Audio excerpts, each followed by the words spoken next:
The biting cold wind kept pouring into the room, waking the man abruptly. He opened his eyes and found himself lying in a drafty, extremely simple wooden hut.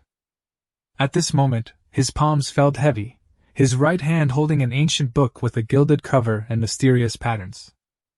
The slightly worn pages of the book seemed to contain some kind of power, while a uniquely patterned ancient emblem lay quietly in the palm of his left hand.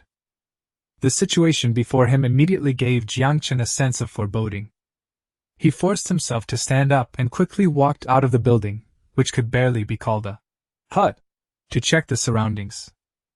However, when the scene outside came into view, Yangchen froze on the spot. Above them was an eerily clear blue sky, and hanging in the sky were two full moons, one as bright as silver, and the other as red as blood. The two enormous moons exuded an oppressive aura, as if silently gazing down upon the entire earth. In the distance stretched an endless, grayish-white wasteland, desolate and lifeless, a veritable forbidden zone for life. Only in the far north did the colors deepen, and between the continuous ice sheets, the outlines of frozen lakes or boundless oceans could be vaguely seen. This place was clearly a lifeless frozen wasteland.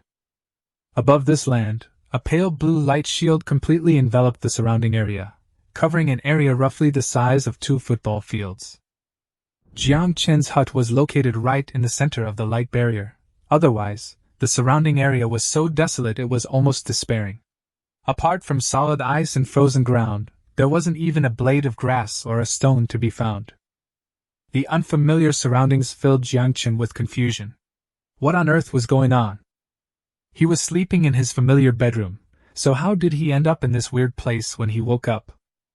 Just as Yangchen was racking his brains trying to figure it out, a cold system notification suddenly rang in his mind. All people on Blue Star have been teleported. Welcome to the Chaos Continent. From now on, you will become lords and vie for supremacy with the lords of all the races in the heavens. At the start of the game, each player will be randomly assigned a territory and will randomly awaken a lord talent. As a newly appointed lord, you possess a unique starting building, the Lord's Hut.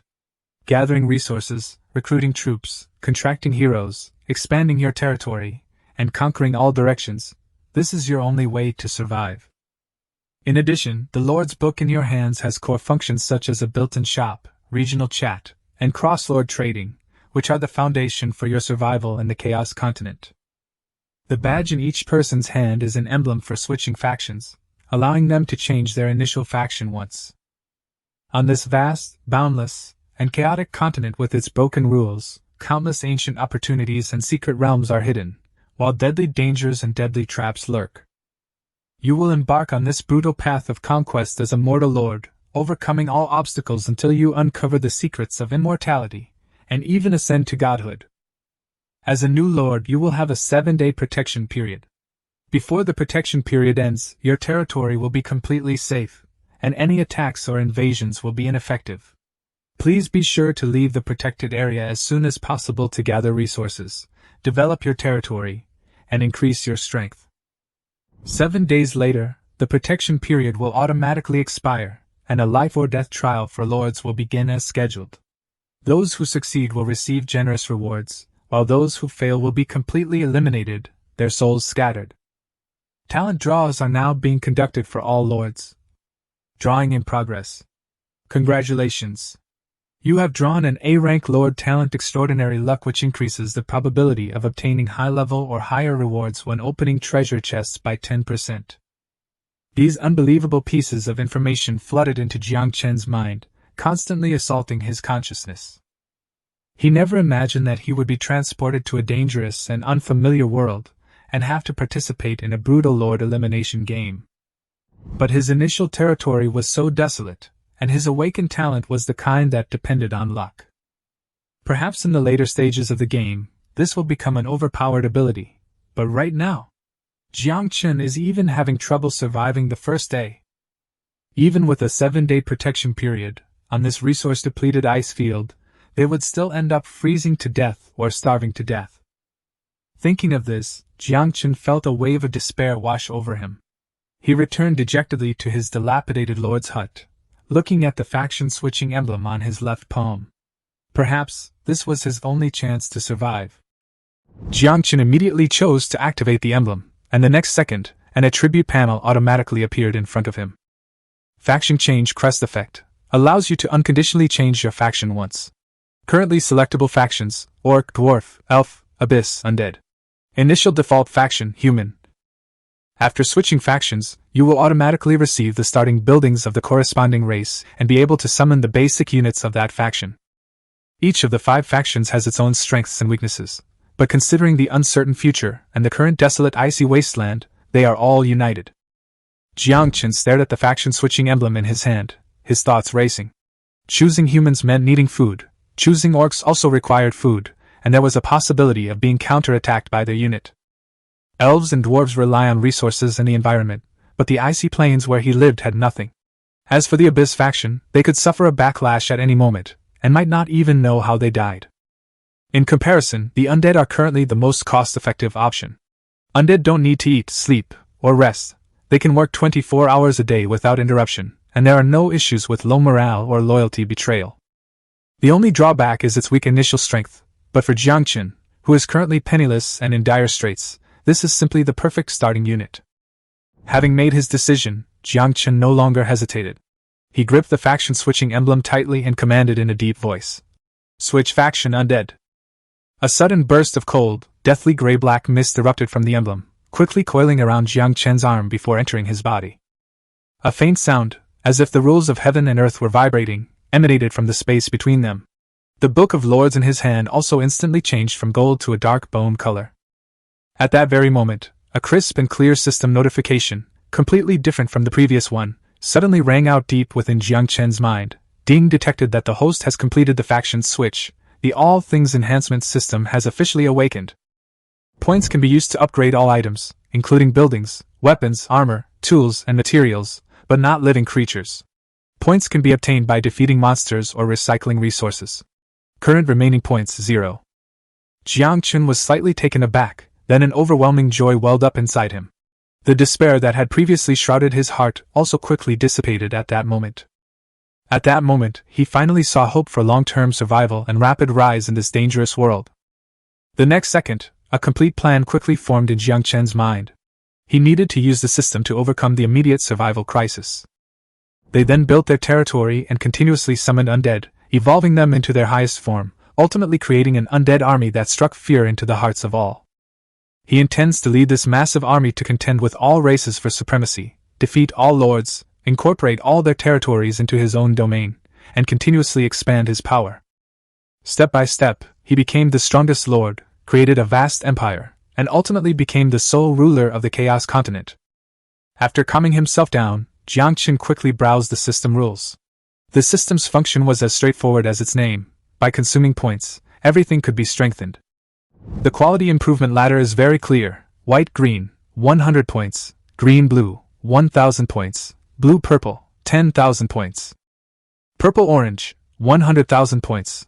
Orange-gold, 1 million points. Gold-dark gold, 10 million points. Dark gold-red, 100 million points. The main source of points is recycling various resources. The most basic wood and stone can be exchanged for 1 point per unit.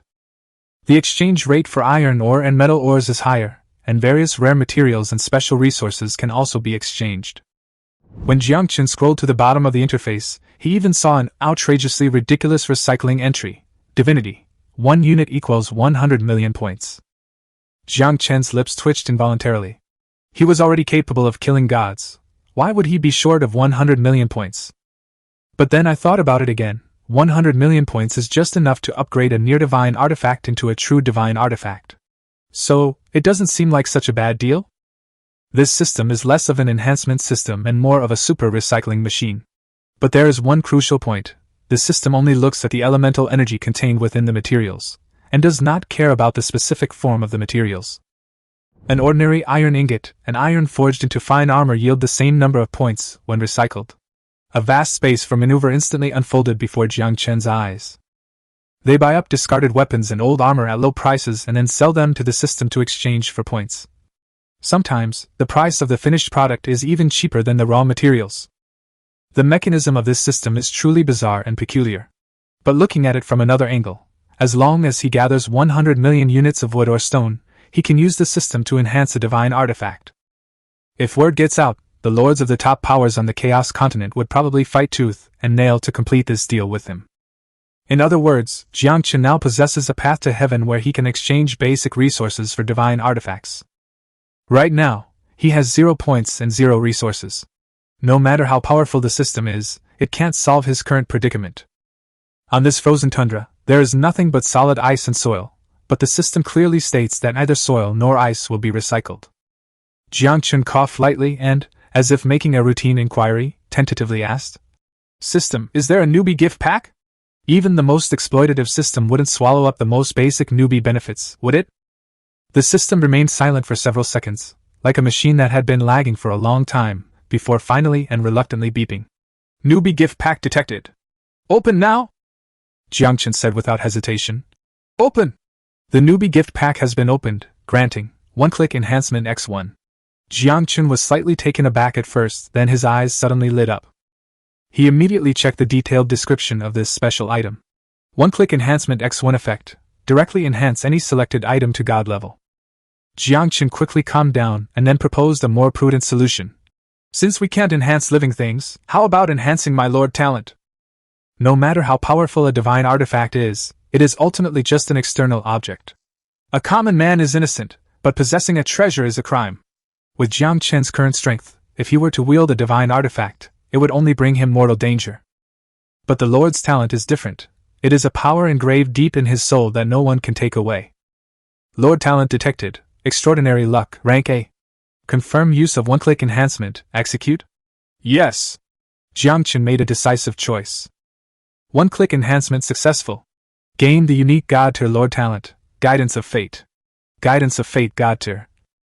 Effect. All probability-based events, within the scope of the rules, are forcibly determined to take effect, including events such as opening treasure chests, triggering items, recruiting troops, and activating skills. The moment Yangchen saw the talent description, he took a deep breath and then slowly exhaled, his eyes surging with uncontrollable elation. Guaranteed SSR gacha pulls, guaranteed top-tier items from chests, and all probability effects are guaranteed to trigger. This isn't just luck, it's a complete rewriting of the rules. What was originally a hellish start has been forcibly transformed into an easy mode. Yangchen suppressed his excitement, opened the Book of Lords again, and focused his gaze on the building panel that had been transformed. Lord's Hut, Undead version, level 1 faction, Undead recruitment cap 0 to 10 recruitable units, skeletons, free upgrade requirements, 500 wood, 500 stone. Note, basic undead laborers can be recruited here to perform basic tasks such as gathering and construction, and there is a very low probability of summoning elite units. After reviewing the panel, a sharp glint flashed in Yangchen's eyes. Extremely low probability? Others might rely on luck. But Yangchen possessed the guidance of destiny. A slight smile played on his lips, and without hesitation, he issued the order. Recruit! Summon 10 skeleton soldiers directly. Chapter 3 The Power of Fate's Guidance. A flash of light appeared, and 10 skeletons appeared in front of the Lord's hut. Yangchen immediately checked their attributes and found that they were Tier 1 undead units, with racial traits of being weak to undead, skeletons, and light, and their inherent ability being basic gathering proficiency. The undead have no morale or emotions, but are immune to poisons, diseases, blindness, and mental interference. Skeletons have no fatal weaknesses, but their strength is only half of what it was in life, and they are easily critically struck by blunt weapons. As for the basic gathering proficiency, it only allows you to do the most basic gathering work. The note is also very straightforward, the most basic unit of the undead race, usually used as laborers and cannon fodder. Don't expect these nearly broken skeletons to accomplish anything significant. Yangchen wasn't surprised after reading the notes. Normal skeletons couldn't even be peasants, and if you remove the fear factor, their direct combat strength was almost at the bottom among basic units. But these skeletons were clearly something else. Yangchen, who was 1.8 meters tall, had to look up to see them. They were at least 2 meters tall, and their bones weren't decayed and grayish-white, but as hard as white jade, much stronger than ordinary skeletons. If such a skeleton were to face a regular skeleton soldier, it could easily take on 3 at a time. Yangchen reviewed the attributes again and finally noticed the word, elite. Yangchen immediately understood that it was his talent. Destiny guidance. That had taken effect. It had turned that extremely low probability into an inevitable outcome. The thought that his undead army would be composed entirely of elites, and that enemies facing such a force would likely only feel despair, filled Yangchen with a surge of warmth. He then turned his gaze to the few remaining pieces of furniture in the room. He gritted his teeth and recycled all the furniture, even prying off a few stone floorboards, before he could barely accumulate 10 points to reach the minimum enhancement threshold. He had to make use of every available resource. Yangchen pondered for a moment, then looked at his only 2 tools, a fishing rod and a rusty fish-killing knife. The fishing rod can only be used for fishing, while the fish-killing knife has some basic attack power. Yangchen thought for a moment and decisively invested all 10 points into the fishing rod. After all, he already had 10 elite skeletons by his side. If they couldn't solve the problem, his broken sword wouldn't change anything. After the upgrade, the fishing rod changed from a basic item to the lowest level green quality, which allows you to fish and slightly increases the success rate. Yangchen immediately used the Fate Guidance skill on the fishing rod. The rod's quality remained green, but the description on the panel had changed to greatly increases the success rate of fishing. After his plan succeeded, Yangchen put on a tattered cotton-padded coat to keep warm, and led 10 elite skeletons, along with a fish-killing knife and an old fishing rod, out of the territory's protected area. It wasn't that he wasn't afraid of danger, but rather that the greatest danger here was the extreme cold of the polar region. Although this place was forbidden to living beings, it was also a natural barrier, and the extreme weather could keep out most enemies with ill intentions. Of course, even with a tattered cotton-padded coat, he couldn't stay outside the protective shield for too long. The cold here was truly unbearable for any living thing. To the north of the territory lay a frozen body of water, indistinguishable as either a lake or an ocean. Without a map, Yangchen couldn't determine its exact size. He found a spot on the ice, ordered the elite skeletons to smash the ice with stone pickaxes, then set up his fishing rod, ready to catch a willing fish. This was a last resort. Yangchen searched the Lord's hut thoroughly but couldn't find a single bait, which made him so angry he almost cursed. Now, all he could rely on was his talent. Fate's guidance. The ice wasn't as thick as he'd imagined. Yangchen tasted the water. It was salty. Although the drinking water problem wasn't solved yet, at least the salt crisis was temporarily alleviated. What he does is ice fishing. Once a hole is cut into the frozen lake in winter, the fish will approach the hole to breathe oxygen. Experienced anglers can simply wait nearby and wait for a large number of fish to rise to the surface. The poor fish, just for a breath of oxygen, might end up losing their lives. Yangchen stood on the shore and cast his unbaited hook into the water. Almost as soon as the line was cast, a tremendous force struck the fishing rod, nearly pulling Yangchen into the ice cave. Even he himself hadn't expected the effect of fate's guidance to be so exaggerated. A fish had taken the bait even without any lure. Yangchen quickly called for several skeletons to pull him up. Fortunately, the elite skeletons were quite strong, almost as strong as an adult male. Even though the fish struggled desperately underwater, he still managed to drag a large fish weighing several tens of kilograms ashore with the help of the skeletons.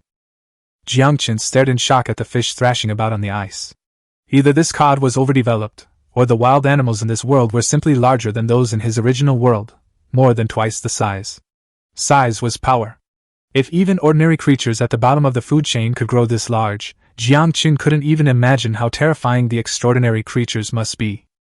Seeing the silver cod about to leap back into the ice cave, Yangchen immediately ordered the skeleton to chop off its head with a fish-killing knife. After several blows, the fish's struggle finally ended. Yangchen frowned and pointed to the fish's eyes, saying, "Next time, attack here directly." The skeleton stood silently in place, seemingly oblivious to his surroundings. Yangchen shook his head helplessly. He could have simply stabbed them through their eye sockets, but they only knew how to hack at the hard fish bones. However, he quickly realized that since they were now skeletons, they lacked intelligence and couldn't be expected to possess any combat wisdom. At this moment, the Lord's book popped up a prompt: Polar silver cod discovered, slaughter or not? Yangchen selected yes.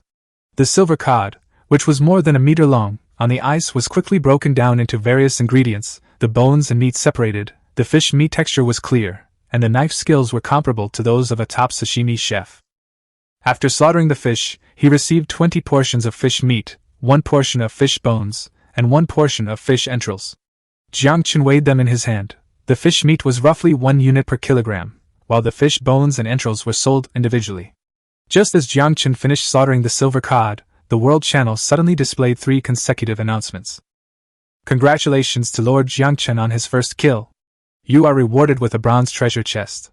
The announcement caused an uproar not only in the regional chat but also in the world chat.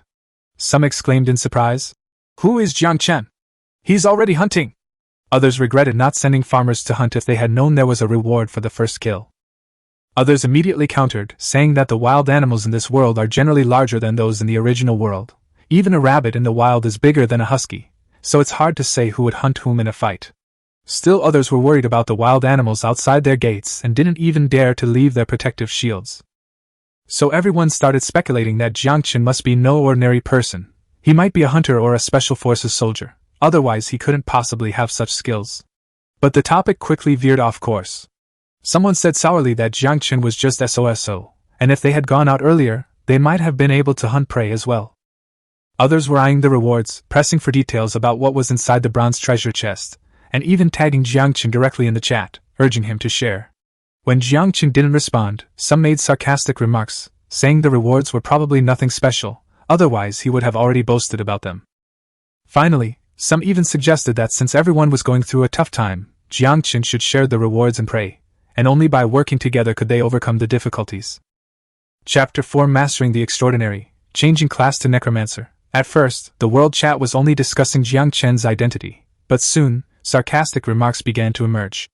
Later, some even stood on moral high ground to criticize him, telling him to consider the bigger picture and hand over the rewards for unified distribution.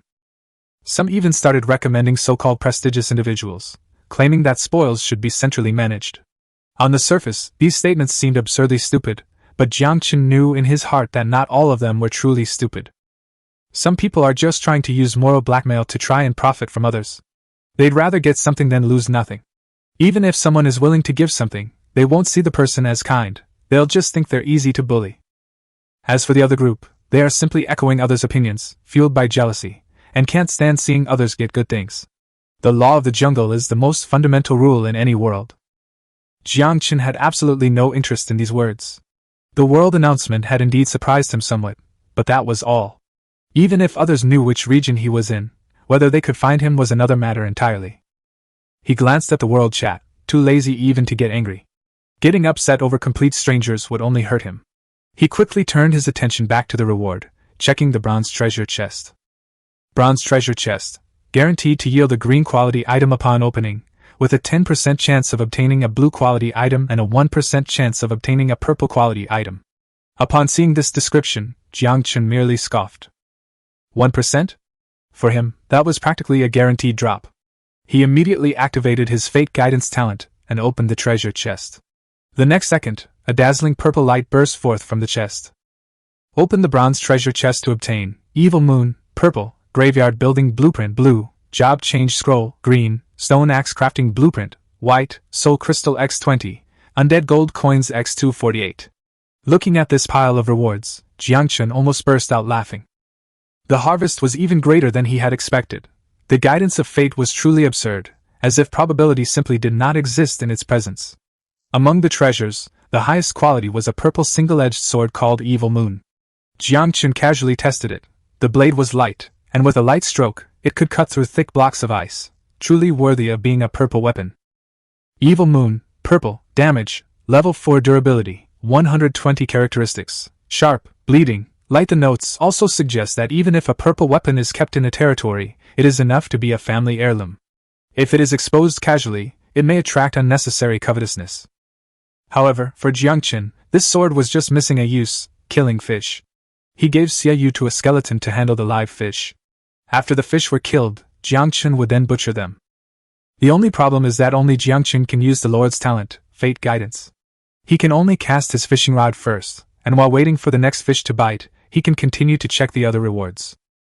He didn't examine the attributes of the two blueprints closely and directly added them to the Lord's book. The building blueprints could be used to construct the structures once he returned to his territory. As for the stone axe blueprint, he would need to unlock the workbench before he could process it. Of course, Yangchen didn't even have enough basic materials right now, so he couldn't build anything yet, and therefore wasn't disappointed. He quickly looked at the green Job Change Scroll. Job Change Scroll, green, allows you to change to the initial template of a hero class in your faction. Use? Yangchen immediately chose yes. Using the green Job Change Scroll, he detected that the Lord's faction was Undead, and the available classes were Death Knight and Necromancer. Without hesitation, Yangchen chose the necromancer. Having transmigrated to another world, it seemed a bit inappropriate to be a mage instead of wielding swords and spears. Moreover, Yangchen had always longed to be a necromancer, capable of summoning undead calamities. Job change complete. Lord's current class, Necromancer Green.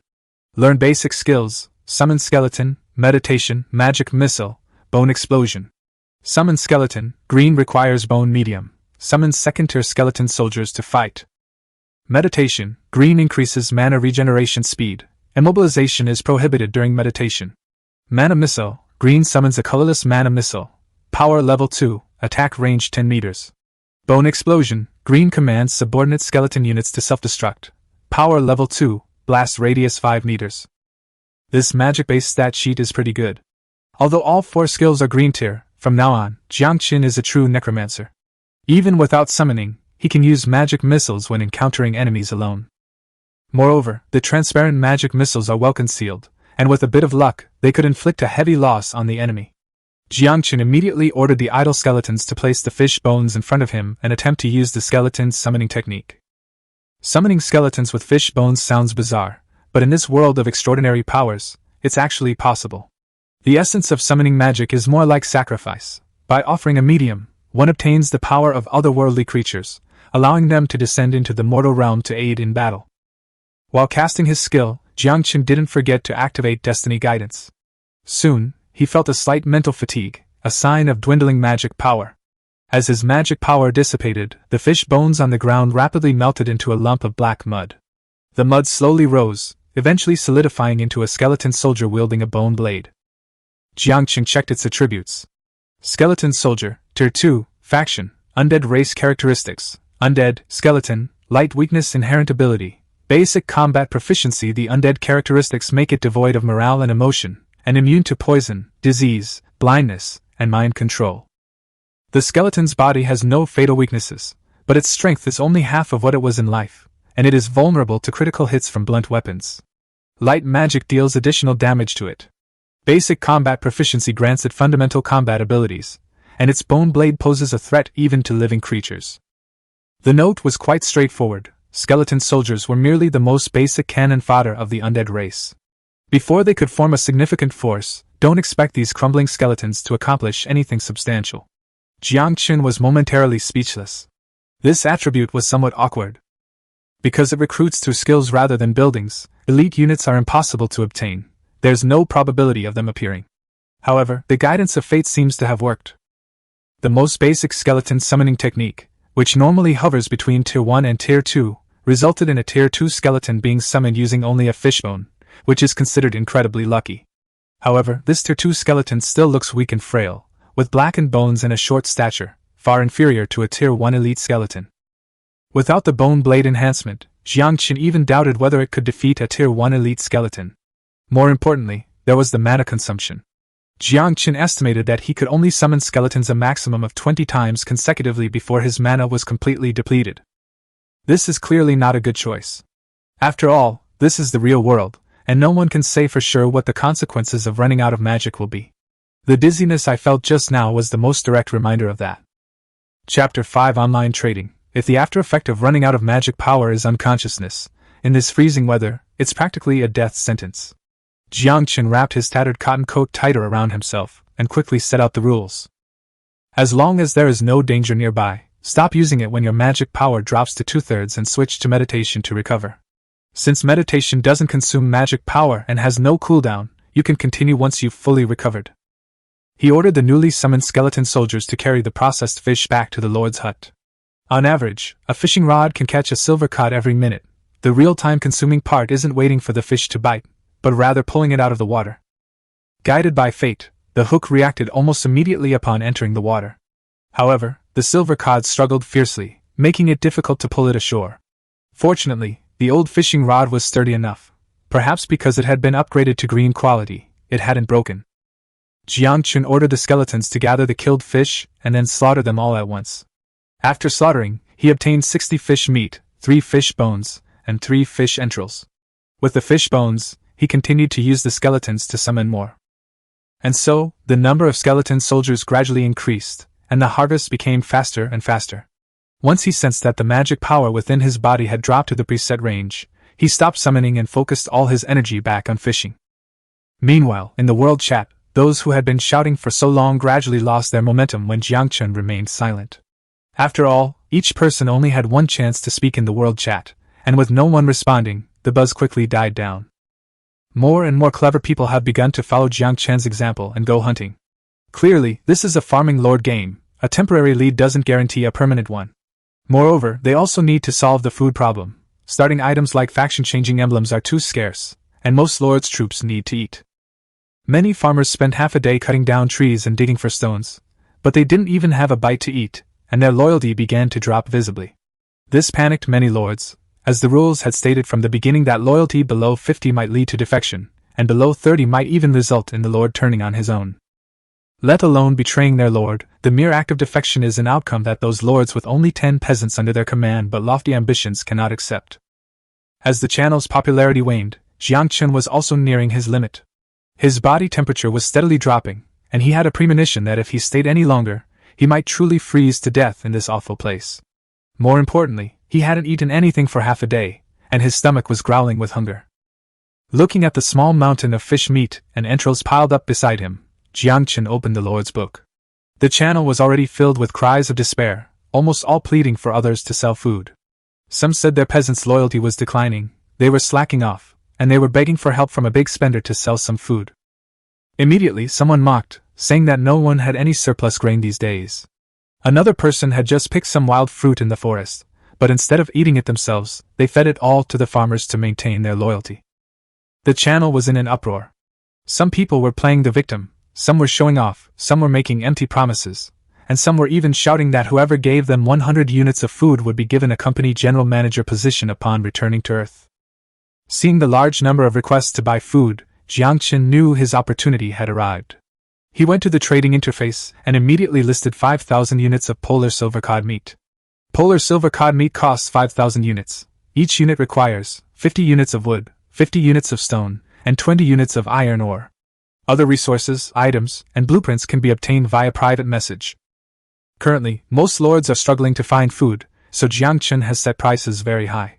However, the value of a commodity depends on supply and demand. Right now, the marketplace doesn't even have the most basic food items, let alone meat. There are 1,000,000 lords, but he only has 5,000 portions of fish and meat. Supply and demand are completely mismatched, so he's not worried about not being able to sell them. If I had listed it at a high price from the start, nobody would have paid any attention. That's how people are. They won't admit they're wrong or take the fall until it's absolutely necessary. Within a minute of listing it, the regional and world channels were in an uproar. Some exclaimed in surprise that a big shot had actually put food up for sale, and it was even fish. Soon, someone recognized that it was most likely Yangchen, who was slaughtering his prey for the first time. Some guessed that his territory was next to a fishing ground, while others said that he might have been born by the sea and was practically a seafood king.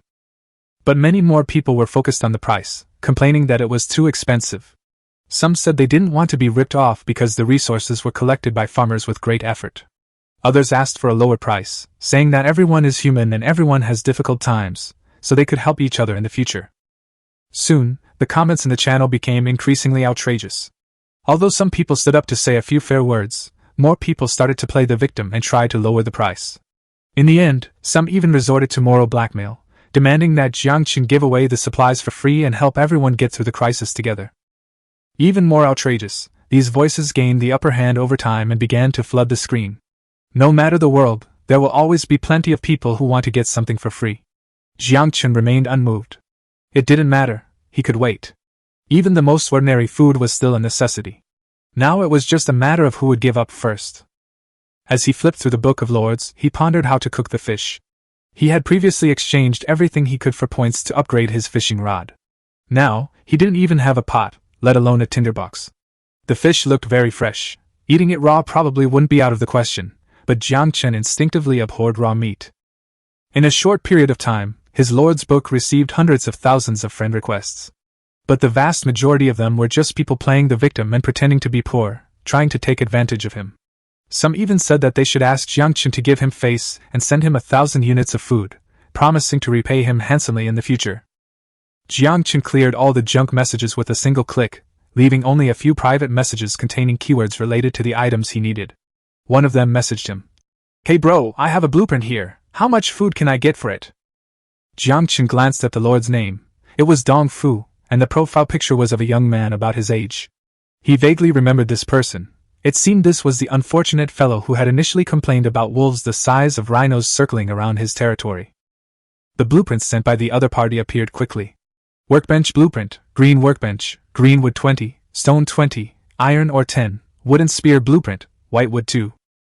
It seems Dong Fu wasn't too unlucky. He must have found a bronze treasure chest near the territory, otherwise he wouldn't have been able to get green building blueprints. After looking at the two blueprints, Yangchen asked directly, "How much food do you want?" Dong Fu was quite straightforward. "Brother, to be frank, I want 500 units of food, and you have to give me 20 of the wooden spears after you make them." Yangchen frowned. "That's too much." According to the current market price, Dong Fu's offer was enough to upgrade the Lord's hut by 1 level, and there would even be some left over.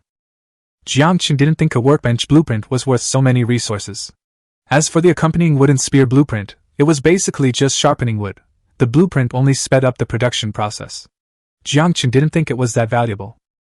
Chapter 6 First Construction. The other party was originally just trying it out, but when Yangchen complained that it was too expensive, he immediately asked, "Then how much do you want, boss? Give me a sincere price." Yangchen thought for a moment and directly quoted a price. "I'll give you a sincere price too, 100 units of food, that's the most I can offer." Dong Fu hesitated for a moment, but couldn't help saying, "I can ask for less food, but I really need the wooden spear right now." What he didn't say was that the huge forest wolf had been lingering outside the territory for half a day and showed no intention of leaving, clearly having its eyes on him. The dire wolf had already killed one farmer, and now the other farmers were too scared to go out and gather resources. Even with the blueprints, he couldn't use them at all. Dong Fu knew very well that if this threat wasn't dealt with first, let alone development, even the most basic gathering would be a constant struggle. He was also a ruthless man, willing to give up his most important blueprints to exchange for a batch of weapons and deal with the troubles outside. Yangchen felt that the price had been negotiated down enough. 40 units of wood were not even worth 1 unit of food to him, so he agreed. "Okay, trade it over. I'll give you the wooden spear later." Dong Fu quickly initiated the designated trade. After Yangchen confirmed it, 100 units of food disappeared, and he gained a blueprint. As Yangchen collected the wooden spear blueprint, the meat on the trading interface began to decrease rapidly. On the open ground in front of him, wood, stone, and a small amount of iron ore kept appearing. Although some people in the channel led a boycott of Yangchen, trying to force him to lower prices, this voice didn't last long before reality suppressed it. After all, there were only 5,000 portions of food in total, which was simply not enough for 1,000,000 lords. Even if only a small number of people wanted to buy it for emergencies, the inventory was visibly decreasing. With the food running low, those who had been observing couldn't sit still any longer and rushed to buy, causing the inventory to decrease even faster. In less than 3 minutes, all the food Yangchen had put on the shelves was sold out. The channel exploded instantly. "What kind of hand speed is that? I was only stunned for a second. How did it all disappear?" "The hand speed of someone who's been single for 30 years, snatched 2 pieces of fish." Just after announcing that dinner would be fish, the farmer's loyalty level jumped by 20 points. "Such a good thing? It's a huge loss if I didn't get one. Could you put some more fish on the shelves? I definitely won't hesitate this time. Boss Yangchen." Yangchen looked at the mountain of timber and stone in the warehouse, as well as a small amount of rare iron ore, and confirmed that he had made the right choice. Reputation is sometimes more like a consumable. In crucial moments, only those with a thick skin can reap greater benefits. Besides a large quantity of materials, he also received several simple blueprints, mostly initial items for the lords. Wooden barrel, white 2 wood wooden chair, white 3 wood simple single bed, white 5 wood wooden spear, white 2 wood. Yangchen collected all the blueprints, looked at the resources in front of him, opened the lord's book, flipped to the crafting page, and first selected to build the workbench. After resources are consumed, a simple workbench appears in the lord's hut. Workbench, green, can craft items of green quality or lower, requires blueprints. The workbench can only craft low-end items. To craft higher-level items, you need to unlock higher-level workshops or even buildings like manufacturing workshops. Yangchen selected the wooden spear blueprint and set the production quantity to 40. The workbench immediately started, and pieces of wood of specific shapes were continuously consumed, producing wooden spears of almost identical size like products on an assembly line. A moment later, the Lord's book sent a notification: crafting complete. 40 wooden spears obtained. Wooden spear, white. Damage, level 1. Durability, 10. Notes: a lightweight and easy-to-use simple wooden spear. Even a sharpened wooden stick can possess considerable power. Yangchen picked up a wooden spear to check its attributes, and found it was just a common finished product. It seemed that crafting it with the Book of Lords couldn't trigger the excellent crafting effect. The items produced by the Book of Lords had fixed specifications, like a factory assembly line. There were no defective products, and naturally, no excellent products either. Yangchen traded 20 wooden spears to Dong Fu in exchange for an ordinary stone, thus fulfilling the agreement. He never liked owing favors. After receiving the goods, Dong Fu quickly sent a message. "Thank you, you kept your promise." Actually, he wasn't entirely confident beforehand, since he was trading blueprints with a stranger, but he had no better option. Fortunately, Yangchen had put so much food on the shelves that there was no need for him to be cheated out of this little bit. Yangchen only replied, "If you have anything good next time, you can contact me privately. The price will definitely satisfy you." Dong Fu immediately asked, "Okay, can I save room for you as a friend, sir?" Yangchen accepted his friend request, and then began to deal with the resources piled up in front of him. He first switched to the Lord's Hut interface. Lord's Hut level 1 faction, Undead recruitment cap, 0 to 10 recruitable, skeletons, free upgrade materials, 500 wood, 500 stone sufficient materials, upgrade now? Yangchen confirmed, and the 500 units of wood and stone vanished into thin air. The Lord's Hut immediately upgraded to level 2. Lord's Hut level 2 faction, Undead recruitment cap, 10 to 20 recruitable, skeletons, free, upgrade materials required, 2,000 wood, 2,000 stone, 50 hemp rope. After the Lord's Hut was upgraded, new upgrade materials appeared. At the same time, another announcement appeared in the world chat. Congratulations to Lord Yangchen for being the first to upgrade his Lord's Hut. Reward, 1 bronze treasure chest. The chat exploded again. It's Yangchen again? Isn't it all because you guys insisted on buying his food? Otherwise, how could he have upgraded his Lord's Hut so quickly? You're the one with the problem. If you're so capable, why don't you let the farmers work all day without eating? Exactly. If you can come up with 5,000 portions of food, I'll give you resources too. Speaking of which, is there any extra food? Could you put some more on the shelves, Mr. Yangchen? I was too slow and missed out. Chapter 7: Strengthening the Grave Mound, Summoning Advanced Skeleton Soldiers. Seeing Yangchen appear on the announcement again on the World Channel, a lord on the plains had a gloomy face and his eyes were full of hostility. This man's name was Wanhai. In his previous life, he was quite shrewd, especially skilled at making empty promises. With just a few words, he could keep his unsophisticated farmers working on empty stomachs. But after arriving here, he tried to win over the other lords using the same methods, but it didn't go so smoothly. Everyone here is from the information age. No one is stupid, and besides, everyone is poor now, and the little bit of material they have is their lifeline. Wanhai stared at the bronze treasure chest in the announcement, his face growing increasingly grim. In his view, this reward should have belonged to him. Yangchen, is it? We'll see. He sneered, turning back to continue brainwashing his peasants, while also painting a picture of the future for a few lords who were already somewhat tempted. On the other side, Yangchen finally had some wood. He lit a campfire with a flint and steel, roasted some fish to fill his stomach, and then began to check his rewards. He activated the guidance of fate and opened the bronze treasure chest. Just like last time, light overflowed from the chest, and a dazzling purple glow instantly lit up. Open the bronze chest to obtain Ash Tower Blueprint, Hero Contract Scroll, Black Iron One-Handed Sword Crafting Blueprint, Hearthstone Blueprint, 20 Soul Crystals, and 324 Undead Gold. The most eye-catching item is the purple quality Ash Tower.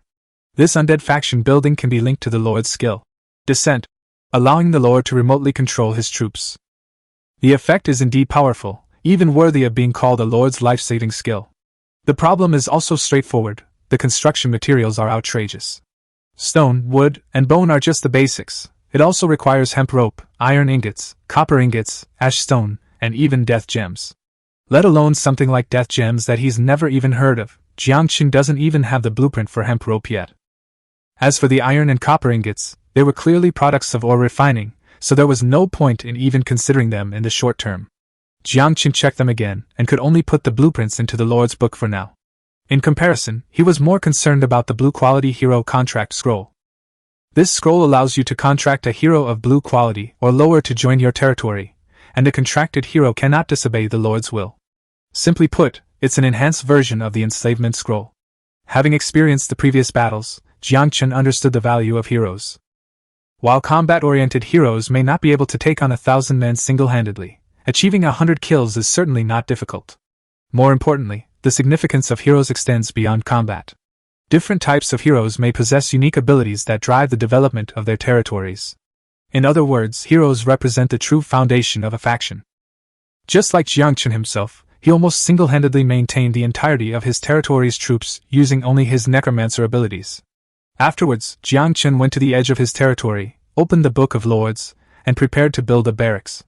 Graveyard. Required resources, 300 wood, 600 stone, 100 bone. The buildings of the Undead faction mostly consume more stone and less wood, but almost all of them require bones. Fortunately, Yangchen didn't have much else, but he had accumulated quite a few fish bones. He selected a location and started building. Soon, a graveyard full of tombstones appeared on the edge of the territory. To Yangchen, it looked more like a mass grave than a burial mound. Gravesite level, Tier 1 faction, Undead recruitable, skeleton soldiers, Tier 2, cost 1 soul crystal, 1 bone. Judging from the description, the skeleton soldiers recruited here should be similar to those summoned by magic. The only advantage might be the chance of elite units appearing when recruited through buildings. However, the problem is also obvious. Recruitment requires soul crystals. Soul crystals are worth 10 points in the system's recycling rate, while his magic power can slowly recover. Looking at it this way alone, it doesn't seem worthwhile. But the math can't be done that way, especially since Yangchen has a cheat system. Yangchen knew very well that selling fish was not a long-term solution, especially since fishing heavily relied on the mythical talent of Fate's guidance. Using this talent for fishing long-term was more than just a waste of talent. Once the lords developed their power, the price of food on the trading platform would definitely decrease. History has long proven that the fastest way to develop is always through war and plunder. Therefore, Yangchen converted most of the resources he earned from selling fish into points and began upgrading the quality of his grave mounds. He spent 110,000 points in one go, enhancing the mounds twice in a row, directly upgrading them to orange quality. Gravesite faction, Undead recruitable, skeleton soldiers, Tier 7, cost 7 soul crystals, 7 bones. Although the recruitment cost increases after the gravesite rank is upgraded, no other complicated materials are added. This was good news for Yangchen, indicating that the system was directly enhancing the existing troop type, rather than turning the skeleton soldiers into another troop type that required more materials. Yangchen only had 40 soul crystals, all obtained from opening treasure chests. Without hesitation, he chose to recruit skeleton soldiers and simultaneously activated the guidance of fate. Recruit skeleton soldiers, Tier 7? He adjusted the quantity to 5 and confirmed. The next moment, 5 jet black skeletal arms emerged from beneath the tombstone. As the soil churned, 5 tall skeletons crawled out of the grave, shook off the dust, and stood quietly before Yangchen, awaiting their master's command. Yangchen checked the attributes and was almost shocked by the result.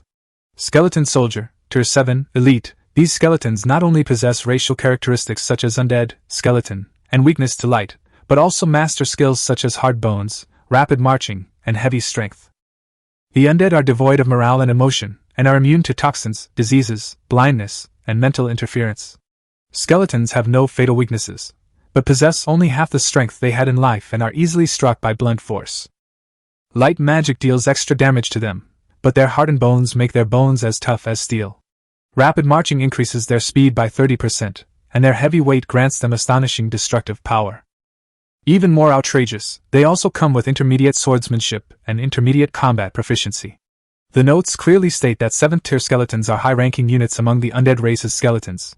Only the bravest and strongest warriors can transform into such beings after their deaths. Those warriors who awaken after death will take up their weapons once more, as invincible as they were in life. After reading this, Yangchen had only one thought in his mind: I'd hit the jackpot. Chapter 8 Polar Ice Bear. This was Yangchen's only thought at this moment. Judging from the data alone, a high-level skeleton soldier could easily sweep away the second-level skeleton soldiers he summoned, and even his own elite skeletons couldn't compare. He first crafted 4 stone axes, upgraded the ordinary stone axes to the green grade, and gave them to 4 elite skeleton soldiers respectively. As for the last skeleton soldier, he took the evil moon and left it by Yangchen's side as a guard. Before setting off, Yangchen opened the crafting interface again, making stone axes and wooden spears from most of the remaining wood and stone, keeping only a small amount of materials for later use, and then listing them for trade along with the stone axes. 12,000 stone axes, each exchangeable for 15 units each of wood, stone, and thatch, 6 units of iron ore, 4 units of copper ore, or 1 soul crystal. 15,000 wooden spears, slightly cheaper, can also be exchanged for 1 soul crystal. Because the trade yielded more timber than stone, Yangchen judged the stone to be more valuable, so the stone axe was more expensive than the wooden spear. However, in order to collect soul crystals, he still priced both weapons at 1 soul crystal. Of course, he didn't have high hopes. Lords who currently possess soul crystals likely already know that these are the hard currency for summoning troops, and won't easily trade them. Yangchen listed all the materials he might need in the near future, and put a large number of stone axes up for sale to make it easier for other lords to gather resources. Only when the resources are plentiful can he have a chance to harvest them. As for the wooden spears, he kept some as a backup. The food trade would eventually depreciate, but before that, he wanted to make a few more profits. If wooden spears circulated in large quantities, more lords would be able to hunt independently, naturally reducing their demand for food. After completing the transaction, Yangchen upgraded his tattered cotton-padded coat into blue armor, significantly increasing its warmth. Then, he led his skeleton army, now equipped with sturdy stone axes, out of the territory.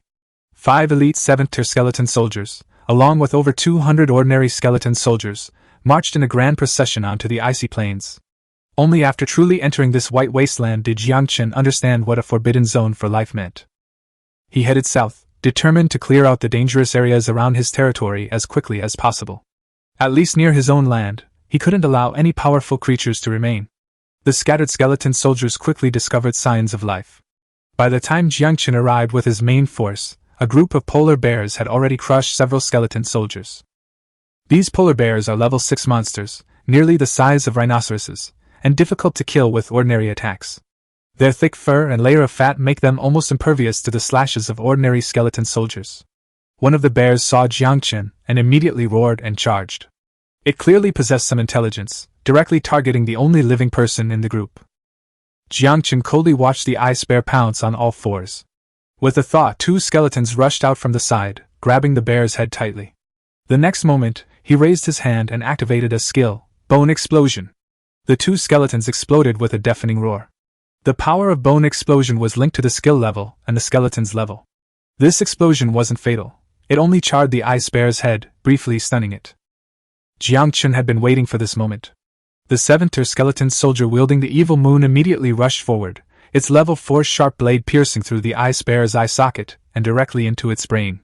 However, the ice bear possessed extremely strong vitality. Even with its brain pierced, it did not die immediately but lay on the ice, howling in pain. Only after confirming that there was no danger did Yangchen order the skeleton soldier to sever the bear's head with a single strike. The current Tier 7 skeletons are all treasures to him. He can continue to summon ordinary skeletons, but if these high-tier units are lost due to negligence, it would be a huge loss. Yangchen used slaughter on the ice bear corpse and immediately obtained 2,200 units of bear meat, 20 units of bear hide, 1,000 units of fat, 600 units of internal organs, and 30 units of bones. The prey was incredibly fat. The edible fat and internal organs alone exceeded 2,000 units, and with the bear meat, the harvest was staggering. Plundering is indeed a shortcut to wealth. But it also depends on the lord's strength.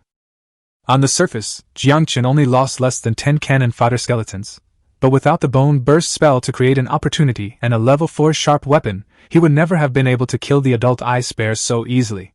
Of course, a direct confrontation wasn't entirely unwinnable. Ordinary stone axes could also inflict damage, and sheer numbers could wear down the ice bear, but the losses would certainly be severe. Soon, the skeleton dragged a wooden box out of the ice bear cave and threw it in front of Yangchen. This treasure chest was clearly not as high grade as the previous bronze treasure chest, but Yangchen didn't mind. He had the skeleton carry the prey back to its territory, and then activated the guidance of fate to open the wooden treasure chest. Inside was a green map of the polar forces and a white hemp rope blueprint. The hemp rope blueprint provided some immediate relief, but Yangchen's attention quickly fell on the green map. After being added, the Book of Lords gained a map option, marking several tribes and a small town within 100 kilometers of the ice bear's lair. To his surprise, his location didn't seem to be truly deep in the polar regions. Although the environment was harsh, a few dozen kilometers away was already outside the polar area, where there was a small town inhabited by orcs and polar grey dwarfs. This is good news. The presence of human activity indicates that this place is not entirely barren. Otherwise, without channels of communication with the outside world, Yangchen would only be able to develop through hunting and trading markets, and once the lords have weathered the most difficult period, his advantages would be limited. Yangchen pondered for a moment, then ordered the skeleton with bones to follow him, summoning new skeleton soldiers as he continued to explore the surrounding area. He needed to clear out all the threatening monsters near his territory first. For the undead, bones are also a resource. 30 units of bone means enough to support 30 skeleton summons, or to be used as summoning materials for 30 times. However, this green map is not very detailed, only marking a few small Arctic dwarf tribes and Bitterfrost orc tribes. The distribution of other nests and monsters is not shown at all. Yangchen doesn't plan to contact those tribes for the time being. He needs to improve his strength to another level, otherwise, as a member of a different race and in a weaker position, rashly making contact would only result in him being devoured without a trace. The days in the polar regions are exceptionally long, and Yangchen almost forgot about time. He led his skeleton army to wipe out several monster lairs in succession, but they did not encounter any more powerful creatures like the polar bears. The most formidable one they encountered was a litter of 4th-tier snow-maned boars. Chapter 9 Goblin Merchant Guild. Faced with this kind of prey, Yangchen did not intend to waste magic power at all. He directly sent high-level skeleton soldiers to charge forward, with other skeletons assisting from the side. Before long, the battle was completely resolved. Upon returning to his territory, he harvested another 9,000 units of food, along with a considerable amount of fur, fat, and bones. The number of low-level skeleton soldiers also increased to 400, making this a very fruitful trip. More importantly, Yangchen also obtained over 50 soul crystals. According to the description, these items have a chance to drop after defeating enemies. Upon discovering this mechanism, he immediately understood that if a lord wanted to develop, he couldn't remain in one place forever. Expansion was almost inevitable. Returning to his territory, Yangchen looked at the 5 wooden treasure chests before him, activated the guidance of fate, and opened them one by one. Open the wooden treasure chest to obtain the iron axe blueprint, green, and stone pickaxe blueprint, white. Open the wooden treasure chest to obtain the black iron one-handed sword, green, and wooden plank blueprint, white. Open the wooden treasure chest to obtain the warehouse blueprint, green, and 10 soul crystals. Open the wooden treasure chest to obtain the market building blueprint, green, and 46 undead coins. Open the wooden treasure chest to obtain the cart blueprint, green, and stone spear blueprint, white.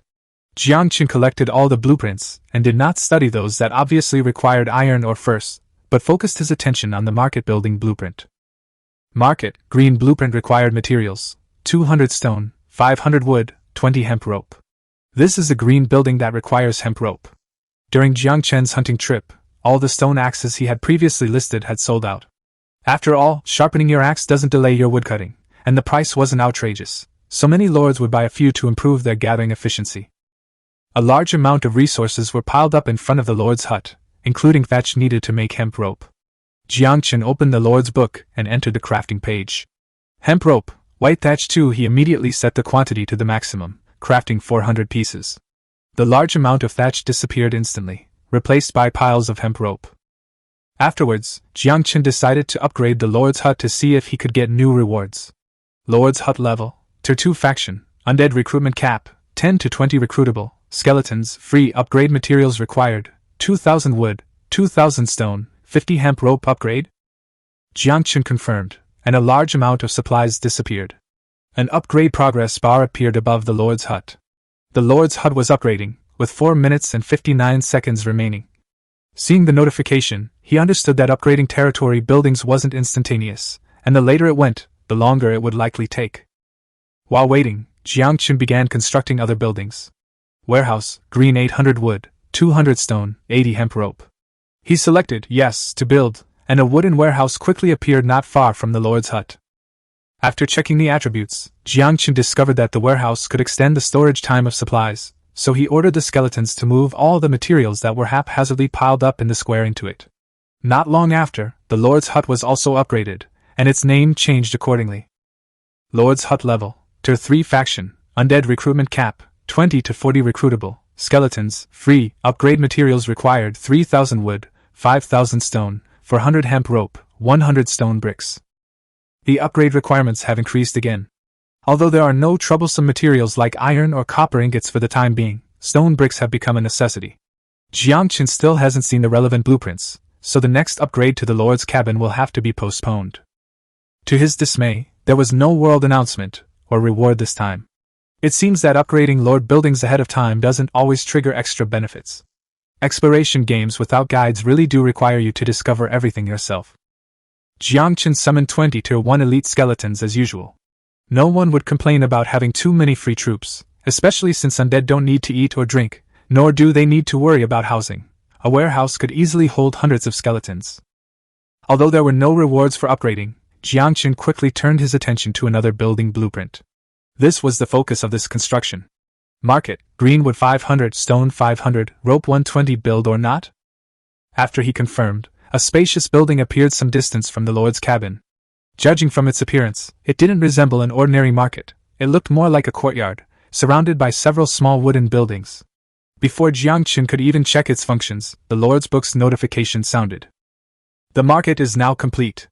Do you wish to accept salespeople from the local Goblin Merchant Guild to set up shop here? Note, your faction is undead, so the probability of encountering undead goods will be greatly increased. Upon seeing the prompt, Yangchen immediately understood the market's purpose. Transmigrators can trade through the Book of Lords, which has the advantages of no transaction fees, fast delivery, and almost no impact from spatial distance. However, the problem is also obvious. Transmigrators are generally poor, and most of them can't even afford dinner. They can only trade timber and stone, and they are no match for the wealth of established local powers. The market served as a trading channel connecting transmigrators and local forces. Even local forces themselves would conduct transactions through the market. Yangchen accepted without hesitation. Since he was a salesman for the Merchant Guild, there shouldn't be any danger. You accepted the goblin salesman's application to enter the territory. Not long after, a green-skinned dwarf appeared in the market. His appearance almost perfectly matched Yangchen's image of a goblin. Damn it, who builds a market at night instead of sleeping? It makes me, Dimo, have to work overtime. Yangchen heard the other person complaining before he had even fully walked out. Clearly, in the polar regions where day and night are indistinguishable, Yangchen had almost forgotten the difference between day and night. He secretly decided that he should maintain a regular schedule from now on. After all, health is the most important thing, and besides, he hadn't switched to a physically strong combat profession, so he couldn't afford to wear himself out at such a young age. Yangchen straightened his cotton-padded coat. Although it was blue, it still looked somewhat worn. Then, he stood in front of the market with 2 7th-tier skeleton soldiers, waiting. The salesmen were probably safe, but necessary precautions were still necessary. The goblin salesman muttered a few more complaints before approaching Yangchen. He didn't show any displeasure because Yangchen was poorly dressed. Instead, he bowed slightly in a friendly and polite manner, demonstrating excellent professionalism. Chapter 10: The Professionalism of a Goblin Merchant. Hello, young lord, this is Dimo, a salesman from the Goblin Merchant Guild, at your service. Although the goblin in front of him looked somewhat tired, his attitude remained enthusiastic.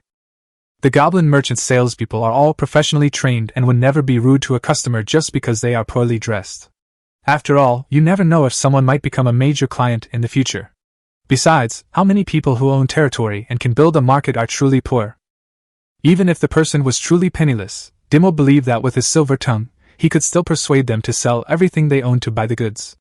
Yangchen looked at the goblin in front of him, who was dressed in gold and silver and exuded the air of a nouveau riche, and politely replied, Hello, Mr. Dimo, welcome to my territory.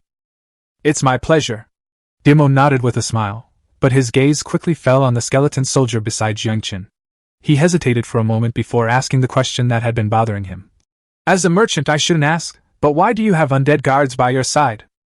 Yangchen remained calm. My faction is the undead, so isn't it normal to have undead guards by my side? He then countered. Would the renowned Goblin Merchant Guild refuse to trade because of race? Yangchen didn't need this channel, but he wasn't planning on behaving subserviently. Businessmen only care about profit. Excessive concessions will only leave them drained. Appropriately showing assertiveness will actually give them more leverage. Of course, to avoid Dimo actually refusing to do business, Yangchen ultimately made sure to give a shout-out to the Goblin Merchant Guild. Upon hearing this, Dimo immediately shook his head. What a joke! I'm just surprised that a human has become a lord of the undead. The Goblin Merchant Guild would never ruin its reputation. He waved his hands, his tone excited. All goblins only believe in one thing, and that is gold coins. As long as there are gold coins, let alone the undead, even the demons of hell, the Goblin Merchant Guild will still open its doors. Yangchen, seeing his excited expression, felt something was off about what he was saying, but he didn't bother to investigate further. Demo stopped talking and took out the list of goods for this trip. Seeing that there were indeed items related to the undead on the list, he became even more convinced of Yangchen's identity, though his eyes held a slightly strange look.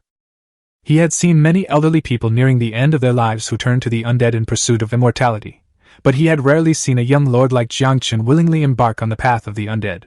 In Demo's view, there were still so many gold coins in the world waiting to be earned. He simply couldn't understand why a perfectly good young lord would be so foolish as to join the undead. Curiosity aside, Demo didn't press the matter. To a goblin, a customer's secrets were far less important than gold coins. He just hoped the lord wasn't as poor as he appeared, at least enough to justify getting out of bed in the middle of the night to run errands. My lord, this is the list of items for this sale. After confirming, Demo handed the list to Yangchen.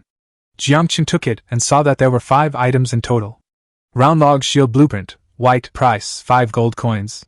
Black iron one-handed sword, green, price, 10 gold coins. Leather armor blueprint, green, price, 30 gold coins. Necromancer's magic skill scroll, green corrosive poison mist. Price, 200 gold. Ashstone X20. Price, 200 gold. 2 blueprints, a weapon, and the most expensive skill scroll in Ashstone, almost everything Yangchen needs right now. Especially the Ashstone. Yangchen had been worried about where to find this rare resource, but the goblin salesman brought him nearly half the amount of Ashstone needed for the Ash Tower in one visit. Only then did Yangchen understand the true purpose of gold coins. The Lord's Book cannot be used to trade gold coins, apparently because gold coins are mainly used for trading with local factions. He checked the description of Ashstone and found that it is a special resource required for undead buildings, formed from ore that has been soaked in the power of death for many years, and can only be produced by undead cities or graveyards of a sufficiently high level. This also meant that in the short term, his only way to obtain Ashstone was through trade. While Yangchen studied the goods, Demo was also secretly observing his territory. It was clearly only a village-level settlement. There were no living people, only skeletons. It looked like a newly emerging small force within the undead faction. What truly caught Demo's attention was the expanse of white snow outside his territory. Wearing magical robes made of high-grade materials, he wasn't currently feeling the cold, but he was beginning to wonder where this territory was located. Could it be the far north, known as a forbidden zone for life? This place could never be the typical desert stronghold of an orthodox undead faction. Demo muttered to himself, but his face remained all smiles. A seasoned merchant never cares who his buyer is, and a goblin salesman is no exception. If he had enough gold coins, he'd be kneeling down and calling Yangchen, Daddy, right now. My dear undead lord, have you chosen your items? Demo had already prepared his sales pitch, determined to get Yangchen to buy a few items no matter what, to make up for his hard work going out in the middle of the night. Yangchen withdrew his gaze and said calmly, I'll take them all. Dear undead lord, these are all truly good things. Apart from our Goblin Merchant Guild. Demo stopped mid-sentence, suddenly stunned, and asked with wide eyes, What did you just say? He had originally intended to persuade Yangchen to spend money, but he didn't expect the other party to just say he wanted them all. Yangchen was a little puzzled. Did I say anything strange? No, dear father. I meant, great undead lord, gold coins above all, you are so generous. Demo swore he'd never heard anything more beautiful in his life than, I want them all. At that moment those words were like heavenly music, crashing directly into his heart. And at that very moment, Demo finally realized he misjudged them. This was hardly the down-on-his-luck lord he knew. Even the earl's heirs he had met at banquets might not be able to toss out hundreds of gold coins without batting an eye. Yangchen's figure instantly became incredibly imposing in Demo's eyes. Chapter 11: The Common Currency of the Continent. As it turns out, the goblin salesman's claim that he didn't believe in gods but only in gold coins wasn't a lie. Just look at Demo's change in attitude before and after. That's enough to explain everything. 1 second he was exchanging polite greetings, the next he saw the gold coins and his tone became so respectful he almost called Yangchen Father. Yangchen raised his hand, and several skeleton soldiers dragged a heavy wooden box out of the lord's hut with a creaking sound. The box lid opened, revealing rows of neatly stacked dark gold coins, each engraved with a skull pattern. He casually picked one up, weighed it between his fingers, and calmly looked at Dimo. I don't have any universal gold coins on me. Is it alright to settle with undead gold coins? Dimo's eyes widened instantly, and he bowed even lower, his tone almost overflowing with flattery. Of course. Great undead lord, you should use undead gold coins, that's befitting your status. While Dimo was engrossed in counting the gold coins, Yangchen casually struck up a conversation with him. After a few words, he had gleaned a general understanding of the continent's monetary system from the money-grubbing goblin. Major transactions between the continent's various powers were nominally settled in gold coins. However, the gold coins minted by different races vary greatly in gold content and craftsmanship, resulting in vastly different actual values. Overall, the universal gold coin issued by the goblins is the strongest currency on the entire continent. Backed by the goblin markets and trade networks spanning various factions, it boasts high gold content, exquisite craftsmanship, and the widest circulation. Besides this, several other types of gold coins are implicitly considered to be exchangeable at par with the universal gold coin. For example, there are undead coins engraved with skull patterns, elven coins printed with leaf totems, and dwarven coins cast with the image of a long-bearded dwarf. All three types of coins are minted according to the standard value of general gold coins. Only the designs differ, and their weight and gold content are guaranteed. Therefore, they can be freely exchanged at the Goblin Merchant Guild. As for the currencies of other factions, they weren't so respectable. Orc gold coins were engraved with animal teeth, crudely crafted, and of mixed gold content. 3 of them were worth only 1 common gold coin. Vampire gold coins, on the other hand, were engraved with bats, ornately crafted, and of decent gold content. However, as a branch of the undead, the vampires betrayed the undead and are therefore not recognized by the mainstream races. Small transactions are acceptable, but large-scale transactions will be rejected by other races. In addition, there are the ancient gold coins of the lizardmen, the short-bearded gold coins of the grey dwarves, and the fairy gold coins that are not well made, most of which are exchanged for 2 coins for 1 universal gold coin. Most unique are the 2 types of gold coins with even higher value. One is the temple gold coin, engraved with a crown, and the other is the magic gold coin, engraved with crystal patterns. The temple gold coin can be used to purchase special services such as healing holy water and holy light blessings from the Church of Light. The magic gold coin can be used to purchase alchemical potions and magic scrolls from the Mage Tower, and is considered the designated currency of the Church and the Mage Council. The exchange rate between these 2 types of gold coins is astonishingly high, requiring 2 universal gold coins to exchange for 1.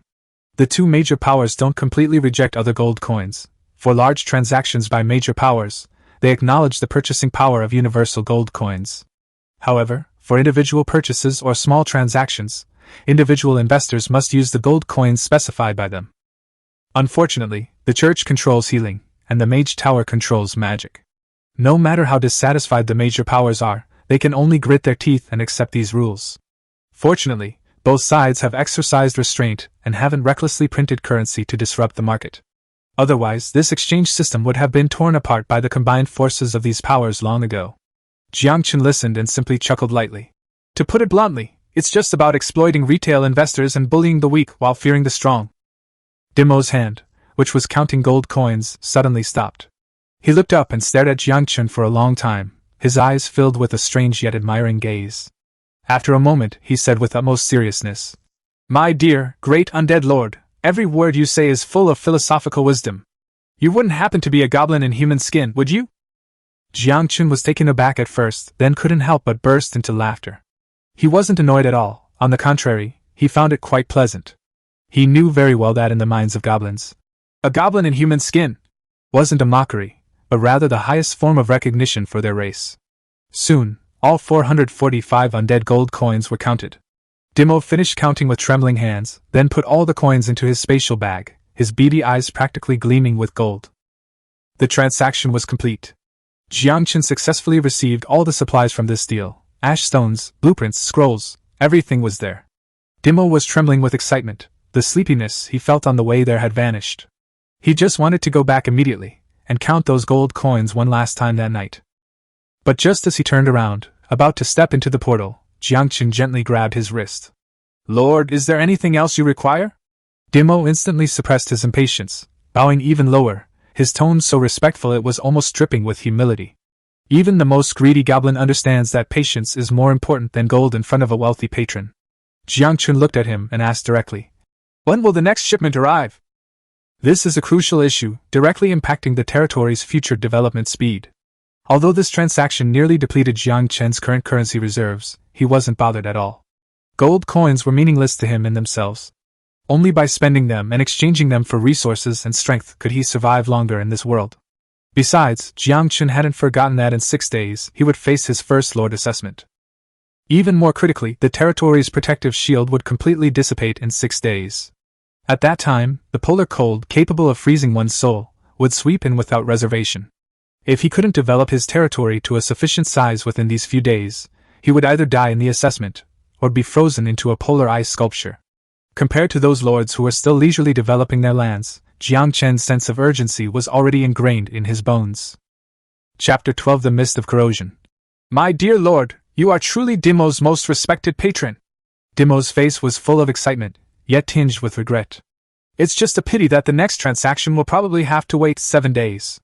He really couldn't bear to part with such a big client as Yangchen. A lord who could casually declare, 'I want it all,' was a rare find across the entire continent." Yangchen frowned. "Can it be earlier?" 7 days is too long. By then, the assessment will be over, and with a bit of bad luck, he might already be an ice corpse in the polar region. The bitter cold of the night is more deadly than any monster. Dimo shook his head sincerely. "This is a hard and fast rule set by the Chamber of Commerce, and I really can't change it. The guild's resupply cycle is inherently related to the territory's level. For a village-level territory like Yangchen's, which is just starting out, once a week is already the limit." Although Dimo could tell that the undead lord was in a hurry, he wouldn't ask any further questions. There's an old saying among goblins: silent goblins are more likely to receive gold coins. Yangchen then asked, "Then next time, can I specify the goods?" What he lacks most right now are materials from the undead faction, such as ashstone and death gems. Dimo hesitated for a moment before saying, "My lord, specifying goods is a privilege reserved for higher-level factions."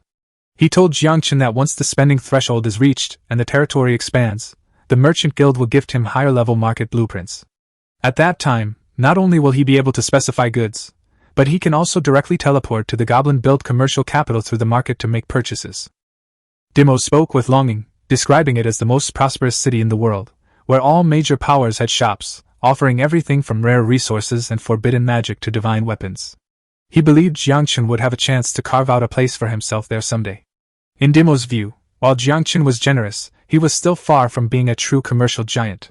The development of a territory couldn't be accomplished in a day or two. Yangchen understood. So-called world trade wasn't something the goblins monopolized. Rather, it involved uniting various forces to expand the market, then setting thresholds to exclude those who weren't qualified. He checked again carefully and found that not only could he not specify goods, but even large-scale trading of ordinary supplies was temporarily impossible, inevitably causing him disappointment. Seeing this, Dimo gritted his teeth and said, "Of course, if you need anything, please let me know the list of supplies in advance. I'll try to request more next time I come." Rules are rules, but as a seasoned goblin salesman, Dimo could still make some minor adjustments within the rules. Anyway, it was all for the guild's profit. Even if his superiors knew, they might not punish him.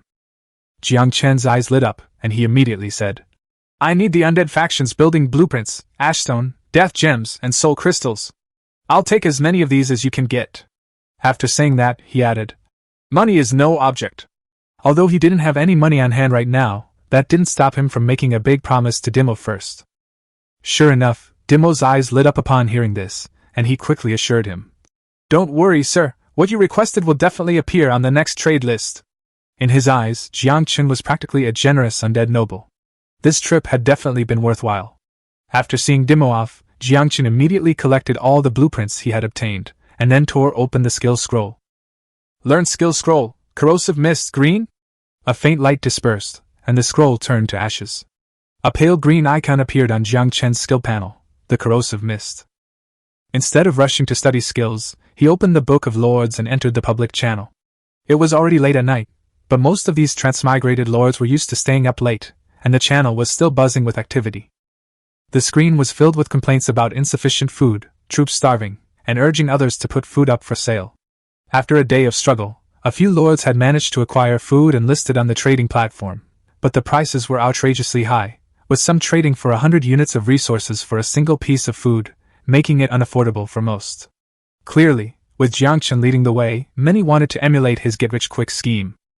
When Yangchen opened the regional channel, he saw two lords arguing fiercely over meat prices, practically wanting to rush over to the other side of the channel. He smiled faintly, already having made up his mind. Everyone was scrambling for food now, but soon the surviving lords would be able to stabilize their food supply. The good days of high grain prices could only last for a day at most. The right thing to do is to seize this opportunity to amass a large amount of basic resources. Yangchen's fingers flew across the keyboard, listing almost all the meat he had on the trading platform, leaving nothing behind. Trader, Yangchen listed items: meat, fat, edible offal quantity, 28,653 units. Exchange requirements: per unit, wood 50, stone 50, thatch 50, iron or 20, copper or 15, soul crystal 1. In polar regions, fat and offal are high in calories and vitamins, making them just as valuable as pure meat. After processing the food, Yangchen turned his attention to the tools. Stone axes and wooden spears, though only of white quality, were no longer rare, and some people in the channel had started selling them. To seize the market, he had to trade price for quantity. Yangchen simply built another workbench and continuously produced stone axes and wooden spears. Trader, Yangchen listed items: stone axes, wooden spears quantity, 50,000 each. Exchange: wood 10, stone 10, thatch 10, iron or 4, copper or 3, soul crystal 1. He had specifically checked the trading platform and found that wood and stone were now of similar value, so he simply standardized the price. To plunder the soul crystals from other lords, he even posted a soul crystal exchange rate. Soul crystals are strategic resources for summoning troops and upgrading buildings. Even the lord's hut requires them to recruit additional peasants. Peasants represent productivity and also have some combat capabilities. In the early stages of development, almost no one was willing to trade soul crystals. Chapter 13: Large-Scale Iron Ore Transaction. In addition, Yangchen added a line to the transaction notes: private message, high price purchase of all kinds of blueprints and rare resources. After doing this, the Lord's Book notification sound almost exploded. Yangchen casually closed the interface, feeling completely drained, and exhaustion instantly overwhelmed him. He hadn't slept for a day and a night, and even the strongest will couldn't withstand it. Yangchen lay down on the bed covered with a thick bearskin, keeping out the chill from outside the wooden house. The moment his head touched the pillow, he fell into a deep sleep. If he didn't sleep soon, he really would have to go and seek refuge with the god of the dead. The next morning, Yangchen was woken up precisely by the alarm clock from the Book of Lords. 6 hours of efficient sleep was enough for him to recover his energy. It was far from time to relax. Every minute was precious before the Lord's assessment. He glanced at the time: 8 in the morning. The public chat was still incredibly lively. The night owls had been discussing it all night, and the topic was still him. From day to night yesterday, Yangchen had released nearly 30,000 units of food, plus 2 types of weapons, completely stunning the lords in this area. Overnight, he had received over 100,000 friend requests and private messages. Outside the wooden hut, the skeleton soldiers were still working mechanically and faithfully, transporting the traded goods back to the warehouse in batches and sorting them. Besides the small mountains of basic materials, the most conspicuous item was over 900 units of iron ore. Yangchen opened the transaction record, his gaze pausing slightly. Of these iron ore, over 400 units had come from the same person. Xia Yulan. Her name was Delicate, and her profile picture showed a pretty girl. She looked about the same age as Yangchen, with a clean smile, like a naive and innocent girl. But the transaction records told a completely different story. She didn't buy much food. Instead, she bought 40 stone axes and 40 wooden spears in one go. Yangchen tapped his fingertips lightly on the table, his gaze deepening. This lord named Xia Yulan was definitely not as simple as she appeared. While others were scrambling for food, she was frantically hoarding tools and weapons. Either she herself had no shortage of food, or she had sharp eyes and had long understood that weapons and tools were the true hard currency for pioneering. A faint smile appeared on Yangchen's lips. Interesting. He opened his friends list, and sure enough, Xia Yulan's request was quietly waiting. Yangchen hesitated for a moment, then clicked accept. Almost instantly, a chat window popped up, the words brimming with excitement. Wow, Yangchen, you finally accepted? I've been waiting since last night. Yangchen had no time for pleasantries and cut straight to the point. Why do you have so much iron ore? Xia Yulan quickly replied. My territory is built on an open-pit mine. Other resources are average, but stone and iron ore are plentiful. Yangchen looked at these words and felt a pang of sadness. People really can't be compared. He was born in the desolate, icy wilderness of the far north, while they had an open-pit iron mine right beneath their feet. He wisely refrained from asking where her territory was. Xia Yulan's willingness to reveal the source of the iron ore was already a sign of trust. Pressing for its location would be pointless. Yangchen asked. Looks like you've also upgraded to a level 3 Lord's cabin? This judgment came from the quantity she had purchased. In the early stages of development, no one would hoard so many tools and weapons for no reason. They were only needed when the territory underwent large-scale construction. Iron ore was extremely scarce at this stage, and there was no worry about selling it. Yangchen even suspected that Xia Yulan had already built a workbench. Xia Yulan immediately seized on the key point. Also? So Yangchen, you've leveled up too? You didn't receive any rewards? Yangchen replied calmly. Not every level up comes with a reward. He didn't want to continue the small talk and directly stated his purpose. I need more iron ore. Xia Yulan answered readily. Selling it to you is fine, but I don't lack food or tools right now. Do you have anything else of value? Yangchen directly sent over the description of the green-quality black iron one-handed sword. He had already obtained the blueprint for this sword, and had seen the finished product from the goblin demo yesterday.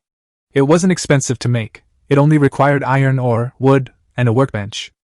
As long as there's enough iron ore, he can equip the skeleton army with green weapons on a large scale. He could even go a step further, and equip them with blue weapons. Xia Yulan was clearly tempted and immediately asked. Blueprints or actual weapons? Yangchen replied. I have the blueprints, but I can sell you the actual weapons below market price, settled in iron ore. There was a moment of silence on the other end, clearly weighing his options. Xia Yulan's territory was built in an open-pit mine, seemingly a stroke of good luck, but it actually harbored hidden risks. Such a mobile treasure trove, once discovered by other lords, would inevitably attract covetous eyes. Moreover, the absence of immediate threats didn't mean they didn't exist. She didn't want to become one of those unlucky lords who hoarded a mountain of resources only to have them all plundered in the end. Furthermore, with the lord's assessment hanging like a sword over everyone's heads, strengthening military equipment is a necessity that almost every lord cannot avoid. When Xia Yulan spoke again, her previous jovial tone had vanished, replaced by an astonishing calm. 5 units of iron ore for 1 sword. Yangchen immediately refused. Impossible. This is not the same as food. Green weapons will be best-selling items for lords building their armies in the future. There will be no shortage of buyers. He was telling the truth. Even if an undead army were to be raised in the future, it would be impossible to equip every skeleton with orange weapons. Orange equipment is certainly powerful, but its production and market price make it unsuitable for legion-level deployment. True major powers always consider cost and cost-effectiveness when building their armies. Even established local powers mostly use green equipment for their regular troops. Blue is already considered standard for elite units. If someone could actually muster a personal guard entirely equipped with purple gear, that would be something to brag about in a place like the Goblin Mall, where powerful factions congregate. As for this information, Yangchen gleaned it indirectly yesterday when he asked Dimo about the gold coin exchange rates for different races. A lot of useful information is hidden in casual conversation. The key is whether you can discern it. Yangchen continued. The black iron one-handed sword is worth 10 gold coins in the local forces, which is roughly equivalent to 10 units of iron ore. Besides, your iron ore might not even fetch that price. He added calmly. Don't rush to deny it. I have no reason to lie to you. A lord who develops rapidly like you will inevitably come into contact with outside forces sooner or later. Chapter 14 The Drawbacks of Enhancement. Xia Yulan hesitated for a few seconds, then gritted her teeth and asked, What price can you offer me? Yangchen's words made her realize that he had begun to contact external forces. If she continued to develop in isolation, she would eventually be left behind by the main force of transmigrators. Therefore, as long as the price wasn't excessive, she could accept it. Yangchen quickly offered his terms. If you can guarantee more than 400 units of iron ore per day, I'll give you a sword at 8 units per sword. But there's one condition. The one-handed sword I sell you cannot be listed for resale on the trading channel. Sure, I have enough iron ore on hand right now. Xia Yulan agreed readily. She could tell that Yangchen simply didn't want her to dump it on the market, which wasn't unreasonable. More importantly, the price was already far beyond her expectations. Yangchen was secretly surprised. It seemed he had underestimated the wealth of Xia Yulan's territory. Adding last night's trading volume, she could probably easily earn 800 units of iron ore a day. However, this was of little concern to him. Yangchen opened the Book of Lords, entered the crafting interface, and retrieved the blueprint for the black iron one-handed sword. Black iron one-handed sword blueprint, green, materials, iron or 2, wood 1. He immediately increased the quantity to 500 and confirmed the crafting. With a series of light clanging sounds, rows of gleaming black iron one-handed swords appeared from the workbench, neatly stacked on the ground. However, the crafting speed of green weapons was noticeably slower than that of white weapons. To improve efficiency, Yangchen casually built a few more workbenches. Black iron one-handed sword, green, damage, level 2. This batch of weapons didn't have any extra special properties, which was within Yangchen's expectations. However, both its damage and durability were much stronger than the stone axe and wooden spear, making it a qualitative leap for arming skeleton soldiers. Yangchen first listed 50 of them, specifying that they be traded to Xia Yulan. As soon as 400 units of iron ore entered the warehouse, he immediately began the next round of manufacturing. Xia Yulan was clearly satisfied with the weapon's quality and sent a message. "Big boss, you're generous. I love trading with people as generous as you." After the transaction, Yangchen typed another message. "Here's a suggestion. If you have extra manpower, don't mind yet. Clear out the surrounding monsters. Treasure chests can contain blueprints and resources. If you want to develop quickly, this is a shortcut. Anyway, thanks." Xia Yulan was very satisfied with the deal, and her impression of Yangchen subtly changed. Although this guy was a bit ruthless, at least he didn't cheat or swindle her, and he even gave her very practical development advice. Yangchen's reminder to her naturally had its own considerations. Only if Xia Yulan developed faster could he collect more iron ore every day. Ultimately, the cost would come from the consumer. After a quick wash, Yangchen ate a cold, hard breakfast and then began to focus on expanding his army. He mobilized his restored magic power and used the bone materials he had brought back to summon skeletons repeatedly. After his magic power was exhausted several times, his skeleton army finally swelled to 600 men. Yesterday, he sold food and weapons, which earned him over 100 soul crystals. Combined with the spoils of war and remaining reserves, this was enough to continue recruiting 7th-tier skeleton soldiers. Yangchen now highly values these high-tier elite troops. He can summon ordinary cannon fodder himself, but high-level undead troops require undead faction buildings for a stable production. He walked to the graveyard building and opened the recruitment option. Skeleton soldiers, tier 7, recruitment materials, 7 soul crystals, 7 bones. Yangchen adjusted the quantity to 27, consuming all the soul crystals at once. This was already a desperate gamble, but with the dual countdown of the polar cold and the Lord's assessment, he had to acquire greater power as soon as possible. Pale gray summoning lights flashed one after another, and the skeleton in the grave mound took shape.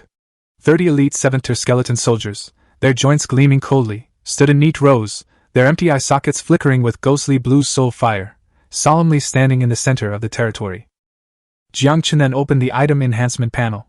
The black iron one-handed sword in the corner was lifted into the air by the system. He carefully placed the green equipment he had reserved for later transactions aside, and put the rest into the enhancement slots. A light blue halo enveloped the swords, and notification sounds rang continuously. All the weapons finally settled steadily at the blue tier. However, this batch of blue-black iron one-handed swords still did not develop any special characteristics. Their base damage was only increased to level 3. Even among blue-tier equipment, it's only considered a bottom-tier, unremarkable item. Nevertheless, the fundamentals of blue-tier equipment remain. Its durability and attack power far surpass those of green-tier equipment. This round of enhancement also made Yangchen realize the hidden flaws of the system. System enhancements can only improve upon existing conditions. They cannot create effects out of thin air. In other words, an ordinary white item, even if upgraded all the way to a legendary artifact, might still only have high stats but lack special skills, passive effects, and the blessing of laws. It's still a blank weapon. Such an artifact is even inferior to a broken semi-divine artifact. Like these black iron one-handed swords, they're barely usable even when upgraded to blue, but if forcibly upgraded to purple, they still can't compare to the Evil Moon's single-edged sword in his hand. Without any special enhancements, even if the damage is upgraded to level 4, it's at best a top-tier blue weapon. The greatest value of the system's enhancement is actually evident from the first enhancement. The more you enhance, the greater the investment and the lower the return. Having understood this, Yangchen stopped worrying, reopened the crafting panel, and found the log shield blueprint. Log shield blueprint, white required materials, 2 wood. He directly crafted 600 log shields. After the system deducted the wood, the rough, heavy wooden shields were neatly piled up on the ground. Yangchen waved his hand, and the enhancement light shone again, uniformly upgrading all the log shields to the green tier. The second-tier defensive attributes were sufficient for the skeleton soldier's daily combat. After preparations were complete, he began to deploy his troops. Yangchen specifically left behind 100 skeleton soldiers to carry all the army's supplies and to serve as cannon fodder during battle, using bone explosions. The remaining skeleton soldiers were all equipped with blue and black iron one-handed swords and green wooden shields. The fully armed undead army stood solemnly like a mountain, their soul flames flickering in unison. Yangchen looked at the army formation before him and nodded in satisfaction. Then, he led his vast skeleton army out of the territory. Their first target was the nearest and smallest Arctic Grey Orc camp. That camp had only 200 orcs, including the elderly, women, and children, making it the weakest link in the fighting force. Although it was the closest, the Arctic ice plains still stretched endlessly. The biting wind, whipping snowflakes, stung their faces. Yangchen led his army through the snow and ice for over an hour before finally spotting a cluster of semicircular igloos scattered across the distant snowfield. The igloos stood out starkly against the silvery white snow. A slight smile played on Yangchen's lips. He was certain he had found the right place. Chapter 15 Orc Camp. Almost at the same time Yangchen spotted the orcs on guard duty in front of the igloos also discovered this sizable undead force. A low, piercing horn blast ripped through the snowfield, startling the orcs who had been huddled in their igloos for warmth. Wrapped in heavy animal hides, they grabbed various weapons and stumbled out. These orcs came from the lowest rung of the Northern Orc Empire, and were called Grey Orcs. Their skin was ashen, their bodies slightly hunched, and their bellies round. Aside from their size, which was similar to that of ordinary humans, they looked almost identical to ugly goblins. They varied in height and build, and their weapons were a jumbled mess, mostly blunt weapons made from animal leg bones, with a few carrying rusty short knives. Their formation was disorganized, making them appear as a ragtag group of untrained individuals. However, despite their savagery, the Grey Orcs still retained basic judgment. Although the skeletons before them seemed like they would fall apart at the slightest touch, their numbers were clearly several times greater than their own. As for the exact number of times greater, their minds couldn't fathom it. They only knew they were densely packed and far outnumbered their own. Furthermore, the skeleton army hadn't launched a direct attack, and the orcs hadn't immediately charged forward with howls. While orc warriors were indeed fearless, they weren't indiscriminate madmen who would attack anyone without cause. After a brief stalemate, the orcish crowd parted to create a narrow path. An elderly orc, leaning on a bone cane, slowly emerged. His eyes were cloudy, yet held a wisdom unlike that of the other orcs, his gaze fixed directly on Yangchen in the center of the skeleton army. Yangchen, dressed in a tattered, thick cotton-padded coat, stood out conspicuously amidst a sea of skeletons. The old orc's face was painted with brightly colored grease paint, and a few vivid pheasant feathers were tucked behind his ears. Judging from his attire alone, one could tell he was of high status, most likely a chieftain or similar figure. After all, Grey Orcs usually didn't even bother wearing animal skins unless it was to protect themselves from the extreme cold of the polar regions. They typically just wore a simple loincloth and roamed around freely. The more ornaments one wore, the higher one's status. Yangchen had heard this from the goblin Dimo long ago. Dimo had even mocked the elves for this, saying that the so-called elven scholar who proposed this method was actually just a general on the eastern frontier of the Elven Empire, and a brute who barely knew any words. He only became famous for drunkenly harassing his superior's princess wife, which led to his complete demotion and made him a negative example for the Elven Empire. Dimo added sarcastically, saying that if someone like this could be called a scholar, then every goblin who could do addition and subtraction within 100 in their head could be a PhD. Yangchen could relate to this. When he traded with Dimo, the goblin had to squat on the ground and calculate several times with a dry twig over a few gold coins before confirming the amount. Yangchen had no interest in the old grudges between goblins and elves, but this statement did provide him with a basis for judgment. The strangely dressed old orc before him must be the one in charge of this camp. The old orc spoke hoarsely. "Human, state your reason for intruding into the Greyskin camp. If you are sincere, we will treat you with courtesy. If you harbor malice, our weapons will shatter every bone in your body." As soon as he finished speaking, a detection panel popped up in front of Yangchen's eyes. Name, Brook Strength, Tier 6 class. Orc Priest. Yangchen glanced at the other orcs and found that most of them were no more than Tier 3, which immediately put his mind at ease. The opposing side had no heroes, while his side had a green-grade necromancer present. No matter how you looked at it, they couldn't lose. Brook spoke the common language of the mainland, not fluently, but the meaning was clear. This was one of the advantages of being a transmigrator. No matter what language the other person spoke, it would automatically be translated into a language Yangchen could understand, and what he said would also be translated into a language the other person could comprehend. Yangchen said calmly, "I am a lord from the north. I have come here to make a deal with the orcs." Brook's eyes narrowed suddenly, and he shouted sharply, "You are lying! Further north is a forbidden zone. Apart from polar bears and sea beasts, no orc can survive there, let alone a human like you."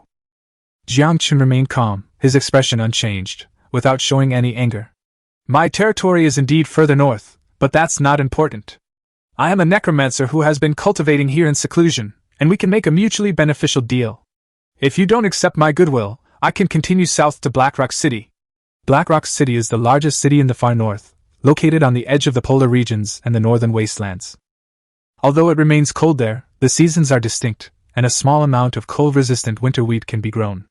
The city is home to 100,000 orcs and grey dwarves year-round, with a garrison of over 10,000, and is also the largest trading market in the far north. With the Blackrock City Lord's reputation and strength, all the major northern chieftains and lords are willing to go there to exchange goods. As for the identity of the necromancer, it was merely a disguise for Yangchen. In this world, necromancer is merely a profession, not exclusive to the undead race, which conveniently conceals his true allegiance. Yangchen doesn't despise the undead race, but rather, the undead have such a terrible reputation in this world, almost universally hated by all living beings. To avoid trouble, he can only temporarily use the identity of a necromancer. Brook narrowed his eyes again, his gaze sweeping over the dense army of skeletons behind Yangchen. After a moment of contemplation, he finally spoke. "What sincerity have you brought?" He intended to assess Yangchen's so-called sincerity before deciding whether to make a deal or devour this undead army at any cost. After all, he still had great faith in the orc warriors. Yangchen waved his hand, and a skeleton soldier with distinct knuckles immediately stepped forward, handing him a smoothly polished wooden shield. The wood had a warm luster, and the edges were reinforced with bone nails and animal sinew. The shield surface was flat and thick, clearly much better than ordinary ones. Brook took the shield, his rough hands repeatedly rubbing the surface, then pressing it firmly with his knuckles, before bringing it close to his nose to smell the wood. He beckoned to a strong orc and said in a deep voice, "Try cutting it." The orc warrior gripped his rusty battle axe, lowered his waist, and brought the axe down with a whooshing sound. A dull clang resounded, and wood chips flew slightly. Only a shallow mark was left on the log shield. It wasn't pierced through and looked like it could withstand a few more blows. Such sturdiness far exceeded that of an ordinary log shield. On the battlefield, it would definitely be a lifesaver. Chapter 16. Occupying the camp. Old Brook's cloudy eyes suddenly lit up, like a wild beast spotting its prey, his greed almost impossible to conceal. He lowered his voice and asked Yangchen, "White equipment, log shields, how many do you have here?" Yangchen calmly corrected him. "This isn't ordinary white equipment, it's green quality. It's made using my family's ancestral craftsmanship and secret recipe. You just tested its hardness." Old Brook's face darkened, and he immediately raised his voice. "You're lying! This is just an ordinary wooden shield. Old Brook's judgment is never wrong. It's worth at most 1 beast tooth gold coin." Yangchen was so angry he laughed. 1 beast tooth gold coin wasn't even a third of the price of the lowest grade white equipment on the market. This old man's greed and stupidity were now blatantly obvious. Old Brook, however, seemed confident and sneered. "That's right, in any orc tribe, this piece of wood of yours is only worth this much." As he spoke, he subtly made several cryptic hand gestures into the shadows behind his back. Yangchen's face turned completely cold. "It seems you have absolutely no sincerity in this deal." Old Brook grinned maliciously. "Sincerity? I think you don't want the friendship of the orc tribes." The words had barely left his mouth when a cold arrow suddenly shot out from the shadows, heading straight for Yangchen's heart. It turned out the orcs had been lying in ambush with archers. They weren't after a deal, but wanted to kill him. Before Yangchen could react, a skeleton soldier beside him instinctively moved forward. Clang! The arrow slammed into the bone shield, the immense force forcing the skeleton soldier back half a step, yet it still managed to block the attack. Yangchen's eyes instantly turned icy. It seemed these orcs had planned to double-cross him from the start, assuming his men were just defenseless skeletons they could easily manipulate. He calmly ordered, "Attack!" At his command, the skeleton legion charged forward. A flash of ghostly light appeared at Yangchen's fingertips, and a corrosive mist was instantly released. The purplish-gray poisonous fog exploded like a tidal wave within the orc ranks, its pungent stench quickly filling the entire area. Seeing his ambush fail, the old priest was about to cast an inspirational totem when he was enveloped in poisonous mist. The moment the mist touched his skin, a piercing, burning pain shot through him, his magical energy became chaotic, and his spell was instantly interrupted. One of the orcs cried out in terror. "It's a mage!" Although orcs were tough, their magic resistance was extremely low. Coupled with their already backwardness and deep-seated fear of mages, in legends, human mages were almost on par with demons. Panic spread rapidly, and the orcs' formation instantly crumbled. Yangchen shouted, "Charge!" 10 unarmed skeleton soldiers charged directly into the chaotic orc horde. The next moment, Yangchen detonated his magic. Bone burst. A series of booming sounds erupted as bone fragments scattered and flesh flew everywhere. The already panicked orcs completely collapsed, their screams, cries, and curses mingling together. After being hit by over a dozen spells simultaneously, Yangchen felt his mind go blank, his magic almost completely drained, his face turning pale, and his body nearly collapsing to the ground. Sensing his weakened state, he immediately summoned several skeleton soldiers to protect him, who then carried him back swiftly, away from the center of the battlefield. The undead, devoid of fear, continued their indifferent advance.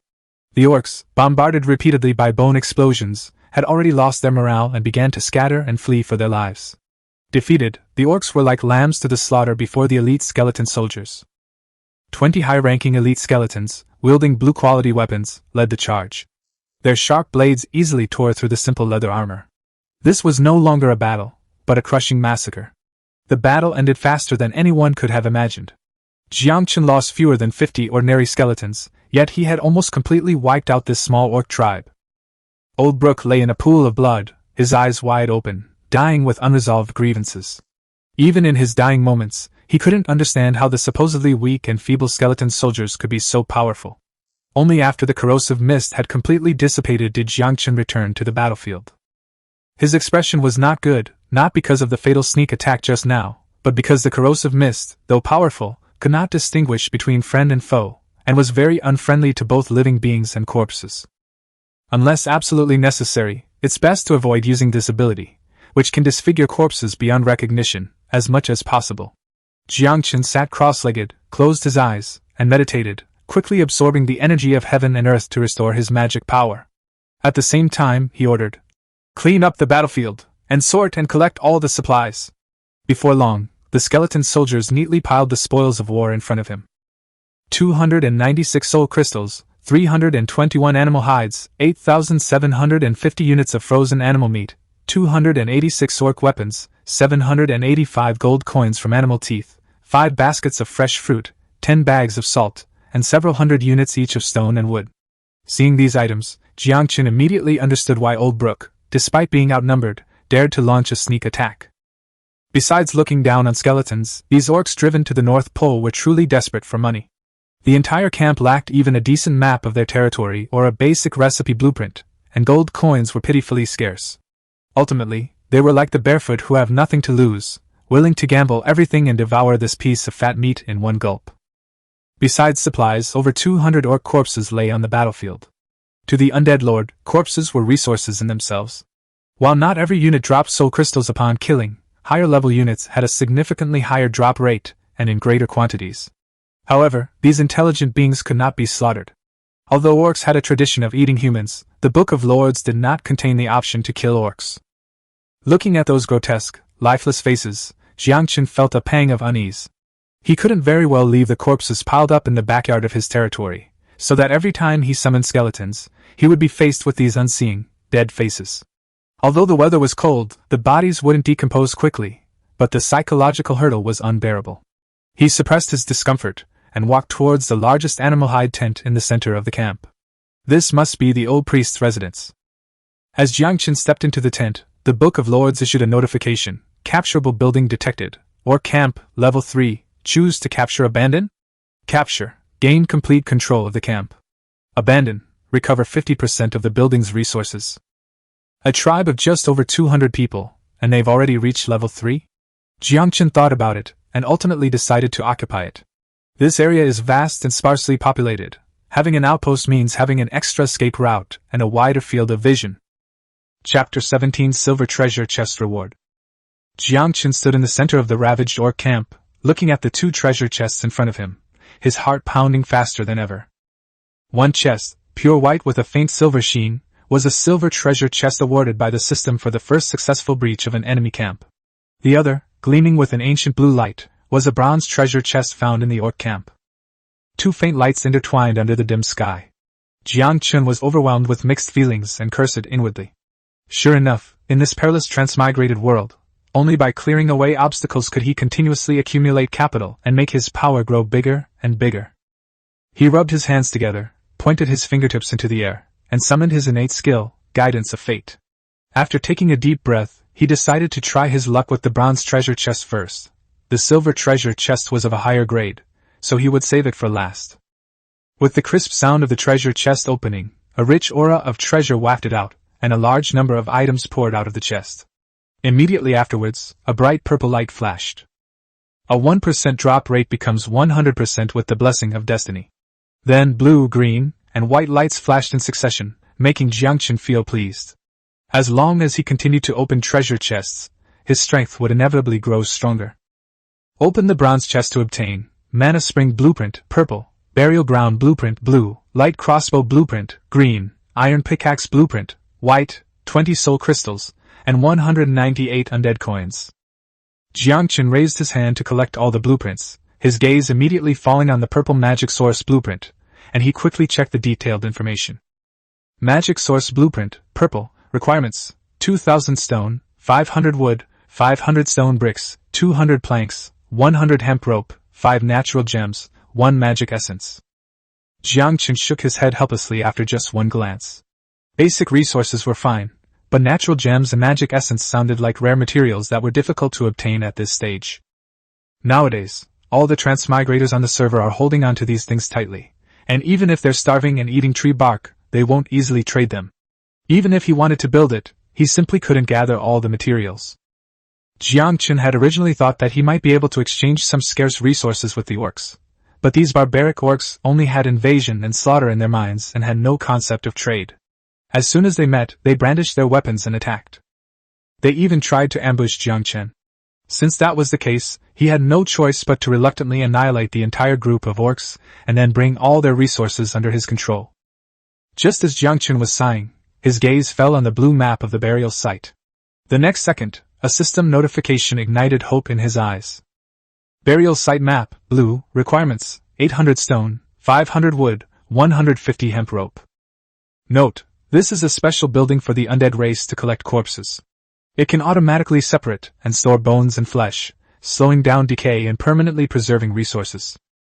Yangchen's heart skipped a beat. This was no ordinary storage building. It was clearly a core facility tailor-made for the undead lord. Bones are the key material for him to summon skeleton soldiers. The corpses he collected in the past rotted easily, so in order not to waste them, he could only work overtime to meditate and restore his magic power, and then continuously summon skeleton soldiers. With burial grounds, the resources of corpses can be preserved stably, and there's no need to worry about the loss of raw materials. This value is far more practical than a few fancy-looking pieces of equipment. After suppressing his excitement, Yangchen looked at the silver treasure chest next to him and gently touched the surface of the chest with his fingertips.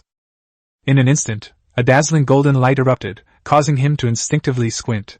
The aura of the treasure was several times stronger than that of the bronze treasure chest from before. Withdrawal successful.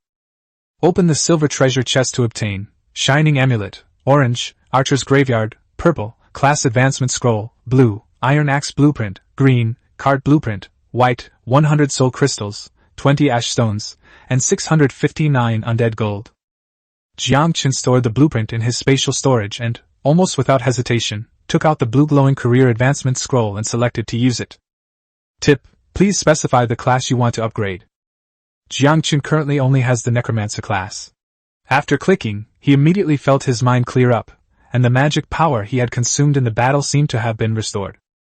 But he quickly realized it was just an illusion. The Necromancer had already reached blue quality, causing his magic power to surge, which was what caused this change. In addition, he discovered that his skeleton summoning skill had also been upgraded to blue quality. This was probably because he had been using it frequently and had already accumulated enough proficiency.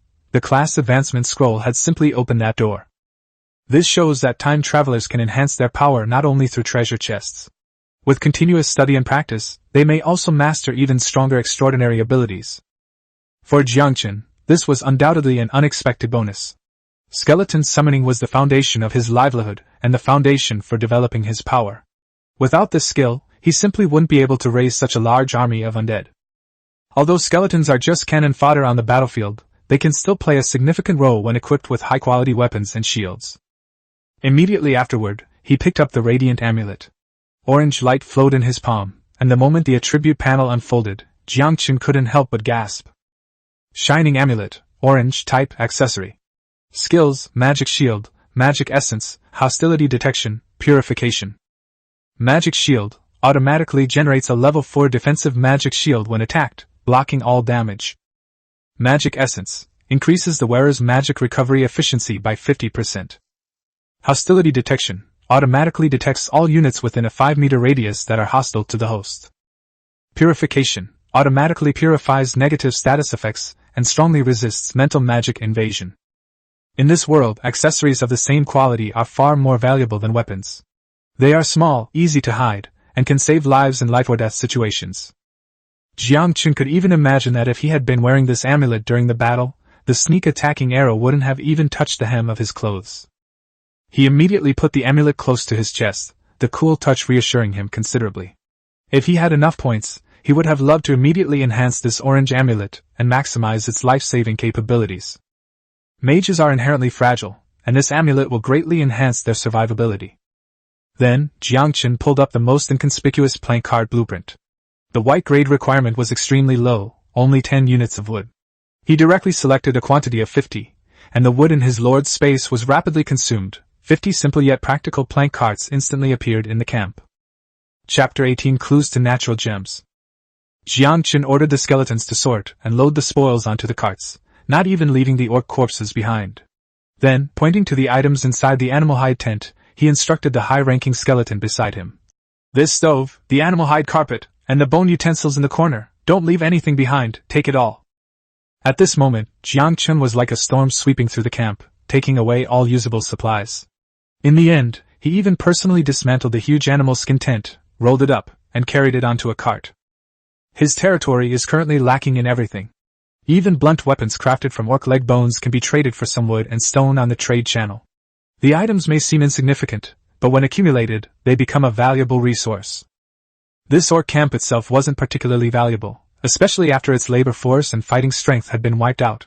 At best, it could only serve as a temporary transit point. And for the undead faction, a transit point didn't need any fancy decorations. Moving everything that could be moved was the most practical approach.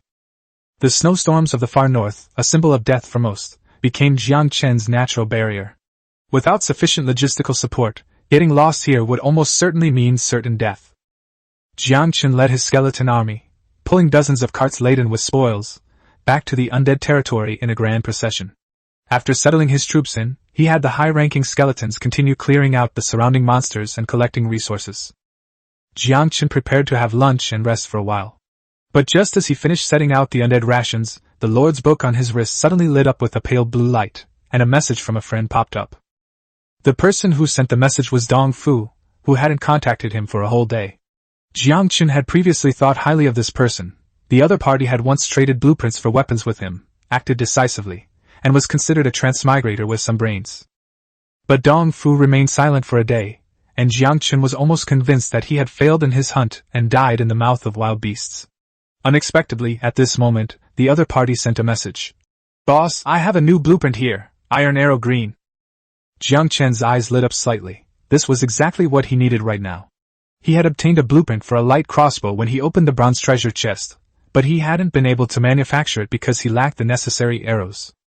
The black iron one-handed sword is more suitable for high-level skeletons with intermediate swordsmanship proficiency, but if he gets the iron arrow blueprints, the territory's ranged combat power can be filled.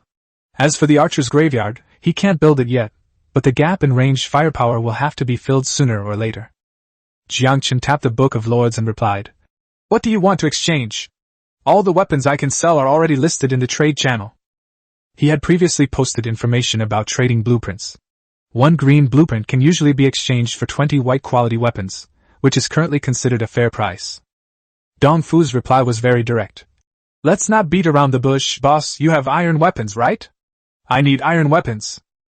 Yangchen frowned slightly. but didn't ask how the other party knew. After all, he had just wiped out the entire orc camp, and anyone with a little judgment could tell that it was impossible to defeat the tough-skinned orcs with such a crude weapon as a stone axe. In other words, Yangchen must possess more advanced iron weapons. He didn't immediately refuse, as he had already planned to put the iron weapons on the trading channel soon, and trading them now wasn't out of the question. Yangchen gave his bottom line. 3 black iron one-handed swords, green ones. No more than that. He only intended to trade an unenhanced, ordinary black iron one-handed sword. As for blue-quality weapons, bringing them out now was too early and could easily attract the covetous eyes of other lords. Although he wasn't afraid, there was no need to reveal his trump card prematurely. Moreover, the manufacturing cost of blue weapons is frighteningly high. The cost of strengthening and basic materials alone is at least 1,000 units of resources, and he would feel the pinch if he gave them away. Dong Fu quickly checked the attributes of the black iron one-handed sword. Level 2 sharpness, its attack power was considerable, instantly captivating his attention. He is in a very bad situation. Although he managed to kill a grey wolf and gather enough resources to upgrade his level 2 lord's hut through food trading, and even opened a wooden treasure chest, his peasants have suffered heavy casualties. If he had possessed such sharp iron weapons earlier, he would never have ended up in such a sorry state. After a moment's thought, Dong Fu gritted his teeth and replied, 5. In addition to this natural gem, I'll trade the iron arrow blueprints and the natural gem for 5 black iron one-handed swords. Yangchen's eyes lit up with eagerness the moment he saw the words. Natural gem. This was one of the core materials needed for the magic source blueprint, and he had searched for it for a long time without any leads. He never expected it to be in Dong Fu's hands. With such rare resources right in front of him, Yangchen didn't hesitate and replied directly. Okay, let's put it up for trading. The two parties quickly completed the exchange in the trading channel. After sending out 5 black iron one-handed swords, Yangchen had an iron arrow blueprint and a gem the size of a pigeon egg, entirely emerald green, emitting a faint natural aura. Yangchen stored the blueprints into his spatial storage, his fingertips caressing the cool, smooth natural gemstone, and he couldn't help but sigh. If this thing were on Earth in his previous life, it would definitely be considered a high-quality emerald, but in this cruel world, it's just a slightly rare material for making gems. Regardless, with this natural gem, he had taken another crucial step toward building a source of magic. Natural gemstones, minerals formed by the accumulation of a large amount of natural energy. Yangchen put away the gem, his gaze slightly narrowed, and then typed a line on the Lord's book. Could you please tell me how you obtained this? Worried that Dong Fu might be hesitant, he added. I'm not asking where you got it, I just want to know exactly how to get it. Dong Fu was quite straightforward and quickly replied. There's nothing inconvenient to say. I just found it in its den while tracking a coyote. Yangchen nodded slightly, immediately making a judgment in his mind. Dong Fu's territory was most likely located in a forest area, and this kind of ore containing natural power was probably a specialty of the relevant areas of the elven camp. To others, this news might seem like a simple origin story, but to Yangchen, it represents a resource route that could be explored in depth over the long term. He immediately replied, If you have any more of these in the future, you can come to me to trade. Not just the black iron one-handed sword, I have other good stuff too. Chapter 19 Stabilizing the Food Market. Yangchen tapped his finger and sent the attributes of the green wooden shield, the light crossbow, and the simple leather armor to Dong Fu all at once. If you want a horse to run, you have to show it where the grass is. Yangchen understood this principle very well. Only when the offer is tempting enough will the other party be willing to bring out their best stuff. He thought Dong Fu would hesitate, but the other party replied almost instantly. I want 5 log shields, and I also have a natural gem. I'll make up the rest with resources. Yangchen agreed without hesitation. After the transaction, he acquired a natural gem and 500 units of wood. Looking at these resources, he was even more certain that Dong Fu's territory was mostly near a forest, and at the very least, the wood supply was plentiful. After ending the communication, Yangchen casually opened the public lord channel. 2 days of exploration had passed, and some lords had begun to put food up for sale, but the prices were getting more and more outrageous, with some even asking for 100 units of basic resources in exchange for 1 serving of food. Yangchen sneered. Now that everyone has started to rely on themselves, this kind of exorbitant pricing will only lead to their own demise sooner or later. He acted swiftly, putting another batch of food on the shelves, priced at only 10 units of basic rations. Food prices would eventually drop. He couldn't monopolize the market and make exorbitant profits forever. Besides, in his territory, only he himself truly needed to eat. The rest were all skeleton soldiers who didn't consume any rations. He'd already eaten the biggest slice of the cake. His next task wasn't to continue ripping people off, but to stabilize the market. In short, Yangchen wanted to establish new rules for this chaotic newbie zone. The channel, which had been raging just moments before, suddenly fell silent for a moment the instant he refreshed the price, before erupting into chaos once more. Some people mocked the unscrupulous merchant who shouted, 100, saying that Yangchen, the big boss, had come out to uphold justice. Others cried out that they had just bought at a high price and lost everything. Those who hoarded goods and raised prices were furious, cursing Yangchen for disrupting the market, but they were quickly drowned out by the clamor of the ordinary lords. Those people had very little food, and the prices were all over the place, which was nowhere near as stable and cheap as what Yangchen had. Yangchen looked at the flood of messages and felt it was both absurd and real. A couple of days ago, he sold food at high prices, and these people were both cursing and scrambling to buy it. Now that he was voluntarily lowering prices, his image suddenly became much more dignified compared to the group of unscrupulous merchants. That's how buyers are. When prices are similar, they'll hesitate and try to bargain, but once there's a significant difference, they'll rush to the cheaper one without hesitation, afraid that not getting a good deal would be a loss. The food he had put on the shelves was dwindling at a visible rate.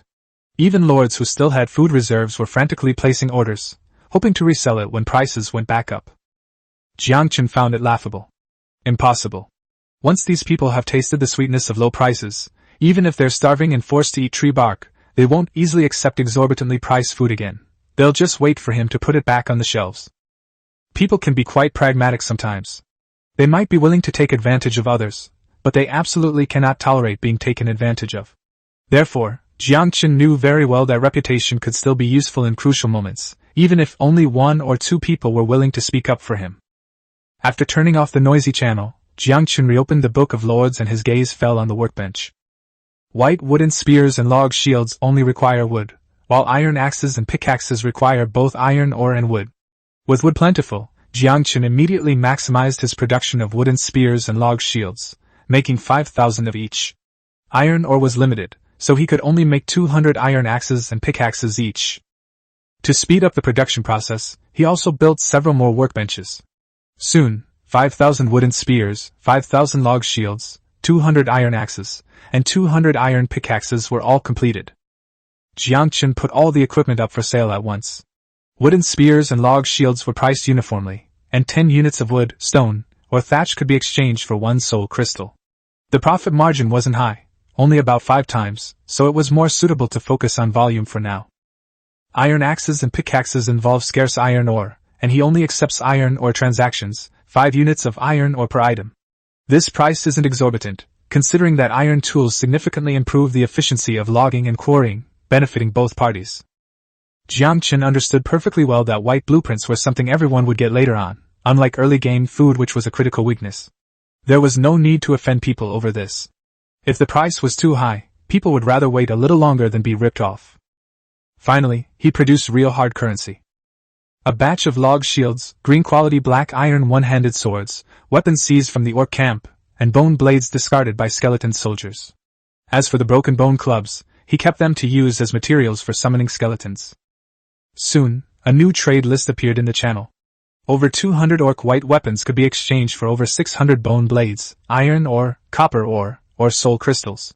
100 green and black iron one-handed swords, even cheaper, could only be exchanged for white blueprints, rare resources, or 30 soul crystals. Additionally, 10 green swords were limited to 2 for 1 green blueprint. Yangchen took out the green weapon, but what he truly wanted was never soul crystals or ordinary materials. What he wanted were the rare resources hidden in the hands of countless lords, whose uses even their masters didn't know, yet who were unwilling to part with them. The fact that Dong Funan could pull out 2 natural gemstones in one go is enough to prove that many people have similar things in their hands, but they don't understand them and dare not use them recklessly. But green weapons are different. Even if they still have a market years from now, they're still available now. At this stage, just having one in hand is like a game changer when dealing with monsters. Weapons are something you can temporarily forego, but you can't be without. Every transmigrator understands that even if it means tightening your belt, you must first ensure you have something to save your life. Therefore, Yangchen concluded that someone would definitely be willing to give up those rare resources whose uses were currently unknown in order to exchange for a powerful weapon that could allow the territory to take off in a short period of time. When this long list was dumped into the public Lord channel, the entire channel crashed instantly. Some were shocked that they were still using stone axes to kill monsters, while Yangchen had already started selling green weapons. Some complained that exchanging blueprints and rare resources was too expensive, while others reminded him that it was fine not to buy them. Once the Lord assessment was in 5 days and wild monsters came knocking on his door, he would naturally know whether it was worth it or not. The channel was in complete chaos. Some people were asking what exactly constituted a rare resource, while others were pretending to be cute and coquettish, trying to get a few green weapons for free, only to be immediately exposed as burly men. Someone even pulled out their family heirloom gold watch, asking if they could trade it for a green weapon. Chapter 20 Building the Burial Ground. Congratulations, Lord. You have successfully captured the Orc Camp, Level 3. The next second, 3 world announcements simultaneously rang in the ears of all the lords. World announcement.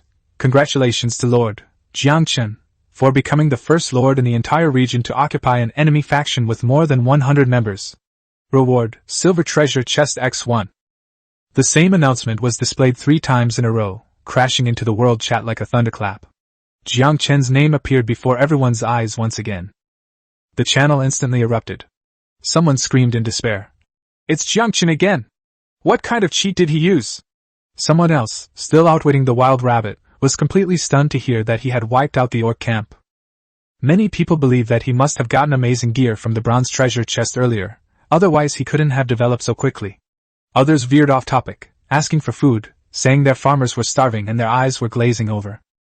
Meanwhile, lords all over the world saw the announcement.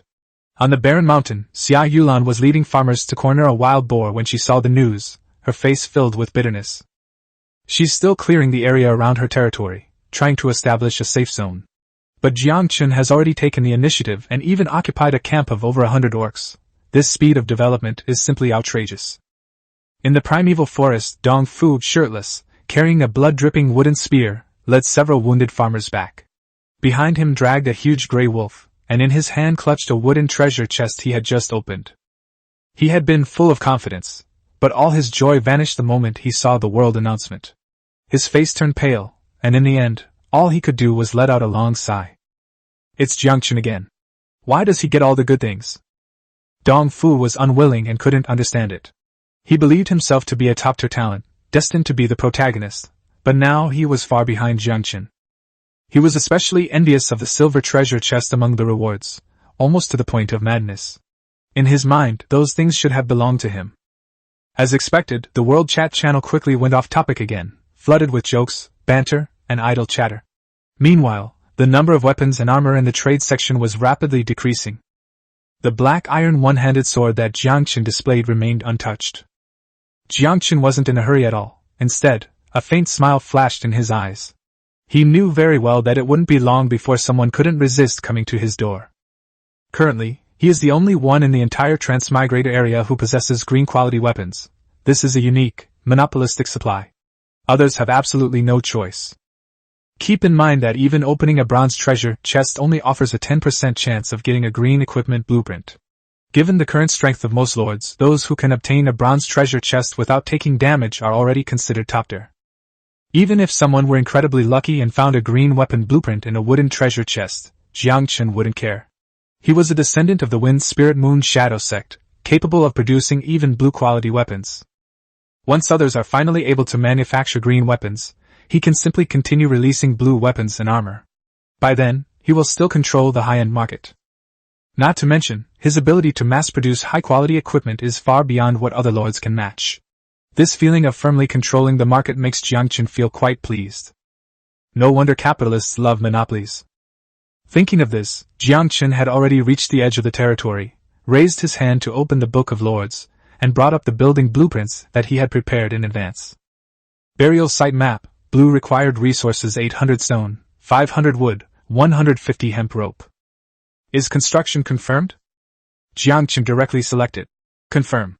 A pale blue system light suddenly shone, and soon after, a building appeared out of thin air behind the Lord's hut, forming a diagonal shape with a grave mound. The so-called burial ground was a huge, circular pit. The edge of the pit was only surrounded by a rough stone railing, which looked unremarkable and even somewhat rudimentary.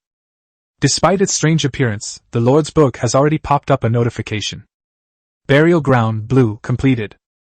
Yangchen stopped worrying about it and continued to check the attributes. Burial ground, blue. Faction, undead. Effect, decomposes various corpses, continuously collecting bone and flesh resources. The undead faction's true strength is far more complex than the skeleton soldiers outsiders imagine. Otherwise, the undead race could not have stood at the pinnacle of the continent, becoming one of the top powers.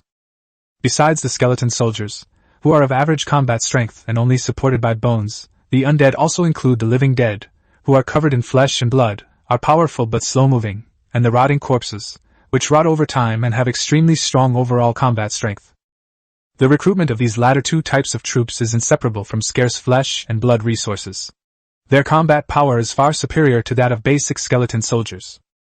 After the burial site was completed, Yangchen immediately ordered the waiting skeleton soldiers to bring over all the orc corpses they had previously killed and throw them all into the deep pit. The quicksand within the pit surged slowly, like a greedy beast, gradually engulfing the orc corpses.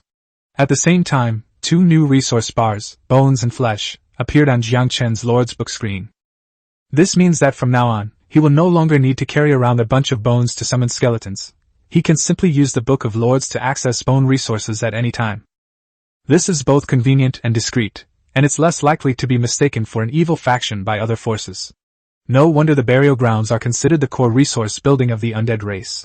They truly live up to their reputation.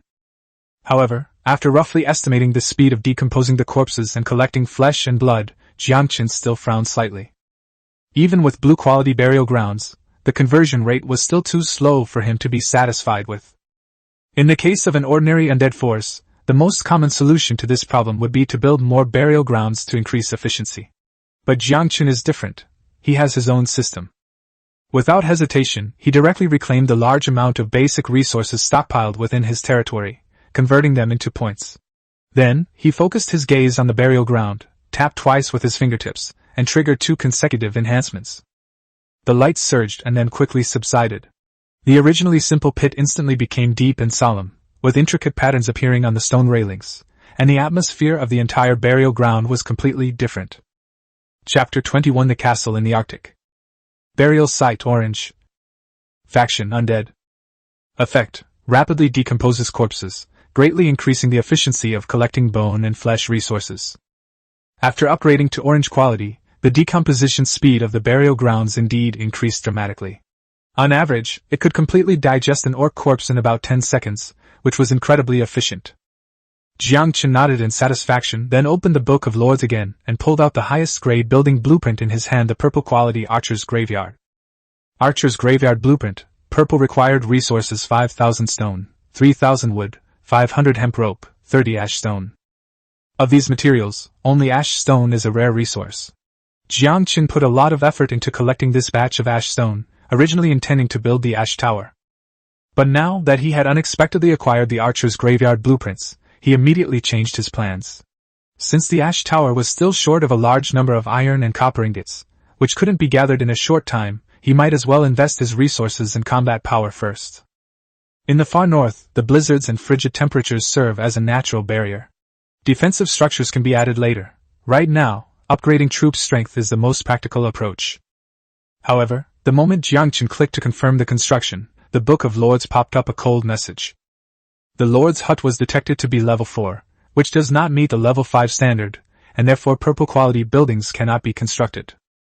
Yangchen was taken aback, then realized that the Lord's cabin, which seemed to only be able to summon basic troops, was actually the true core of the entire territory. Its level directly determines the upper limit of buildings that can be constructed in the territory, and also affects the overall level of prosperity. However, Yangchen quickly glanced at the grave mounds and burial grounds beside him, which had already advanced to the orange level, and a slight smile appeared on his lips. He finally realized more clearly just how outrageous his system truly was. Even though the enhanced building was only a half-finished product, it allowed him to have orange-level buildings and hire troops ahead of time, even though his lord's cabin was only level 4. On a small scale, this is exploiting loopholes in the rules. On a larger scale, it's blatantly ignoring the laws of this world. However, the stockpiling of stone bricks must be accelerated. Yangchen also needs to find a way to contact Blackrock City and open up resource channels in the local world. Relying solely on transmigrators for trade yields at most some scattered resources, most of which end up as enhancement points. Even if someone is lucky enough to obtain 1 or 2 high-level resources, they treasure them and keep them hidden away, never offering them for sale. To gain early access to more advanced materials, one must deal with local forces that have been developing for countless years. Just then, Yangchen's sea of consciousness suddenly stirred. The soul flames of several skeleton soldiers who were sweeping the outer perimeter of the territory suddenly went out. Immediately afterwards, the soul fire of the remaining skeletons also dissipated one after another, at an alarming speed. Have we encountered a formidable enemy? Yangchen raised an eyebrow, his expression immediately turning serious. Although those skeletons were only second-tier cannon fodder, they were still equipped with green-quality weapons and armor. The fact that they were wiped out in such a short time indicates that a danger threatening the very foundation of the territory has emerged nearby. Without the slightest hesitation, Yangchen turned and walked towards the graveyard, consuming all the soul crystals he had accumulated, and summoned 67-tier elite skeletons in one go. He equipped these elite skeletons with blue and black iron one-handed swords and green log shields, and at the same time ordered the skeleton army that was fighting outside to immediately return to their defenses. This time bomb must not be left near his territory. A moment later, Yangchen took command of the central army, which set off in a grand procession, surrounded by nearly 1,000 skeleton soldiers. The army bypassed an iceberg in the distance behind the territory and finally arrived at the location where the skeleton soldiers had suffered successive losses. But when Yangchen crossed the glacier and saw the scene before him, he couldn't help but be stunned for a moment. This is not a monster's lair, but a huge and ancient fortress. The fortress walls are dilapidated and covered with thick ice and snow, looking desolate and ruined, as if it had been abandoned for many years. But Yangchen would never be fooled by appearances. Although those skeletons weren't top-tier combatants, they were at least fully equipped with green gear. However, in his perception, their soul flames went out incredibly quickly, almost 1 per second, and in less than half a minute, the entire squad was wiped out. Perhaps the guardians here have no interest in bones. Broken skeletons lie scattered in front of the castle gates. The weapons and armor beside them, however, remain untouched. From this perspective, the attackers were either not very intelligent, or simply didn't need these weapons. There's definitely something wrong with this place. Spread out and form an encirclement formation. Yangchen gave a deep order, ordering the skeleton soldiers to surround him in layers, while he stood at the very center, slowly approaching the frozen fortress under tight protection. He wasn't necessarily determined to tackle this challenge head-on. Rather, this place was too close to his territory. So close that he dared not allow an unknown danger to lurk right under his nose. After advancing several dozen meters, the attackers finally revealed themselves. The fortress's heavy gates burst open, and enormous black spiders surged out. Their 8 legs gleamed coldly, sharp as knives, and their entire bodies exuded a deadly aura. Black Wolf Spider Monster, Tier 5. Faction, Underworld. Racial traits, living beings, beast-men, spider-like creatures. They're Tier 5 units. At a glance, there are at least 2 squads of them. That ordinary skeleton squad would have been wiped out instantly. Their defeat was entirely deserved. However, these spiders do not seem to be good at using silk, relying more on physical strength and venom for close-range attacks. Skeletons, advance! Yangchen made a decisive move, magic power surging at his fingertips. Bone burst! With several loud bangs, the skeletons charging at the front instantly self-destructed.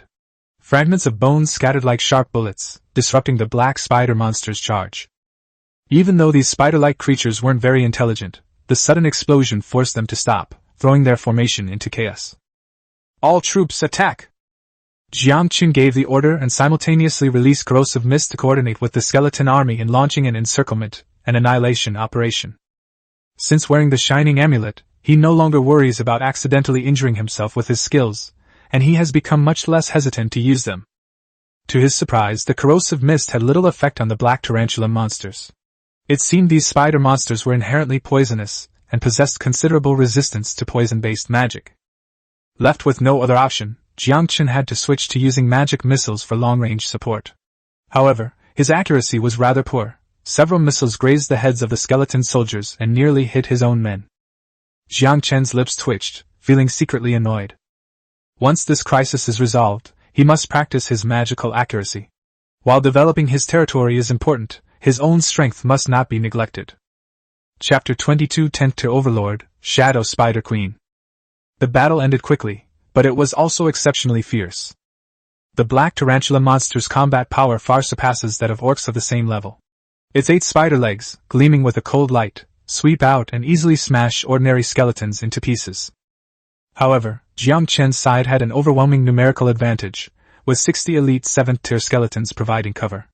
These enhanced skeletons skillfully evaded attacks, using their superior weaponry to continuously slash and cut through the spider monster's claws before swarming in to reap its lives.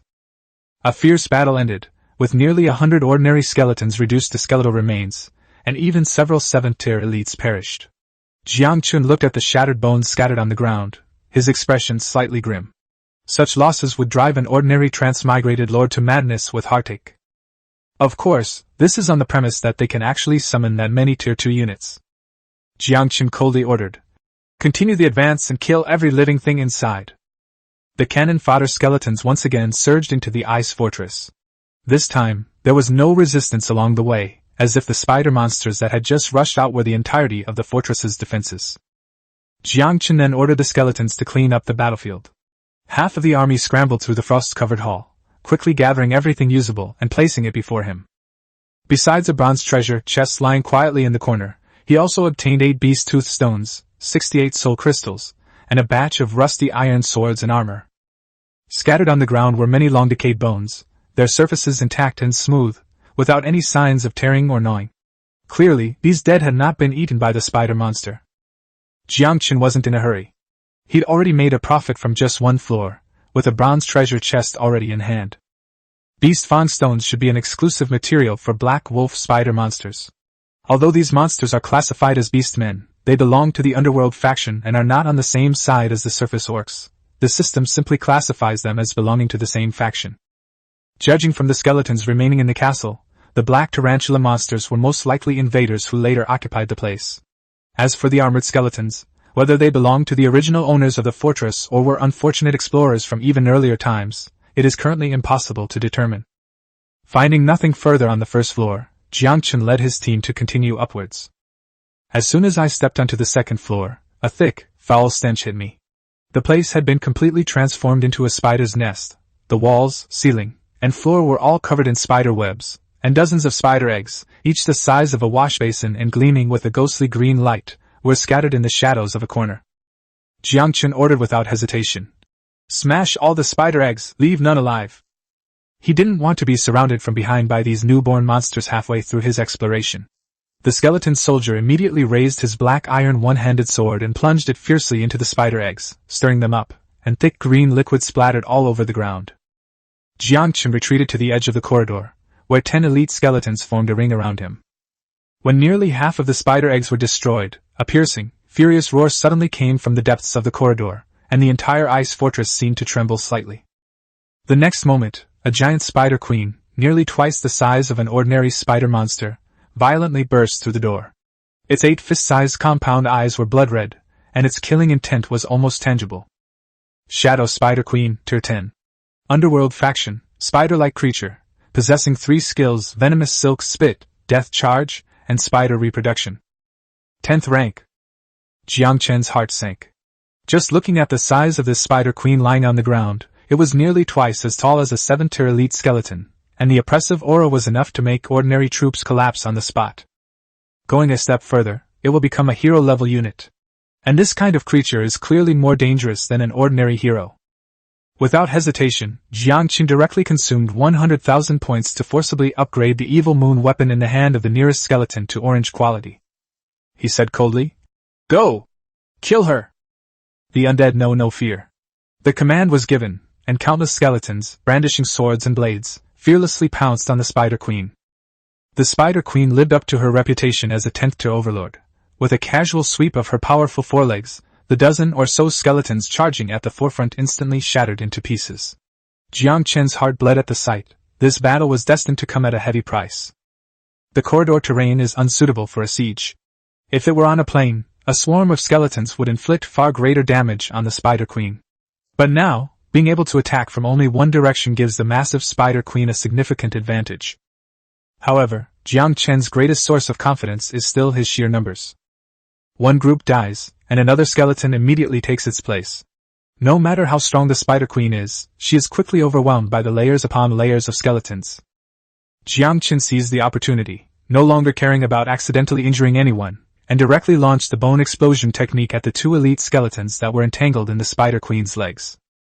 With a deafening roar, bone fragments shattered.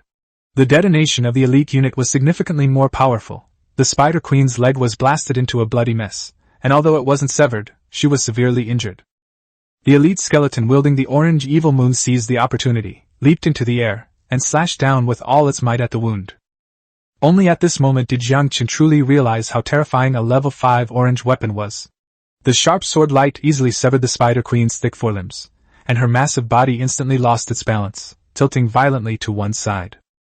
The elite skeleton was also sent flying by the Spider Queen's dying counterattack kick. Its 7th-tier bone body was instantly severed at the waist, leaving only its upper body to crawl forward instinctively, attempting to continue fighting.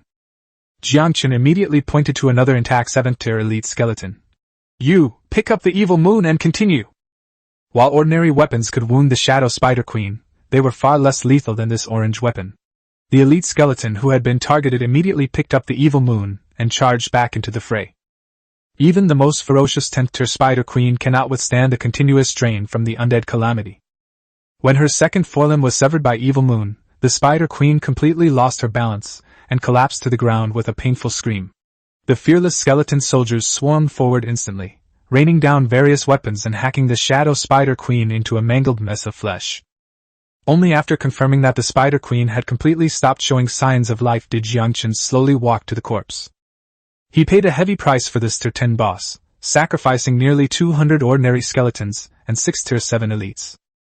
This is the true power of a Tier 10 unit. It's practically a walking meat grinder on the battlefield. Yangchen said in a deep voice. "Continue cleaning." The skeleton soldiers began clearing out the remaining spider eggs. In fact, during the chaotic battle, the Spider Queen herself went berserk and rampaged, crushing most of her offspring. The rewards on the second floor were far greater than those on the first floor, clearly indicating that this was the true core lair of the spider monsters. Chapter 23 Kleinold's Family Notes. Beast Fang Stone X29. Soul Crystal X64. Death Gem X6. Office Keys. Yangchen raised an eyebrow slightly. Death gems were rare resources exclusive to the undead, even more precious than ash stone. As for the key, so many things had been found on the second floor, yet no treasure chest had been discovered. The answer was obvious. The real treasures were most likely hidden in the office. Soon, the skeleton found a perfectly preserved metal door at the end of the corridor.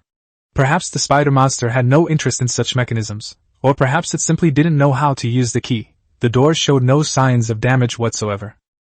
Skeletons couldn't handle such delicate work, so Yangchen had to do it himself. He first secretly activated the shining amulet, covering his entire body with a pale blue magical shield, before inserting the key into the lock and gently turning it. The gates slowly opened, and Yangchen immediately retreated to a distance, sending an ordinary skeleton soldier forward to scout the entrance. Only after confirming there were no traps inside did he approach the gate. At first glance, he saw a familiar figure sitting behind the desk, another skeleton. Yangchen waved his hand, and the skeleton guard immediately stepped forward with its shield raised. "Go in and investigate." The expected attack did not occur. The skeleton soldier pushed the chair, causing the skeleton on it to fall to the ground and shatter into pieces. Yangchen was relieved. It turned out to be just an ordinary corpse that had died in front of the desk, not an undead soldier. He pushed open the office door, and a warm, gentle breeze rushed in, instantly dispelling the polar chill.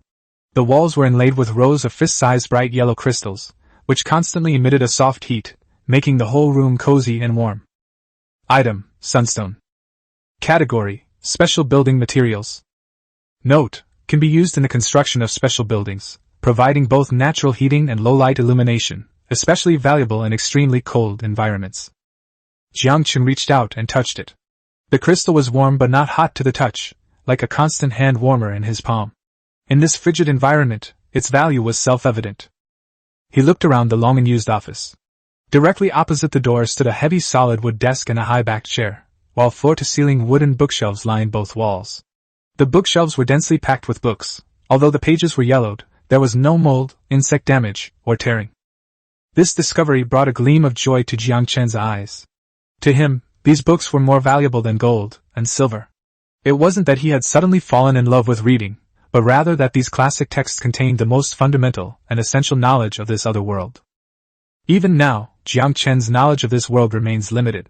Geography, culture, power dynamics, rules, secrets, it's all practically a blank slate. Most other transmigrators are in a similar situation, except for those unlucky ones who rushed out before their protection period ended and encountered powerful enemies. These books could fill the gaps in his knowledge. The office was covered in a thick layer of dust, clearly having been abandoned for many years. The spider monsters outside had been lurking for a long time, but had never grown in number. It was likely that either their occupation was short-lived, or the polar region was too harsh, making it difficult even for monsters to reproduce. Yangchen looked up and ordered the skeleton soldiers beside him. Move all these books back, handle them gently, don't damage them. Also, pry off all the sunstones on the wall and take them with you. He's always been ruthless, and besides, the sunstones are crucial to his current territory. Once the newbie protection period is over, the extreme cold of the polar regions will be enough to freeze any living creature. With these sunstones, at least the temperature of their dwellings can be maintained, supporting their continued survival and development. After making the arrangements, Yangchen went straight to the high-backed chair behind his desk, temporarily ignoring the silver treasure chest in the corner. Compared to ordinary treasure chests, the long brocade box on the table and the leather notebook with the worn cover were clearly more worthy of attention. While the skeleton soldiers were moving books, he picked up the notebook, brushed the dust off the cover, and slowly opened it. The text automatically translated into something he could understand. But after flipping through a few pages, Yangchen's brows gradually furrowed. The handwriting in the notebook was strong and vigorous at first, but became increasingly messy and trembling as it went on. The despair and resentment between the lines, as if separated by a long period of time, still rushed towards us. In September of the 23rd year of Emperor Wilson's reign, I led the remnants of my family to the far north to search for the secret of that mysterious arm bone. By the god of courage, the family legends I had heard since childhood, which I had always regarded as mere absurd tales. But I have no other choice. If this drags on any longer, the Emperor's sword will surely fall upon the entire Kleinold clan. How absurd! My clan has been loyal for generations, yet we are accused of colluding with the Abyss. In November, we finally set foot in the far north. This godforsaken place is no place where humans can survive. Only exiled orcs and grey dwarves cursed by the ancient times can eke out a living here. In December, the winter was harsher than in previous years. We dared not linger in the wasteland, for those bloodthirsty orcs only saw humans as food. Although the Black Rock City orc tribe traded with humans, we were already penniless and could only sell the purple armor left by our ancestors to barely obtain winter supplies.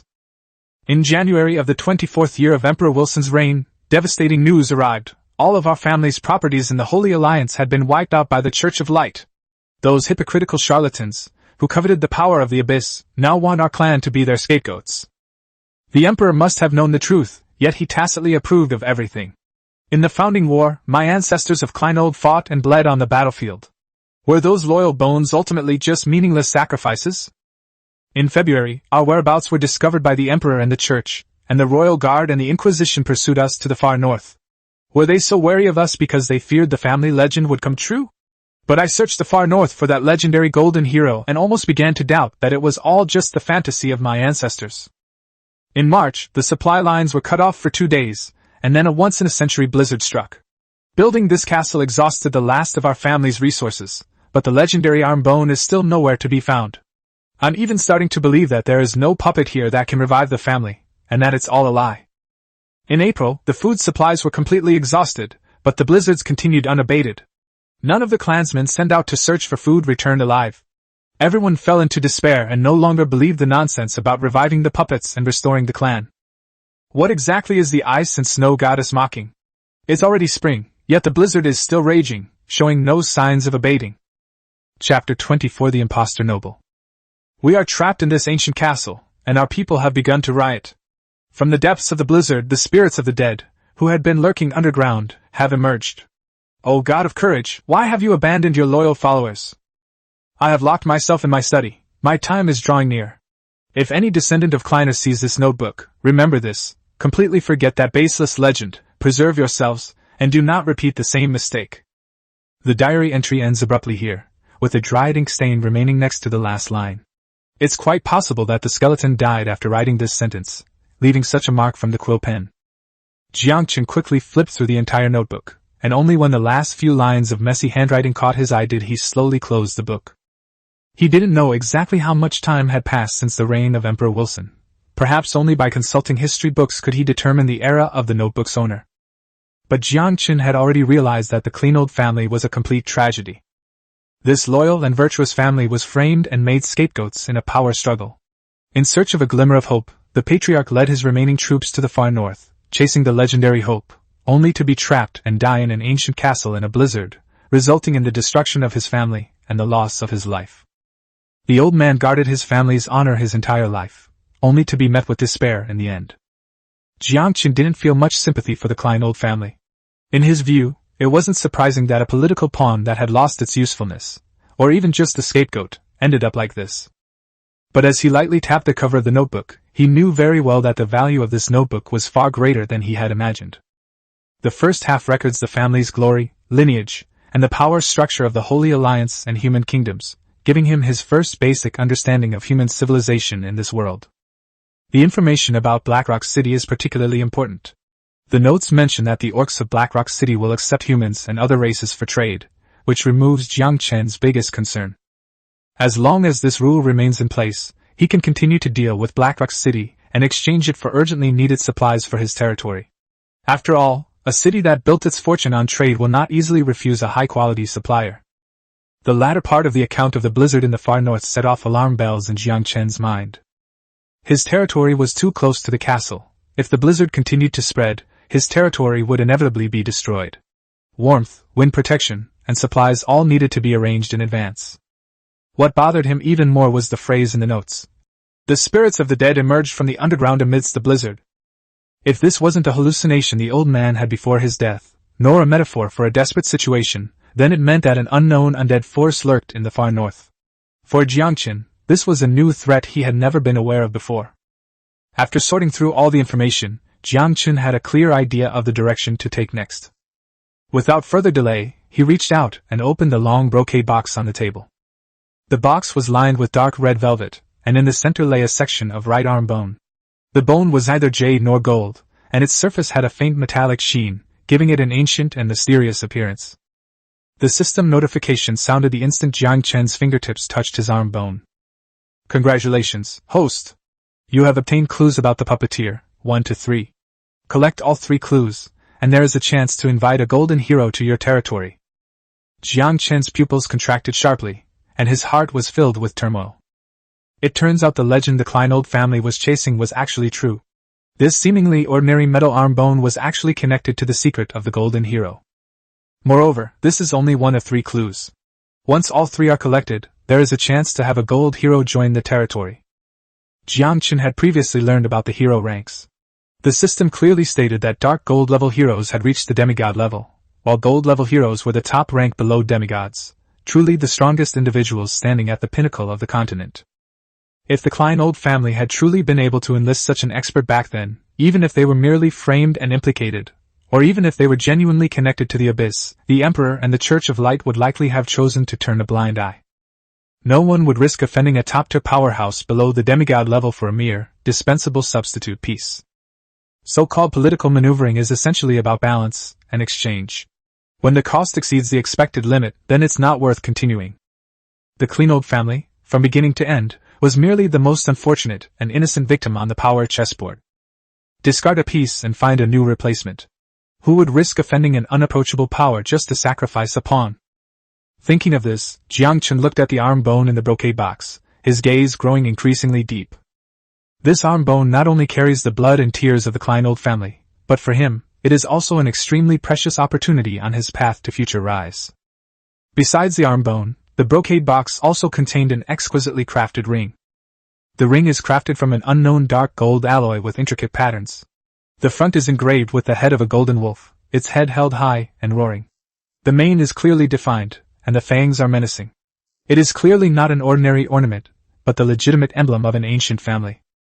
Yangchen's gaze fell on the ring, and a notification popped up on the system panel. Space ring blue. Storage space, 10 cubic meters.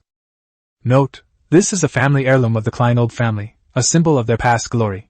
The family crest was hand-carved by a top-tier sculptor from the continent, and could only be worn by successive heads of the family, representing their status and authority. It turned out to be a rare piece of space equipment. However, Yangchen merely raised an eyebrow slightly. The heirloom of a prestigious earl family is only of blue grade, which shows that this so-called earl title is just a name on the continent, and its actual strength and foundation are very average. He picked up the ring and examined it for a moment, a hint of boredom flashing in his eyes. Because the ring was empty. After a moment's thought, Yangchen directly used his points to enhance the spatial ring. A sudden burst of blue light appeared, followed by layers of crimson and orange halos rising up. The wolf head emblem on the ring seemed to come alive, its golden light surging, and its aura becoming heavy and profound. Enhancement successful. Spatial ring purple. Storage space, 100 cubic meters. Enhancement successful. Spatial ring orange. Storage space, 1000 cubic meters.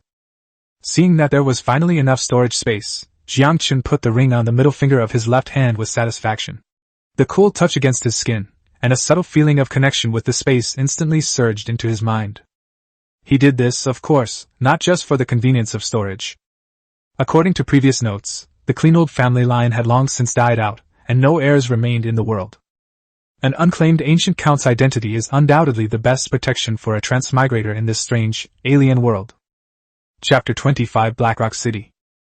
Compared to an unregistered person of unknown origin who appears out of nowhere, someone with the identity of a descendant of an ancient noble family is obviously more easily accepted by the world and more likely to gain the trust of others. This is Yangchen's first step in truly integrating into this world, first, to obtain a legitimate identity for himself. From this day forward, I will inherit the surname Kleinold. Yangchen withdrew his gaze and looked at the long disintegrated skeleton on the ground. That was the last ancestor of the Kleinold family. Even if it was just borrowing a name, out of respect for the dead, he would still give him the most basic dignity. He casually instructed the skeleton soldiers waiting nearby. Go outside and dig a grave so he can be laid to rest. The skeleton soldiers, their remaining consciousness, did not understand the meaning of the order, but they still did it, collecting the bones one by one and taking them outside to dig a pit and bury them. After disposing of the remains, Yangchen looked around the increasingly empty castle office once more, his gaze finally settling on the smooth, flat stone tiles on the floor, his eyes instantly sharpening. These are the materials needed to upgrade the Lord's hut. In that case, there is no need to keep the castle any longer. He gave the order directly. Pry up all the stones here, and demolish the entire castle. Don't leave a single brick, tile, blade of grass, or tree. Pack it all up and take it with you. Meanwhile, in the far north, within Blackrock City, an old, hunched-over orc with mottled fur sat in the main seat, his bark-like fingers tapping lightly on the armrest. He looked coldly at the orc kneeling and trembling below, his face full of impatience. Chief York, we beg you to avenge our chief. In the previous battle, although Yangchen had a numerical advantage, he lacked ranged units and scouts skilled in pursuit. Furthermore, he was not an offensive mage, so it was not surprising that a few escaped.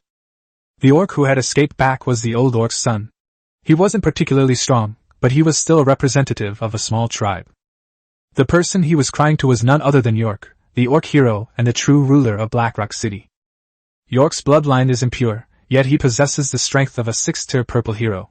It is through his ruthless methods and overwhelming power that he has managed to establish a stable city in the chaotic far north. This place is home to brutal and warlike orcs, as well as greedy and savage grey dwarves. Even though York is old, no one dares to question his ability to maintain a trading city-state in such a place. But today, this reckless orc suddenly barged in, crying that his tribe had been wiped out and demanding that he send troops to avenge it. He was just adding insult to injury when he was already in a bad mood. York was already in a terrible predicament lately. For reasons unknown, the Holy Alliance of Humans in the south suddenly went to war with the Orcish Federation in the east. Blackrock City, which had previously been ignored in the far north, was now being courted by both forces. What is the far north? The land is covered in ice and snow, and resources are scarce. Who would settle in this desolate place unless they were desperate? Aside from the native grey dwarves, most of the people here are exiles, criminals, and losers expelled from the Orcish Federation. As for humans, a group of explorers did venture into the ice plains 40 years ago, but since then, no one has been willing to cross the thousands of miles of frozen land to come here. As more and more exiles from the Orcish Federation could no longer survive, Blackrock City gradually grew in size.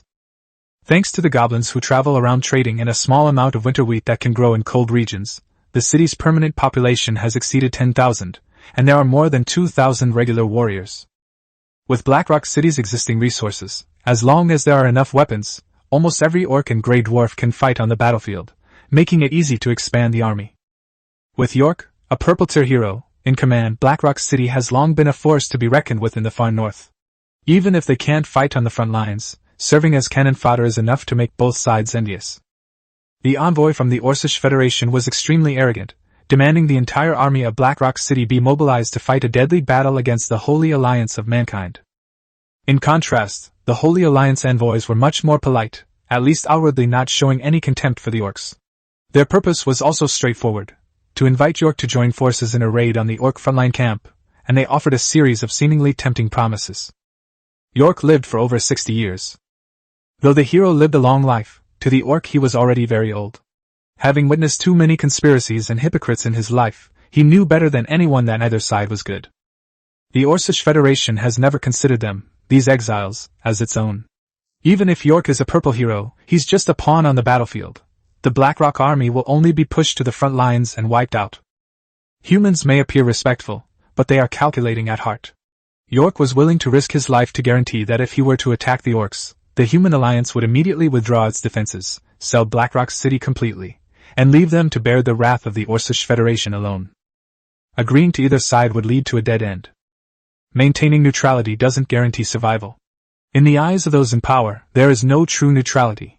Those who waver between the two sides are often crushed by both. He can't afford to offend either of these two forces. Caught in a dilemma, York was already in a terrible mood, and now he was being disturbed by this orc. The fact that he didn't draw his sword on the spot was already a sign of restraint. He suppressed his anger and said coldly, "Blackrock City adheres to neutrality and does not interfere in the conflicts between external tribes. You know this rule." The words were polite enough, but the meaning was clear: go back to where you came from. Unexpectedly, the orc kneeling on the ground did not retreat, but cried even more bitterly. "Lord! If an ordinary tribe attacked us, even if the tribe was wiped out, we would not dare to trouble you. But we were wiped out by a human." "Humans?" York frowned, a hint of doubt flashing in his cloudy eyes. The far north is icy and desolate. When did a human force capable of annihilating orc tribes emerge? He had never heard of it before. "That's right. It's a human!" The orc cried, but deliberately concealed his wicked intention to double-cross and rob the goods, and only cried desperately. "This morning he led an army of thousands of undead to raid the tribe, killing everyone in sight, leaving rivers of blood. If I hadn't risked my life to escape, I would be a skeleton by now." Humans who control the undead? Necromancer? When did a human necromancer appear on this desolate, icy plain? York remained silent for a moment, his mind blank, assuming that the orc was terrified and was deliberately exaggerating the number of enemy troops. Chapter 26 Azure Staff. Even if the other party really was a necromancer, a tribe that could be easily slaughtered by a mage was nothing more than a rabble in York's eyes. He knew perfectly well that those skeletons were all show and no substance. So he casually replied, "I understand. I'll take care of him next time we meet." The orc panicked and cried out, "Lord! That necromancer was carrying a large amount of goods. He was just pretending to trade to lure us into the camp. He'll definitely come to Blackrock City next. Please don't be fooled." Before the orc could even react, he had already let slip what he was about to say. York's lips curled into a cold smile. The whole story instantly became clear. So these orcs had tried to double-cross him, but ended up getting crushed instead. What truly displeased him wasn't the orcs' defeat, but rather that this fool dared to spread rumors and deliberately conceal the truth from him. He asked coldly, "Are you teaching me how to do things?" The orc froze, immediately lowering his head, cold sweat quickly soaking his back. York's tone was even colder. "Get out of here, and don't let it happen again. I have my own reasons for this." Although he was disdainful, the sudden emergence of a mysterious necromancer capable of annihilating tribes in the far north was indeed a new variable. As a neutral force, Blackrock City could not afford to be completely unprepared. The orc opened his mouth, wanting to argue, but when he met York's eyes, which were as cold as blades, he swallowed the words that were on the tip of his tongue. He knew very well that although the old man before him appeared frail, with a slightly hunched back and white hair and beard, he was ultimately a powerful hero. The ruthlessness and majesty hidden in his eyes were something he could never provoke. Back when Blackrock City was rife with bandits and rampant with monsters, it was old York who, wielding his longsword, fought his way through countless battles to transform this chaotic city into the most secure stronghold in the far north. As long as he didn't reveal any weaknesses, no one dared to easily offend him. Meanwhile, Yangchen was focused on developing his territory and was completely unaware that someone had slipped through the net and gone to complain about him.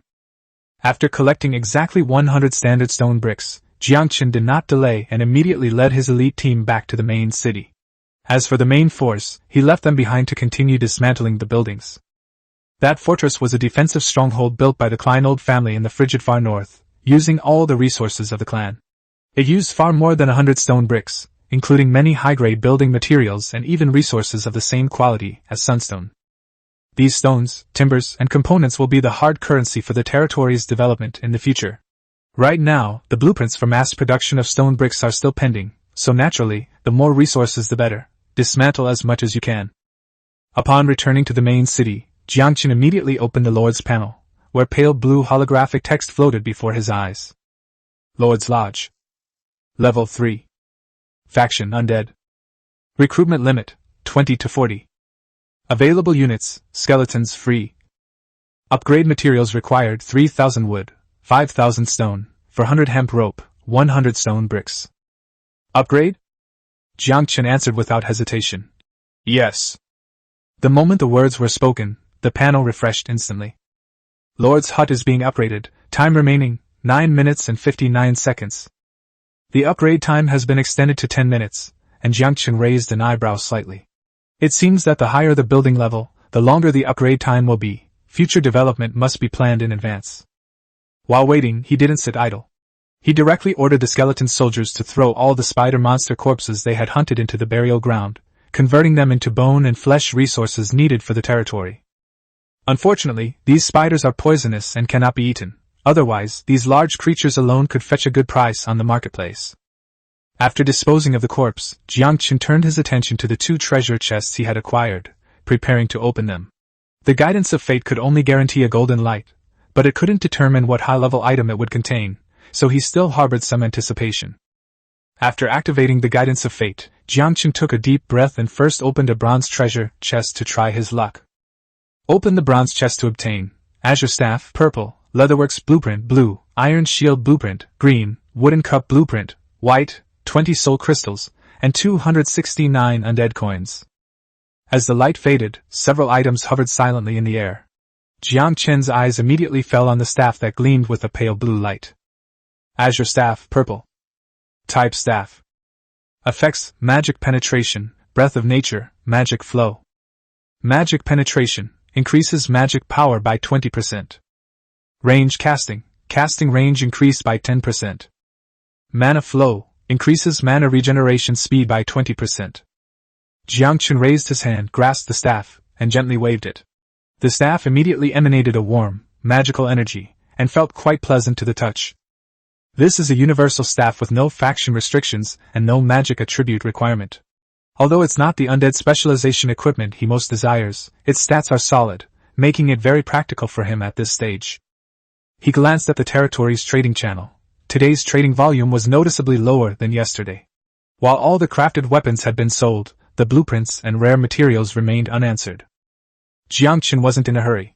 It was only the 3rd day, and as long as they had some mobility and were protected by the Lord's shield, most lords wouldn't starve to death for the time being. As time went on and anxiety grew, the market for high-quality weapons and armor would naturally open up. With ample resources in his territory's warehouse, he immediately converted a batch of basic materials and invested them into staff enhancement without hesitation. Yangchen is never stingy with the equipment he needs. In critical moments, a powerful piece of equipment can be enough to save his life. In a flash of light, the purple quality Azure Staff evolved directly into orange. Azure Staff, orange. Type Staff. Effects: Magic Penetration, Range Casting, Magic Flow. Magic Penetration increases magic power by 30%. Range Casting, casting range increased by 50%. Mana Flow increases mana regeneration speed by 50%. After equipping the orange-blue staff, Yangchen clearly felt the speed of magic flow within his body surge, and the overall magic recovery efficiency directly reached an astonishing 100%. This means that the number of skeletons he can summon each day will increase significantly again, and the undead army in his territory will expand at an even faster pace. The only thing that might limit him now is the materials needed for summoning. Chapter 27 Orange Hero Summoning. Immediately afterwards, Yangchen's gaze fell on the blue-quality blueprint for the leather factory.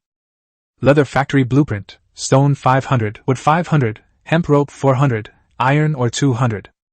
Upon seeing the blueprints, Yangchen immediately realized that he had long possessed the blueprints for leather armor making, but had never been able to actually produce it. The reason was simple: his territory lacked channels for processing leather.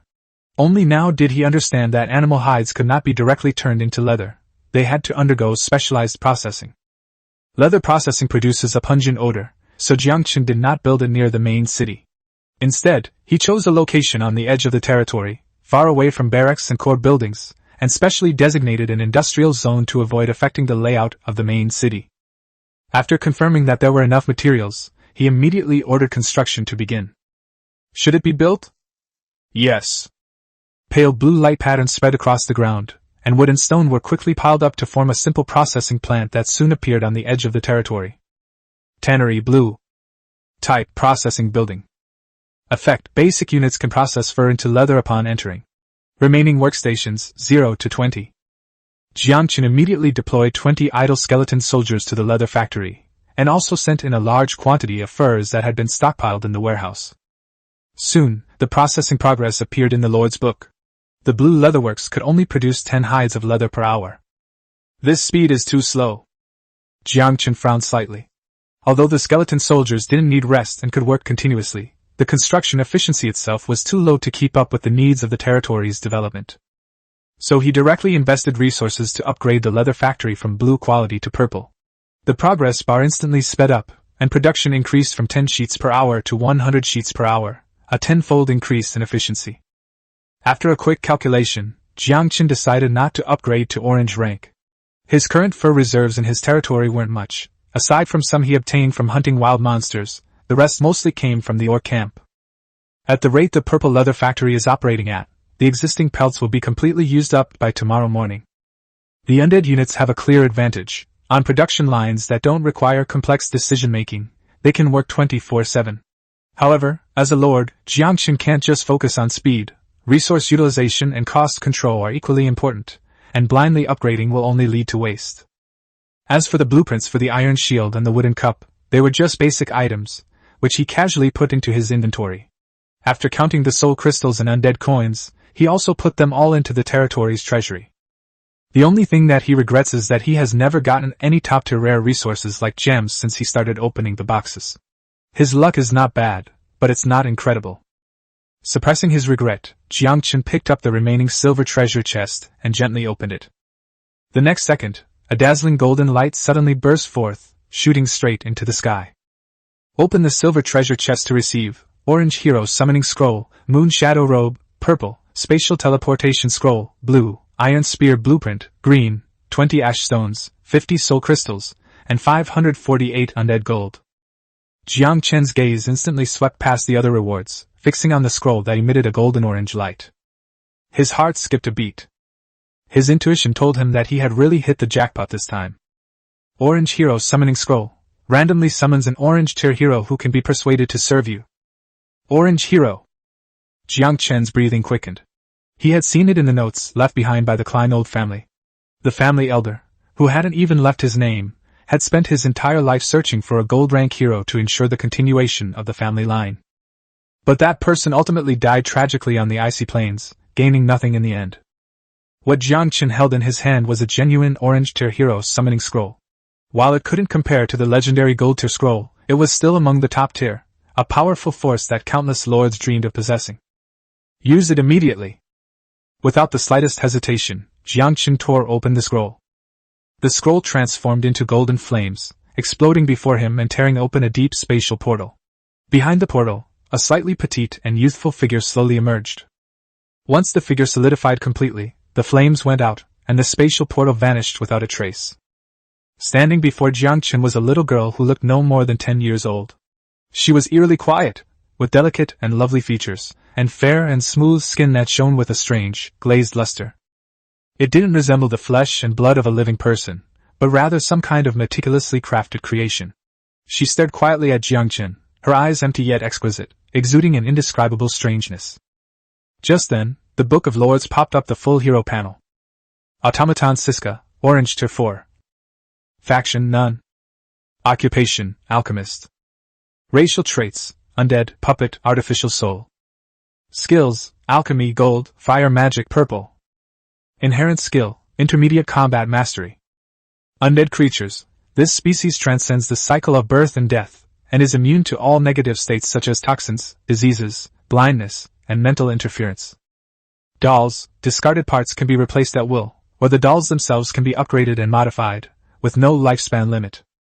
Artificial souls, born with independent consciousness by chance, possessing independent emotions, morale, and loyalty. Alchemy, gold proficient in all aspects of alchemy, with master-level skills. Fire magic, purple proficient in controlling various high-level fire magic. Background, a failed creation of a mysterious witch. It survived because an extremely rare artificial soul was accidentally born. It once served as the witch's alchemical assistant, learning all of the witch's life's knowledge over a century.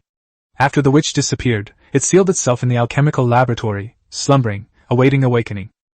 Note: Ziska comes with an orange quality blueprint for the alchemy lab. Siska's current loyalty, 65. Yangchen looked at the tiny doll-like girl in front of him, his eyes barely able to contain his surprise. This is not just good luck, it's clearly a direct draw of the core pillar of the territory's future. And his judgment was correct. The being in front of him, who was identified by the system as an orange hero, was not made of flesh and blood, but was an automaton created by alchemy. Judging from the faint magical power flowing through her body and her exquisitely crafted structure, she is by no means an ordinary puppet, but a top-tier creation made by a master alchemist, possessing independent thinking ability, and even having an artificial soul. What made Yangchen's heart race and his back go cold was that, despite the background description stating that she was just a failed creation, she still stood firmly in the orange hero tier. How terrifying must the mysterious witch who created her be in terms of true power? Is he a demigod who has touched the realm of gods, or a forbidden being who transcends the realm of demigods? Yangchen dared not think any further.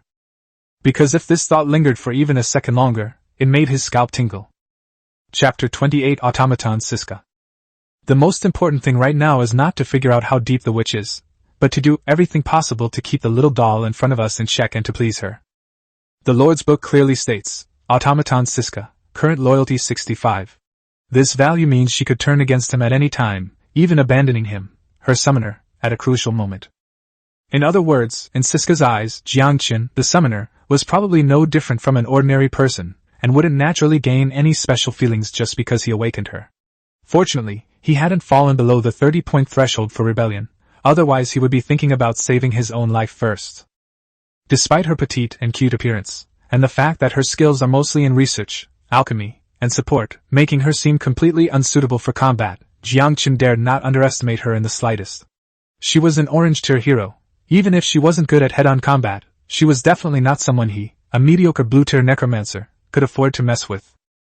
Moreover, she possesses advanced fire magic and alchemical secrets, and even harbors gold-quality skills. This alone is enough to prove her astonishing potential. To be able to latch onto her is practically equivalent to latching onto a true golden thigh. Yangchen subtly observed Ziska while secretly plotting how to win her over. The doll-like girl opposite him also raised her glassy eyes, quietly gazing back at the human who had awakened her. A moment later, her clear but emotionless voice rang out. "Hello, are you my master?" Yangchen immediately composed himself and nodded solemnly. "Yes, it was I who awakened you from your long slumber." Although it is essentially the power of the orange summoning scroll, he personally activated the scroll, so by all accounts, the credit for this awakening can certainly be attributed to him. Siska nodded slightly, elegantly folding her hands in front of her, and bowed gently to Yangchen. "Thank you, Necromancer. The puppet Siska is at your service."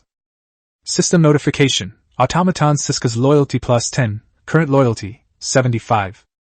Seeing the loyalty increase by 10 points, Yangchen secretly breathed a sigh of relief.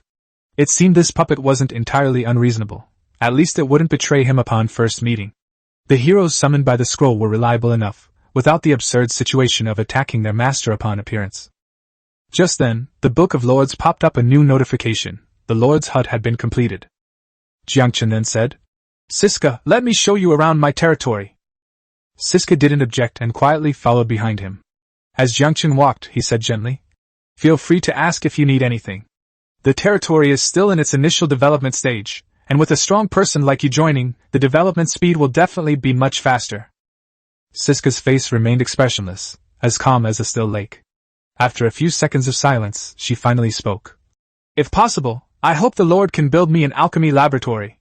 My life, rest, and research all need to take place in the laboratory." Yangchen immediately looked troubled, pointed to the Lord's hut behind him that had just been upgraded to level 4, and explained helplessly. "Unfortunately, with the territory's current level, it is not yet possible to build orange-quality buildings." System notification. Automaton Siska's loyalty -5, current loyalty, 70. Yangchen's heart tightened instantly. "Let's talk this out. Don't let a single disagreement cause you to lose loyalty." He felt like he had picked up a difficult master who would give him a hard time if he didn't do something right, and might even run away from home if things got really bad. Yangchen quickly tried to salvage the situation. "Although it's not possible for now, my territory will be upgraded soon, and it won't be long before it meets your requirements." Siska remained expressionless, but Yangchen could clearly sense that she didn't believe him at all. To build an orange tier building, the territory needed to be at least level 10, and a treasure to sustain the alchemy laboratory's energy supply was also required. Under normal circumstances, it might take 40 or 50 years to meet all the necessary conditions. To keep this valuable asset, Yangchen gritted his teeth and pulled out his trump card. He walked to an ordinary warehouse of green quality, and with a thought, began to strengthen it, consuming a large number of points.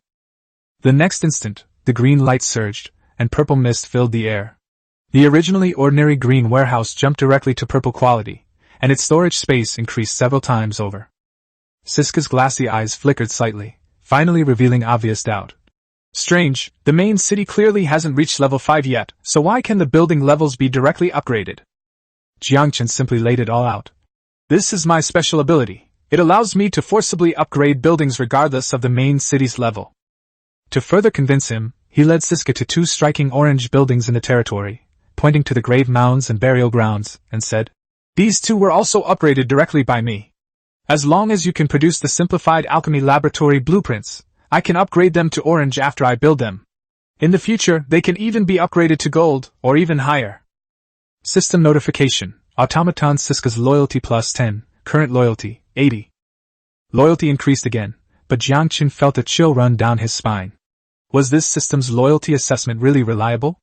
Siska's attitude hadn't changed at all, yet the value had already risen to 80. What made him even more uncomfortable was that after demonstrating his special abilities, Siska's gaze towards him had clearly changed. It wasn't the joy of soon having a laboratory, it was more like a mad scientist seeing a unique experimental subject. Siska pondered for a moment, then nodded slightly. "A simplified version of the blueprints is not impossible, it just takes a little time." With her gold-level alchemy skills, it wouldn't be too difficult for her to improve or even simplify an alchemy laboratory blueprint. It would simply involve weakening some non-critical properties. At this moment, Siska suddenly spoke up. "Master, I have one more request." Yangchen's heart tightened. "Go ahead." Siska spoke calmly, as if discussing something perfectly normal. "Once the alchemy lab is completed, may I conduct research on your body? I am very interested in your special abilities." Yangchen's eyelids twitched. "How do you plan to conduct the research?"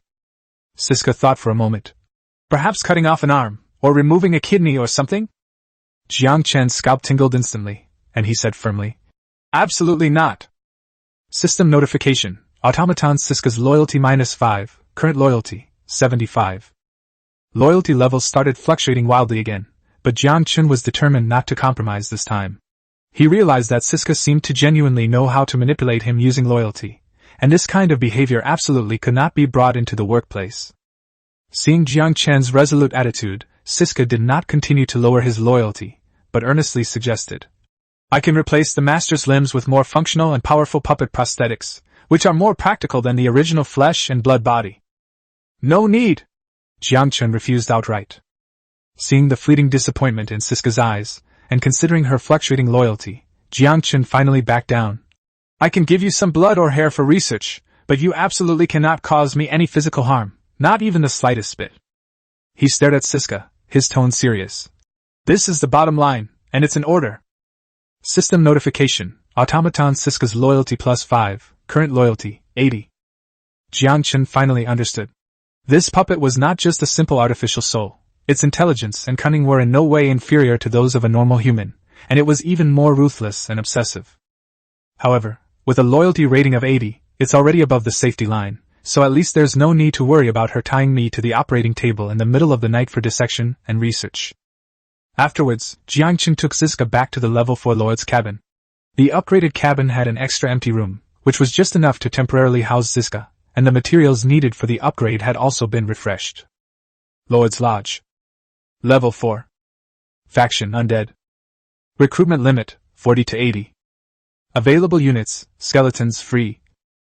Upgrade requirements, 5,000 wood, 10,000 stone, 900 hemp rope, 400 stone bricks, 150 tiles, 100 leather. These materials aren't rare. Even if they're not available in the demolished old castle, they can be purchased in nearby Blackrock City. Yangchen has already made up his mind to set off for Blackrock City first thing tomorrow morning. The teleportation scroll from the silver treasure chest gave him enough confidence. Even if Blackrock City was dishonest and wanted to double-cross him, he could safely escape with the scroll. Moreover, he now has an orange tier hero, Siska, by his side. Even if she's not particularly skilled in combat, her level is high enough to intimidate those orcs who only know how to use their strength. Back inside, Yangchen casually flipped through a few pages of the Book of Lords, then exhausted his magic power, summoned a group of skeleton soldiers, and finally fell into a deep sleep. Chapter 29: A Different Life. As the first rays of dawn pierced the windows of the Lord's castle, the precise alarm clock built into the Lord's book rang. Pale golden runes flashed across the pages before quickly fading into silence. As soon as the bell rang, Yangchen sat up on the soft animal skin bed on time.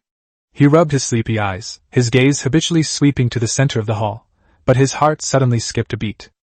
Siska was sitting on the wooden chair by the bed, in the same posture as the night before.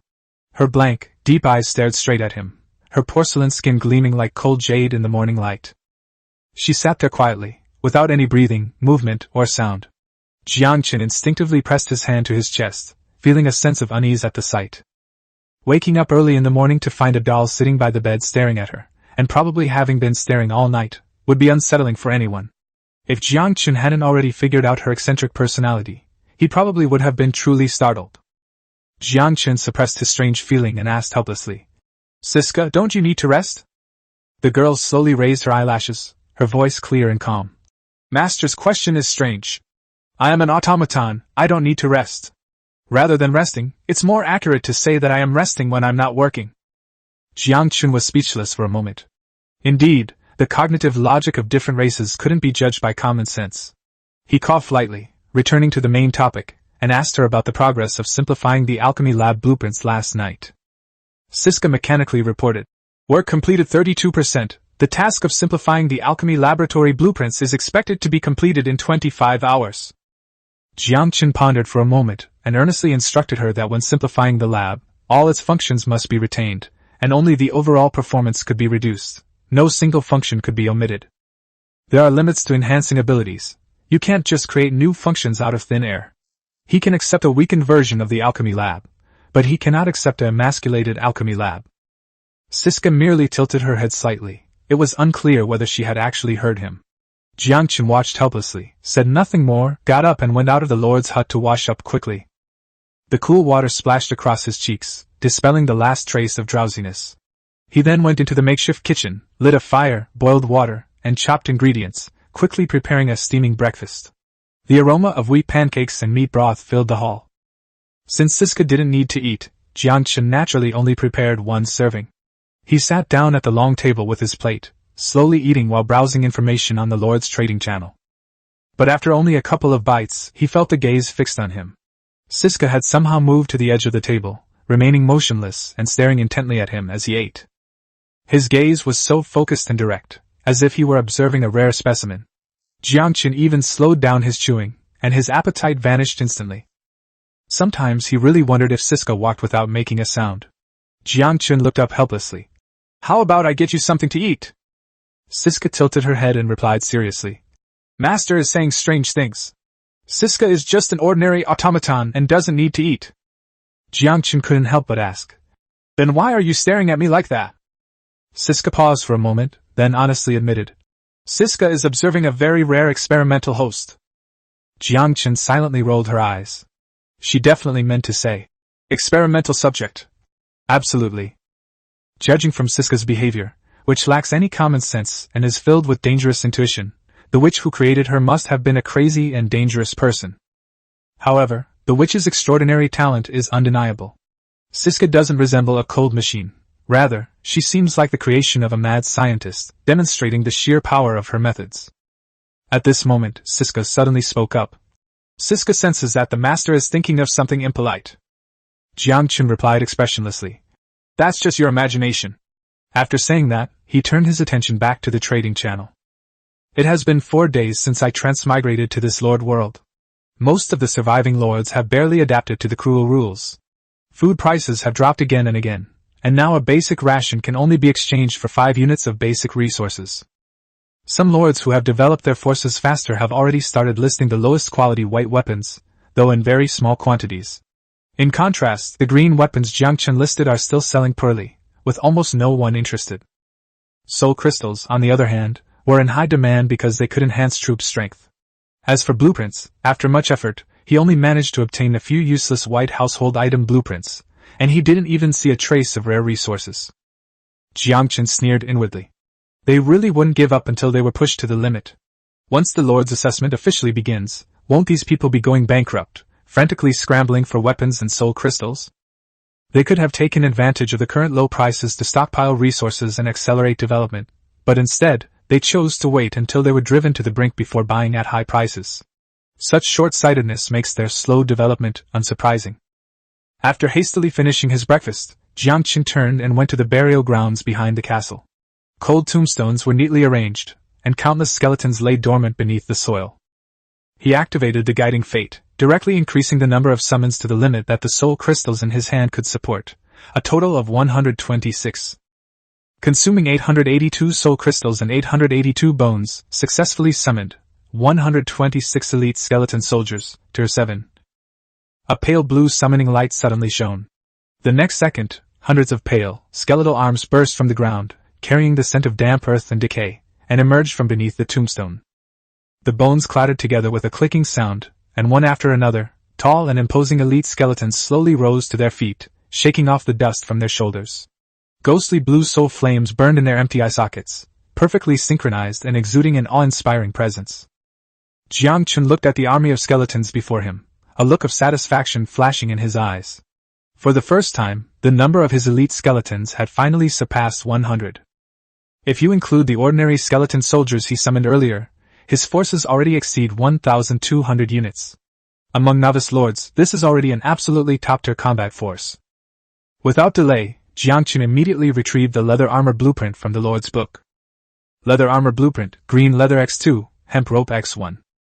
Since upgrading the Lord's hut is temporarily impossible, hoarding leather is pointless. It's better to convert it directly into combat power. Yangchen adjusted the production quantity to 400. Consume 800 leather and 400 hemp rope to obtain 400 green leather armor. System notifications kept popping up. Looking at the neatly stacked leather armor, Yangchen gritted his teeth and spent a lot of points to forcibly upgrade 200 of them to blue quality. Even the usually composed Yangchen felt a pang of heartache watching the points he had painstakingly accumulated being consumed so quickly. He gave the order. Everyone, put on your leather armor. The skeletons immediately sprang into action. 200 blue leather armors were prioritized for distribution to the 7th tier elite skeletons, while the remaining green leather armors were all issued to the 4th tier skeletons. The originally pale skeleton army was instantly covered with a layer of neat armor, and its overall momentum was raised again. Yangchen pondered for a moment, then opened the crafting interface again. The previous battle against the Spider King had exposed the weakness of having too few unit types. If they had had ranged firepower, the casualties would have been far fewer.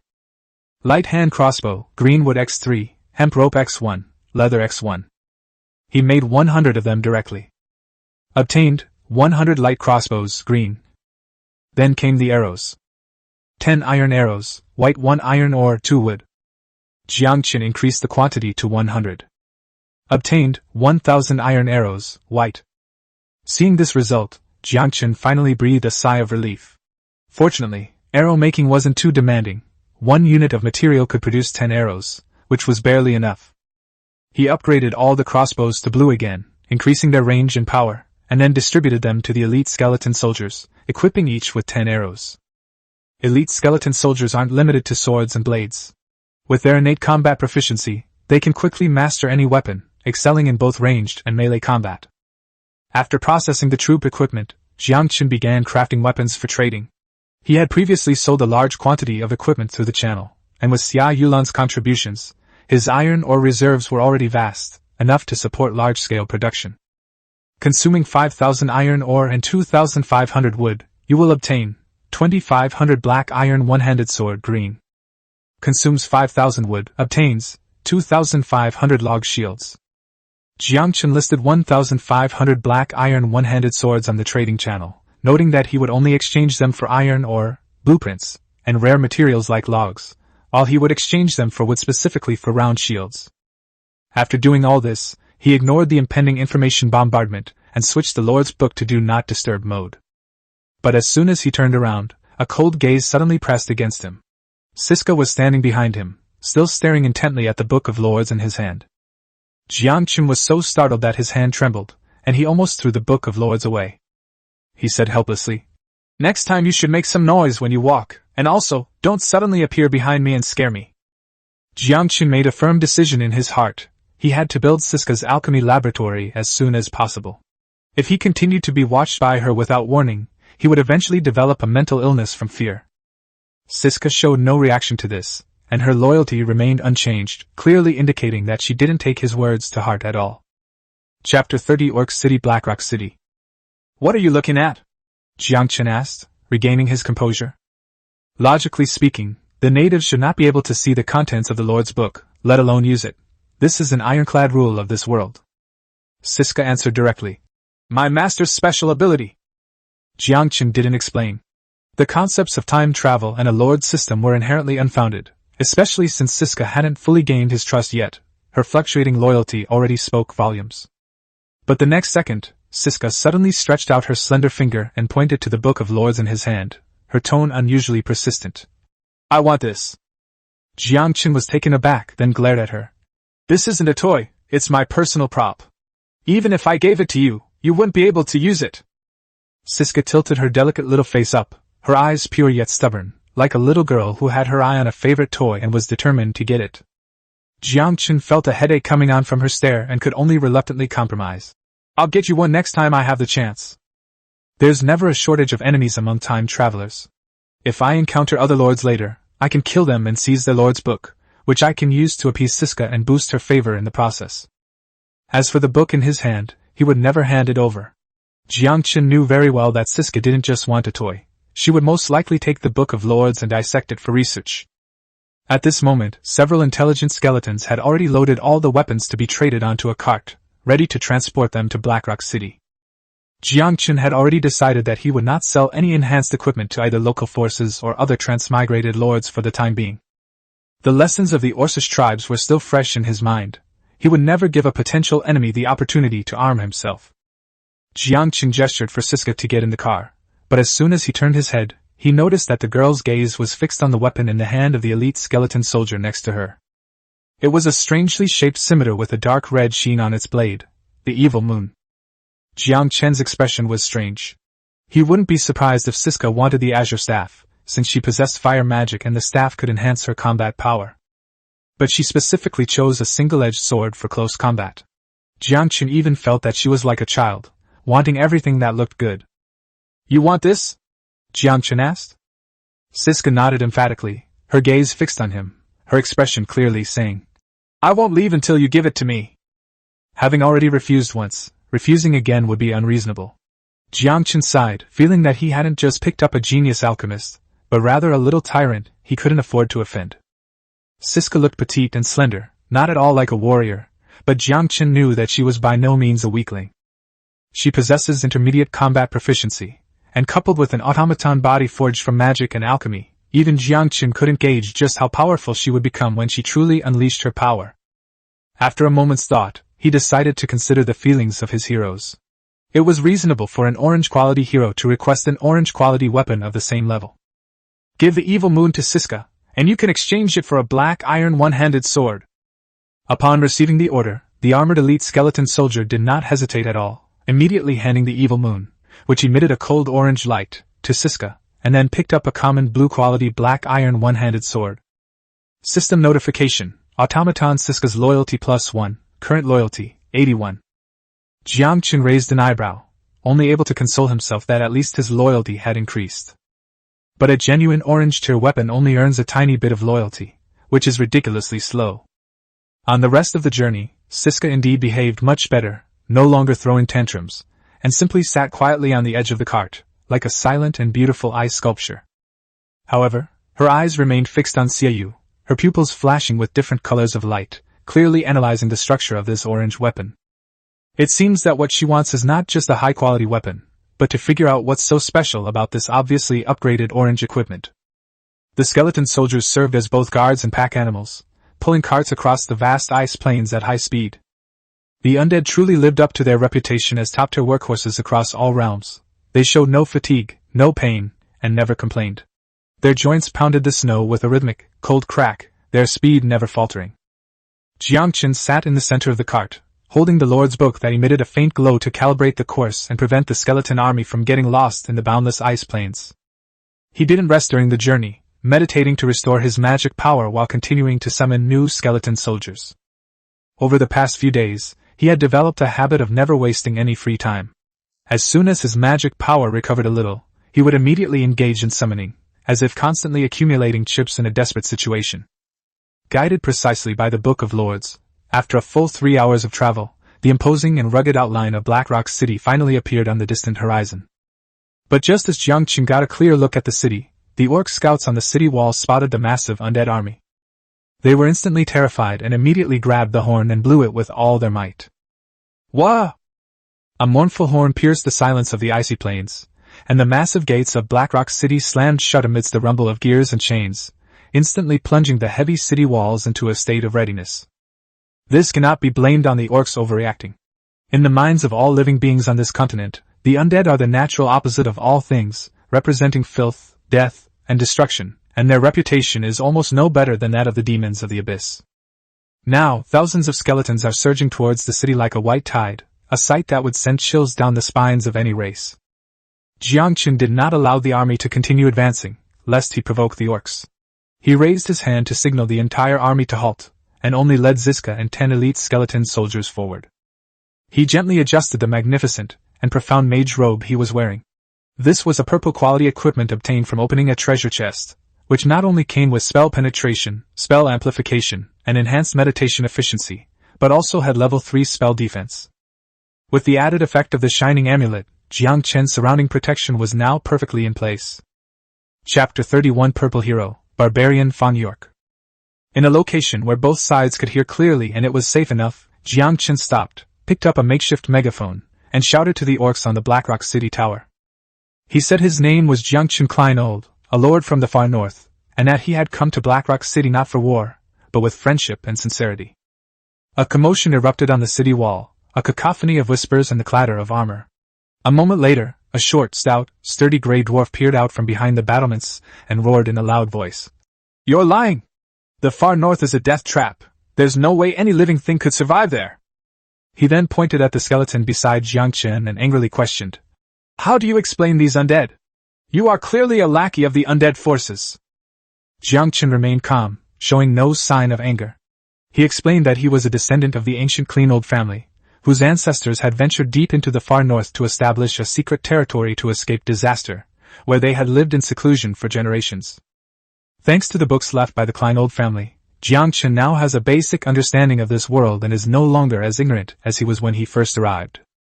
As for the undead around him, he openly admitted that he was a necromancer. They were merely his servants, controlled by him. The icy plains were fraught with danger, teeming with ferocious beasts and raiders, and he only brought the undead with him for self-preservation. But it's absolutely impossible for him to admit that he belongs to the undead forces. Even if he commands 1,000,000 undead soldiers in the future, he will only insist that he is a lone necromancer, not a lord of the undead faction. After all, Yangchen is still a living person, and identity recognition is very important. The undead under his control wouldn't attack others without reason. He cleared his throat and continued loudly, expressing his sincere desire to reach a deal with Blackrock City. Besides, Blackrock City was a powerful force. They certainly wouldn't be afraid of his 1,000-odd frail skeletons. Upon hearing this, the Grey Dwarf immediately stiffened his neck and snorted, then roared loudly. Of course! Everyone in Blackrock City is a soldier. Your few skeleton soldiers aren't even enough to tickle the city's defenses. He then told Yangchen to wait, while he went to consult the city lord, who would decide whether Yangchen could enter the city. The Grey Dwarf, though stubborn, was not foolish. Yangchen, with over 1,000 undead servants, was clearly not someone he could easily dispose of. More importantly, Yangchen just mentioned a human surname. If the other party is indeed a descendant of human nobility, then we must be even more cautious. Meanwhile, Lord Barbarian Fan York of Blackrock City had already witnessed everything that was happening below the city. If he was still unaware of the massive commotion caused by the undead army's advance, it wouldn't just be a dereliction of duty, but rather that he had been completely sidelined. Every word Yangchen spoke reached York's ears clearly. When he heard the surname, Kleinold, York's cloudy eyes flickered slightly. He vaguely remembered that 40 years ago, a human expedition did indeed disappear in a blizzard in the far north. At that time, he was not yet a city lord, nor even a hero, but just a young orc. Could this young man below the city really be a descendant of that army? It's no wonder York couldn't remember human surnames and appearances. Just as humans often find orcs rugged and difficult to distinguish, orcs mostly see humans as similar. Those tongue-twisting surnames were more like tongue twisters to most orcs. They'd rather stare at the roasted meat in their hands than rack their brains to remember their names. Although York wasn't as reckless as the average tribesman, 40 years had passed, and his memory had long since faded. The only reason he could still recall that human group was because they were the only humans to have set foot in Blackrock City in decades. He slowly walked up the city wall, and the orc warriors and grey dwarves around him immediately made way respectfully. York's gaze fell on Yangchen below the city. This young man looked unusually young, yet he could control thousands of undead, which was enough to show that his talent and potential were unfathomable.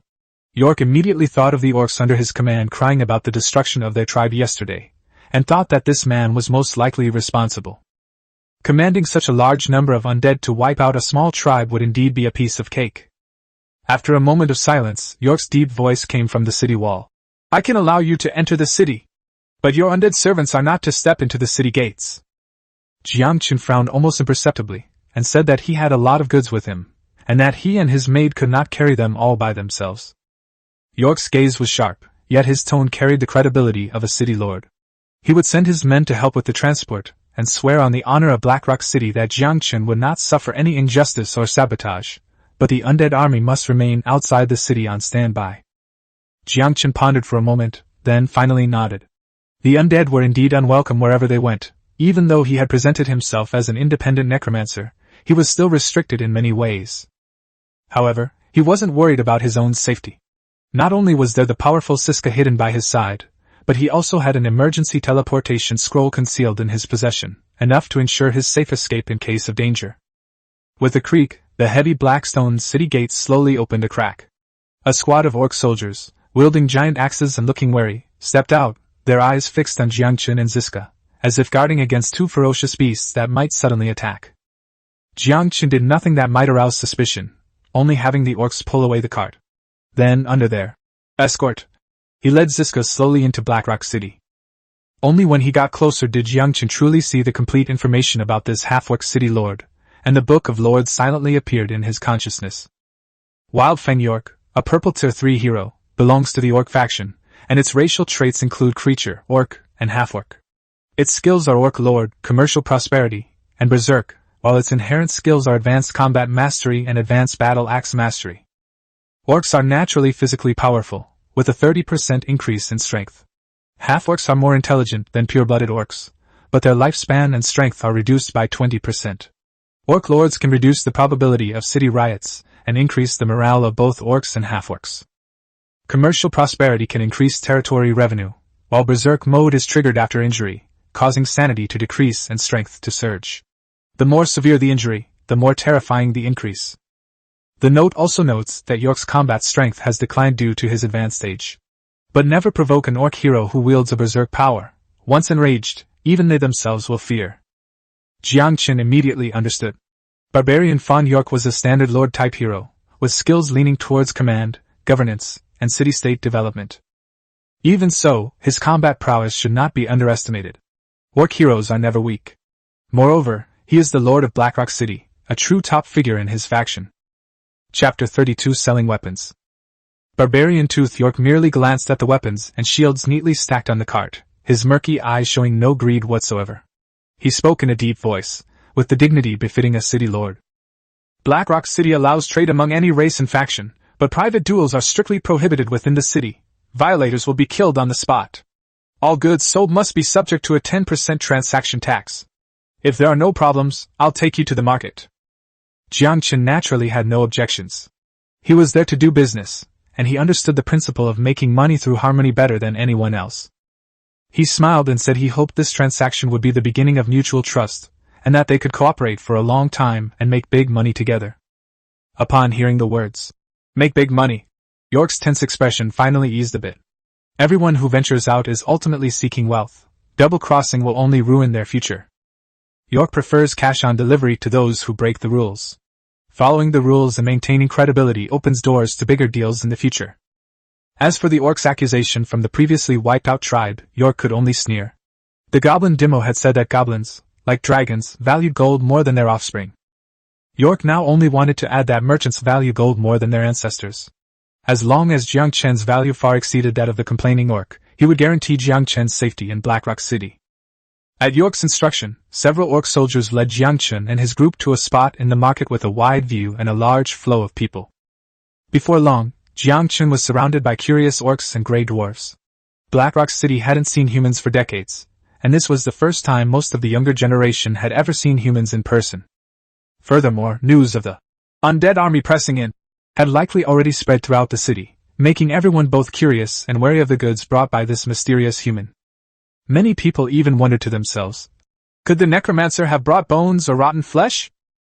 Yangchen walked to the stall, picked up a black iron one-handed sword, raised it high, and shouted to the crowd. Come and take a look! Exquisite weapons from human workshops, quality guaranteed, 10 times the compensation if they're fake. Buying this is a steal. Don't miss out.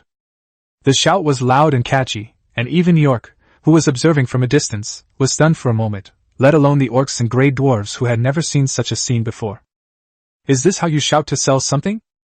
Many orcs and grey dwarves are not highly educated and may not understand all of Yangchen's meaning, but they understood. Tenfold compensation for fakes. Coupled with his catchy tone, it inexplicably sounded reliable and magnanimous. Even some people who didn't need weapons couldn't resist joining in the fun.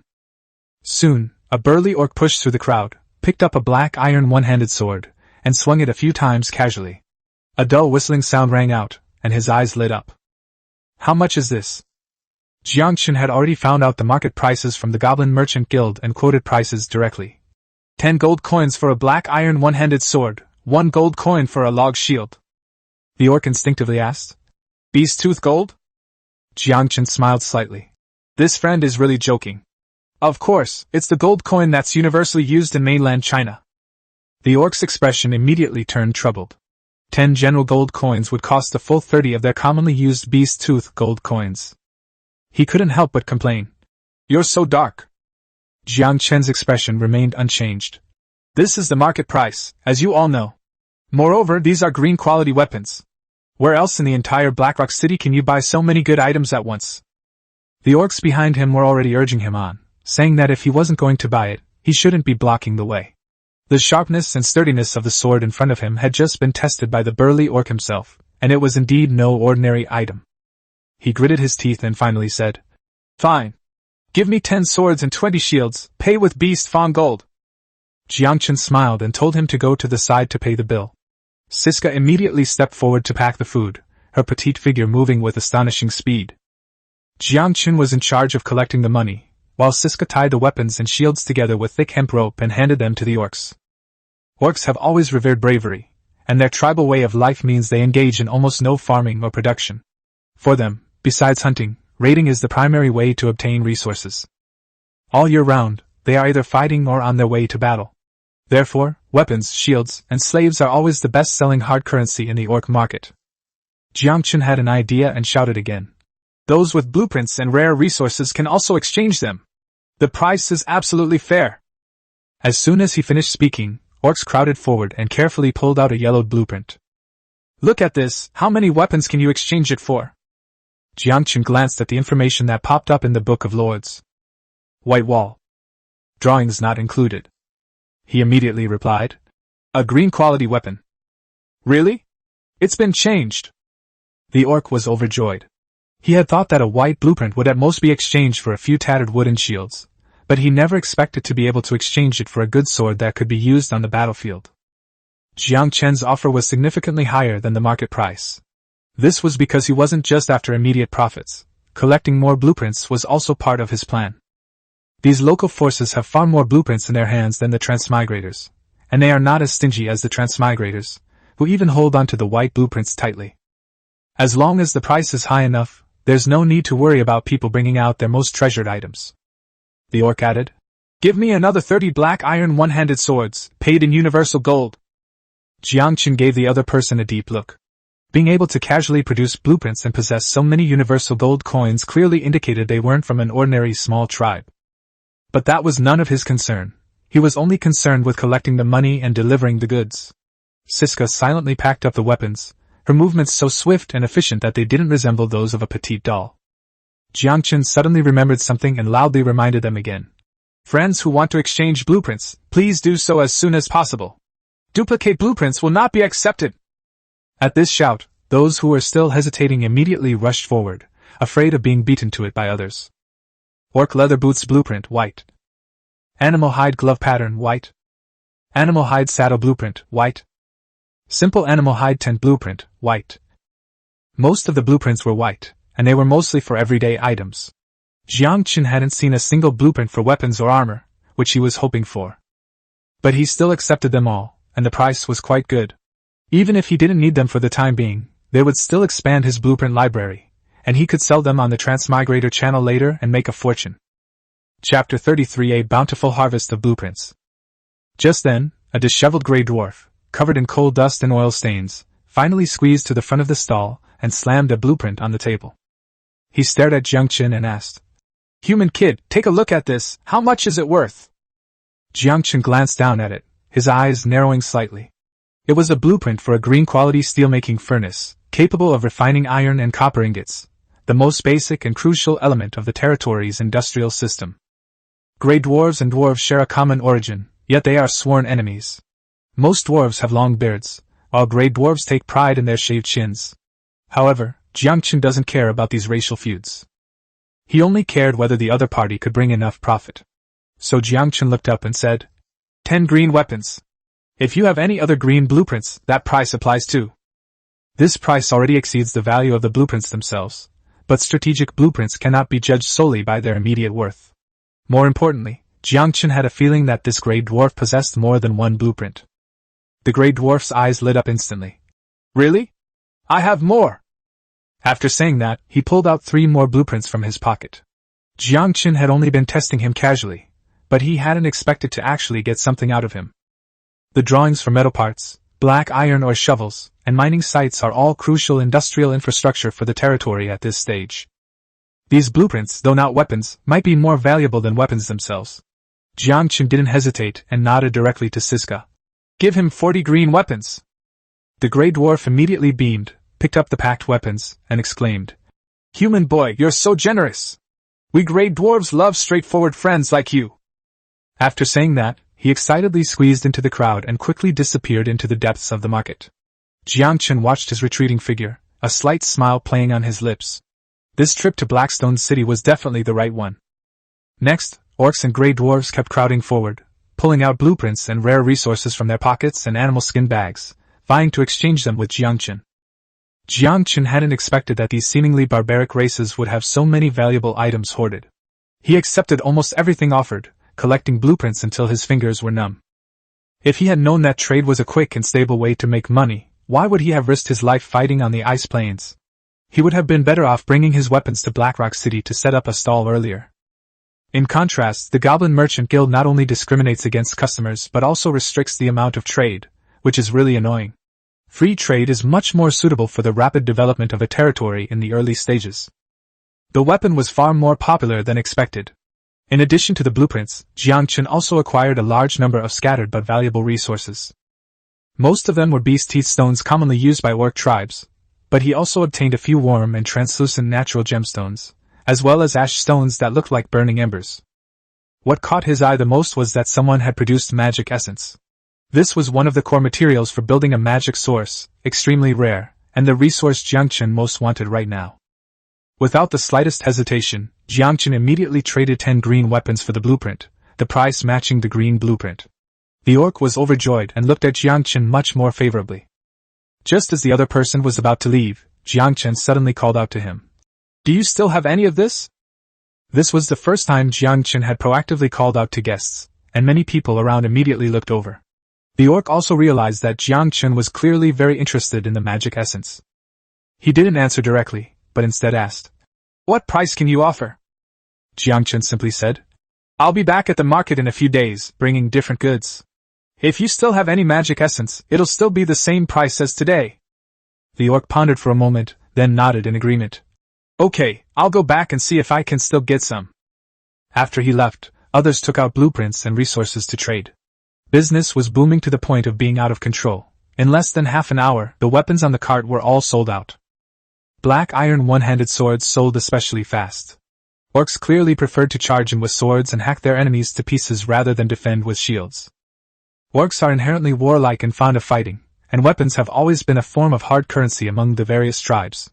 After the weapons were sold out, Yangchen's affordable and sturdy log shields were all taken away by an orc.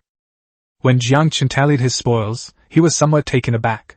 A dozen brand new blueprints, various rare resources, plus over 20,000 beast tooth gold coins and 3,000 continent-wide universal gold coins.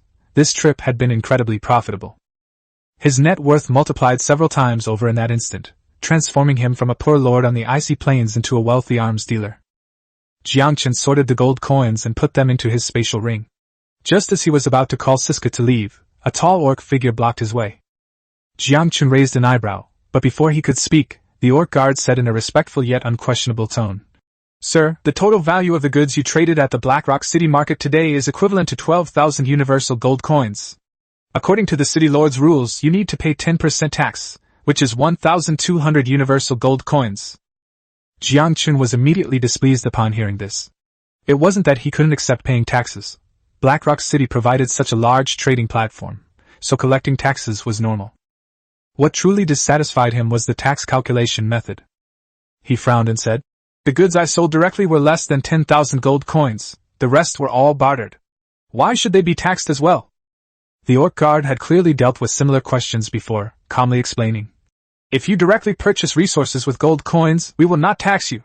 However, exchanging goods for blueprints and resources is equivalent to indirectly completing the circulation of currency. As the seller, you will also need to pay the corresponding taxes." Yangchen instantly understood the reasoning. Bartering, in essence, would disrupt the monetary system. In other words, if Yangchen first uses gold coins to buy blueprints, and then the orc uses the gold coins he receives to buy his weapon, although the gold coins eventually return to his hands, the transaction has already been completed. Black Rock City, on the other hand, can collect taxes from both sides. This is the allure of monetary transactions. Only circulating money can create more wealth. Chapter 34: Murder in Public. To Yangchen's surprise, the orcs also had such a clear business mind. Dimo, that short goblin, has always looked down on the intelligence of other races and only knows how to curry favor with the masters who can bring him benefits. Yangchen secretly reflected on this, realizing that one should not judge a book by its cover, nor should one underestimate any race. No matter where you are, there are always people who understand the rules and are good at management. It's just that this time, Yangchen clearly overestimated York. This city lord wasn't a business genius at all. He simply understood one thing: if everyone bartered, he wouldn't collect a single penny of tax. By sheer chance, he had inadvertently aligned himself with the most basic market principles. Yangchen didn't want to fall out with Black Rock City over such a small amount of money, so he immediately counted out 3,600 beast tooth gold coins. However, the orc in front of him didn't take them, but simply bowed his head and said, "Human merchant, the city lord requests your presence." Meanwhile, chaos reigned inside the main hall of Black Rock City. Someone spread the word that necromancers had entered Black Rock City. The orc who had come crying and complaining yesterday stormed into the hall again, throwing a tantrum. Clearly, he was up to no good. He knelt on the ground and screamed, "Lord of the city! That evil necromancer is spreading heresy and bewitching the people of the city. He must be arrested and beheaded in public as a warning to others." York was already fed up. Yangchen's tax payments alone were almost equivalent to half a month's revenue for Blackrock City. He wished he could worship such a walking god of wealth. However, at this moment, a sinister thought slowly took shape in the old city lord's mind. Siska was treated as an ordinary maid and stopped outside the city lord's hall, while Yangchen pushed open the door and entered alone. The first thing he saw was a tall orc kneeling in front of York, wailing and crying with snot and tears streaming down his face. He looked exactly like a downtrodden man who couldn't repay his high-interest loans, crying his heart out. Yangchen was momentarily confused. What was going on here? York, seeing him arrive, subtly gestured for him to sit down nearby. The orc kneeling on the ground, hearing the noise, abruptly looked up, his gaze instantly locking onto Yangchen. At first, he didn't recognize him because the human in front of him had changed into a magnificent mage's robe, exuding a cold and dignified aura, completely different from yesterday. But there was only one human in Blackrock City. He quickly realized that this was the culprit who destroyed his tribe. The orc sprang to his feet, veins bulging, and roared as he pointed at Yangchen. "Lord York! It's him! This is the man who destroyed my tribe and killed my people!" York looked at Yangchen meaningfully, his tone calm yet authoritative. "He accuses you of wantonly slaughtering his tribe. Is that true?" Yangchen glanced at the orc, noticing its bloodshot eyes, as if the orc wanted to pounce and tear him apart. He asked, however, with a puzzled yet frank tone, "Are you one of the survivors from yesterday's tribe? I remember I killed you all." The moment those words were spoken, the entire room fell silent. York was stunned, and the orc who had complained froze on the spot, his mind blank. He had imagined countless possibilities. Yangchen might try to evade, deny, or even fabricate excuses. But no one expected that this human would not even bother to pretend and would simply admit it. Even more outrageous, his tone even carried a hint of regret that he hadn't killed them all. That's incredibly arrogant. York's face instantly darkened. Although it differed slightly from his pre-planned script, the general direction remained the same, which allowed him to skip the probing and directly apply pressure. He coughed loudly, deliberately raising his voice. "Now that you've admitted it, how do you plan to resolve this matter?" Yangchen suddenly smiled, a faint smile, yet one that carried a chill. "It's very simple." Before he finished speaking, he slightly raised his wrist, and a flash of light appeared at the tip of his staff, instantly launching a magic missile. There was no warning, and no mercy. Bang! A muffled thud rang out, and the orc, who had just been enraged, had his head smashed into a pool of blood and gore, splattering red and white matter all over the ground like a burst watermelon. The stench of blood instantly filled the entire hall. Everyone was stunned. The guards of the city lord's mansion had lost count of how many years it had been since anyone dared to lay a hand on Blackrock City, let alone commit murder in public in front of Lord York. This human's audacity is simply outrageous. "Yangchen! How dare you!" York was enraged. He slammed his palm on the solid wood chair beneath him, shattering it into pieces instantly. The terrifying power of the purple-tier third-level orc hero was revealed in an instant. He genuinely didn't intend to do anything to Yangchen. He merely wanted to use that orc to teach him a lesson. However, this didn't mean he could tolerate anyone killing indiscriminately on his territory. The guards instantly assembled, their spears and battle axes all aimed at Yangchen. The atmosphere in the hall was extremely tense, as if a battle would break out at any moment. Yangchen, who had just killed someone with his own hands, remained calm and composed, even relaxing his body and sitting steadily in the chair with a serene expression. He spoke calmly. "Lord of York, I'm doing this for your own good. This person has ulterior motives and is deliberately trying to sow discord between us. If things escalate, our newly established cooperation will be completely destroyed." York's pupils contracted, and a dangerous crimson glint appeared in his eyes. It was a sign that he was about to go berserk, and was about to strike. He asked coldly, "Are you threatening me?" Yangchen shook his head slightly, his smile deepening. "No, why would I threaten my major client?" He leaned forward slightly, his voice low but clear enough to reach York's ears. "I will only provide my customers with the most abundant, the finest, and virtually flawless superior weapons, in an endless, unlimited supply." At this point, Yangchen's gaze turned slightly cold, and he said, word by word, "I think the Lord of York probably doesn't want me to never do business in Blackrock City again, does he?" Yangchen sat upright in the chair, his fingertips casually tapping the armrest, without a trace of fear on his face. His confidence, of course, didn't just come from Ziska waiting outside. After all, Ziska was only a support hero, and even if his level surpassed Old York's, whether he could actually defeat this orc hero in a real fight was still uncertain. Moreover, this is Blackrock City. If it were surrounded by the orc army, even a hero could perish. From the very beginning, Yangchen had no intention of causing a ruckus in Blackrock City. The real reason he was confident was, from beginning to end, the attitude of York, the orc hero and ruler of Blackrock City. From the moment York made Yangchen sit down upon entering, while the orc remained kneeling, Yangchen had already understood York's stance. They were simply trying to smooth things over, or perhaps to give Yangchen a hard time. Chapter 35 Persuading York. That's not a reason. York's voice was low, like a stone rolling on the ground, his murky, beastly eyes burning with suppressed rage, and his hands, hanging by his sides, slowly clenched. Wealth was indeed tempting, but he had lived in the far north for nearly a century, and was no longer someone who could be swayed by a few gold coins. Even an old lion's claws remained sharp. York's lingering prestige can still make the entire Blackrock City tremble. Yangchen showed no sign of panic. He leaned back in the soft animal hide chair, his tone remaining calm. No, that is the reason, and it's very important. He looked up at the old orc, whose anger had not yet subsided, and said calmly, I have never heard of Blackrock City having a rule of interfering in the feuds of external tribes. Moreover, Lord, you should know better than I what kind of people those small border tribes are. Yangchen went to trade with sincerity yesterday, and among the weapons he sold today were some that he had risked his life to transport from his territory yesterday. His territory was far away in the depths of the ice plains, a long way from Blackrock City, with snow and wind blocking the way, making each transport a considerable risk. York nodded slightly upon hearing this, indicating his agreement. Yangchen continued, But those poor and ignorant little tribes, seeing that my goods are good, want to steal them from me. City Lord, in this dog-eat-dog world, you understand better than I do that such people don't deserve to live. His voice was calm, yet it sounded like he was stating an irrefutable truth. Good people don't die, bad people don't die, the only ones who will die are the fools. As soon as he finished speaking, the atmosphere in the hall tensed instantly. York narrowed his eyes and said coldly, Young man, aren't you being a bit too arrogant? This is my territory. Yangchen remained calm and composed. I'm a businessman, and I usually don't like fighting. But anyone who prevents me from making money is my enemy. He added, How much benefit can that idiot bring you? The taxes I paid today probably wouldn't even be enough to cover the cost of chopping up his entire clan. York's anger gradually subsided.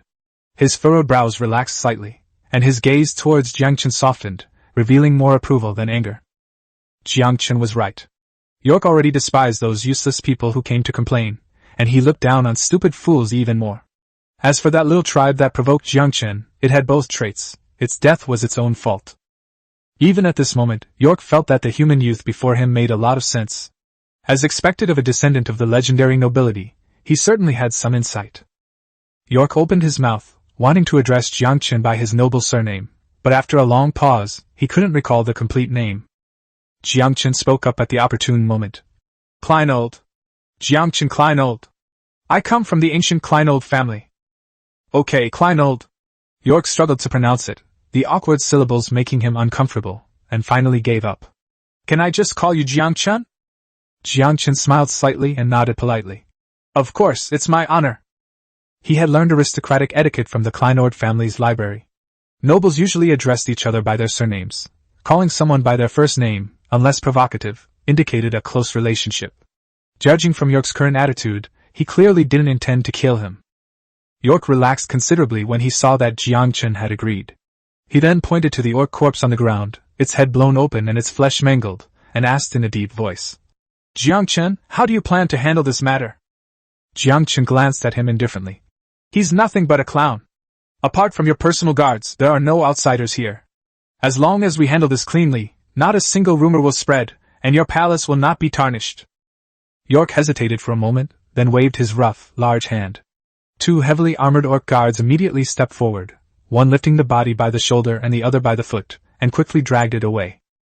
Soon, someone brought in a brand new bearskin rug to replace the blood-stained old one. In less than a minute, apart from a lingering smell of blood in the air, there was no trace of the battle that had just taken place in the hall. Yangchen saw this and understood that York dismissing everyone and cleaning up the scene meant he had something more important to discuss with him. So he took the initiative to speak. Lord of York, please speak frankly. I, Yangchen, have always been very interested in any business that can make money. York's cloudy eyes flickered, and after hesitating for a long time, he finally sighed and explained the current predicament of Blackrock City. The war between the human and Orcish empires is escalating, and Blackrock City is caught in the middle, both a target for both sides and a potential pawn to be manipulated. One wrong step and it could be dragged into the battlefield and become cannon fodder. After saying this, York looked intently at Yangchen, his tone even carrying a hint of desperate expectation. Yangchen, you are a descendant of human nobility.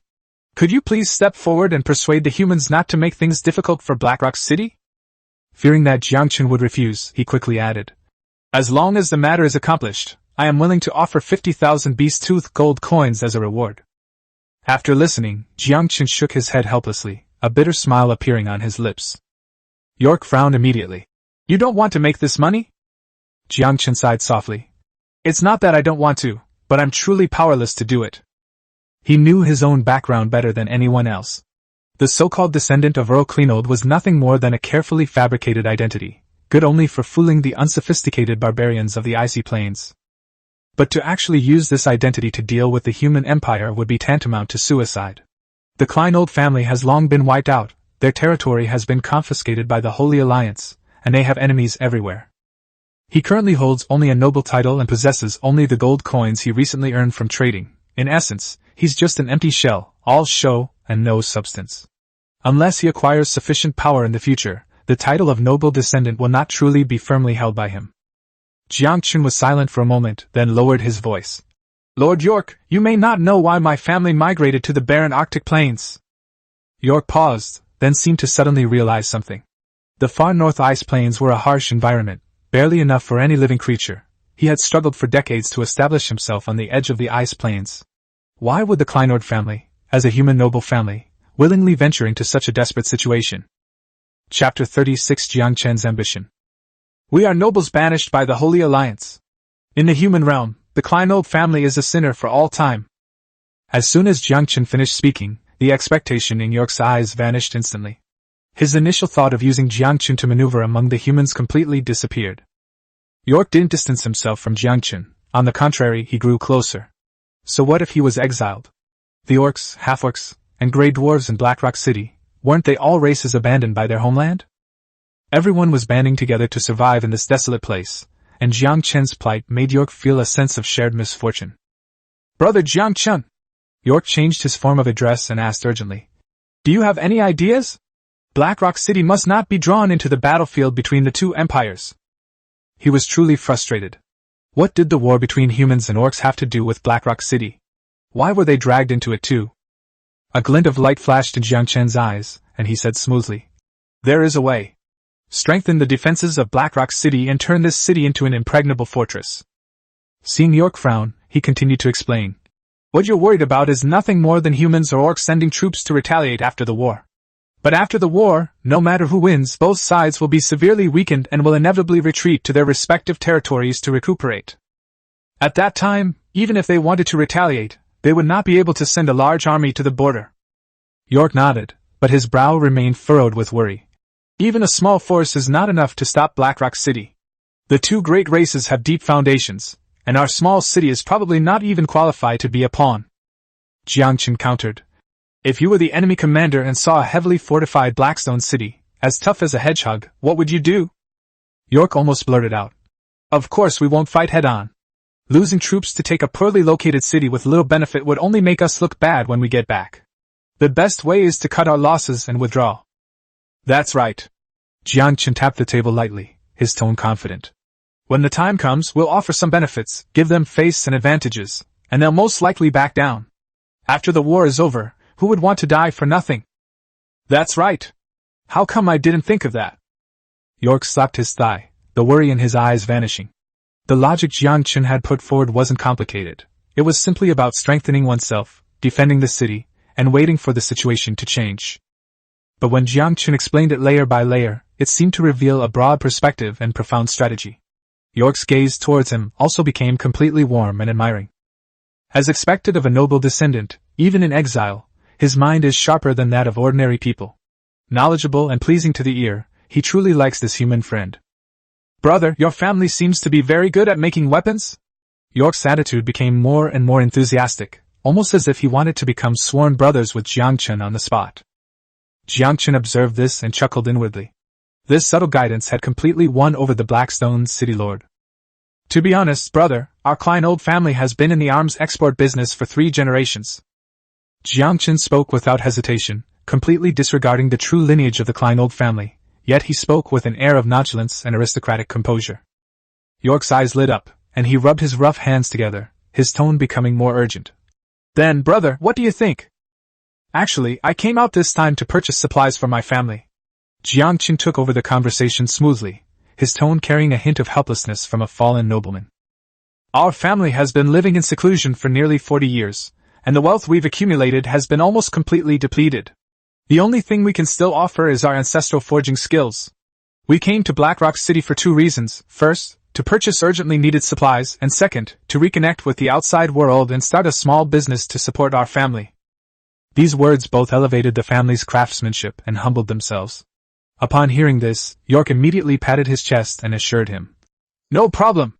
Old York may not have much else, but I have plenty of supplies. As long as you have gold coins, you can buy anything you want in Blackrock City. At this point, he generously added, as long as the goods you bring next time are of high quality and satisfy us, the commercial tax will be waived. Consider it my treat to tea. A hint of a smile flashed in Yangchen's eyes. This was exactly what he was waiting for. His earlier words were, in fact, a subtle hint to York to strengthen the city's defenses so that Blackrock City would purchase more weapons from him. How can you utilize a crisis if you don't create one? What does Brother York want? Yangchen's eyes lit up. York counted on his fingers and said, I want the black iron one-handed sword this time. The shield has to be of green quality, and leather armor or armor would be even better. If you can make the bow and crossbow, I'll take it too. At least 1,000 pieces of each item. When can you deliver them? As expected of a long-established local power, they immediately raised a large demand, which is far superior to those stingy transmigrators. Yangchen tapped his fingers lightly on the armrest of his seat, estimated the territory's production capacity, and then said, 3 days, how about that? York stared at him intently. You're not kidding? That's enough. Yangchen stood up, his tone confident and unquestionable. Brother York, just prepare the money and wait to receive the goods. This confident demeanor once again earned York's respect. The centuries-old aristocracy was indeed extraordinary. Even after 40 years of seclusion, their foundation remained unfathomably deep. York rubbed his hands together and asked, So what about the price for the next batch of weapons? Yangchen smiled and said, We're all friends, so I'll give you a friend's price, 90% of the Goblin Merchant Guild's price. How about that? York's eyes lit up instantly. He stepped forward, grabbed Yangchen's hand, and squeezed it several times. Brother Yangchen, you are Blackrock City's friend forever. After learning about the Goblin Merchant Guild's trading model, Yangchen understood that no one in this world likes to be held hostage. With only one trade allowed per week and a limited quantity of goods, it's clearly a form of scarcity marketing. Given the chance, every city will undoubtedly try to bypass the Goblin Merchant Guild and trade privately. This is also why Yangchen was willing to offer York preferential treatment. His ambitions were equally grand. He wanted to use Blackrock City as a springboard to establish his own trade network. Chapter 37 Alchemy Materials. Yangchen changed the subject and put forward his own conditions. Then I'll give you a discount.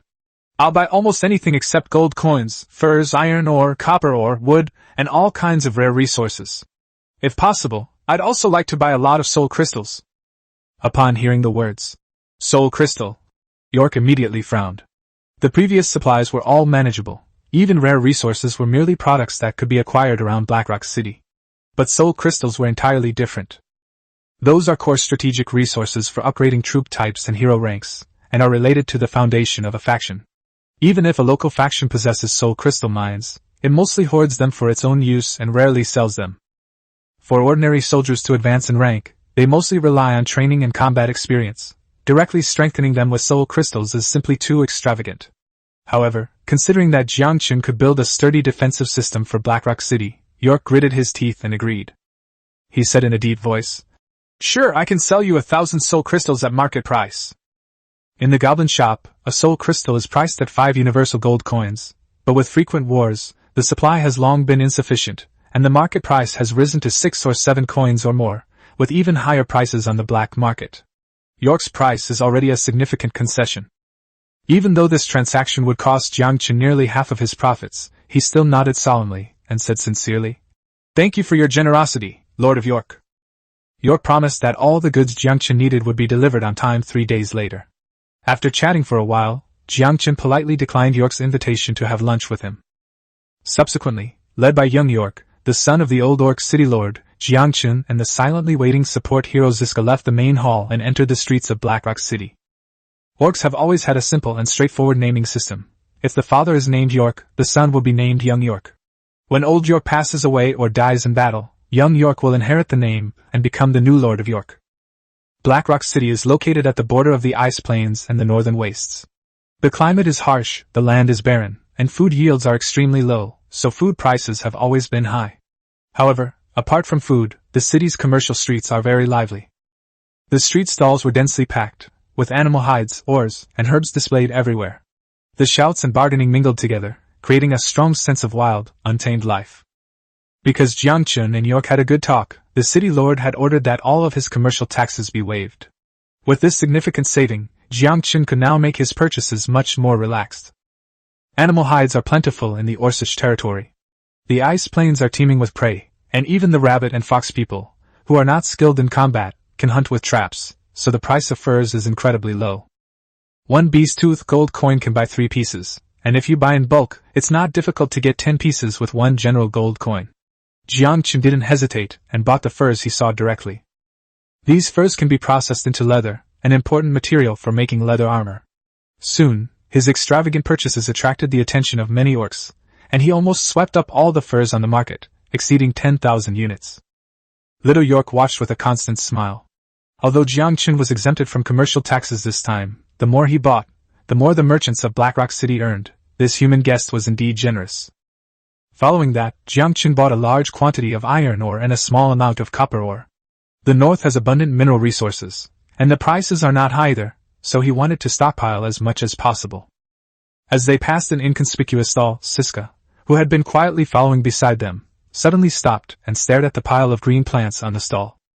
Yangchen glanced at them and saw that they were just some medicinal herbs, so he asked, "You want these?" Siska nodded, but didn't explain why on the spot. She was a support hero, but her true expertise lay in alchemy, and these seemingly ordinary herbs might actually be ingredients for alchemical potions.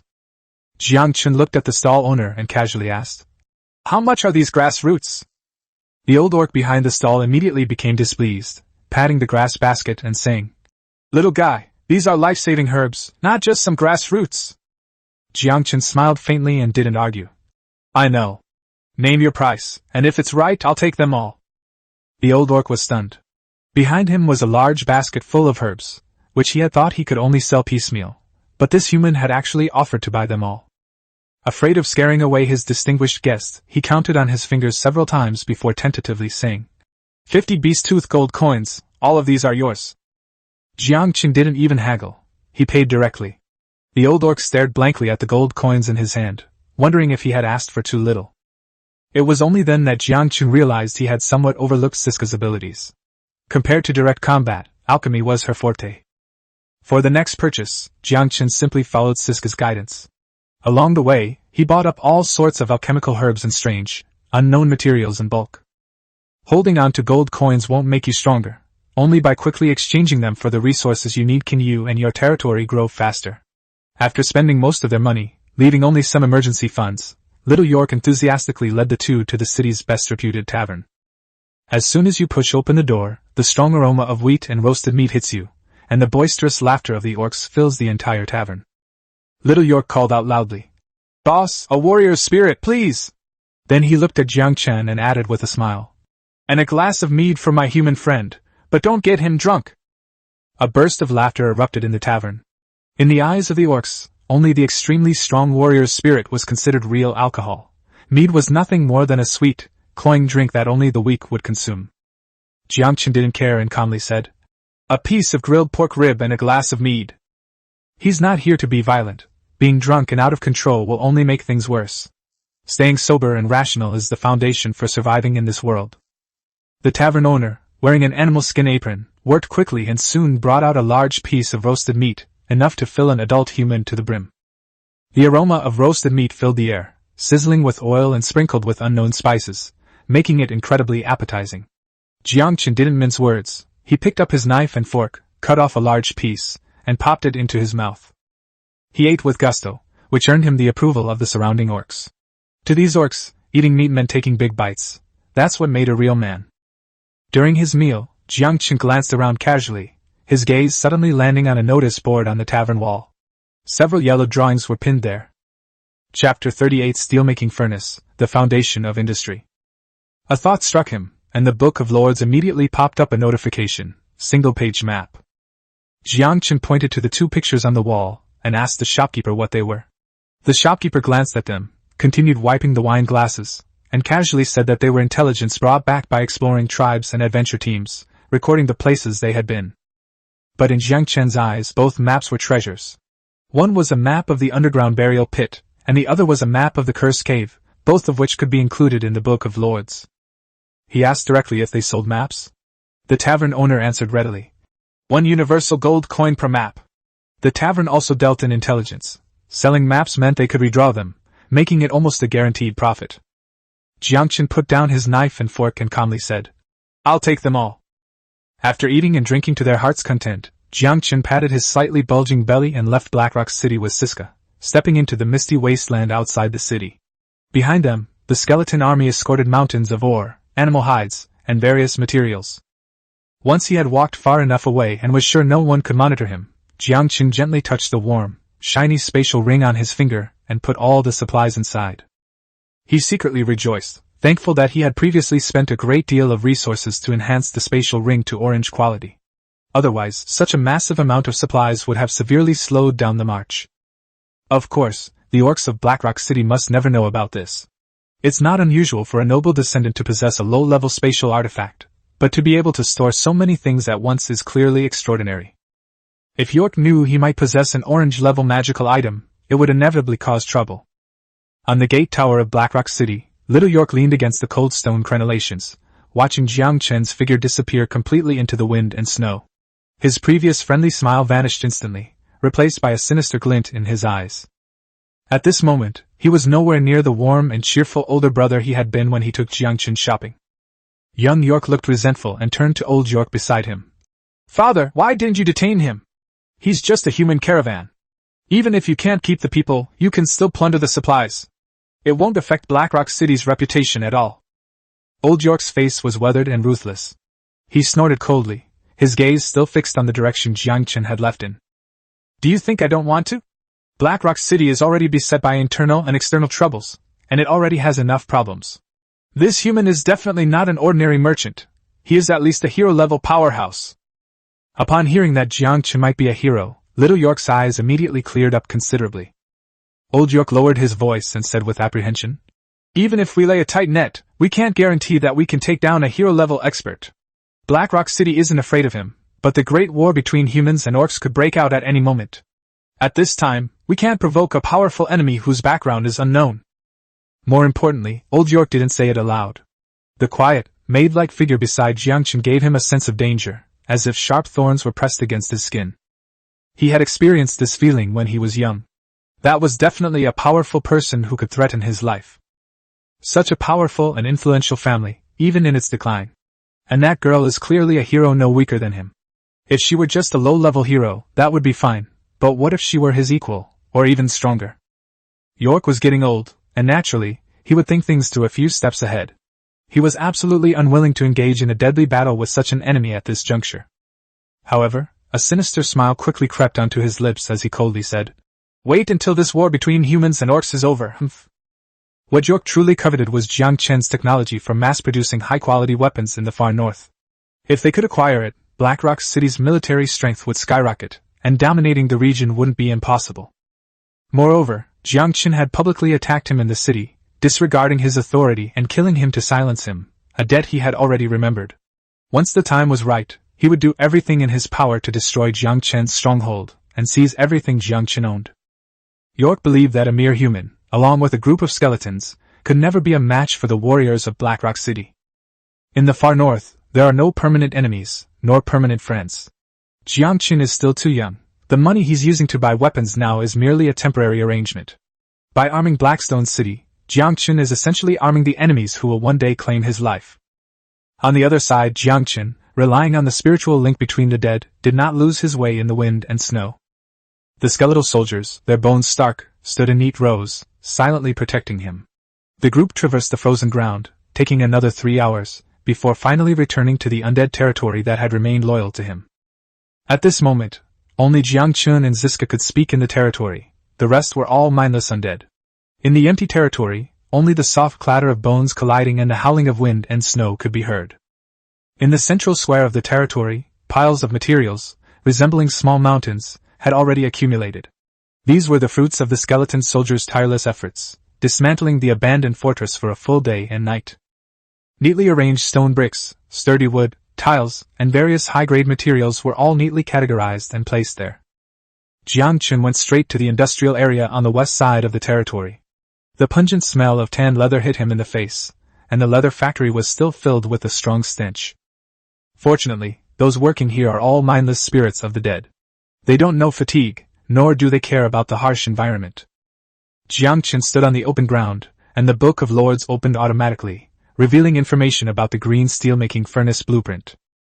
Steelmaking furnace blueprint: green clay 500, stone 200, iron or 100, copper or 20. Clay was plentiful and cheap around the territory, and Jiangchen had already collected it all. Without any hesitation, he lightly tapped the Book of Lords with his fingertips. Put up! A flash of light, and a steelmaking furnace, taller than a person and entirely constructed of stone, slowly took shape.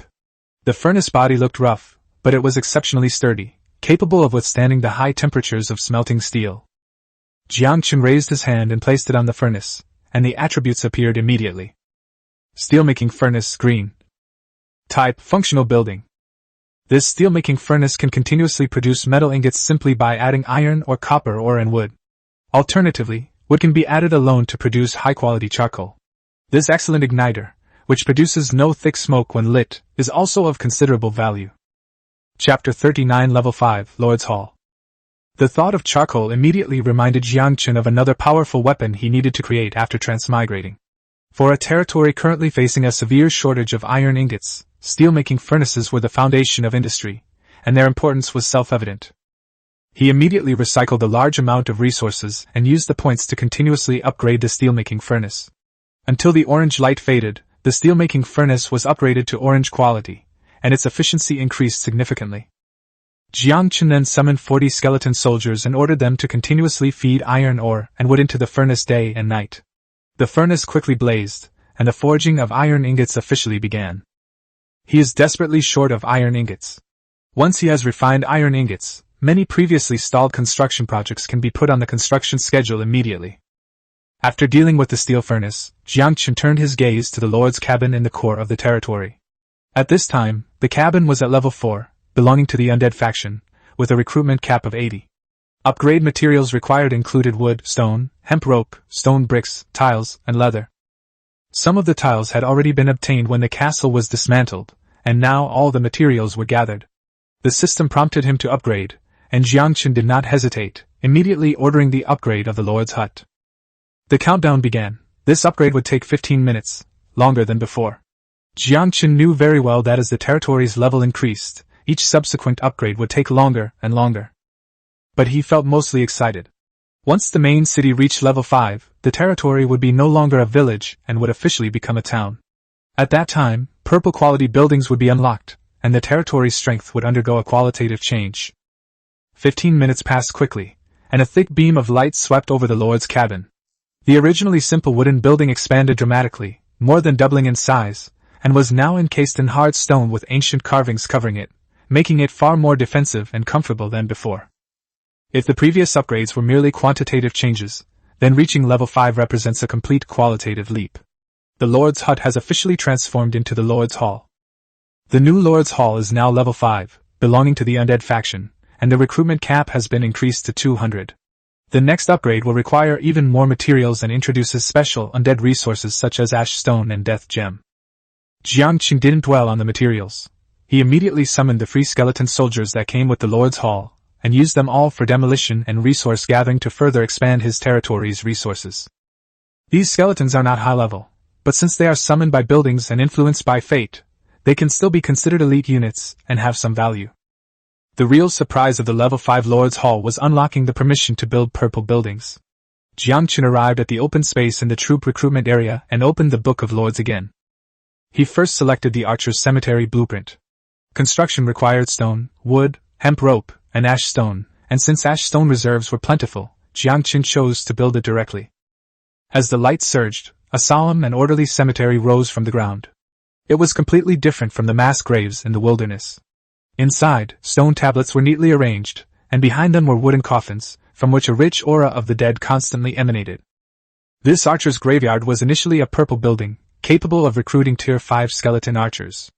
To maximize his combat power, Yangchen spent 100,000 points to upgrade it to an orange building. After being upgraded, the archer's graveyard can recruit Tier 7 skeleton archers, consuming only soul crystals and bones. Although the building quality is very high, the summoning conditions are similar to those of ordinary skeleton soldiers, making it ridiculously cost-effective. Yangchen set the summoning quantity to 100 and pressed the summon button. Soul crystals and bones were instantly deducted, and the system notified him that 100 Tier 7 elite skeleton archers had been successfully summoned. The next moment, the dull sound of coffin lids opening rang out one after another. One after another, skeleton archers wearing tattered armor sat up from the coffins, their eye sockets burning with ghostly blue soul fire, holding bone bows, and quickly formed ranks in front of Yangchen, their auras chilling and murderous. These elite skeleton archers come with intermediate-level shooting proficiency, and are skilled in using bows, crossbows, and muskets. Yangchen's eyes flashed with satisfaction, and he immediately jumped to the equipment crafting interface to prepare more suitable weapons for them. He made 100 light crossbows, 100 sets of leather armor, and 2,000 iron arrows.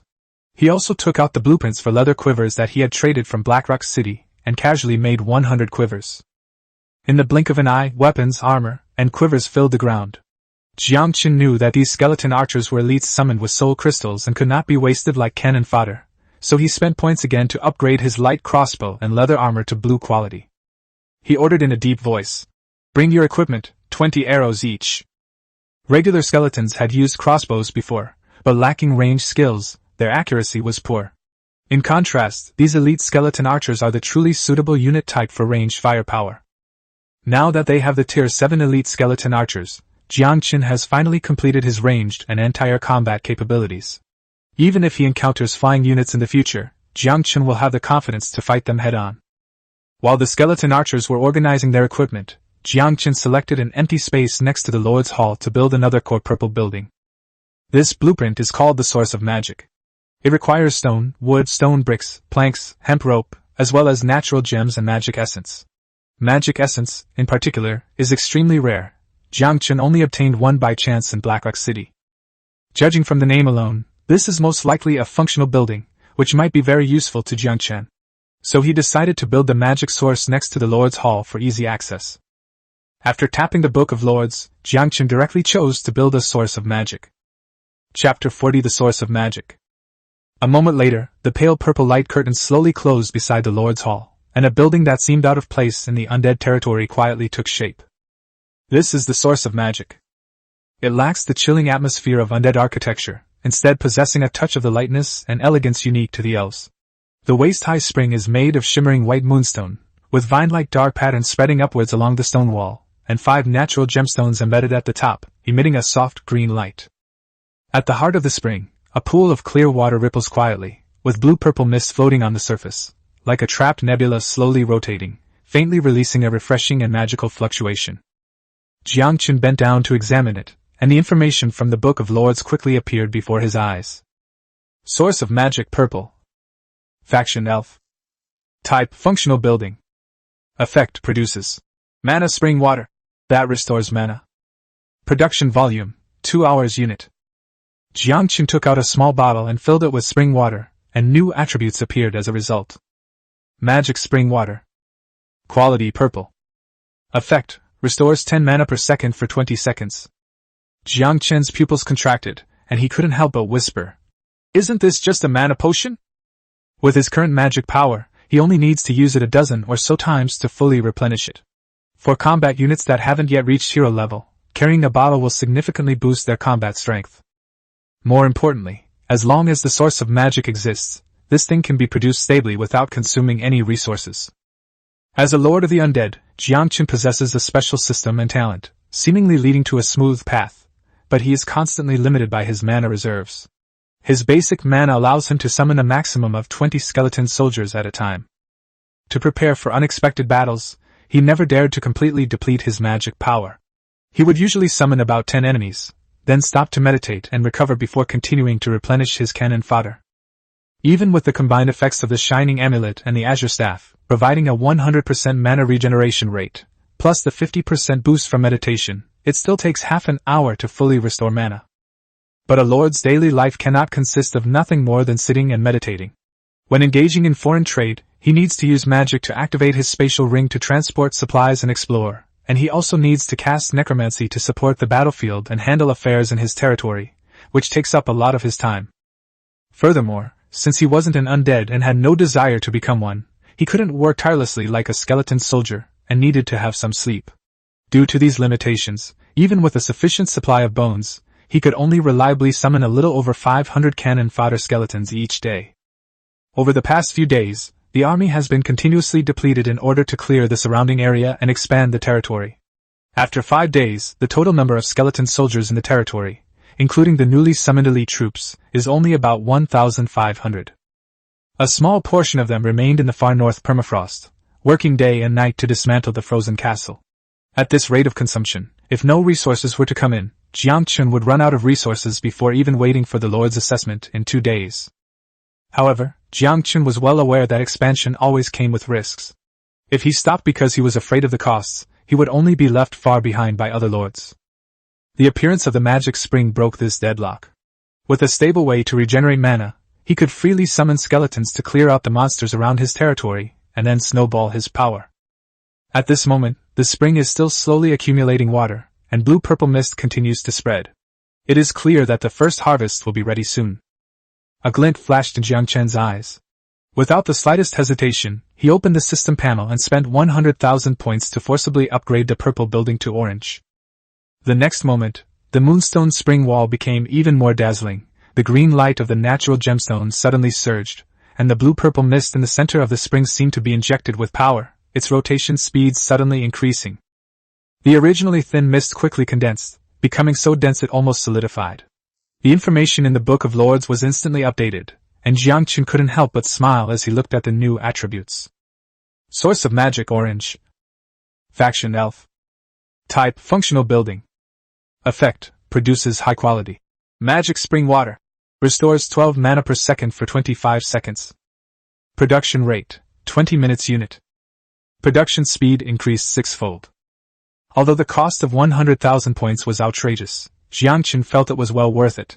If it weren't for the fact that basic resources such as wood and stone in his territory were running low, and he didn't have to consider future consumption, he would have even wanted to upgrade the magic source to gold quality in one go. This thing wasn't just his personal supply, it was more like a continuously generating cash cow. A potion that could quickly restore mana was enough to tempt any mage. When the opportunity arose, he would definitely continue to strengthen his mana source at any cost. Yangchen quickly made arrangements. After the first batch of spring water is produced, keep half for our own use and take the other half to Blackrock City to test the waters. Although there aren't many mages among the orcs and grey dwarves, there will always be demand in a large city, so it's a good time to check the market feedback. Yangchen then put his mind at ease and turned to walk towards the troop assembly area. He had only been back in his territory for an hour, yet showed no sign of resting. He unfolded the Book of Lords, revealing a yellowed map he had obtained from the Blackrock City Tavern, on which the nearest stronghold to his territory, the burial pit, was marked in red. Assemble the troops and depart immediately. Yangchen's voice was calm and steady, carrying an unquestionable authority. The skeleton soldiers quickly formed a square formation, with 100 elite skeleton archers wielding blue light crossbows and carrying quivers, their eerie blue soul flames in their eye sockets exuding a chilling aura. Sissa was also pulled out of the Lord's Hall by Yangchen. She was originally studying the simplified blueprints of the alchemy laboratory, and after being forcibly interrupted, her face remained expressionless, but Yangchen could sense that she was somewhat displeased. You just got back, haven't even caught your breath, and you're already setting off? Her voice was cool, with a hint of barely perceptible temper. Yangchen flipped himself onto the cart being pulled by the skeleton soldier, and pointed to the red marker on the map. We still have plenty of time today. Let's clear out this underground burial pit first. We might find a lot of resources that we need. Yangchen has always enjoyed exploring dungeons with an undead theme. These dungeons have a high probability of dropping faction blueprints and rare bone materials, and might even yield ashstone and undead gems. Although Siska complained a little, her actions were without the slightest hesitation. As an automaton, she didn't feel fatigued. It was just that her research had been interrupted, which inevitably made her a little unhappy. Chapter 41: The Strategic Value of Siska. She silently put away the blueprints, jumped onto the cart, and quietly sat down next to Yangchen. The cart, pulled by 8 strong, orange-clad elite skeleton soldiers, sped across the frozen wasteland. The frigid winds of the far north whipped up ice fragments that clattered against the skeleton soldiers' bones. Although the underground burial pit was the closest to Yangchen's territory, it was still more than 10 kilometers away. Looking at the endless wide expanse along the way, Yangchen gradually became wary. Despite its secluded location, the tomb was still discovered by explorers from Blackrock City. If experienced explorers could find this place, they certainly could find his territory as well. The bitter cold and frozen ground may deter ordinary merchants, but they cannot stop orcs and grey dwarves driven by greed. Especially the orc father and son, whose trade may appear amicable on the surface. But once they know the location of their territory and their true strength, Blackrock City will likely not remain peaceful. After all, the technology for mass-producing green-quality weapons is extremely valuable. Yangchen secretly decided that he must set up several sentry posts around the territory after returning. His gaze swept over the silent Siska, and he suddenly spoke up with a seemingly random remark. People often say that greed makes people stupid. But where in this world are there really any truly intelligent people? These words sounded like an exclamation, yet also like self-mockery. Siska had lived a long time, but spent most of it in the alchemy laboratory, and the rest of the time in slumber. Naturally, she didn't understand the implications. However, she had an almost obsessive love for knowledge. Upon hearing this, she immediately pulled a small notebook, no bigger than the palm of her hand, from her wide sleeve, carefully wrote it down, and even drew a small question mark next to it. Yangchen couldn't help but laugh when he saw her serious expression, and then asked about his previous doubts. By the way, what are those herbs you bought in Blackrock City for? At the time, York's son was not far away in the Orc City, so Yangchen didn't want to ask too many questions. Now that they were alone, he finally brought it up. In his view, Siska purchased herbs mostly for alchemy purposes. Siska closed the notebook and answered truthfully. I can concoct some low-level alchemical potions. But not now. We have to wait until the alchemy laboratory is built and has complete equipment before we can start. She paused for a moment, then added, if my master needs it, I can also use these herbs to make food seasonings. My previous master was responsible for all 3 meals a day. Yangchen was taken aback, his eyes filled with surprise. You can cook? There was no cook at the camp, and he was always busy with various tasks, so he had to make do with whatever he could find for meals. These days, he basically ate roasted meat that was only sprinkled with a little salt. The meat was tough and dry, and the taste was so bland it was unbearable. The only meal he had at the Orc Tavern was barely decent. Yangchen never imagined that this puppet, skilled in alchemy, also possessed cooking skills. Siska turned her head and asked calmly, what makes you think that Siska, who has mastered the great alchemy of the Creator, can't even do something as simple as cooking? After thinking about it carefully, Yangchen realized he really couldn't refute it. Alchemy is essentially about combining various materials through proportioning, smelting, and catalysis to enhance a certain effect, or even create abilities that potions originally did not possess. In a sense, alchemy is about creating miracles. Similarly, cooking combines ingredients with seasonings and uses heat to enhance the flavor. Essentially, both rely on the mastery of fusion. Given that Siska possesses advanced skills like alchemy, it's not surprising that she can cook. On the contrary, she probably finds stir-frying too easy. Yangchen was somewhat amused and exasperated. Then why didn't you say so before? Siska replied matter-of-factly. You didn't ask. Yangchen was speechless for a moment, and could only rub his temples helplessly. It seemed that his fixed mindset was limiting his imagination. To avoid missing anything again, he simply asked, besides cooking and brewing potions, what else can you do? Siska's expression turned serious. Currently, due to equipment limitations, we can only produce low-level potions.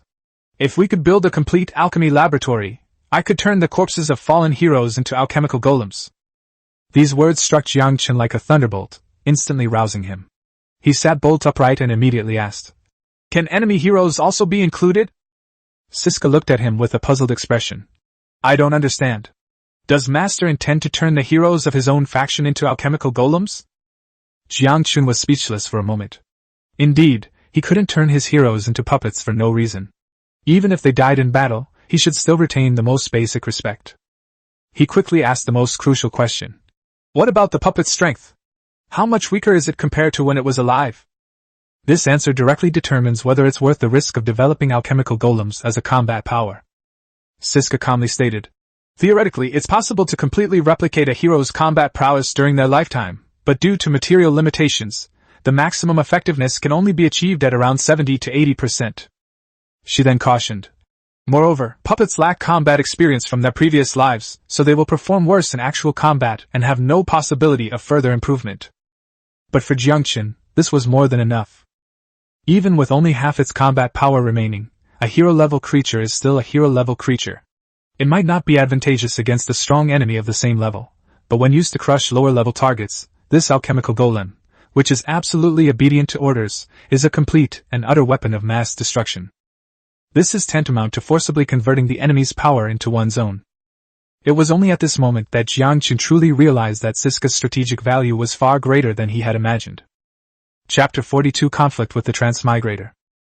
Siska then solemnly reminded Yangchen that the alchemical golems consumed a tremendous amount of resources, both materials and soul crystals, amounting to astronomical sums. Therefore, she suggested that only the corpses of sufficiently powerful heroes were worth using as alchemical materials. She then revealed a more crucial point. When a hero dies in battle, their body doesn't immediately disappear. They can be resurrected by consuming resources at the hero altar. However, once the hero is resurrected, their original body will also disappear. Therefore, if Jiangchen wants to create a puppet, he must hand over the corpse to her before the enemy resurrects their hero.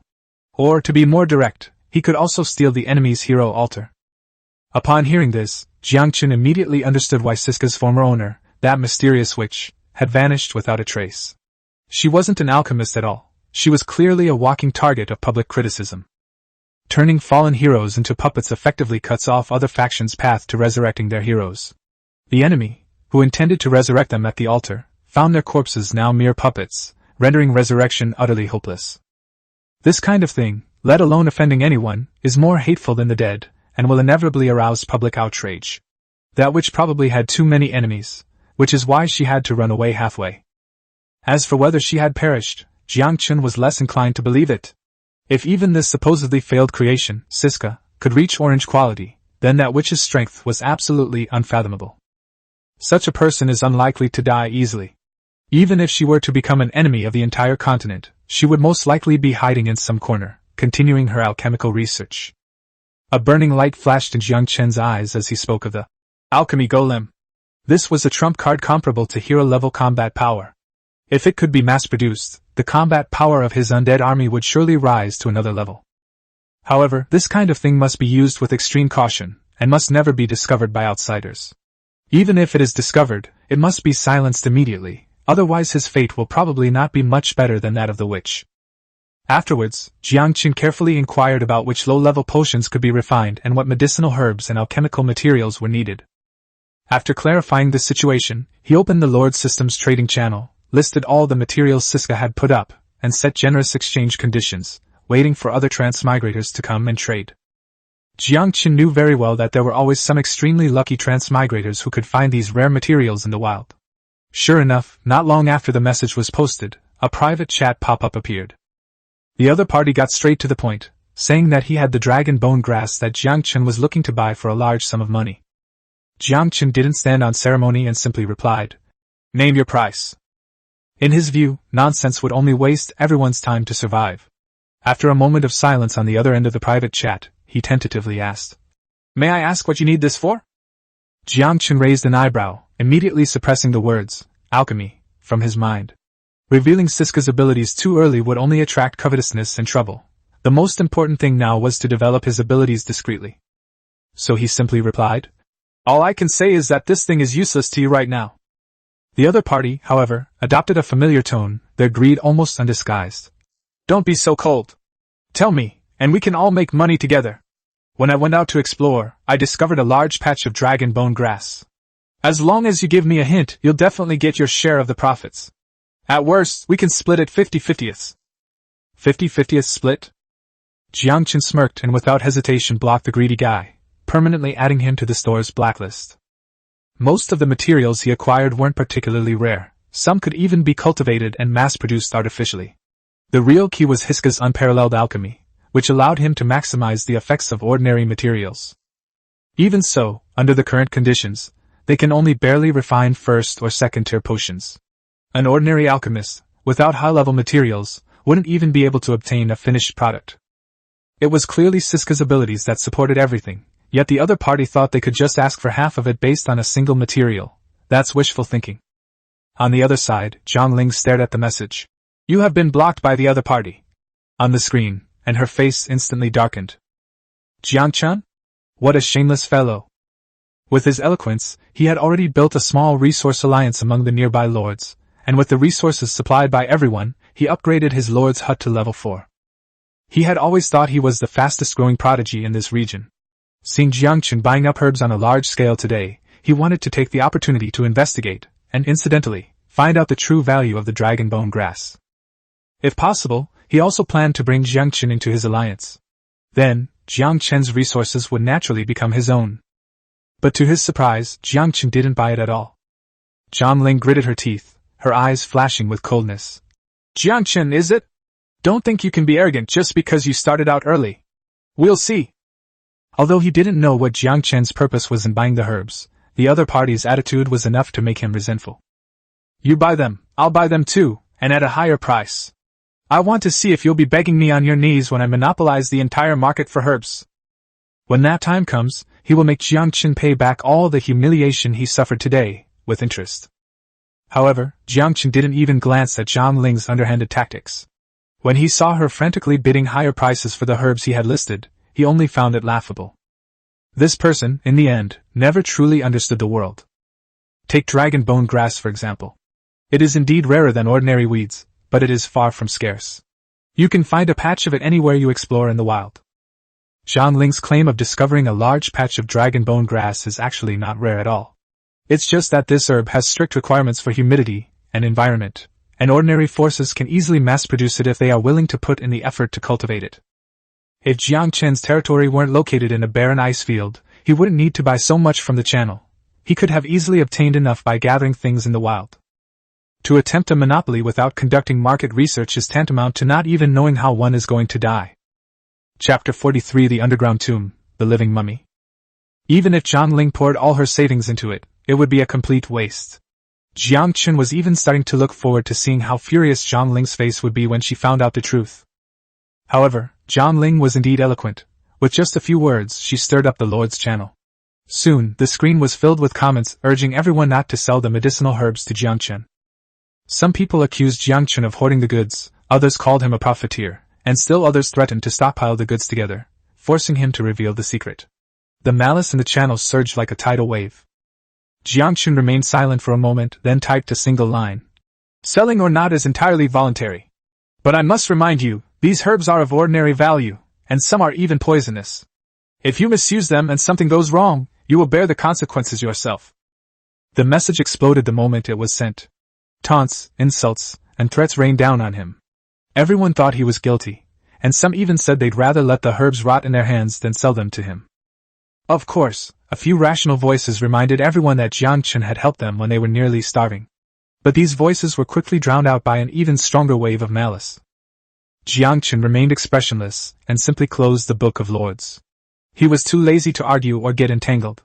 The acquisition price was normal. These people had never seen the outside market and were blinded by greed. Currently, he's the only one in the channel buying these herbs, yet there are others eager to offend the buyer. Yangchen knows very well that if these people were in his position, they would only go even further. Some people not only want to eat, but also want to take the bowl away. In the end, they can only suffer the consequences. The necessary warnings have been given. If something really goes wrong, it won't be Yangchen's fault. The real reason he closed the Book of Lords was that the party had reached their destination. Before them lay an underground entrance, discovered by chance by the explorers. It was deep and dark, exuding a decaying and chilling aura. It's said that the teams that came to explore before didn't even finish exploring the first level, only bringing back information that it was teeming with undead. Yangchen looked up, and the depths of the cave seemed to harbor a monstrous, man-eating beast. He ordered in a deep voice. The vanguard enters and advances slowly. The entrance to the cave was narrow, easy to defend and difficult to attack. The densely packed cannon fodder skeleton soldiers were the first to step into the pitch-black underground burial pit. Cold, bony feet trod on the dusty stone ground, making a soft, crisp sound that echoed through the deathly silent tomb. Before long, the undead creatures mentioned in the intelligence report appeared in the darkness ahead. Bandaged mummy, Tier 4. Faction, undead. Racial traits, undead, zombie, light weakness. Innate ability, basic combat mastery. Yangchen raised an eyebrow slightly. Mummies are undead soldiers that only appear in desert areas, so how did they end up underground in this icy plain? Unlike skeletons, undead retain their mutilated flesh and possess strength and defense far exceeding that of ordinary skeletons. However, their stiff bodies also slow them down. Each has its own advantages and disadvantages. Yangchen coldly ordered. Fire! The front row skeleton soldiers immediately crouched down, creating space for them to fire. At the same time, the elite skeleton archers in the rear pulled the triggers of their light crossbows. Whoosh! Whoosh! Whoosh! A barrage of crossbow bolts tore through the darkness, piercing the mummy's bandaged body. After the first volley, the first rank of archers retreated, and the second rank immediately moved in to fill the gap. The skeleton archers, having exhausted their crossbow bolts, retreated to the last row to reload. The 3 rows of archers took turns attacking, creating a nearly relentless barrage of arrows. This is a 3-round shooting method devised by Yangchen based on his memories before transmigrating. It is especially suitable for narrow spaces and can allow a continuous rain of arrows to cover the enemy. The biggest disadvantage of the undead is that they have flesh. Skeletons have no flesh and blood, and their only weakness is the soul fire in their skulls. The bandages and decaying bodies of mummies are almost useless against blue-quality light crossbows. 3 volleys of arrows rained down, and more than a dozen 4th-tier bandaged mummies were instantly riddled with arrows, frozen in place, unable to move any further. Yangchen immediately gave the order. Charge! The frontline skeleton soldiers rose up with a roar and rushed forward like a tidal wave, completely chopping the lifeless mummies into pieces to prevent them from reviving. That's how you deal with undead creatures. You not only have to kill them, but also destroy the evidence. Yangchen then ordered the battlefield to be cleaned up, and the battle ended cleanly and efficiently, without even any casualties. He watched his men methodically collect the soul crystals and the scattered ash stones on the ground, and nodded inwardly. The benefits of division of labor and cooperation among different troop types were already quite evident. Unlike before, when they would charge forward in a chaotic frenzy without any discipline upon seeing the enemy, now they can achieve victory with minimal losses, even when facing higher-ranking enemies. After collecting the dropped soul crystals and a few ash stones, Yangchen ordered the team to continue advancing. They steadily advanced, clearing out several waves of mummies, until they finally arrived at a heavy, ancient brass gate. The gate was covered in strange patterns, a detail never mentioned in the intelligence. Clearly, the explorers had likely already fled in disarray when they encountered the first batch of mummies. Yangchen's fingertips touched the cold brass door, pondering how to open it. Just then, Siska looked up at the ancient, weathered runes on the door, her voice calm yet seemingly transcending time. Here lies the tyrant of an ancient kingdom. Yangchen's pupils contracted slightly, and he blurted out instinctively. How did you know? Chapter 44 Ancient Tyrant Andrika. Siska glanced at Yangchen indifferently, raised her slender finger, and pointed to the line of tiny inscriptions above the brass door that were almost covered by dust and nearly blended into the metal. Isn't it written here? Her voice echoed softly in the deathly silent catacombs. It's ancient Ambira script. It says that the tyrant Andrika is buried here. Before his death, Andrika sealed 100,000 slaves alive in his tomb, intending to turn them into his private army to conquer the world after he rose from the dead. However, his descendants, fearing that he would actually rise from his grave, sealed the tomb completely. A hint of embarrassment flashed across Yangchen's face. The Book of Lords allowed transmigrators to read and write the common language of the current world, but this ancient script, long lost, was not included. What others saw as mysterious inscriptions, he saw as just a bunch of twisted lines. He couldn't help but ask, You can even read ancient characters? Siska rolled her eyes at him again, her tone filled with self-righteous pride. Siska knows far more than her master thinks. Yangchen stopped hesitating and directly asked her if she could open the door. Siska simply commented, "A primitive alchemical lock riddled with flaws. Although somewhat worn, it's child's play for Siska." At this moment, Yangchen only had one old saying in his mind. Having an elder in the family is like having a treasure. The girl in front of him was clearly petite, but in his eyes she seemed to have suddenly grown countless times taller, and was almost omnipotent. If Yangchen hadn't brought Siska with him this time, he probably wouldn't have had any way to dismantle this massive, rune-covered brass door except through brute force. The descendants of Andrika, who sealed the mausoleum back then, probably never dreamed that the sealed gate, which they were so proud of and which they claimed to have gathered the pinnacle of alchemy in the era, would be dismissed as child's play by a young girl thousands of years later. Of course, only Siska possessed such confidence. If an ordinary alchemist were standing here, faced with the alchemical seal left by an ancient civilization, they would most likely be helpless. Before Yangchen could think further, Siska had already made her move. A thin crack suddenly appeared on her fair arm, and the bionic skin slowly unfolded, revealing a row of finely folded tools as delicate as hair. The tools were so intricate and complex that Yangchen was dazzled. He then realized that Siska actually had a toolbox hidden inside her body. Come to think of it, how many secrets did she still have hidden from him? Siska clearly didn't care about his feelings. Her fingers flew deftly, the tools gently fiddling and tapping between the keyhole and the grooves, her movements fluid and without the slightest pause. Just a few dozen seconds later, with a click, the tightly sealed brass door actually cracked open with a dark gap. Siska retrieved her tools, the bionic skin closed again, and her arm returned to normal. She quietly walked back behind Yangchen, reverting to her obedient demeanor, as if she weren't the one who had just broken the ancient alchemical lock. Yangchen remained silent for a moment before finally asking the question that had been weighing on his mind. "How many more things are you hiding from me?" Siska looked up, her clear eyes gazing at him innocently. "Master has wronged Siska. It's clear that Master never asked." Yangchen was speechless for a moment. So this was still his fault. He didn't dwell on it any longer, waving his hand to summon the elite skeletons beside him. Several tall skeletons with bone blades gleaming coldly immediately blocked the door, exerting force simultaneously. Without the obstruction of the alchemical mechanical lock, the brass door was merely exceptionally heavy. Pushed open by several high-ranking elite skeletons, the door slowly began to open. The next second, the scene behind the door came into view. Even though Yangchen was used to seeing skeletons and undead, and had even risen from mountains of corpses and seas of bones, he couldn't help but gasp. Skeletons. Boundless, overwhelming skeletons. It was as if the entire land was submerged in skeletons, layer upon layer, densely packed, stretching as far as the eye could see. This was not a cemetery at all, but a living hell. The space behind the door was larger than imagined, with a magnificent yet eerie pyramid-shaped structure standing in the center. It did not have a pointed roof, but a flat roof, with layers of steps extending upwards, like a sacrificial altar of a lost civilization. The surrounding walls were inlaid with large fluorescent stones, their eerie blue light casting a chilling glow over the sea of bones, making everything appear sinister and unsettling. Apart from the central pyramid, all that could be seen were white bones. Those were the remains of 100,000 slaves. Some were curled up in a ball, some were contorted in their postures, and some had their hands outstretched, still in the position of struggling desperately before they died. Clearly, these slaves were never sacrificed voluntarily. Just by looking at the state of their remains, one can imagine just how brutal Andrika was back then.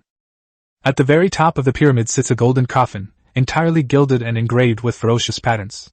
Perched high above, it resembles a deity looking down upon humanity, proclaiming the tyrannical status of the tomb's occupant. Strangely, the 100,000 slaves in the coffin were placed in the same space, yet they did not damage the golden coffin before they died. Siska calmly surveyed his surroundings and said indifferently, "It's a sacrificial array." After her explanation, Yangchen finally understood the truth about this mausoleum. The undead race can indeed transform living beings, but most of those transformed lose consciousness and become low-level undead who only know how to fight. From the perspective of losing oneself, the so-called immortality of the dead is nothing but a complete lie. Only by consuming a large amount of rare materials and having a lich preside over the ritual can a very small number of powerful individuals become undead heroes who retain their consciousness and become the ruling class among the undead. Andrika's magic circle, similar to the necromancer spell, was far more malevolent. Instead of turning 100,000 living beings into undead, it forcibly extracted and gathered the death energy that erupted when they died tragically, then poured it all into their corpses. In other words, these 100,000 people were all sacrificed alive. Andrika wanted to use this opportunity to escape death, return to the world of the living, reclaim the throne, and achieve so-called immortality. Chapter 45 Ziska makes his move. It seems this Andrika is truly despised by everyone. Yangchen sneered, his tone laced with sarcasm. Even the undead race wouldn't accept him, so he can only eke out a living through these unorthodox methods. Ziska calmly added. It's also possible that he anticipated his descendants would seal themselves away, so he made these arrangements in advance. Yangchen didn't refute, but waved his hand and led the undead army into the graveyard. After confirming that hundreds of thousands of skeleton soldiers wouldn't suddenly crawl out, his tense heart relaxed a little. If 100,000 undead were to resurrect simultaneously, even if they were all to one cannon fodder, it would be enough to overwhelm his elite forces. At that point, he would at most have to sacrifice the summoned skeletons as a rearguard and retreat with Ziska and his core combat power. Yangchen looked at the golden coffin at the top and asked in a low voice, "Do you think it's possible that Andrika is still alive?" A red light flashed in Ziska's eyes as he scanned the entire underground space before answering. Ziska doesn't have complete data to support her judgment. But judging from the energy concentration, the death energy deposited in this sea of bones is enough to nurture an extremely powerful undead hero. Yangchen nodded slightly, but did not approach rashly. Caution was the foundation of his survival in the icy plains. He casually gestured for an ordinary skeleton to go forward and scout ahead. Without hesitation, the skeleton stepped onto the pyramid steps. The instant its foot touched the first step, a loud boom resounded, and the surroundings trembled violently. At the 4 cardinal directions of the pyramid, 4 statues on each side simultaneously cracked open. Stone chips fell in a flurry, cracks appeared in the rock shell, and pairs of scarlet eyes suddenly opened. The 16 stone statues stretched out their broken bone wings and roared silently. The next moment, they all took off at the same time, turning into dark shadows and hovering above the altar. A panel instantly popped up in front of Yangchen's eyes. It was an 8th tier undead unit, the Gargoyle, which possessed the characteristics of a construct and a flying unit, as well as low-level magic immunity, sharp claws, weapon mastery, and a stone statue state. The construct is unaffected by light-based weaknesses, and flying units possess air superiority. Low-level magic immunity grants immunity to magic of green quality or lower, and increases resistance to blue magic. While immobile in stone form, it increases defense and slowly regenerates injuries.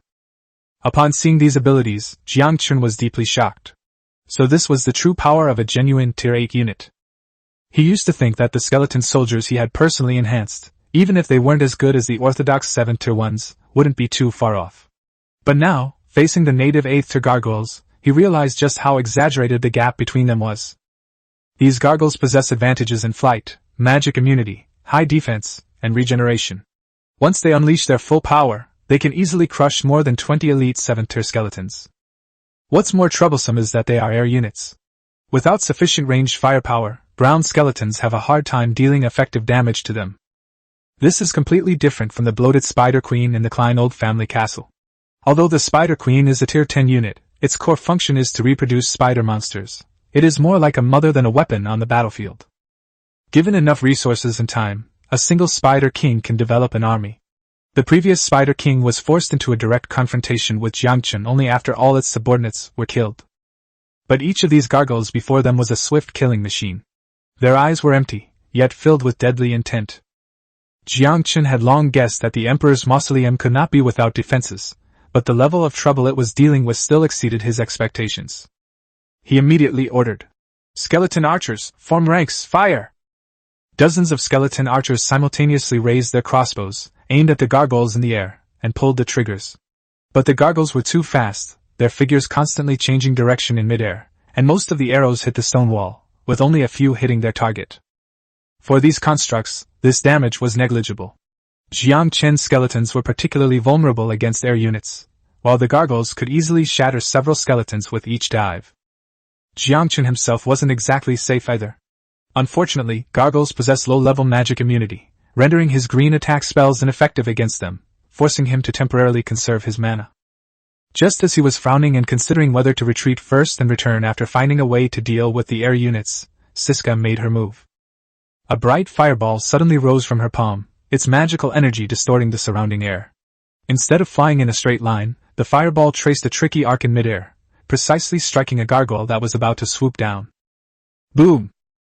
The crimson flames exploded instantly, and the gargoyle didn't even have time to let out a wail before it shattered into countless charred fragments in midair, without even having a chance to enter its stone statue state to recover from its injuries. Yangchen was stunned on the spot, and even the scepter in his hand swayed. Didn't she say she was just a support hero and not good at fighting? Yet she instantly killed the level 8 gargoyle that he had been struggling to defeat for so long? Yangchen looked at Siska, his eyes filled with shock. Siska's tone carried a hint of self-righteous arrogance. Don't look at me like that. My main profession is an alchemist, but I'm also a hero. How could I not even be able to handle an 8th tier unit? Yangchen coughed lightly, turned his face away to hide his embarrassment, and raised the scepter again. Concentrate firepower on the left flank. At the same time, he secretly resolved to ask Siska if she had any other requests when he returned. Such a useful hero must be kept firmly by his side. With Siska's backup plan, the battle situation instantly reversed. The 16 gargoyles were quickly killed one by her, and the price Yangchen paid was merely the destruction of a few dozen skeleton soldiers. This loss is even less than what we suffered when we dealt with the 10th tier Spider King at Kleinold Castle. Chapter 46 Bone Blade Vega. Yangchen sighed inwardly. If it weren't for Siska today, even if he could defeat this group of gargoyles, he would probably lose more than half of his skeleton soldiers. This wasn't him being self-deprecating. Facing gargoyles with damage reduction, flight, and magic immunity, he genuinely didn't have many effective countermeasures at the moment. After the guards were all cleared out, Yangchen's gaze fell on the enormous, gilded coffin. Andrika, that warmongering tyrant, was he dead or alive? Yangchen gestured for a skeleton soldier to step forward and touch the coffin lid. With a click, the coffin lid was just lifted a crack when a blinding black light suddenly burst forth. Immediately afterwards, an invisible force instantly sucked the skeleton soldier into the golden coffin. The coffin lid slammed shut, perfectly tight, as if it had never been opened. Yangchen subconsciously took a step back, hiding directly behind Siska, gripping the scepter tightly, wary of any powerful undead hero suddenly jumping out of the coffin. Although Siska didn't make a move, Yangchen felt that her eyes were definitely full of contempt for him, the Lord. 1 second, 10 seconds, a minute passed, and the mausoleum remained deathly silent. After a long wait, the golden coffin still showed no sign of movement. When Yangchen looked again, a progress bar appeared in his field of vision. The skeleton soldier is absorbing death energy and advancing, progress 2%. Yangchen's eyes lit up, and he immediately understood the situation. Tyrant Andrika was indeed dead. The ritual to transform him into an undead hero had ultimately failed. But this golden coffin, made of some unknown material, was able to preserve a vast amount of death energy for 1,000 years. Now, all of this energy has benefited that cannon fodder skeleton soldier. Undead are creatures that can absorb death energy and grow slowly. Thinking of this, Yangchen couldn't help but feel a little regretful. If he had known this would happen, he should have sent in elite skeletons, or even elite skeleton archers. He might have gotten a stronger undead hero directly. However, forcibly interrupting it now might trigger an even more violent energy explosion, or it might cause the skeleton soldier to lose its chance to advance. Yangchen could only continue to wait and see how far the energy accumulated over 1,000 years could push it. It seems we're about to have a new companion, Yangchen said, gazing at the golden coffin with anticipation in his voice. Undead heroes usually have self-awareness, even if they are only the lowest level green quality. They are not like ordinary low-level skeletons that only know how to obey. Siska followed his gaze, as if she had guessed something, and said nothing more, just waited silently. Time passed in deathly silence. Nearly an hour later, a soft click suddenly came from inside the golden coffin, and the lid opened again. A smooth, white skeletal arm, as white as jade, slowly rested on the edge of the coffin. Then, a tall skeleton sat up from the coffin. There was not a trace of decay on it. Every bone gleamed with a strange, luminous white light. In its eye sockets the blue flames of its soul burned fiercely, a symbol of wisdom and will. It stepped out of the golden coffin, came to Yangchen, and slowly knelt down on one knee, its voice deep and resonant. Master, Boneblade Vega pledges his absolute loyalty to you. Boneblade Vega, Purple Tier 4. Faction, Undead. Racial traits, Undead, Skeleton, Light Weakness. Inherent skills, Advanced Combat Mastery, Advanced Swordsmanship Mastery. Legion Skill, Skeleton Commander. Skills, Skeletal Remodeling, growing stronger in battle, crescent moon sky slash. The skeleton commander allows him to issue commands to skeleton units more quickly and increases the marching speed of all skeletons by 20%. Skeletal reconstruction allows your skeletons to randomly reconstruct their bones from the damaged bodies of their fallen comrades and return to the battlefield when they are injured. The more they fight, the stronger and more domineering they become. As long as their troops suffer losses, the overall combat power of the Legion will increase, up to a maximum of 30%. Crescent Moon Sky Slash unleashes a crescent-shaped sword aura that sweeps across enemies within a 50-meter radius in front of it. The note also states that because Vega was a skeleton soldier summoned by Yangchen before his death, he was born with a loyalty of 100 and was unaffected by counter-espionage or temptation. Get up, Vega! Yangchen reached out to help him up, his tone filled with undisguised joy. From today onwards, all the skeleton soldiers in the territory will be under your command. As you command, Great Lord of the Undead. Vega stood up, positioned behind Yangchen like a javelin, radiating a sharp aura. The title, Undead Overlord, sounded somewhat strange to Yangchen, who was still alive, but he couldn't care less about it at the moment. The arrival of Vega was an unexpected delight. A purple to 4th tier hero with a built-in Legion amplification skill, his value would be infinitely amplified within a massive undead army. The maximum 30% boost to overall combat power comes at the cost of only losing some skeleton soldiers. For Yangchen, these cannon fodder skeletons are already frequently used, so the effect of becoming stronger with each battle is simply too good to pass up. A hero like Vega, who can both command an army and personally lead the charge, is exactly what Yangchen needs right now. Clean up the battlefield. Yangchen immediately ordered. Seize all the resources you can take. He then led Vega and Siska to re-examine the golden coffin. By this time, the death energy within the coffin had been completely absorbed, and it no longer posed a danger. Golden Coffin Gold. Faction Undead. Effect: automatically absorbs and stores surrounding death energy, can condense ash stones and death gems, and immortal heroes can slumber within it for extended periods, potentially advancing to a higher level.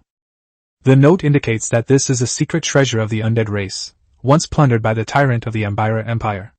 Returning it to the true lineage of the undead might earn their friendship. After reading the introduction, Yangchen immediately understood. No wonder Andrika was unwilling to seek the support of the undead race, but instead set up an alchemical array in the mausoleum to forcibly transform himself into an undead. This golden coffin is probably one of the core treasures of the undead race. The highest level item he possesses is merely a pseudo-orange item that has been barely enhanced.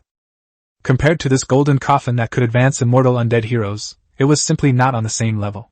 As for the note about returning friendship, Yangchen didn't care at all. He himself is the lord of the undead faction, and he also has the use of the golden coffin. Putting everything else aside, just the fact that it can turn an ordinary cannon fodder skeleton into a purple hero like Vega is enough to prove its terrifying value. Chapter 47: The Undead Clan's Secret Treasure, the Golden Coffin. Given enough death energy, this golden coffin could even mass-produce heroes.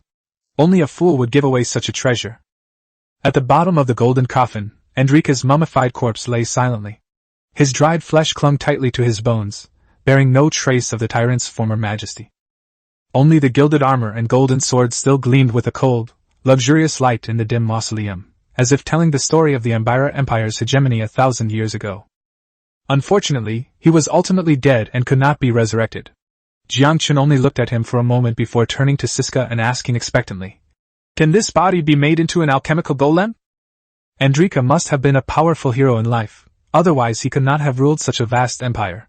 If this tyrant could be turned into a puppet, Yangchen would gain another top-tier warrior under his command. If this trip succeeds, he will not only subdue Boneblade Vega, but also obtain a hero-class puppet. At that time, the situation in the far north will likely be rewritten. Siska remained expressionless, her voice exceptionally clear in the deathly silent mausoleum. "My dear master, how can your memory be so poor at such a young age? I said before that alchemical golems need fresh corpses. They must have just died and not yet completely lost their life force." She glanced disdainfully at the mummified corpse in the coffin, and mercilessly added, "This skeleton, which has been dead for who knows how many years, is so dead that even dogs wouldn't eat it if it were thrown outside. It's just death and decay, without even a trace of life.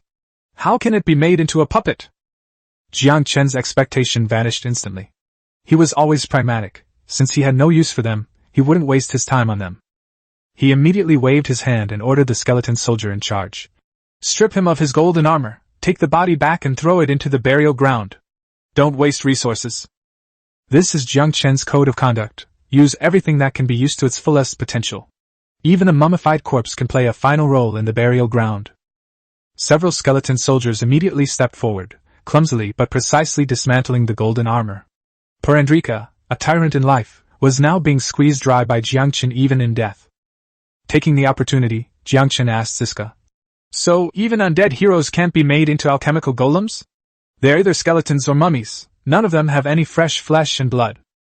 Siska nodded and patiently explained. The core of an alchemical golem is to solidify the power, bloodline, and talents of the living person into the body using alchemy, and then drive it with rune circuits. As for skeletons and undead heroes, they only rely on soul fire to move. Their bodies are just containers. Without the foundation of solidified power, they naturally have no value in being created.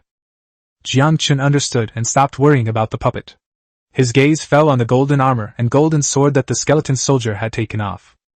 The two pieces of equipment lay silently on the stone ground, the armor's patterns menacing, the sword's blade gleaming coldly. Despite being over 1,000 years old, they showed no trace of rust, instead exuding a chilling aura of power. The next moment, two attribute panels appeared in front of Yangchen's eyes. Tyrant's golden armor, orange. Defense, level 5. Effect, War Roar. War Roar instantly increases own strength by 30% for 15 minutes, with a 15-day cooldown. Tyrant's golden sword, orange. Attack, level 5. Effect, extraordinary tier. Superior tier. When an attack hits an enemy, the wound continues to expand, causing continuous tearing damage and ignoring low-level physical defense. When the two pieces of equipment appeared at the same time, a pale golden light connected them, activating the set effect. Tyrant set bonus, Fearless Charge. Fearless Charge increases the charge speed of your troops by 30%, increases their marching speed by 50% in peacetime, and significantly reduces the stamina consumption of long-distance raids. This orange quality set is the highest level equipment Yangchen has obtained so far. Its strength boost, tearing damage, and army-wide speed bonus are all perfectly suited to his undead legion. He looked up at Boneblade Vega beside him and said directly, "This set of equipment is yours." Currently, Yangchen only has Vega as his sole orthodox undead hero, and the attributes and positioning of this tyrant set are perfectly suited to Vega, who is both a skeleton commander and a melee swordsman. The blue soul fire in Vega's eyes suddenly flared, and he immediately knelt on one knee, his knuckles cracking crisply. "Thank you for your grace, my lord!" After rising, Vega took the golden armor and golden sword and slowly put them on. Originally, he was simply a skeleton with a wider, more translucent appearance than an ordinary skeleton, and his temperament was as cold and aloof as a sword. But as the gilded armor covered his entire body and he gripped the golden sword, his entire aura instantly changed. He no longer resembled an ordinary skeleton swordsman, but rather a skeleton emperor returned from hell. Golden armor clung to his tall, slender body, the sword blade reflecting the flames of his soul, and a sharp, majestic aura emanated from him. Even without flesh and blood, he exuded an overbearing dominance. Yangchen was momentarily dazed, almost thinking that Emperor Andragar had really been resurrected. However, the system showed that Vega's loyalty remained at a maximum of 100. Moreover, he was originally Yangchen's summoned creature, and even after advancing to a hero, the mystical contract remained, so there was no need to worry about his loyalty. Yangchen nodded in satisfaction, his gaze sweeping over a corner of the mausoleum's high platform. There, a silver treasure chest, intricately carved with necromancy patterns, stood out starkly amidst the scattered bones and gargoyle remains. Without hesitation, he raised his hand and waved it, storing the enormous golden coffin and silver treasure chest together into his spatial ring. Subsequently, under Yangchen's command, thousands of skeleton soldiers acted swiftly, like precise machines, looting the entire mausoleum plaza clean, leaving not a single soul crystal behind. Chapter 48 Stonewing Church. Over the course of 1,000 years, most of the burial goods have long since turned to ashes, but this ancient battlefield, which has buried hundreds of thousands of lives, has given birth to a large amount of resources exclusive to the dead. A moment later, the skeleton soldiers finished cleaning up the battlefield and presented Yangchen with their loot, 92 soul crystals, 126 ash stones, and 18 death gems. Looking at the resources piled up before him, Yangchen felt surprisingly calm.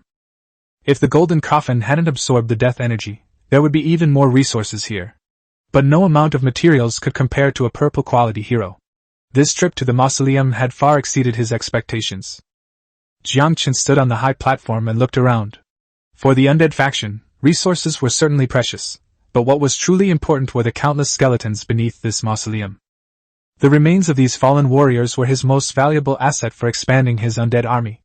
With these bones, he wouldn't have to worry about a shortage of troops or territory for a long time to come.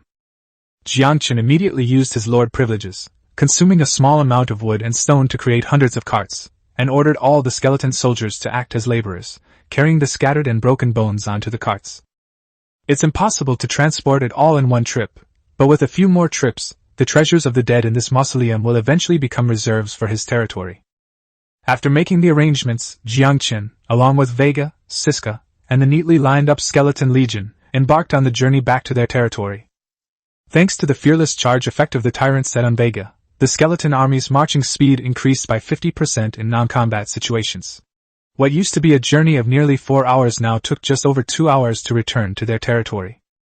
Upon returning, Yangchen instructed Vega to continue commanding the skeleton legion, transporting carts laden with bones to the burial ground for conversion. He himself returned to the Lord's Hall and retrieved the silver treasure chest he had obtained from the mausoleum platform. As for Siska, she disappeared as soon as she returned to her territory. Yangchen knew without a doubt that she had most likely gone back to her makeshift hut to study the simplified blueprints for the alchemy laboratory. Siska had never been interested in opening treasure chests.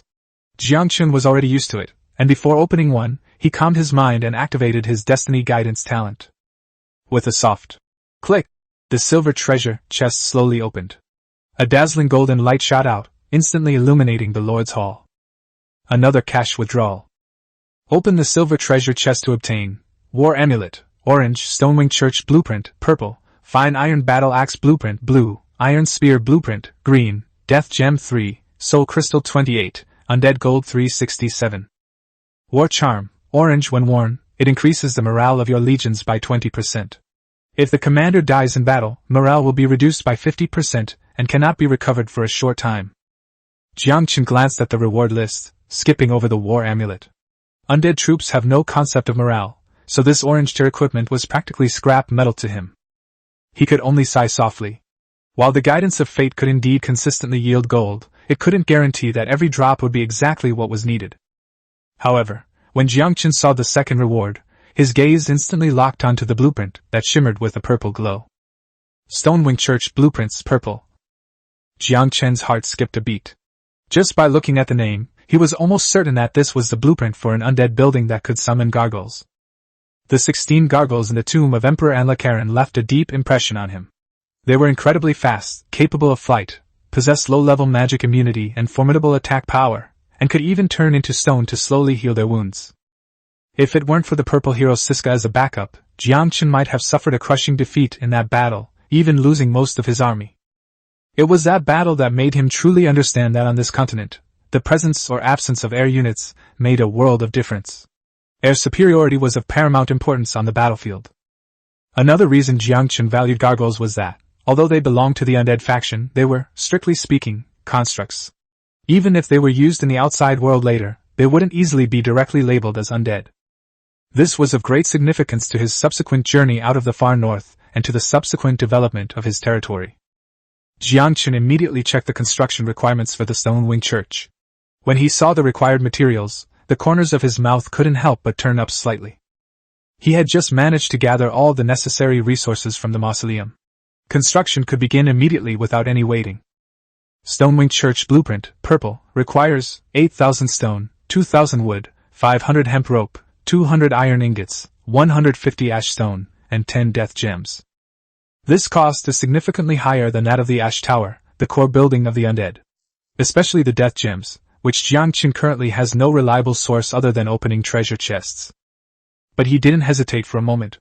The gargoyles' fighting prowess was absolutely worth the investment. Put up! With Yangchen's command, light flashed within the territory, and a large amount of materials were instantly consumed.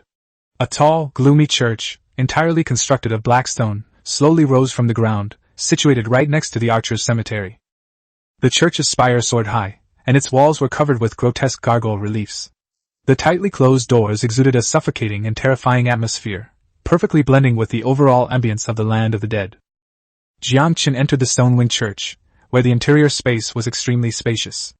On the stacked stone platforms, rows of gargoyles stood in neat rows, their eyes closed in a deep sleep. Their bodies are covered in hard black stone, making them look like real sculptures. Only when they awaken do they reveal their fangs, which are weapons of slaughter.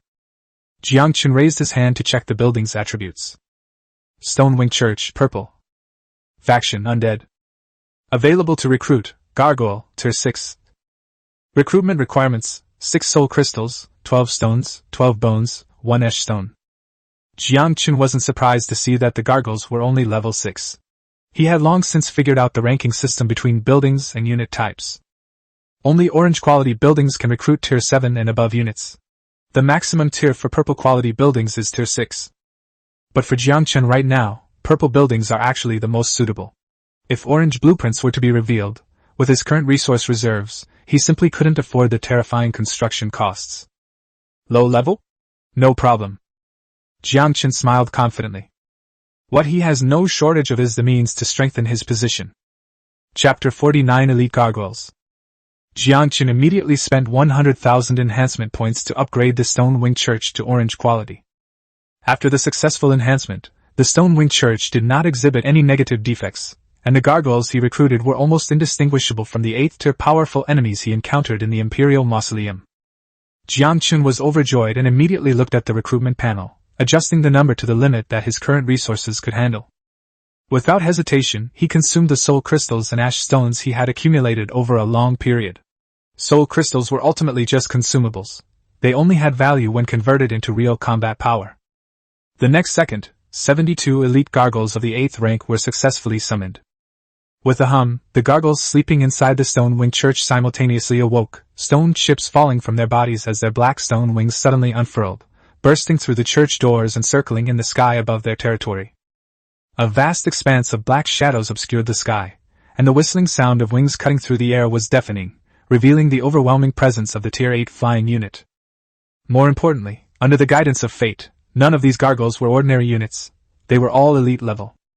72 elite gargoyles landed neatly in front of Yangchen, their massive bodies bowing slightly as they quietly awaited his command.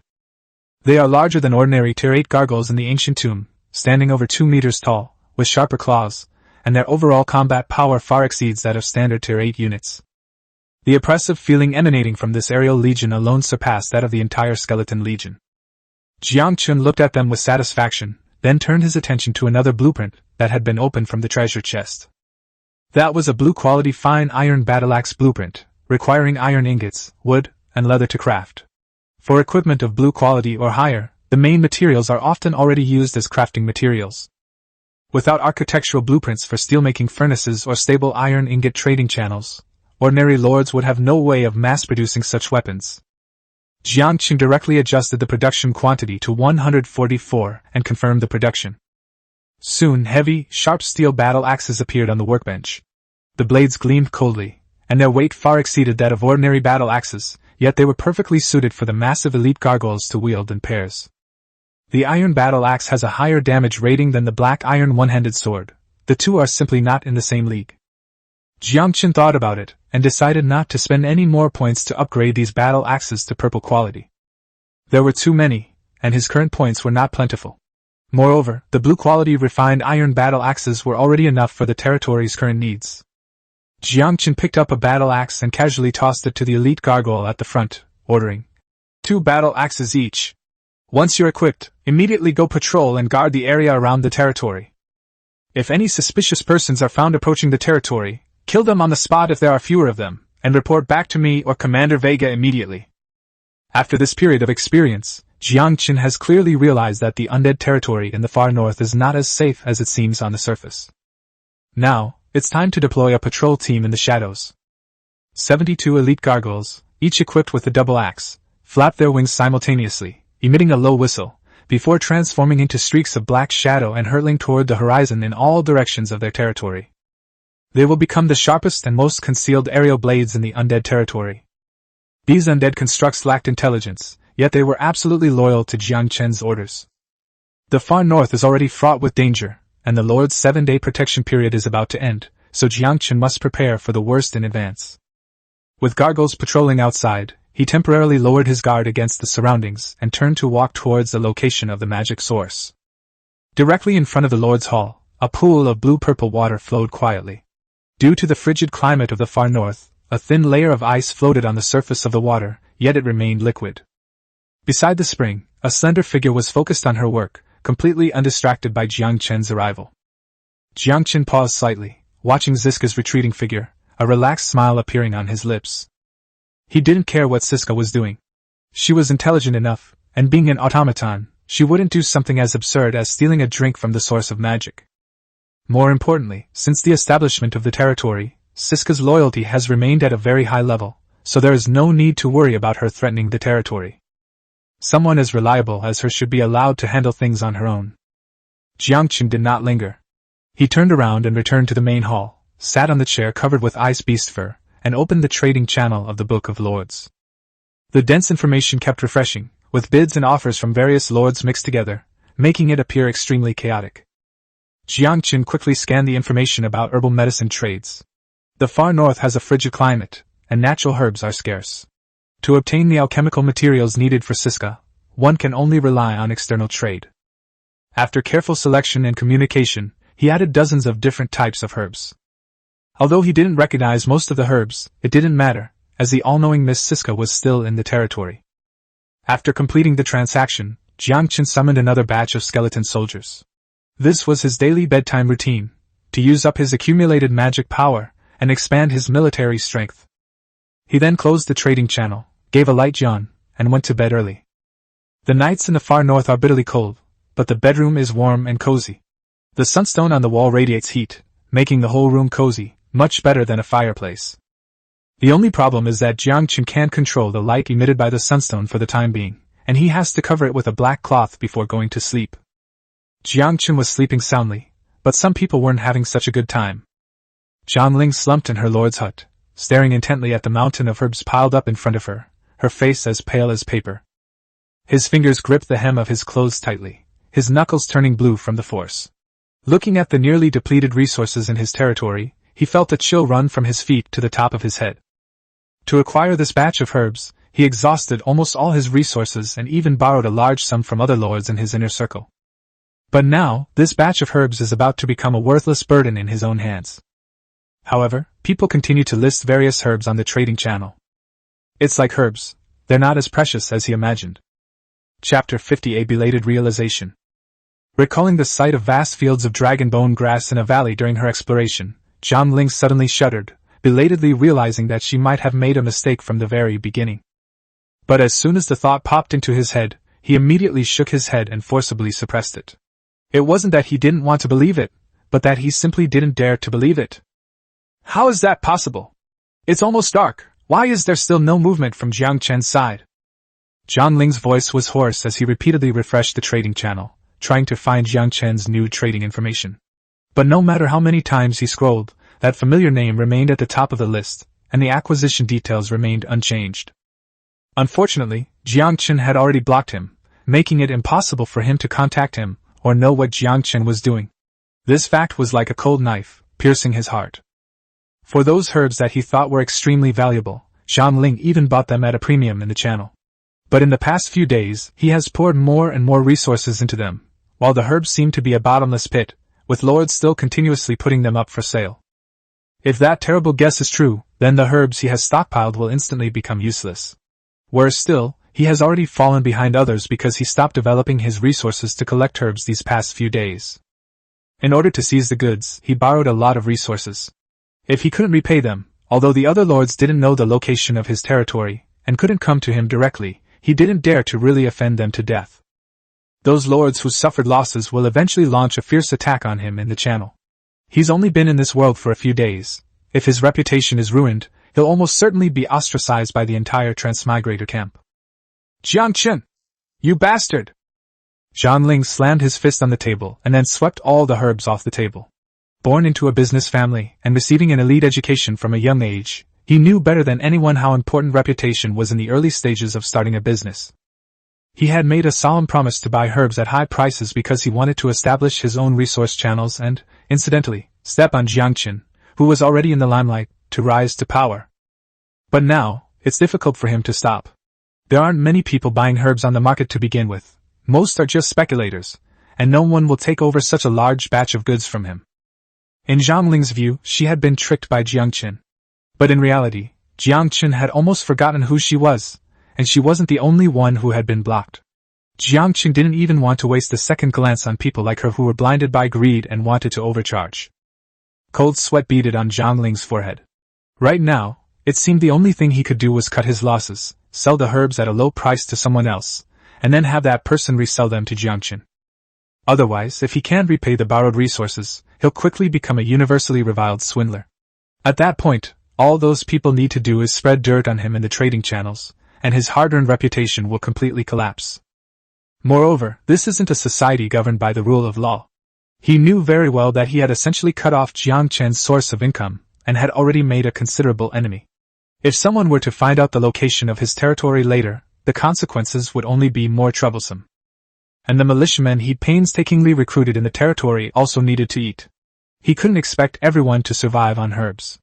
Hunger would quickly lower loyalty, and if it reached a dangerous level, it could even trigger a rebellion. Zhang Ling looked at the trading channel again, where many lords were asking about herb prices, clearly wanting to see if he, the sucker, would still buy them. He angrily cursed at a lord who sent him a private message.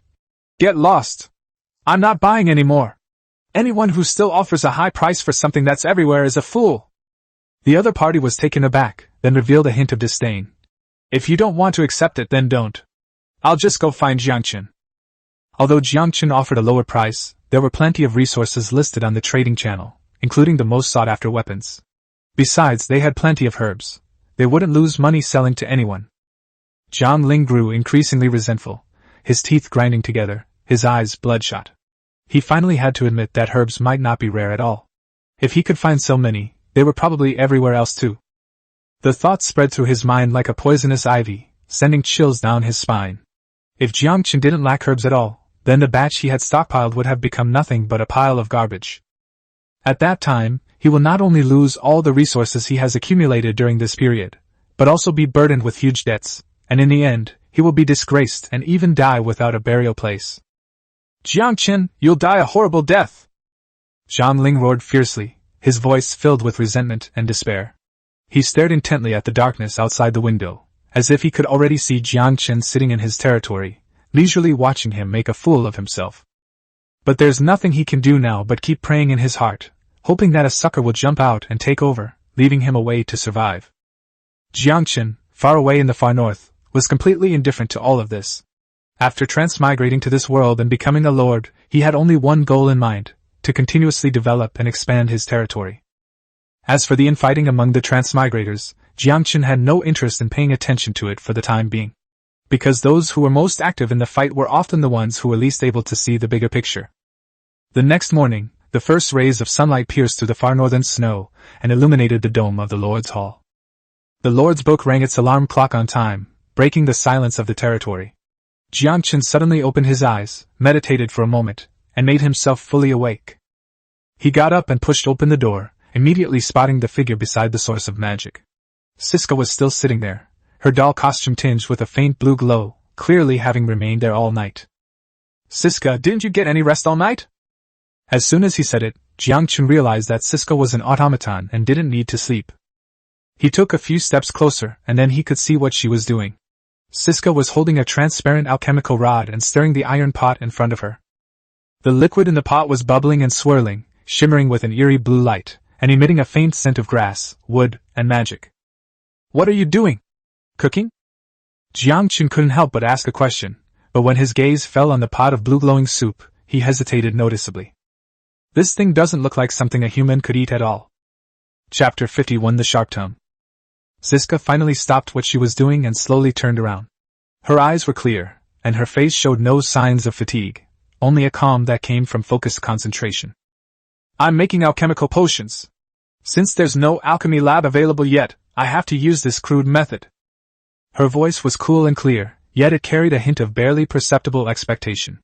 Her gaze unconsciously drifted to the empty corner to the side, the place where she had always wanted to build an alchemy laboratory. Clearly, Siska was implying that he needed an alchemical laboratory. Upon hearing this, Yangchen smiled somewhat awkwardly. Asking a master alchemist at the gold level to use a cooking pot to concoct potions is something even someone as thick-skinned as Yangchen would find hard to accept. Have you finished creating the simplified blueprints for the alchemy laboratory? Yangchen changed the subject, and Siska's gaze fell on the table beside her, where a rolled-up drawing lay, its meaning self-evident. Yangchen followed her gaze, nodded slightly, and a look of understanding flashed in his eyes. Instead of immediately looking at the simplified blueprints for the alchemy laboratory, his gaze was drawn to the 2 glass bottles on the table. There were 2 glass bottles, transparent in shape, containing red and blue liquids respectively. This was a luxury item that Yangchen bought at Siska's strong suggestion when he went to Blackrock City. These glass artifacts were very valuable. At the time, a single bottle was worth a gold coin made from a beast's tooth, which was so expensive that it pained him for quite some time. But now it seems that this expense was absolutely worth it. Appearance is also very important. When many people see a glass bottle that looks like it's worth a gold coin, they will subconsciously assume that the contents inside are worth at least 10 times the value of the bottle. Is all of this what you did in one night? Yangchen picked up the red bottle of medicine, and when his fingertips touched the bottle, he felt a warm sensation. Looking down at the potion's properties, the potion's information was clearly displayed before my eyes. Treatment Potion Tier 1. Restores 5 health points per second for 10 seconds. Note: this is a work by a high-level alchemy master. It is more effective than a regular first-tier potion, but it can only delay death from fatal wounds. A hint of surprise flashed in Yangchen's eyes. The rules of this world are unique. The abilities of transmigrators and lords are quantified, but they are not entirely cold numbers. Aside from fatal and maiming injuries, or some negative status effects, a typical Tier 1 unit has around 100 health points. As the level increases, the health of Tier 10 units can reach 500 to 2,000 points, and the stats also vary between different races. As for heroes, their health points start at 1,000. Even though they are not combat-type heroes, orange-quality heroes like Siska have over 20,000 health points. Dolls and spirits, being non-living entities, cannot use potions or other auxiliary items. This is their inherent limitation. Of course, data is just data, and it can be used as a reference. But if you treat this data like a red bar, you'll be in deep trouble without even knowing why. In real combat, injuries affect one's condition. Generally, serious injuries will render one unable to fight, and if one does not leave the battlefield in time, it is only a matter of time before one dies. In actual combat, a recovery rate of 5 points per second may seem insignificant, but it can play a life-saving role at critical moments. Especially for Tier 1 units, if they are injured in battle, they can quickly recover by drinking a healing potion in time, thus avoiding losing their combat effectiveness due to excessive blood loss. Even heroes may encounter unexpected situations in battle, and the restorative effects of this potion can buy them a chance to survive. Of course, this potion is not a panacea. For fatal wounds, the first-tier healing potion is useless. It can only delay the process of death. Injuries like having your heart pierced or your head cut off can only be healed with abilities similar to resurrection. Even so, this is already an extremely valuable guarantee of combat strength. Yangchen put down the red healing potion and his gaze fell on the blue recovery potion. Recovery Potion Tier 2. Restores 25 mana points per second for 15 seconds. Note: the recovery potion made by a high-level alchemy master using special materials has an effect that is almost identical to that of a third-tier recovery potion. Yangchen's breathing quickened after just one glance. Yangchen's necromancer class is blue, belonging to the high-level magic class hero, but it is not a class like Druid known for its abundant magic power. His magic power is around 1,000 points. In other words, 3 bottles of Tier 2 recovery potions are enough to restore his mana to full. In magical combat, magic power is fundamental. Whether casting powerful spells or maintaining magical shields, a large amount of magic power is required. This was especially true for necromancers like Yangchen, who had harvested a vast number of skeletons from the altar. Magic power was arguably the only factor limiting the size of his undead army. With this potion, the growth rate of Yangchen's undead army will increase several times over. Not to mention, the effect of this potion is almost as good as a level 3 recovery potion. The value of Tier 3 potions far exceeds that of Tier 2 potions, and they are so valuable that even money cannot guarantee their availability on the market. This was just a potion that Siska casually concocted in a pot at home. With professional equipment, Siska's abilities are unimaginable. Yangchen looked up at Siska, his surprise turning into deep longing. He had previously thought that Siska was the territory's cash cow, bringing him a continuous stream of resource revenue. But now he realized that he had greatly underestimated this alchemy master. This is hardly a money tree. With Siska around, the territory's combat strength and magical sustainability will experience a qualitative leap. With her alchemy skills, the territory could even develop more precious potions, trade them with other countries, and further strengthen the territory's power. Yangchen decided that from now on, he would treat Siska with the same attitude he would treat his ancestors. Siska, you're simply my darling! His tone was incredibly sincere, as if he wanted to give Siska everything he had right away. But his affectionate demeanor took on a different meaning in Siska's eyes. She frowned slightly, a hint of confusion flashing in her glassy eyes, followed by a trace of wariness. Master, why are you looking at Siska with such greasy eyes? Are you in heat? Yangchen. His respectful expression froze instantly, his lips twitched, and for a moment he didn't know how to respond. Siska has a sharp tongue? Why didn't I notice before? Chapter 52 Alchemy Laboratory. Siska's tone was calm, yet tinged with a hint of wariness. Siska has forgotten that humans are in heat all year round. So, could you please leave your territory and find a tree hollow to relieve yourself? Siska doesn't have that kind of function installed. Also, please don't look at Siska like that. Even if you are the master, for Siska's safety, I will consider using physical castration to calm you down. Yangchen. He suddenly took a step back. This time, Yangchen was wary of Siska.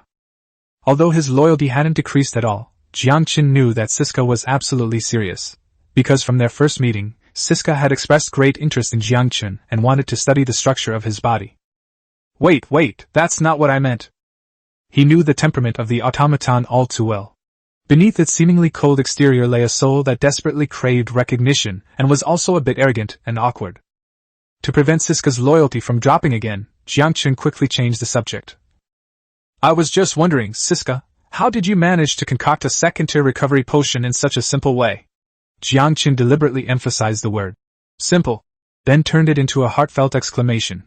Your alchemy skills are truly amazing. Automaton Siska's loyalty increased by 1 point, currently at 82. Yangchen breathed a sigh of relief, secretly glad that he had figured out her temperament. It's a pleasant surprise that a casual compliment can increase the loyalty of an orange-level hero. Although Siska's face was expressionless, one could still sense her emotional changes. Humph, what's so special about that? If I had a proper alchemy lab, I could concoct even more advanced potions using the magic spring water. Siska clearly has the stubborn, docile nature of a mule, and she quickly became arrogant. Yangchen seemed to have overheard something incredible, and quickly stepped forward to ask. You used magic spring water as a raw material? Siska rolled her eyes at him, her tone laced with a hint of sarcasm. Otherwise what? Do you think your godforsaken far northern territory has any high-grade materials besides magic springs? However, I didn't waste any of it. Each portion of magic spring water, after being refined, can be used to make 5 portions of almost perfect second-tier recovery potions. Upon hearing this, Yangchen's heart, which had been hanging in suspense, instantly settled back into his stomach, and he couldn't help but let out a long sigh of relief. Each mana restoration potion is more effective than the same mana fountain, not to mention that Siska can make 5 mana restoration potions from a single mana fountain. This is not a waste, it is clearly maximizing the value of resources. He watched as Siska proudly raised her head, her long golden hair gleaming faintly in the dim alchemy room, and in his heart, he had already categorized this automaton as an indispensable golden thigh that cannot be lost. As for face and dignity, they are all insignificant in the face of real benefits. Yangchen didn't rush to focus on the potion. Instead, he first added the blueprints for the alchemy laboratory to the Lord's book. The blueprints outlined the shape of a magnificent building, labeled Simple Alchemy Laboratory. Yangchen strode out of the Lord's hall and found an open, flat area next to the square. This area, which used to be a storage place for logs, has now been completely cleared away. Raising his hand, he opened the Book of Lords, and a pale blue light screen instantly unfolded before his eyes. With a light tap of his fingertip, he switched to the building interface. Building name, Simple Alchemy Laboratory, purple quality. Construction materials required, 10,000 wood, 4,000 stone, 2,000 stone bricks, 1,500 iron ingots, 500 copper ingots, 450 tiles, 400 hemp rope, 200 metal parts, 20 natural gems. Yangchen's gaze swept over the materials list, and he gasped, inwardly exclaiming, Good heavens! This isn't building a laboratory, it's clearly emptying his coffers. The timber alone would cost 10,000, not to mention rare resources like natural gemstones that are extremely difficult to obtain. This is the purple building that Yangchen has ever seen that requires the most materials, even metal parts, and its cost is several times that of the Ash Tower. It's unclear whether Siska did it intentionally or accidentally, but the amount of materials she used was all available in the territory, which just happened to be within Yangchen's capabilities. But he did not hesitate at all. Although the list of materials in front of him was somewhat staggering, once completed, Siska's abilities could be maximized, and the territory's potion production and future combat power would experience a qualitative leap. Resources are all intangible. Only when they are transformed into strength do they become real. Yangchen took a deep breath, suppressing the heartache in his heart, switched to the workbench interface, and found the blueprints for the metal parts. Item: metal parts, green quality. Crafting recipe: 2 iron ingots. Production restrictions: none. He adjusted the production quantity to 200 and confirmed production. A pale green light flashed on the screen, and all 20 workbenches began operating simultaneously. A moment later, a notification sounded. Successfully manufactured 200 metal parts. Looking at the newly added metal parts in the warehouse, Yangchen opened the building interface again. Should we build a simple alchemy laboratory? Yes. The moment the words left his mouth, the ground trembled slightly. A pale purple energy suddenly burst forth on the previously empty flat ground. Thick stone pillars rose from the ground, stone bricks were rapidly assembled, and metal frames were precisely meshed under the pull of magic. In less than 15 minutes, a building entirely constructed of dark gray stone bricks and bright silver metal rose from the ground. The building's roof was covered with bluish-gray tiles, which reflected a soft light under the extreme northern sun. The overall design was exquisite and magnificent, and its style was several levels higher than Yangchen's rather simple Lord's Hall. From a distance, it looks like a temple that has stepped out of an ancient book. Simple alchemy lab, purple, completed. Yangchen stood in front of the alchemy laboratory. In order to upgrade the laboratory to orange quality, he reluctantly spent another 100,000 points to upgrade the alchemy laboratory's level in one fell swoop. Although its appearance is not much different from the purple quality, except for a few more flowing golden magic patterns, the internal alchemy equipment and functional modules have undergone earth-shattering changes. Just then, Siska strode in from the Lord's Hall. Seeing that the alchemy laboratory she had longed for was now complete, her eyes gleamed with excitement. She strode into the alchemy laboratory, carefully examined it, and gently ran her fingers along the patterns on the various alchemical equipment, a satisfied smile spreading across her face. Chapter 53: Siska's Wish. Not long after, she walked out of the laboratory, stood in front of Yangchen, bowed slightly, and gave a solemn salute. Master, the alchemy laboratory is almost identical to the top-tier laboratories in Siska's memories. Siska is sincerely grateful to Master for fulfilling Siska's wish. System notification: the loyalty of the automaton Siska has increased by 10 points, and her current loyalty is 92. Yangchen was overjoyed. As expected, investing heavily had yielded results. Siska's loyalty level soared by 10 points, reaching 92 points now. According to the system's classification, she has entered the unwavering loyalty tier, and unless a particularly dire situation occurs, there is almost no possibility of her betraying him. He quickly stepped forward and reached out to help the petite Siska up. Yangchen looked into her eyes, his tone gentle and sincere.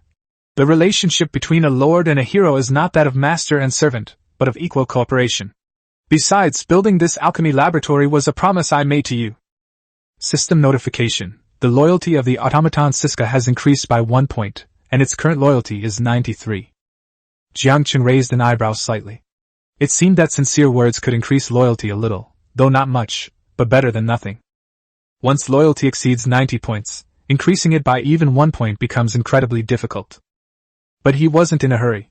Yangchen believed that under his influence, Siska would eventually regard him as her only master and serve him without reservation. Respect has always been the most effective way to earn loyalty. Siska invited Yangchen into the alchemy laboratory and had him sit down at a metal round table. Yangchen looked around at the alchemy equipment standing in the laboratory. Some of them gleamed with a cold luster, while others flowed with gentle magic. Each piece exuded precision and sophistication. He pointed to the automated alchemy array in the center of the laboratory and asked curiously, Siska, how much has this professional alchemy laboratory helped you? A confident glint flashed in Siska's eyes. With professional equipment, the speed of refining basic potions will increase by at least 40%. Moreover, many tedious steps can be completed automatically through the alchemy array, without the need for repeated manual operation. If we have alchemy apprentices to help out, the speed of basic tasks such as processing materials and purifying impurities can be increased by more than 30%. A 40% improvement. Moreover, this efficiency can be further improved if someone helps. Yangchen's eyes lit up instantly. He had an almost obsessive pursuit of efficiency, which was directly related to the accumulation of resources and the development of combat power in his territory. And as expected of a loyal NPC, Siska issued another quest, asking her to find an alchemy apprentice. Yangchen kept this matter firmly in mind, thinking that if he could find a qualified apprentice for Siska, his loyalty would increase even further. Patting Siska on the shoulder, Yangchen joked, "So amazing? When we have alchemy apprentices in the future, will everyone call you Teacher Siska?" He meant it as a casual joke, just to tease the arrogant doll in front of him, but he didn't expect the system notification to sound almost instantly. System notification: the loyalty of the automaton Siska has increased by 2 points, and her current loyalty is 95. Yangchen was stunned. He stared at the loyalty score on the screen, momentarily incredulous. How could a simple joke cause loyalty to soar to 95? Could it be that Siska is not only a docile person, but also has a hidden tendency to preach? Yangchen pondered to himself.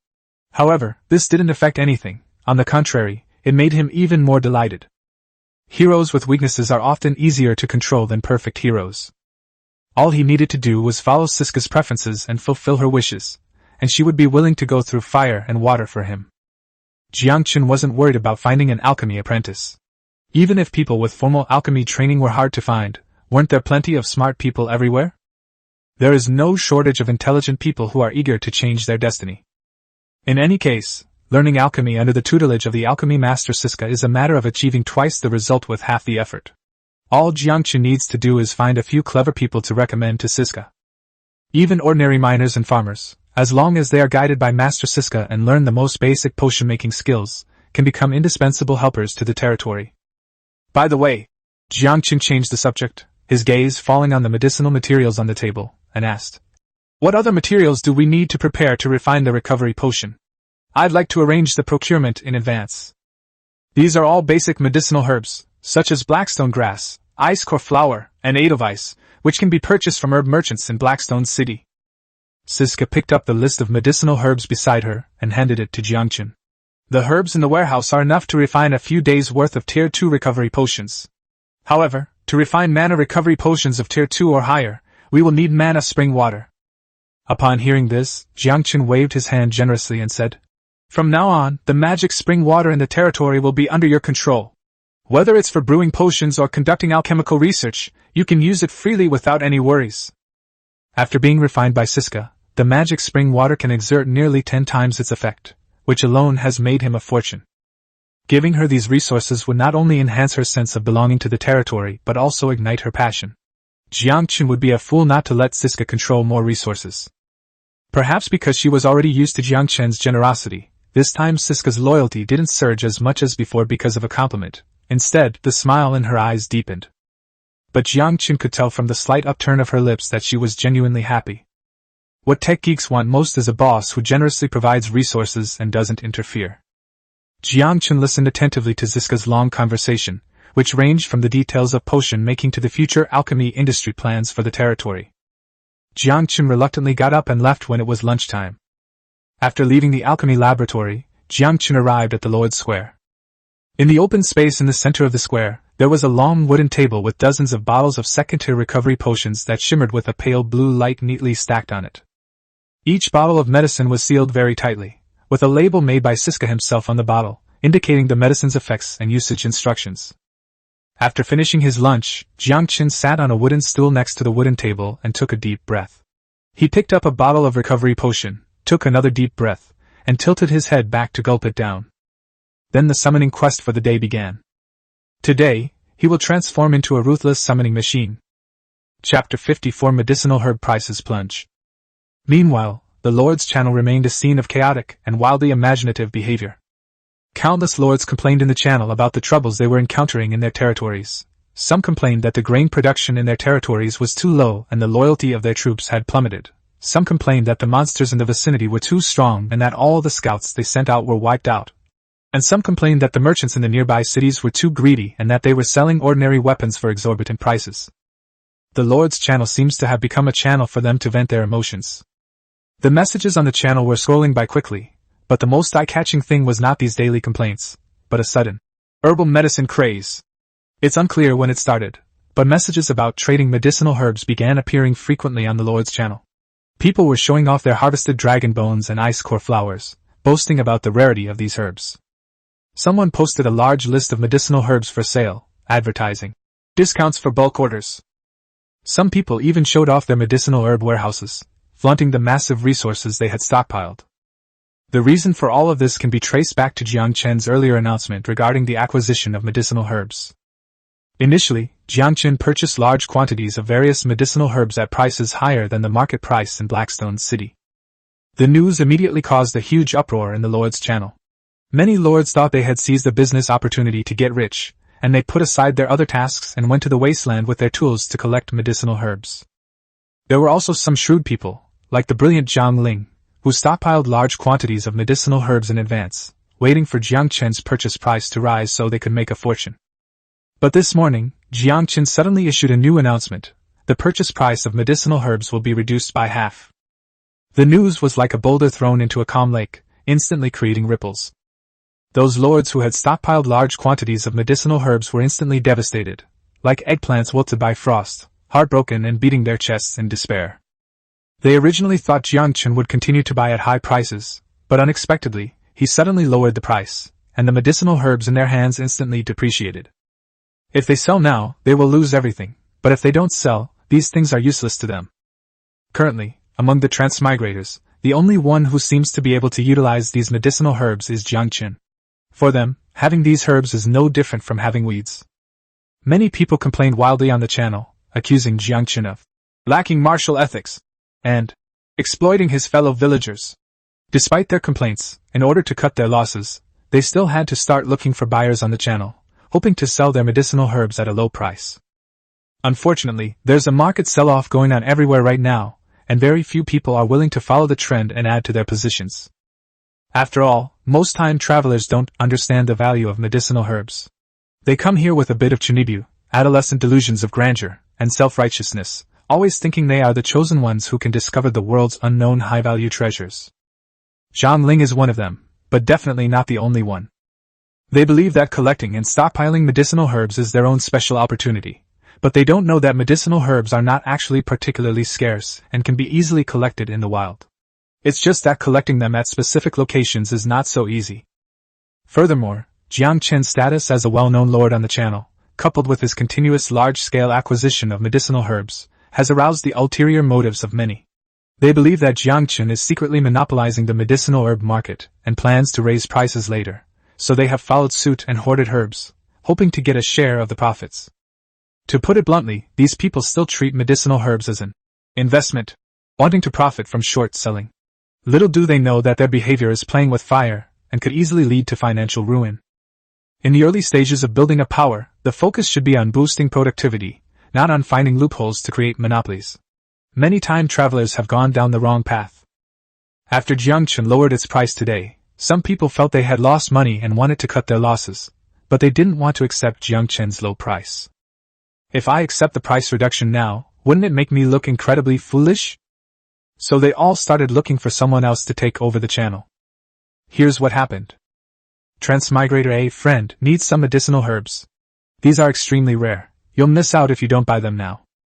Transmigrator B, no, I have a warehouse full of these things in my territory. If you want them, I'll give you a 20% discount. The speaking privileges in the Lord's channel are strictly limited, with each Lord having only 10 opportunities to speak per day. Even so, the uproar caused by the sharp drop in medicinal herb prices still swept across the entire public channel like wildfire. Countless messages flooded the screen like a tidal wave, and the air seemed to be filled with anxiety, anger, and mutual accusations. Anyone buying medicinal herbs? Huge clearance sale at 30% off. Blackstone grass, ice core flower, and more, all you can eat. Idiot, 8 out of 10 people are hoarding medicinal herbs in their warehouses right now, and you still want to sell them? Dream on. Which idiot was so confident that this thing was incredibly useful and could make you rich? There's a dense forest right next to my territory, and after it rains, phantom mushrooms grow everywhere. I spent over a dozen people picking them, and now you're telling me this piece of junk is everywhere? It's that guy named John Ling. He messaged me privately before, trying to recruit me, saying that by stockpiling medicinal herbs with him we could swindle Yangchen out of a fortune. He even borrowed a huge amount of resources from me, and he really screwed me over. Right now, only Boss Yangchen is buying medicinal herbs in the entire channel. Don't be stubborn, hurry up and go trade. Maybe Boss Yangchen will regret it in a little while and won't even buy them at half price. It's all John Ling's fault. He was the one who was shouting in the channel to lead the boycott of Yangchen and monopolize medicinal materials, but now that something's happened, he's hiding in his shell and doesn't dare to say a word? That bastard John Ling, could he have run away with his sister-in-law? Don't let me find out his territory coordinates, or I'll bring my entire army and raze his land to the ground. Insults, complaints, and sarcasm flew through the channel, each message carrying pent-up anger. John Ling, the central figure in this farce, didn't even have the courage to show her face at this moment. If he dares to post even a single word in the channel, he will be instantly overwhelmed by a deluge of criticism, leaving him no room to defend himself. Not to mention those transmigrated lords who were just nodding acquaintances of his and were tricked into hoarding goods. Even the dozen or so trusted lords who were completely fooled by his promises and deeply bound to him were now complaining about him. The message pop-ups in his private chat box were almost bursting his lord's book, and the questions were like sharp blades stabbing at him. John Ling, what exactly happened? Didn't you say that medicinal herbs were scarce and that Yangchen would buy them at high prices? How come now even a transmigrator can find them, and the price has been halved? We bought the medicinal herbs at a price higher than Yangchen's initial quote, and now you want us to sell them at half price? Isn't that just making us a complete sucker? Say something. Everyone's criticizing us now. If we don't come up with a solution, all our savings will be wasted on these medicinal herbs. Chapter 55: A Bountiful Harvest of Medicinal Herbs. John Ling stared at the light screen of the Book of Lords, his face turning pale and then red, his chest heaving violently, his anger almost bursting out of his chest. He slammed his fist on the table and cursed under his breath. These CS guys, they were all so enthusiastic when they said they were going to team up to screw over Yangchen. But now that things have gone wrong, they're all blaming me? A bunch of opportunists. But he only dared to curse in his heart, and in private, and would never dare to argue with others on public channels. Crowds are a group that is very easily swayed, and they generally do not take responsibility for their mistakes. They will shift the blame whenever possible. John Ling didn't dare offend so many people at once, so she could only swallow her pride and apologize and appease them repeatedly in private chats. Until his 10 speaking privileges were completely exhausted that day, he was finally confirmed by other lords to have absconded with the money. In reality, Yangchen's price reduction had nothing to do with John Ling. It was because many transmigrators now had medicinal herbs in their hands, while there were not many buyers. When the market becomes saturated, prices will naturally decrease. This is a market principle. But John Ling couldn't accept it. He was the one who got burned by market forces. Now, the only way out is to cut our losses. Unfortunately, because he had provoked Yangchen before, he had already been blacklisted by Yangchen, and could not trade directly with Yangchen at all. He could only watch helplessly as the warehouse full of medicinal herbs slowly piled up. As for finding other lords to act as intermediaries, handing over the medicinal herbs to them first, and then having them trade with Yangchen, such an idea simply doesn't exist in John Ling's dictionary. This batch of medicinal herbs, sold at half price, was the culmination of his and a dozen or so followers' hard-earned savings, amounting to a huge sum. John Ling, who is inherently suspicious and selfish, would never entrust such a large sum of wealth to a complete stranger who doesn't even know the coordinates of the territory. You can know a person's face but not their heart. In this dog-eat-dog world of lords, people's hearts are more treacherous than wild monsters. Once the other party absconds with the money, he has no direction to find them and will end up losing both his money and his people. More importantly, this situation is very likely to occur because John Ling's reputation is now completely ruined. If the other party refuses to admit it, perhaps no one will believe him at all. Yangchen, I will never forgive you. You did it on purpose. You absolutely did it on purpose. John Ling's eyes were bloodshot with rage, and she kicked over the wooden chair behind her. The chair slammed heavily onto the ground, making a piercing cracking sound, but it did nothing to quell the hatred and resentment in his heart. He couldn't understand how his meticulously planned monopoly scheme could end up in such a complete failure. At this moment, Yangchen was completely unaware of the chaos unfolding in the Lord's channel. He usually kept the Lord's book in Do Not Disturb mode, fully immersed in his summoning endeavors. Thanks to Yangchen, the number of cannon fodder skeleton soldiers under his command is growing at a very rapid pace. He continuously used recovery potions to restore his magic power and frantically used the skeleton summoning skill, summoning more than 1,000 skeleton soldiers in one go, doubling the size of his territory's army. In the end, only 2 bottles of mana restoration potions were left for backup. Yangchen's magic power has been almost completely drained. He is sitting on a chair in the square with a slightly bulging belly and a tired look on his face, as if he is stuffed to the point of feeling nauseous. To replenish his magic power, he drank the recovery potions made by Siska like water. After drinking more than 20 bottles of potions, not only was his magic power depleted, but his stomach was also bloated. Now, just seeing a medicine bottle with a pale blue glow sends a wave of nausea straight to my throat. But every effort pays off. These 1,000 skeleton soldiers were equivalent to 2 days of work without sleep. What surprised him even more was that, in the cycle of repeatedly consuming magic power and replenishing it with potions, his magic power limit quietly increased by more than 100 points, which was about 1/10 of his total magic power. This kind of subtle and steady growth pleased him more than simply summoning troops. After inspecting all the equipment in the alchemy laboratory, Siska walked out through the exquisite door and happened to see Yangchen chugging down the precious Tier 2 recovery potion like it was water. If the automaton had the ability to roll its eyes, it would definitely roll its eyes at Yangchen without hesitation. How can you squander the fruits of alchemy like this? Do you really think potions are worthless roadside weeds? But then she thought about it again. These potions were made by her own hands. The basic materials were not scarce in the area around the territory. The most precious main material, the source of magic, could also be mass-produced with Yangchen's enhancement function. While it's not entirely free, the cost is indeed so low as to be negligible. So Yangchen doesn't feel any remorse just because he didn't refine it himself? This guy is too self-righteous. Suppressing the inexplicable helplessness in her heart, Siska walked up to Yangchen and waited until he finished drinking the last bottle of medicine and the action was completely over before speaking softly. Siska's tone remained calm as always. Master, I think I need more alchemical materials. Yangchen rubbed his bloated stomach, looked up in confusion, and asked breathlessly. Didn't you say that the basic materials we bought before would be enough for you for a few days? Siska looked down at the ground, her tone still calm. Those are just materials for making the lowest level basic potions.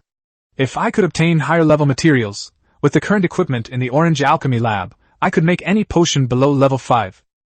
As for potions of level 5 and above, she also has a certain success rate, but Siska didn't say it out loud. Given the current resource reserves of Yangchen's territory, it is clear that he cannot afford that level of rare materials, and mentioning it would only cause more trouble. Yangchen sighed.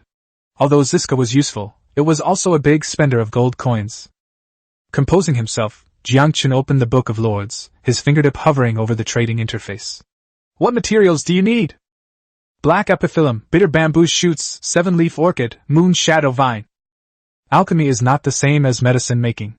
In addition to medicinal herbs, Yangchen also heard about strange materials such as the fangs of a 9-ringed snake, the tongue of a forest toad, purple crystal, and the cocoon of a hidden butterfly.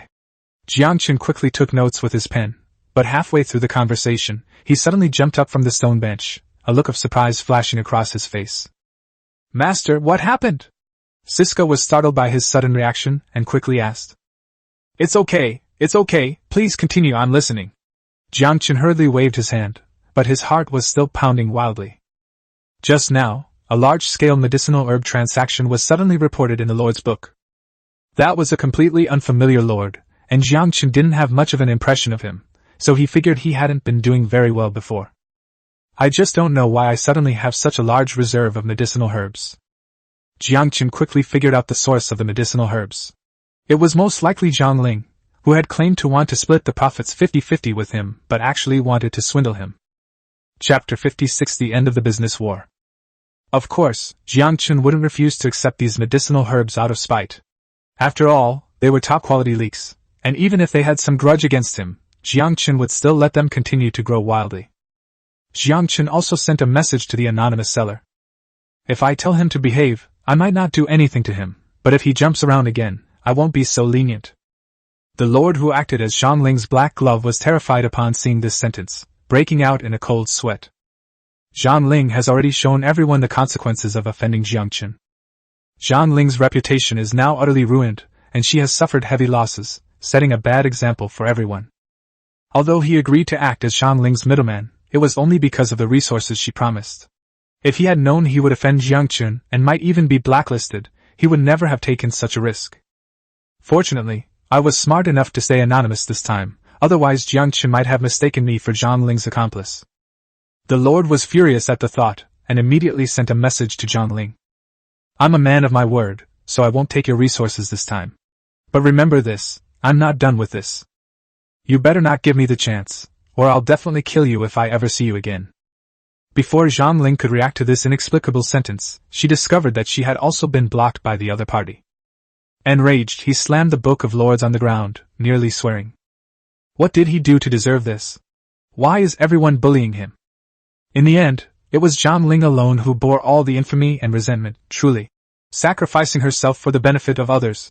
A meritorious act indeed. However, this material did solve Yangchen's immediate problem. Even if Siska is extravagant, this material should be enough for her to use for a while. Siska, a new batch of materials has arrived at the warehouse. You can use them freely, except for some rare resources. After thinking for a moment, Yangchen continued. You can also use those rare resources, but you must report to me first. Yangchen didn't have many of the extremely rare resources, such as natural gemstones. Even if it means acting first and informing him later, Siska should at least let him know. Yangchen didn't want his savings to be emptied by Siska for no reason. Siska sat there, offering no opinion, as quiet as a real doll. I wonder if she listened to me? Yangchen sighed, opened the bounty interface of the Lord channel, and lowered the most basic medicinal herb purchase price by half again. Now that the demand for Yangchen has decreased again, the price will naturally drop again. Then Yangchen opened a new bounty, selecting the rare materials that Siska had just reported and marking the purchase price. After Zhang Ling's outburst, all the transmigrators learned a lesson and no longer dared to hoard goods for speculation. Once they discovered rare materials, they would most likely trade them to him immediately, fearing that the price would plummet again in a few days. Yangchen also left room for maneuver in his actions, offering a fair market price for these rare materials without deliberately trying to lower the price. As fellow transmigrators, we all came from the same world to this unfamiliar continent of lords. Sooner or later, we will all come into contact with the local forces, and those who survive will eventually learn the true value of these materials. There's no need to make things too awkward. Leave some room for maneuver so you can meet again in the future. As Siska watched Yangchen skillfully manipulate the Book of Lords, a barely perceptible hint of anticipation flashed in her eyes. Yangchen, meanwhile, was confirming the bounty information while also planning the future development of his territory. With the alchemy lab, Siska's loyalty nearing its peak, and a steady supply of materials, his territory is about to experience a true leap forward. Yangchen's bounty, which stated that basic medicinal materials would be purchased without limit and at a reduced unit price, was flooded with posts and completed at an almost frenzied speed as soon as it was posted. Hundreds of messages refresh every second in the channel chat box, and the ringing notification sounds echo throughout the territories of every lord. Some were overjoyed, some were stunned, and some were furious. The myriad aspects of human nature were magnified infinitely at this moment. Those lords who were clamoring wildly just a few days ago, spending huge sums of money to buy up medicinal herbs in preparation for hoarding and waiting for prices to rise, now looked at the mountains of medicinal herbs in their warehouses that were now worthless, and at the resources in their territories that had shrunk by more than half. They sat blankly in the chairs of their lords' huts, their faces as pale as paper, their eyes filled with disbelief and despair. They had hoped to make a fortune by taking advantage of the booming medicinal herb market, thinking they could get Yangchen to compromise and buy their herbs at a high price. But unexpectedly, everything changed overnight. Of all the time travelers, Zhang Ling was the most miserable and furious. By monopolizing medicinal herbs in advance and driving up prices, his assets multiplied several times in just 2 days. He was in high spirits, and even publicly mocked Yangchen in the channel, belittling Yangchen to the point of being worthless. But now, everything is ruined. Yangchen's reduced reward directly burst the bubble he had created. From a rising star with boundless glory to a debt-ridden failure, he was forced to sell off a large amount of resources.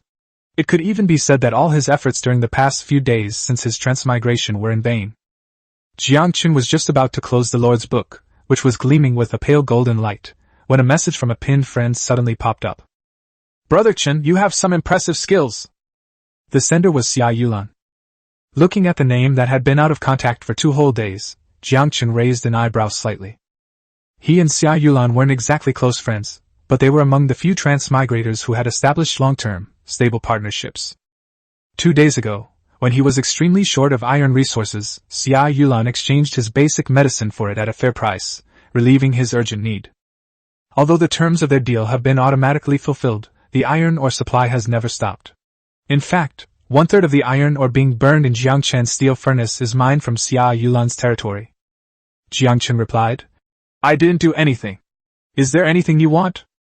Strictly speaking, Yangchen did not do anything, and did not even deliberately target those behind the scenes who were inflating the price of medicinal herbs and creating anxiety. He simply issued the statement at a crucial moment when most lords discovered the herbs and prices began to decline, and lowered the price of herbs at the best possible time. But these 2 tricks alone were enough for Yangchen to make a fortune. Xia Yulan, far away in the southern forest territory, looked at the message Yangchen sent and couldn't help but purse her lips on her delicate face, secretly thinking, "I don't believe you for a second. She's not one of those fools who get sold out and then helps count the money." Chapter 57: The Girl Who Outwits Thin Air. Xia Yulan did not directly participate in this first business battle on the trading channel after her transmigration. She simply focused on mining her own resources. The conclusion, of course, is that Yangchen made a fortune, acquiring all the necessary medicinal herbs at low prices, thus establishing his image and prestige. Those time travelers who sold him the medicinal herbs at low prices not only didn't feel they had lost out, but were also extremely grateful to him as a savior, regarding him as their savior. Now, the image that offending Yangchen will lead to certain death has not only deeply resonated with the public, but has also made other lords hesitate before targeting Yangchen. A few days ago, when Yangchen bought medicinal herbs at high prices, these people scoffed and mocked him, but then turned around and sold the herbs to Zhang, greedy for the inflated prices. As a result, when Yangchen lowered the price, they desperately sold off their stock, afraid of being stuck with bad debts. They even had to be grateful to Yangchen and vent all their anger and resentment on Zhang, who had been completely ripped off. Ultimately, it was because they all subconsciously felt that they couldn't afford to offend Yangchen, so they had to find someone easy to bully. In Xia Yulan's view, this awareness was even more important than Yangchen's gains in this business war. The absurdity of human nature was on full display at this moment. Xia Yulan leaned against the trunk of a giant tree in her territory, her fingertips lightly tapping the edge of the Lord's book, her eyes calm and sharp. She was never the delicate and innocent girl she appeared to be. Her feigned obedience and soft tone during her previous transaction with Yangchen were all an act. Showing weakness and gaining sympathy can often lead to more favorable terms in exchange, giving one an advantage in resource exchanges. It wasn't until Yangchen revealed his cold and ruthless nature that she decisively dropped all pretense, stopped doing those futile efforts, and directly discussed interests, cooperation, and equivalent exchanges with Yangchen. Because she knew that in front of someone like Yangchen, any pretense was meaningless. He would never be the kind of person who would give up real benefits for something intangible. Xia Yulan recounted the entire first business battle without bloodshed after her time travel, word for word. By the very end, a fine layer of cold sweat had broken out on her back. She came to a conclusion that sent chills down her spine. If Yangchen wasn't an illegitimate child favored by the goddess of fate, then he was a peerless chess player who could manipulate human nature at will, and whose cunning was terrifyingly deep. The logic behind the whole thing is chilling upon closer examination. Initially, if Yangchen hadn't made the statement that medicinal herbs are worthless, those transmigrators blinded by profit wouldn't have gone on such a buying spree, and Zhang wouldn't have had the opportunity to inflate the bubble to such a great size. It was Yangchen's seemingly cautionary remark that triggered everyone's rebellious mentality. Their preconceived notions led them to believe that Yangchen was making excuses, deliberately scaring them, and trying to buy their medicinal herbs at a low price. As a result, they hoarded medicine even more aggressively. If Yangchen hadn't said that, and the price of medicinal herbs had naturally collapsed, the one who would have ended up getting burned would likely have been Yangchen himself, who was the first to buy large quantities of herbs. But what about now? Everyone was saying that Yangchen was far-sighted, and everyone was regretting that they had listened to Zhang Ling's nonsense, and that they hadn't heeded Yangchen's warning. Yangchen's 2 seemingly casual actions effortlessly achieved 3 objectives. First, accelerate the devaluation of medicinal herbs to acquire all the necessary resources at the lowest cost. Secondly, it establishes prestige among all individual investors and paves the way for future development. Third, he redirected all the anger that this material bubble would inevitably cause onto Zhang Ling, allowing himself to escape unscathed and reap the benefits. This wasn't just a complete victory, it was an absolute rout. A plan so simple it was almost naive, without any complicated operations or despicable means, yet it was intricately linked, watertight, and nearly perfect. His grasp of human nature was simply unparalleled. Xia Yulan reviewed the entire process 3 times, but couldn't find a single flaw or any area for improvement. Zhang Ling's loss was entirely justified. He may be adept at superficial business hype, knowing how to hoard goods and manipulate prices, but he doesn't understand human nature. Yangchen, from the very beginning, saw through everyone's greed, blind obedience, rebellion, and cowardice, and had a firm grasp on the psychology of every transmigrator. In an instant, Jiang Chen's image became incredibly profound in Xia Yulan's mind, like a bottomless, pitch-black abyss, with no discernible background and no unfathomable thoughts. Xia Yulan instinctively covered her chest, her heart pounding wildly. If in the future, such a terrifying person were to turn their scheming against me. Just imagining the scene made her shake her head frantically, forcing herself to dismiss the terrible thought. I must cultivate a good relationship with Yangchen. She and Yangchen had no conflicts. On the contrary, they had a good relationship. Even if we part ways in the future due to conflicts of interest, we must never be his enemy. This man is the one person she absolutely cannot afford to offend since she transmigrated, without exception. Yangchen had no idea that Xia Yulan was imagining so many things, and was even outsmarting thin air. From beginning to end, all he really wanted was to acquire more basic medicinal herbs, make more alchemical potions, and earn a little stable money. If he knew that Xia Yulan had imagined him as an unfathomable, scheming mastermind, he would most likely remain silent for a moment, then say nothing and let her continue to imagine things. After all, the all one imagines can sometimes be more effective than real deterrence. He just didn't expect that his casual action would directly put him at the top of Xia Yulan's must not mess with list. In fact, Yangchen had always had a very good impression of Xia Yulan. Not only because she lent a helping hand when he was most desperate for iron resources, but more importantly, because Xia Yulan was a smart person. She has clear goals, knows what she wants and what she can give, and is not easily swayed by the opinions of others, nor is she swayed by emotions. The last trait is rare and valuable. Talking to such a person will save you a lot of time and energy. No one likes a smart retail investor, but a smart partner can save you a lot of time and energy.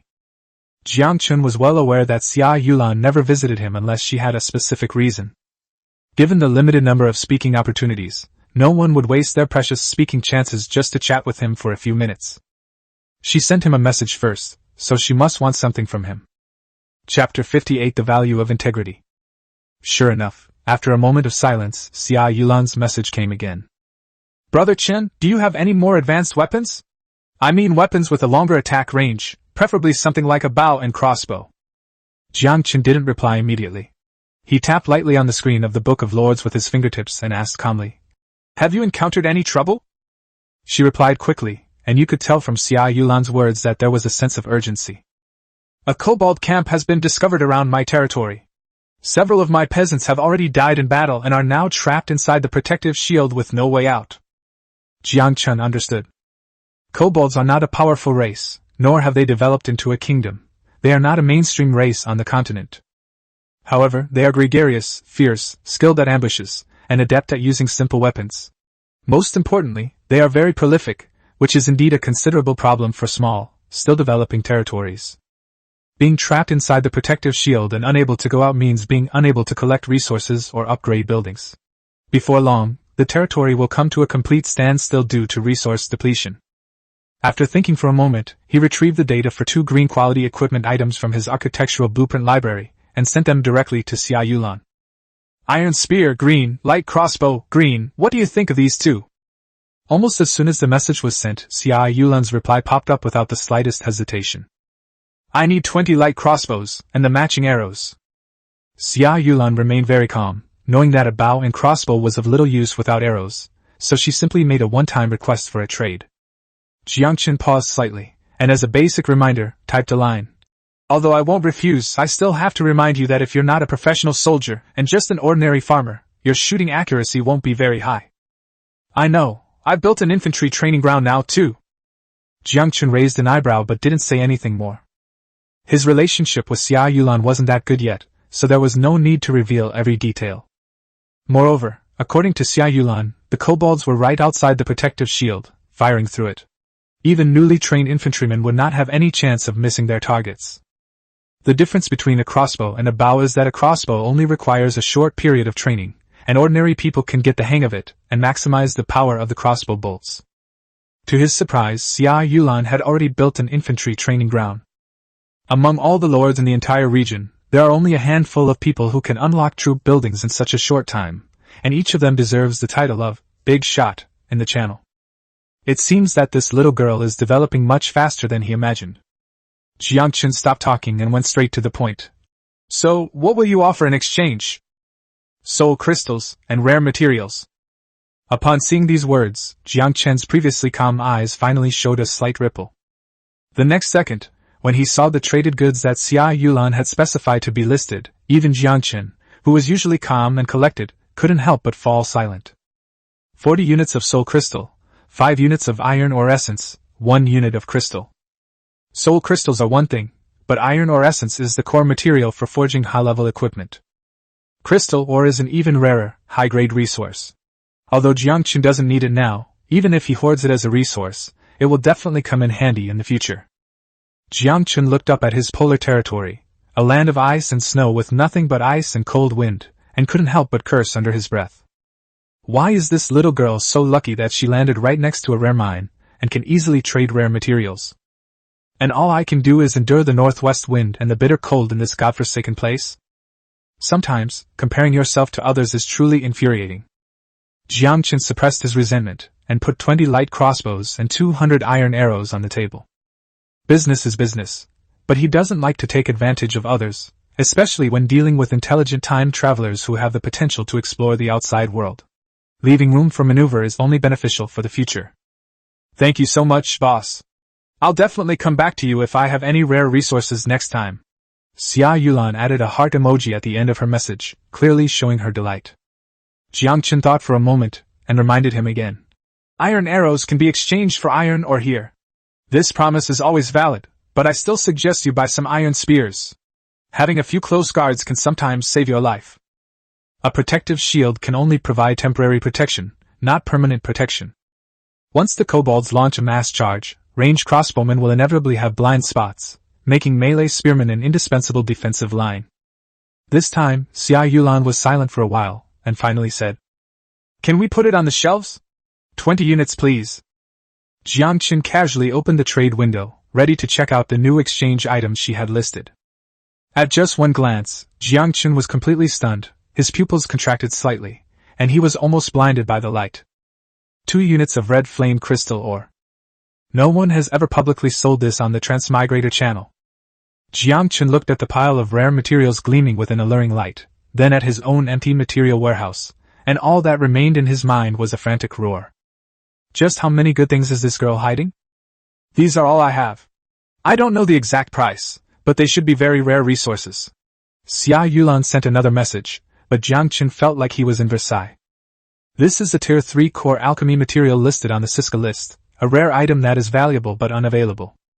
Without the slightest hesitation, Yangchen swiped his finger, sending 50 iron spears over, and also throwing in 500 iron arrows as a bonus. Xia Yulan was stunned when she saw how many weapons Yangchen had traded over. Although she knew that the material she had brought out was valuable, she did not expect it to be this valuable. Is this thing very valuable? Xia Yulan finally couldn't suppress her curiosity and asked this question. Yangchen didn't hide anything and said directly, You should be qualified to come into contact with outside forces in the future, and you'll know the value of this kind of thing sooner or later. It won't do me any good to lie to you now.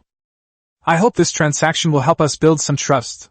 If you have something good, I will definitely not try to lower the price for you. Xia Yulan looked at the message Yangchen sent and was a little confused. Had she really met a good person?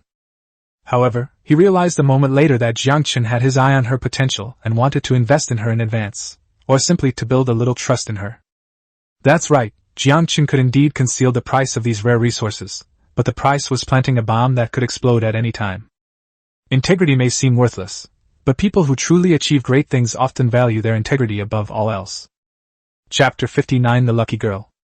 Moreover, Yangchen now understands that if he is a player with cheat codes, then Xia Yulan is a lucky angel with destiny. While others might dig 3 feet into the wasteland and only find a few pieces of low-quality iron ore, she could find hidden ore veins with just a shovel near her initial territory, some of which even contained rare resources. Even the wild monsters that spawn near her territory seem like delivery men specifically to bring her resources. As long as she can buy powerful enough weapons from Yangchen, it's only a matter of time before she wipes out those kobolds. This isn't effort at all, it's pure, irrational luck. Yangchen was even certain that Xia Yulan's initial talent was definitely a top-tier luck attribute similar to his own, and that her initial level was definitely higher than his. In her previous life, Xia Yulan was the kind of chosen one who would get 3 gold items in every 10 pulls, and was guaranteed 2 gold items in the next 10 pulls. She was a world-class darling. If someone is curious and asks what level Yangchen is, he's the kind of private server lord who's cheated. He doesn't need to compete with the luckiest players. The two sides are not even competing on the same level. Having figured all this out, Yangchen's mood, which had been slightly agitated by the other party's continuous supply of rare resources, instantly calmed down, and he said that he didn't care about such good luck at all. "Do you have any other good stuff? I can definitely come up with some good stuff you've never seen before." Xia Yulan was organizing the weapons she had just acquired when she heard this. She paused, sighed, and replied, "There's none left, not a single drop."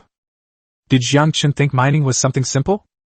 Yangchen's lips twitched, and he was momentarily caught off guard by the unexpected car. Presumably, the crisis earlier wasted his speaking time on this, so he used his fingertips on the Book of Lords to send the attributes of the leather armor, green, and the steel battle axe, blue, directly to Xia Yulan. A pale green light flowed across the Book of Lords, clearly displaying a set of armor and a blue-quality weapon before Xia Yulan's eyes.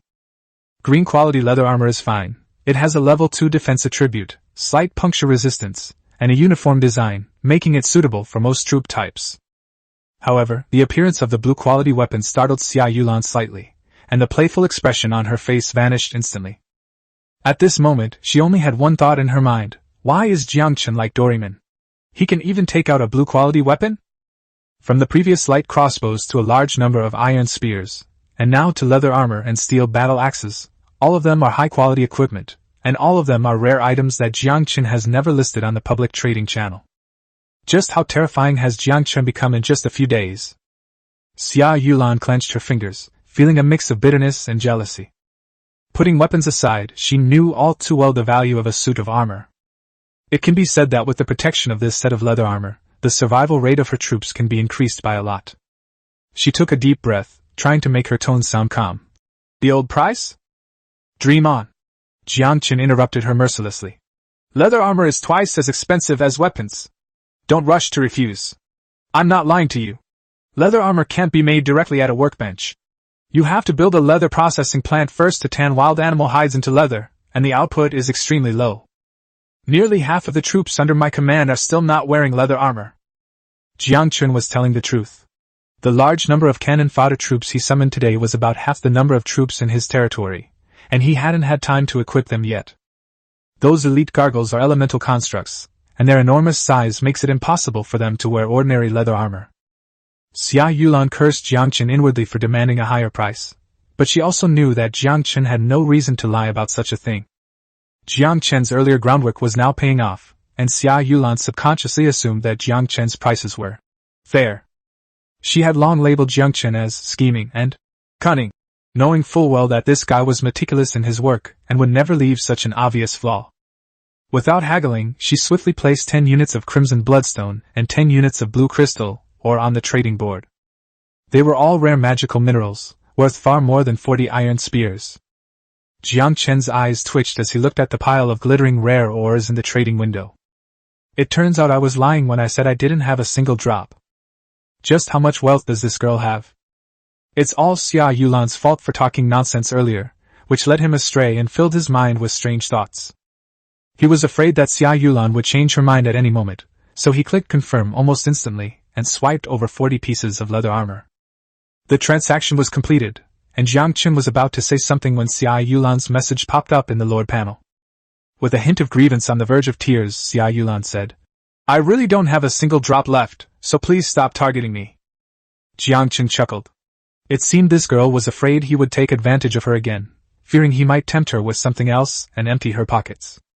He stroked his chin and replied slowly, "No, that's all. My soldiers are using the same equipment now. But there's one last thing I'm going to show you." That wasn't exactly a lie. His soldiers were all using upgraded versions, a level above the standard versions they traded out. If Yangchen hadn't met Xia Yulan, a wealthy young woman whose family was rich, he wouldn't have brought out so many weapons that weren't publicly available for sale. Of course, Yangchen isn't selling them now because the vast majority of lords can't afford higher quality weapons. It's best to wait until those lords are a bit richer before releasing higher quality weapons to fleece them. There's also the upcoming lord assessment. Before the assessment, all the lords will definitely use all their resources to frantically purchase strategic materials. That will be Yangchen's best opportunity to make a fortune from the war. Yangchen placed a glass bottle with a faint red glow on the trading panel. Basic healing potion green. Restores 5 health points per second for 10 seconds. Upon seeing the description of the potion, Xia Yulan's gaze was instantly drawn to it, and she couldn't look away for even a moment. It's not because of its high value, but because this thing can be a lifesaver in a critical moment. All time travelers value their lives. Units can be recruited again if they die, and resources can be collected again if they run out. However, if anything happens to the Lord, the territory will collapse directly, and everything will be reduced to nothing. This healing potion didn't save the soldiers' lives, but it saved the Lord's own life in a critical moment. Therefore, it's safe to say that any Lord would desperately want this. Chapter 60 Testing. In fact, alchemical potions are not something that ordinary people can afford. Their sale is strictly controlled by the Mage Council and can only be traded for magical gold coins. They are a luxury item used only by the upper class. Even major indigenous powers rarely have the luxury of using this as military supplies for their troops. Only now did Xia Yulan realize why Yangchen had been buying up various herbs on the trading channel. His trump card was actually an alchemical potion. Don't overthink it. This isn't something you can make just by having blueprints. Ordinary transmigrators simply don't know how to refine it. As for the price, I'll charge you 20 units of rare resources, how about that? 20 units of rare resources. Xia Yulan was so angry that she wanted to smash the Book of Lords into Yangchen's face. Why don't you just rob it? Yangchen replied confidently and without any psychological burden. Nothing makes money faster than this, even if you rob someone. Xia Yulan was speechless, but her desire was extremely strong. She has already formulated her next expansion plan, which involves actively attacking nearby kobold and gnoll tribes. On the battlefield, swords and arrows have no eyes, and even with her special talent, she couldn't guarantee 100% safety. Having this bottle of healing potion on you is like having an extra life. Even if you don't drink it, just having it in your pocket makes you feel much more at ease. She bit her lip and replied helplessly. There are too many. I don't have that many resources right now. This isn't about being stingy, it's that I genuinely can't afford it. The transaction of leather armor and weapons just now has almost emptied her entire savings from mining over the past few days. Others only see that she is blessed with good luck, and can dig up rare minerals with ease. But who knows that to activate her lucky talent, she needs to personally enter the mine, endure the harsh environment, and dig shovel by shovel for several whole days. For a young and beautiful girl, such days are simply torture. Moreover, her lucky talent doesn't conjure resources out of thin air. Rather, it's her intuition telling her where the probability of finding something good to mine is higher. The abandoned mines surrounding her territory have already had most of their remaining value extracted. Other rare resources are likely located deeper underground. Yangchen seemed to have anticipated this, and calmly offered a second option. You can pay on credit, or 200 soul crystals. Soul crystals are a core resource dropped by killing monsters, and the exchange rate in the market is generally 10 soul crystals for 1 unit of rare resource. Different resources may fluctuate slightly, but the differences will not be too significant. The exchange rate of 200 soul crystals for 20 rare resources is fair and reasonable. Yangchen is not cheating anyone in the slightest. But the more this happened, the more wary Xia Yulan became. Yangchen's previous shrewdness had already made her extremely wary. In her eyes, this man always had ulterior motives, and it was impossible for him to give her such lenient conditions for no reason. She hesitated for a moment, then asked, Why are you offering me such good terms? Yangchen leaned back in his chair, his tone as calm as if he were talking about something completely ordinary. Consider this my way of providing you with some protection. After all, if you die, who will provide me with rare minerals? This reason is very straightforward, yet it is impossible to refute. Xia Yulan's contribution of rare minerals alone has already satisfied nearly half of Ziska's list. For Yangchen, Xia Yulan was the best long-term mineral supplier, and he didn't want to watch this cash cow be destroyed by wild monsters. Being openly used as a mining tool, Xia Yulan felt no anger, but rather a sense of relief. Her anxiety finally subsided. Only those who possess value can survive and thrive. As long as she can still mine rare minerals, she will be of use to Yangchen, and if she is of value, she will not be easily discarded. I agree. Xia Yulan replied quickly, paused, and then typed another line. Also, thank you this time. In any case, Yangchen gave her this precious healing potion first, which is practically equivalent to giving her a free life. This favor should be remembered. Moreover, Yangchen's willingness to reveal his trump card, the alchemical potion, can be seen as an act of goodwill, adding a subtle layer of trust to their cooperative relationship. The transaction was confirmed, and the pale red healing potion instantly appeared in Xia Yulan's room. She gently stroked the smooth, cool glass bottle with her fingertips, feeling the life force flowing within the potion, when a thought suddenly flashed through her mind. Isn't Yangchen afraid that she will expose this matter? Reveal his secrets of acquiring herbs and concocting alchemical potions to the public? Or does he simply not care and not worry at all that she might leak it? If it's the latter, then it can only mean that Yangchen is planning to reveal this secret soon. But why does he want to announce it? And when will he choose to do so? Xia Yulan's gaze unconsciously drifted to the far corner of the Lord's panel, where a line of small gray text marked a countdown visible to all lords across the continent. At that moment, all my doubts were instantly cleared up. So that's how it is. Xia Yulan stared at Yangchen's profile picture on the panel, a knowing glint in her eyes. I almost fell for this guy's trick. Yangchen didn't trust her at all, he was testing her. Just like when she tested Yangchen before, this was also a test to see if she was trustworthy enough, and if the two of them had enough trust to continue discussing further cooperation.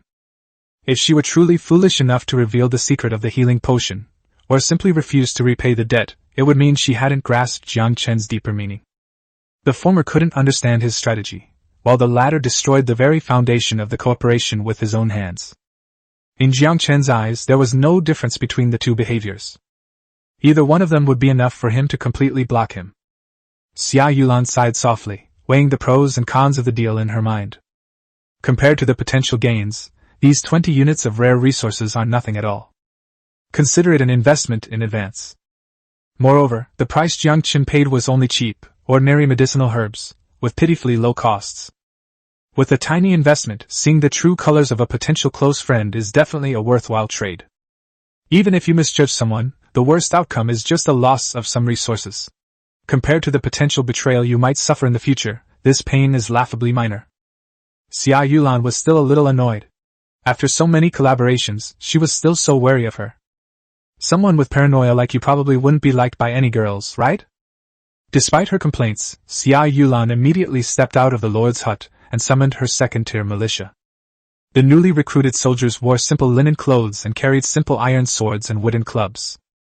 With these new armor pieces, along with the light crossbows and iron spears from the previous trade, Xia Yulan was absolutely confident that she could beat those kobolds outside who only knew how to play with stones to a pulp. Chapter 61 Orange Material, Lush Green Leaves of the Tree of Life. This time, Xia Yulan did not wrong Yangchen. His intention was indeed to put him to the test. If Xia Yulan is truly so foolish as to be unable to see the situation clearly and distinguish between what is important and what is urgent, then Yangchen has no reason to support her. Even if she's a top-tier tool who can mine rare minerals, she doesn't deserve to be my ally. In this world, stupidity is the original sin, and no matter how lucky you are, you will eventually be eliminated. Yangchen stretched, his bones making a slight cracking sound. Another day of beating the opponent into the basement, and the loneliness is truly as cold as snow. Just then, the friend list on the Lord panel popped up with a private message from that unlucky Dong Fu. The other party got straight to the point right away. Hey bro, do you know of any better weapons?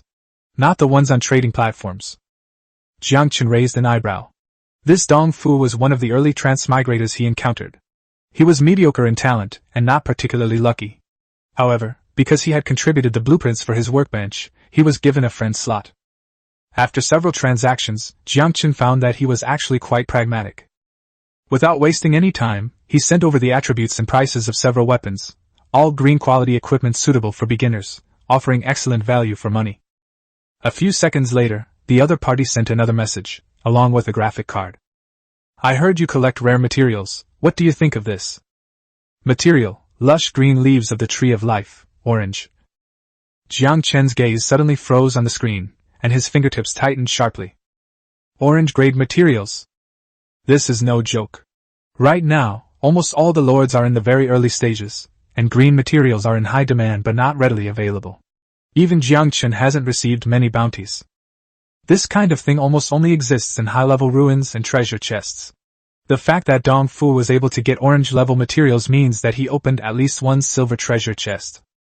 And these lush, tender leaves of the Tree of Life, judging from their name, must be a specialty of the elven race, containing pure life energy.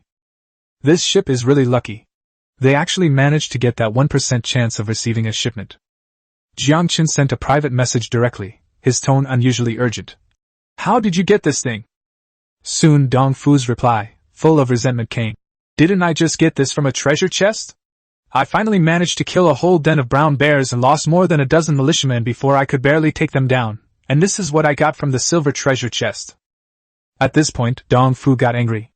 You could at least give me a blue blueprint. Instead, you gave me a broken leaf that I don't even know how to use yet.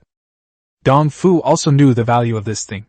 Putting aside everything else, just the fact that it was an orange-grade material was enough to give him a rough idea of its value. But this did nothing to improve Dong Fu's situation. Like a traveler lost in the desert, gold was meaningless to a traveler who was about to die of thirst. Dong Fu felt like a traveler dying of thirst, and to make matters worse, he didn't know anyone who could sell this stuff. Yangchen was the only person he knew who might be able to afford the purchase, and even then, he wasn't sure if Yangchen would actually make an offer. Strictly speaking, Dong Fu is a very pragmatic person. If he can't exchange it for resources that can improve his strength, there's no point in keeping it. He thought Yangchen was already one of the top lords among transmigrators. Even though he thought he had greatly overestimated Yangchen, he could never have guessed that Yangchen was now even using orange-level weapons. Yangchen might actually be able to afford this orange-grade material. Without the slightest hesitation, Yangchen immediately offered his solution, his tone crisp and decisive. I won't take advantage of you. 1 purple-quality weapon, 20 weapons, and 20 pieces of leather armor. If you choose the light crossbow, each one will come with 10 iron arrows. Deal! I want 10 iron spears and 10 light crossbows. The other party agreed to Yangchen's proposal almost without hesitation. Yangchen's bid is already the highest, and it's almost 10 times that of the second highest bidder. He hadn't expected Yangchen to be able to offer a weapon of such high quality for trade. Logically speaking, someone with such a good weapon should keep it for their own use. If Yangchen can casually offer purple-quality weapons for trade, it means he has likely obtained the blueprints, and may even be using higher-level items. Yangchen smiled. These tender leaves of the Tree of Life are extremely valuable. Not only can almost no lord afford them, but those who might offer a price wouldn't waste their precious resources on such short-term useless material. Yangchen's offer was practically a salvation delivered to their doorstep. Take out a fine steel battle axe, upgrade it to purple quality, and put it on the trading platform along with the agreed-upon weapons and armor. The transaction was completed instantly. Seeing the purple steel battle axe that appeared in his hand, and the level 4 sharpness displayed on it, Dong Fu lightly slashed and split the solid wood table in front of him in two. As expected of a purple-quality weapon, its effects are truly exceptional. A hint of surprise flashed across Dong Fu's face. With this, he might be able to venture into the swamp he's always been too afraid to touch. On the other side, tender leaves of the verdant Tree of Life fell into Yangchen's hands. He examined it carefully. The life energy flowing on the leaves was pure and rich, indeed top-quality orange. A hint of joy flashed in Yangchen's eyes. The reason he was so interested in this was because it was one of the core ingredients for making the life potion, as Siska had mentioned. That potion wasn't an ordinary recovery potion, but an alchemical potion that could permanently enhance physical attributes. For him, as a mage, something that could improve his ability to survive was more precious than any other resource. Siska. Yangchen called out, and soon Siska finished her work and came out from the alchemy laboratory at the back. Here, take this. Without saying a word, Yangchen handed the tender leaves of the tree of life to Siska. Siska took the bud, a glint of light flashing in her dark golden eyes. Even the doll's expressionless face made Yangchen feel her joy. High-grade alchemical materials are the most precious gifts to alchemists. She didn't ask any more questions, but carefully put the leaves away and turned to enter the laboratory. How long will it take? Yangchen called out to her. Siska stopped and turned to look at Yangchen, saying in a cool voice, It will probably take 10 hours. These are tender leaves of the tree of life, and their energy needs to be extracted slowly to achieve the best results. It's all right, just go ahead and do it. Yangchen waved his hand, his tone full of trust. Just as Yangchen was about to arrange the follow-up matters, Siska stopped him and said, Master, you need to start working. Yangchen was stunned for a moment. Work? He's a lord, why would he need to work? Chapter 62 Physical Enhancement, Lord Assessment begins. It wasn't until Siska brought out a large box that dozens of glass bottles, shimmering with a pale blue light, were neatly arranged inside. These were magic potions made from the magic power produced by the magic source, commonly known as blue bottles. Yangchen's expression instantly became somewhat distorted. How could he have forgotten about that? The job that Siska mentioned was to keep consuming mana potions to summon undead soldiers. It can increase the territory's strength, and since no one else can replace him now, Yangchen has to do it himself. Yangchen took a deep breath, put on a look of resignation, picked up one of the blue bottles, tilted his head back and drank it all in one gulp. For the rest of the day, Yangchen spent almost all his time summoning skeleton soldiers. Not only to prepare for tomorrow's Lord Assessment, but more importantly, Yangchen was so full from the blue bottle that he had no desire to continue exploring. The magical fountain has an extremely high output value, and with Siska's masterful alchemy skills, the production of blue bottles is also astronomical. For the first time, Yangchen even felt a deep resentment towards himself for upgrading the source of magic into an orange building. This piece of junk is just torture. But the result was good. In just one day, the number of undead in Yangchen's territory exceeded 5,000. 5,000 dead souls densely covered every corner of the territory. Looking down on Yangchen's territory from the air, it was a sea of skeletons. There was no life, only endless silence and cold. This place is not a territory for living beings, it is a paradise for the dead. Besides Yangchen, Siska was also busy. She spent a full 10 hours in the laboratory concocting a bottle of shimmering golden potion. The color of the medicine was somewhat glaring, looking very much like industrial wastewater, yet it exuded a rich and reassuring life force. This is the life potion made from the tender leaves of the tree of life. Life potion, orange, significantly enhances the user's physical strength and slightly slows down the aging process. Note, ineffective against undead creatures and chaotic creatures of the Abyss faction. Yangchen was initially reluctant to see the bottle of medicine. It didn't look like something a person could drink. However, after seeing the effect of delaying the aging process, Yangchen didn't care so much and just pinched his nose and drank it all in one gulp. Slowing down the aging process is, in a sense, a way of extending lifespan, an effect that almost no one can resist. The life potion didn't burn him, instead, it felt warm. The power of the tree of life slowly flowed from his stomach to his limbs and bones, gradually but steadily strengthening Yangchen's body. A moment later, Yangchen slowly opened his eyes to feel his current power. Legal professionals are generally synonymous with physical weakness, but Yangchen now felt like he could wrestle with a bull. To be honest, Yangchen's physical strength is probably not as good as that of a warrior hero, but he shouldn't be too far behind a gargoyle. This refers not to elite gargoyles, but to the ordinary gargoyles encountered in the ancient tomb. Now, Yangchen was even more confident in the upcoming Lord Assessment. A single bottle of orange potion can enhance physical strength to a level second only to hero level. If such a thing were auctioned off, it would probably fetch an astronomical price. Siska said expressionlessly. If you don't want to die and lose me, I suggest you don't do this. The price of this level of potion has even exceeded its proper value. Local leaders who are nearing the end of their lives but wield great power would go completely mad for it. Yangchen had no real intention of auctioning it off. He was worried that he might not only fail to get the necessary money, but his territory might also be trampled to pieces. Rather than buying it with money, they might prefer to send troops to rob it, and also take back Siska, a top alchemist, as a bonus. In addition to this precious life-saving potion, Ziska also followed Yangchen's instructions and worked through the night to produce a large quantity of basic healing potions. There is currently only one living person in Yangchen's territory, and that is himself. Even if he uses it for a bath, he wouldn't need that much medicine.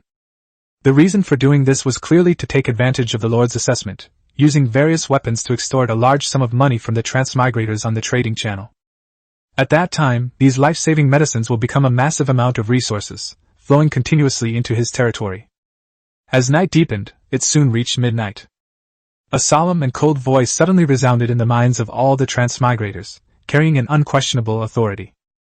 System notification: the 7-day newbie protection period has ended, the Lord's protective shield is about to disappear, and the Lord assessment has officially begun. Lord Yangchen, ID 7029, assessment instance confirmed, Orc Rampage. Mission requirements: within 2 hours, defend the territory from the attack of the wandering orcs and hold the core of the territory. After the assessment, points will be awarded based on the Lord's performance and the number of enemies killed. These points can be redeemed for rare rewards. Failure conditions: the core of the territory is breached, or the Lord dies.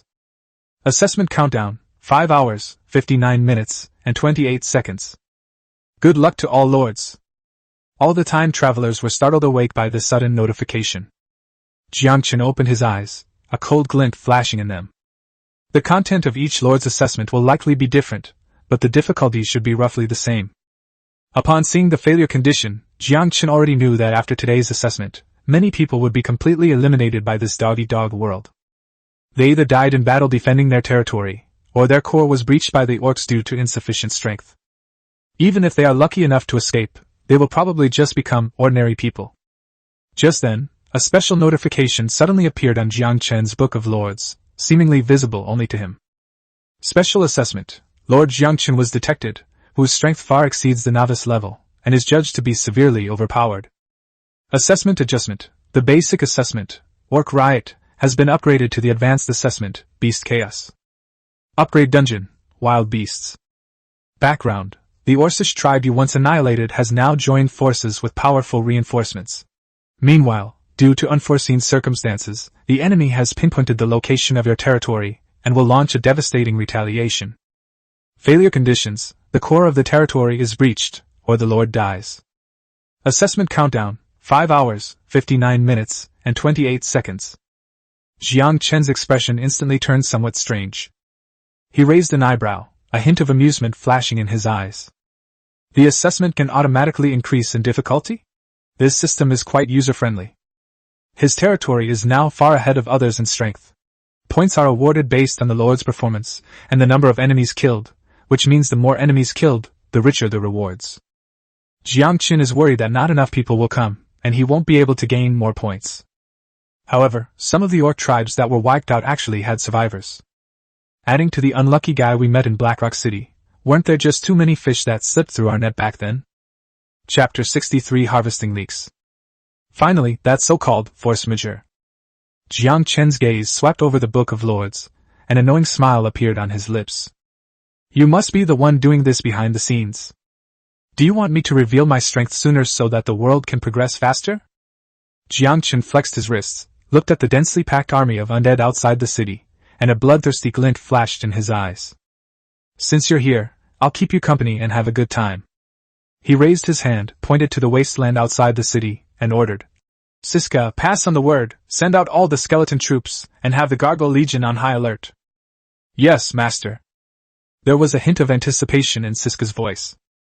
This war is large in scale, and we might encounter some excellent materials.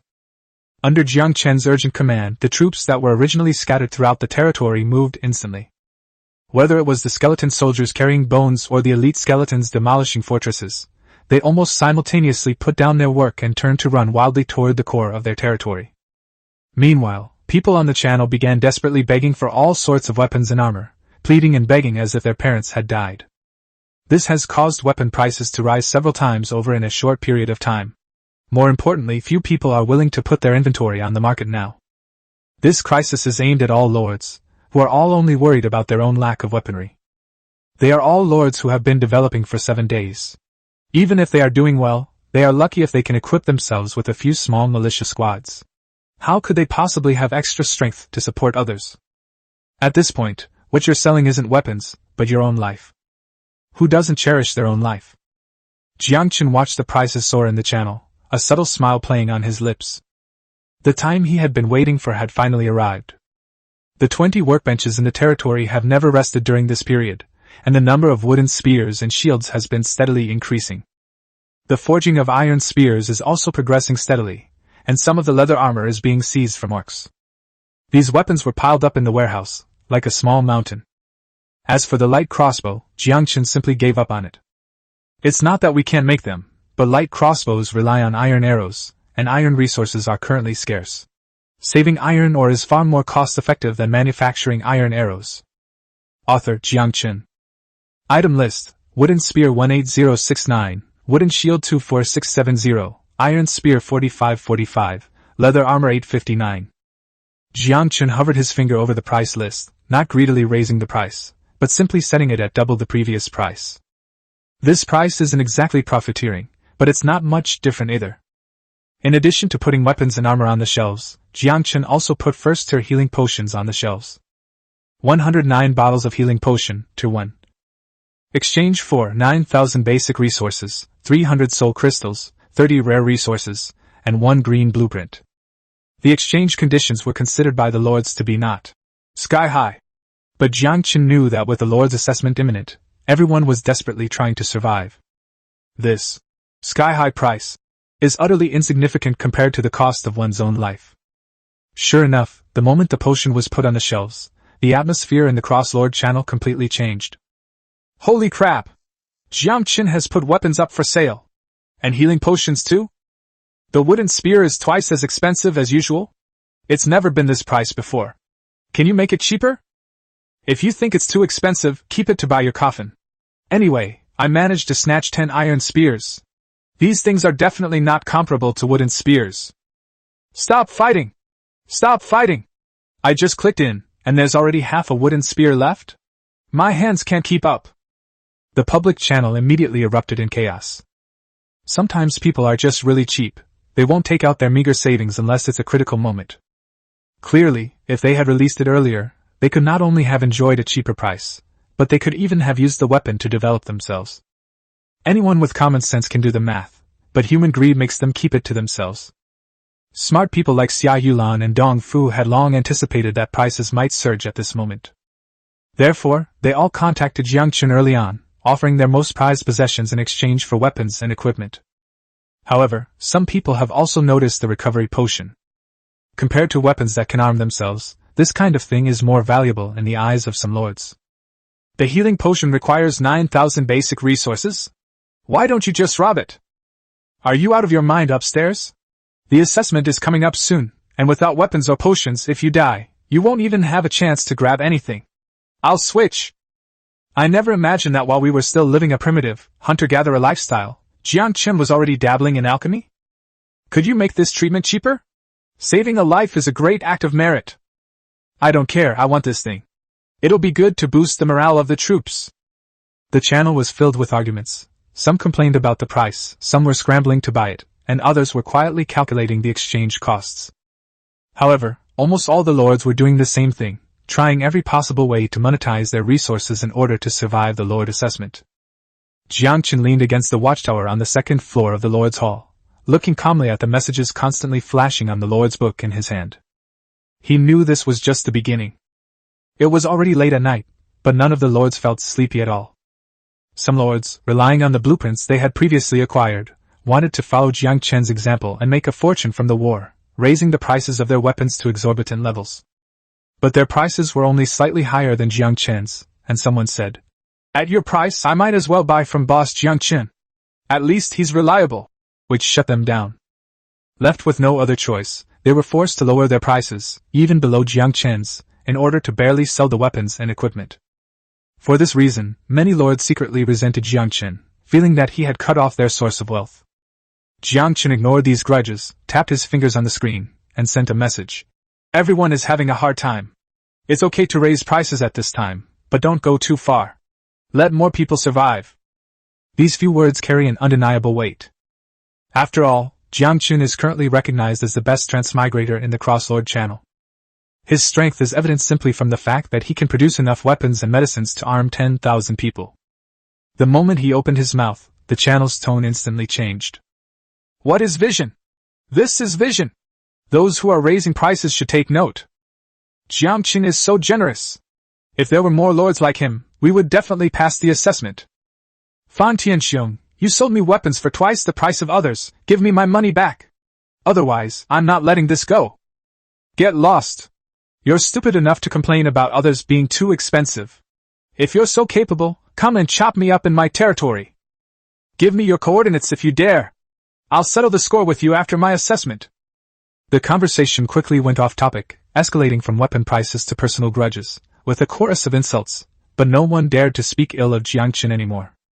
Occasionally, one or two tactless lords would jump out to question whether Yangchen was taking advantage of the war to make a fortune, but they would immediately be silenced by the other lords. Chapter 64 Territory Defense War. Meanwhile, Xia Yulan, who was hiding in the shadows watching the screen, looked at the message on the screen with disbelief written all over her delicate face. She rubbed her eyes, wondering if she was seeing things. How could there be such an extraordinary being among time travelers? You bunch of idiots are being sold out by Yangchen, and you're still helping him count the money. She knew Yangchen's tactics all too well. What appeared to be a price reduction was actually a strategy to build brand value. With limited daily speaking opportunities in the Crosslord channel and no official announcements available, Yangchen's actions have made all lords subconsciously remember. Find Yangchen to buy weapons and potions.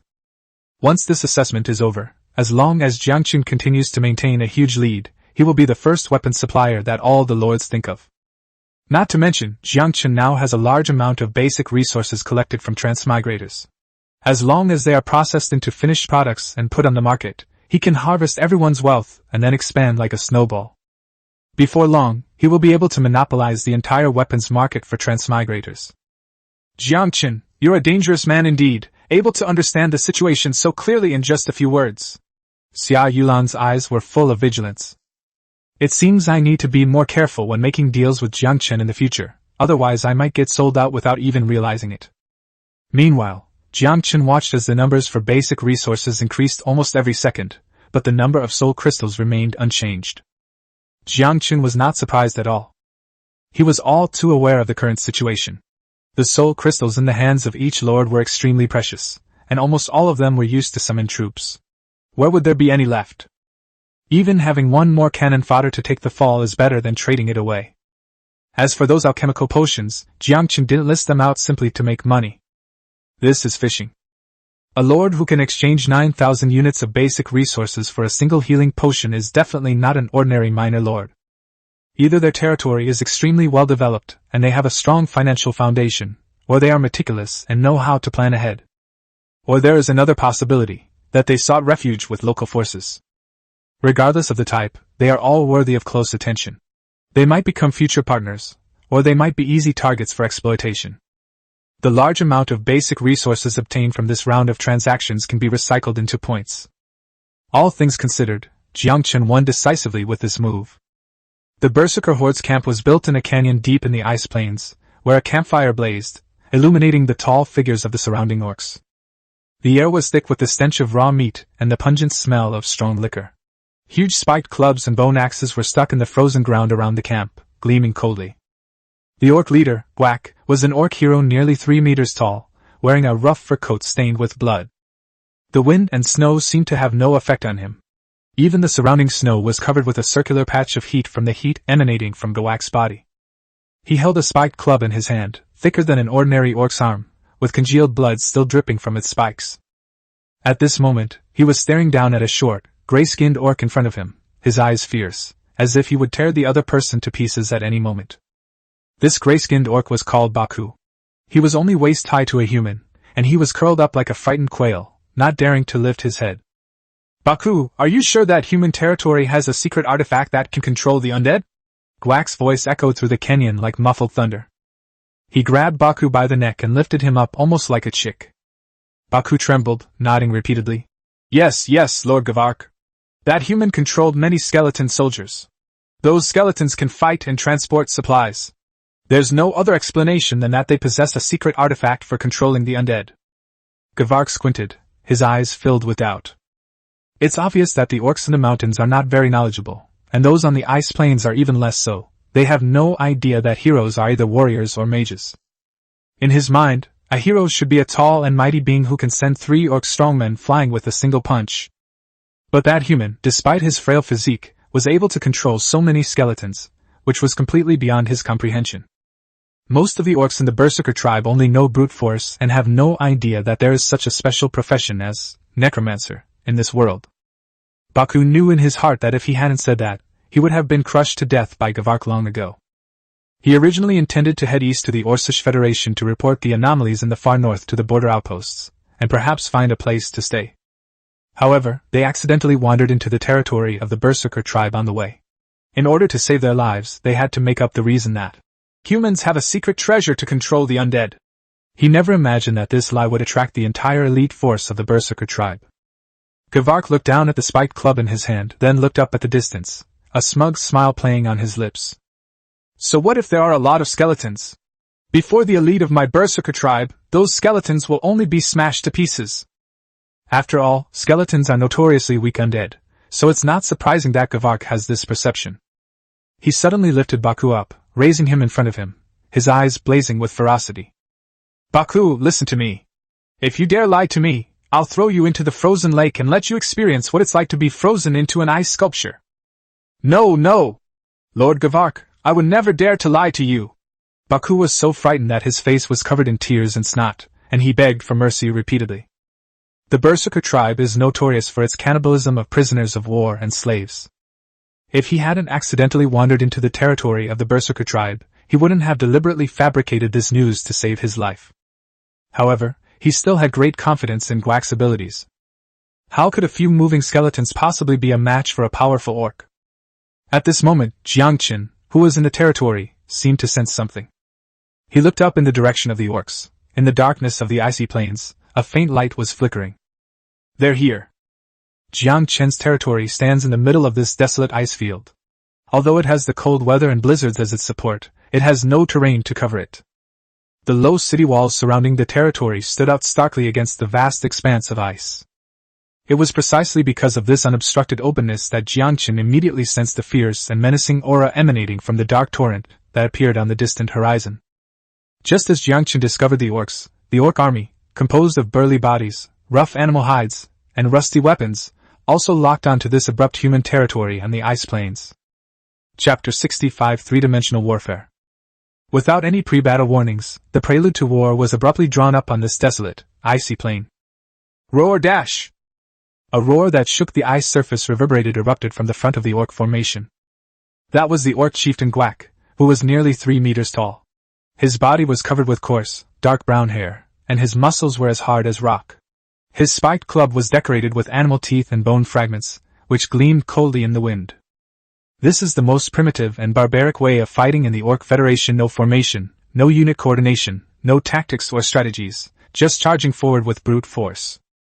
A century ago, several high priests of the Orcish Federation attempted to emulate human legions by dividing their forces into shield-bearers, axemen, spearmen, and other units, and practicing coordinated combat tactics. But after a few attempts, they all gave up. Not to mention ordinary soldiers, even generals who are in charge of the central army often get excited when they hear the war drums and smell the blood, and they will be the first to rush out and fight. Rather than having a chaotic army where some obey orders and others do not, it's better to let them charge forward based on their instincts. Moreover, orcs have a much faster reproduction and growth rate than other races. A 10-year-old orc can possess a physique and combat strength comparable to an adult human warrior. For the Orcish Federation, war was never about plundering resources. Often, it was simply about consuming the surplus population within the tribes. They never cared about battle casualties. To them, war was merely a way to eliminate the weak and make room for the strong to survive. Such reckless and fearless charges can often intimidate enemies who are particular about formation and strategy in the first instance, and sometimes they can even bring unexpected benefits. With Gwak's roar, thousands of orcs raised their heads and howled in unison, their rough roars converging into a terrifying sound wave that shook the very air. The next second, the entire black beast tide, like a flood bursting its banks, marched with heavy and frenzied steps, crushing towards Yangchen's territory. Even the usually composed Yangchen was stirred by this aura, his heart racing, and he longed to grab his weapon and charge forward to fight the orcs to the death. But he was not blinded by passion. As the ruler of the territory, he needs to coordinate and manage things from the rear. Taking a deep breath to suppress the agitation in his heart, Jiangqing gave a stern order to the people below the city. "Gargoyles, take to the air!" A dark shadow suddenly burst open at the top of the stone-winged church. The elite gargoyle spread its spiked wings and took off. They were agile, with wingspans exceeding 3 meters. The blades of their battle axes gleamed with a cold, eerie blue light, and their eyes burned with a ghostly blue necromantic fire. In an instant, they flew above the charging beast tide. The gargoyle looked down at the densely packed orcs below from its high vantage point, then instantly folded its wings and swooped down towards the horde. At a height of 5 or 6 meters above the ground, they suddenly flapped their wings and glided at low altitude using inertia, their sharp toes precisely grabbing the thick necks of the orcs below. The elite gargoyles were far stronger than ordinary orcs, easily lifting the panicked orc into the air. Before the orc could struggle, they brought their axes down and precisely cleaved the orc's forehead. Red and white substances splashed onto the ice surface and instantly froze into ice crystals. Dive, kill, then dive again. Elite gargoyles are so powerful, far surpassing ordinary gargoyles, that they can perform actions like diving and praying. The advantage of having aerial units was fully demonstrated at this moment. Gargoyles, like the Grim Reaper in the sky, wove a web of death above the beast tide. They nimbly darted about, dodging the orcs' wildly swung weapons, targeting lone or out-of-line orcs. Each dive took a life. War is never limited to ground combat. Three-dimensional warfare can launch saturation attacks to a greater extent. The orcs' charge was only halfway complete when the entire group began to bleed out. The beast tide instantly descended into chaos. Roar! What the hell is that? The orc leader, Gwak, glared angrily at the gargoyles hunting freely in the sky, and was furious. He is an orc hero with the powerful strength of a blue-tier 3rd-level warrior. His physical body is incomparably strong, and his former enemies were all smashed into mincemeat by his spiked club. But he simply cannot fly. Faced with these monsters that moved freely in the sky, he had brute strength but couldn't even touch one of their wings. The gargoyles also deliberately avoided the clearly identifiable target, Gwak, with the sole purpose of continuing to bleed him and create panic. Therefore, Gwak could only watch helplessly as his people were slaughtered at will. His raging anger instantly clouded his judgment. He whirled around and grabbed a skinny orc by the neck, his knuckles turning white from the force. "Baku! You liar! Didn't you say there were only low-level undead here? Why are there gargoyles here?" Even within the entire undead race, gargoyles are considered a high-tier unit. 1 or 2 is fine, but this has clearly become a large-scale, high-level unit. On the battlefield, apart from heroes, nothing else can stop them. Baku trembled with fear, his face deathly pale, and he struggled desperately, begging for mercy. "Chief, spare me! There were really only a few skeleton soldiers before. I didn't know there were these monsters here. Please spare me!" "Spare you?" Gwak grinned maliciously, suddenly tightening his grip on his arm. Snap! A crisp cracking sound rang out as Baku's neck was snapped, and his body fell onto the ice like a rag doll. Having dealt with the target of his anger, Gwak's rage did not diminish at all. On the contrary, the harassment from the gargoyles and the casualties among his people made him even more violent. Jiangchen, of course, would not let go of the perfect opportunity when the orcs were thrown into chaos during their charge. He turned his head to look at the golden-armored skeleton standing beside him. "Vega," Jiangchen said calmly. "As you command, master." Vega's voice was cold and solemn. He suddenly drew the golden sword from his waist, and the sword's golden light surged, unleashing 2 powerful forces simultaneously. The skeleton commander's aura of leadership, combined with the amplifying effects of the fearless charge set, instantly enveloped the fully equipped skeleton army within the territory. The skeleton soldiers, who were already standing at attention, suddenly shuddered, their bones emitting a crisp hum, their speed, strength, and defense all increased, and the soul fire in their eye sockets burned even more fiercely. "Go ahead!" Vega raised his golden sword and gave the order. Click, click! Countless skeleton soldiers surged out of the territory in perfect unison. The sea of bones instantly covered the ice surface, surging back towards the chaotic beast tide. The skeleton soldiers, armed with iron spears and black iron one-handed swords and clad in leather armor, showed no fear or hesitation, only an indomitable fighting spirit. Chapter 66 Victory. Gavark's pupils contracted sharply as he stared at the overwhelming sea of skulls before him. Even the fearless orc's expressions changed instantly. This is completely different from what Baku said. Baku told him that there were only some weak, low-level skeletons in this ice-field territory, which could be easily crushed. But now, the number of skeleton soldiers charging forward is several times that of the orc army. Moreover, each one is well-equipped and definitely not an ordinary skeleton soldier. Such well-equipped enemies can pose a significant threat even to weak skeletons. If he had known beforehand that there was such a massive undead army here, even if most of these skeletons were low-tier units, he would never have rashly led his tribe's elite troops to attack. It's not that we can't win, but even if we do win in the end, it will inevitably be a Pyrrhic victory.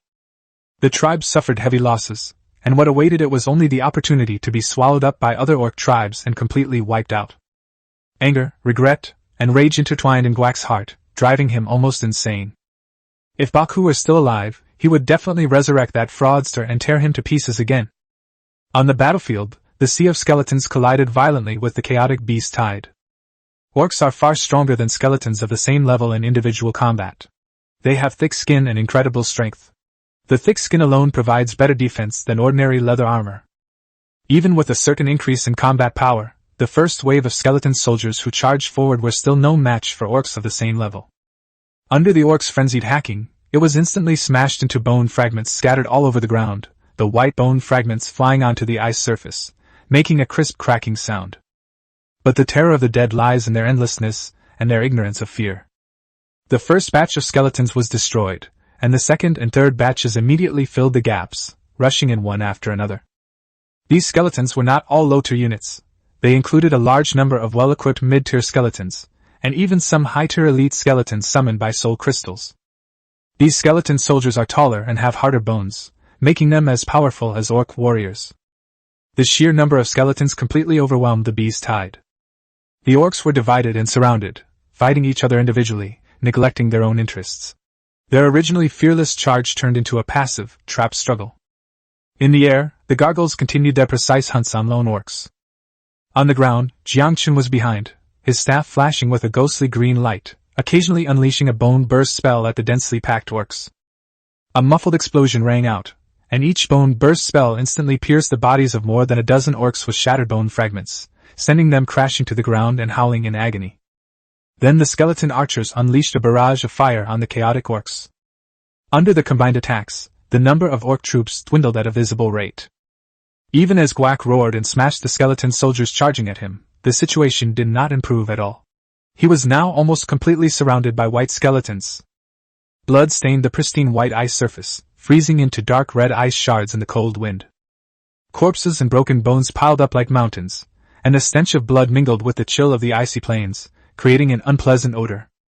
The battle lasted less than an hour, and the orc army was reduced to a lone figure in the end. It was the orc hero, Berserker Gavak. He was in a terrible state at this moment. His animal skin armor had been torn to shreds, and his body was covered with wounds of varying depths, some so deep that the bone was visible, with blood gushing out.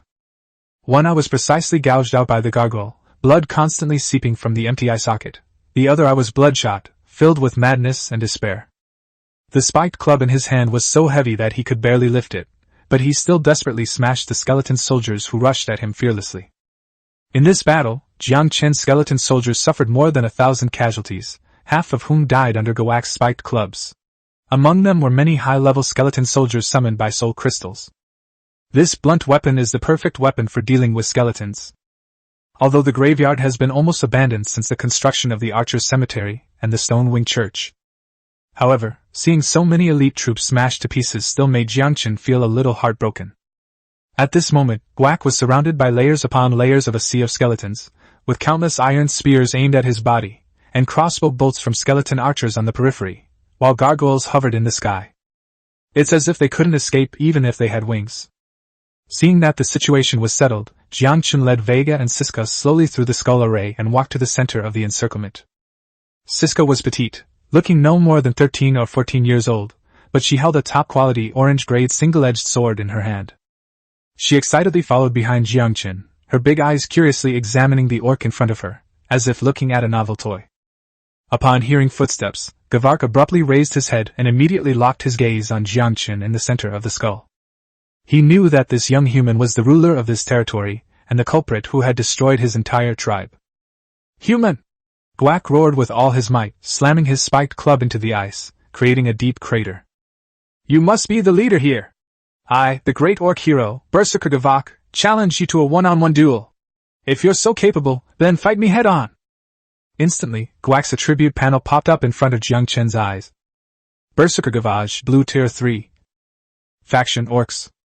Racial traits, creatures, orcs, savage orcs. Inherent skills, intermediate combat mastery, intermediate staff mastery, advanced strength mastery. Skills, aggressive command, heavy blow, mindless charge.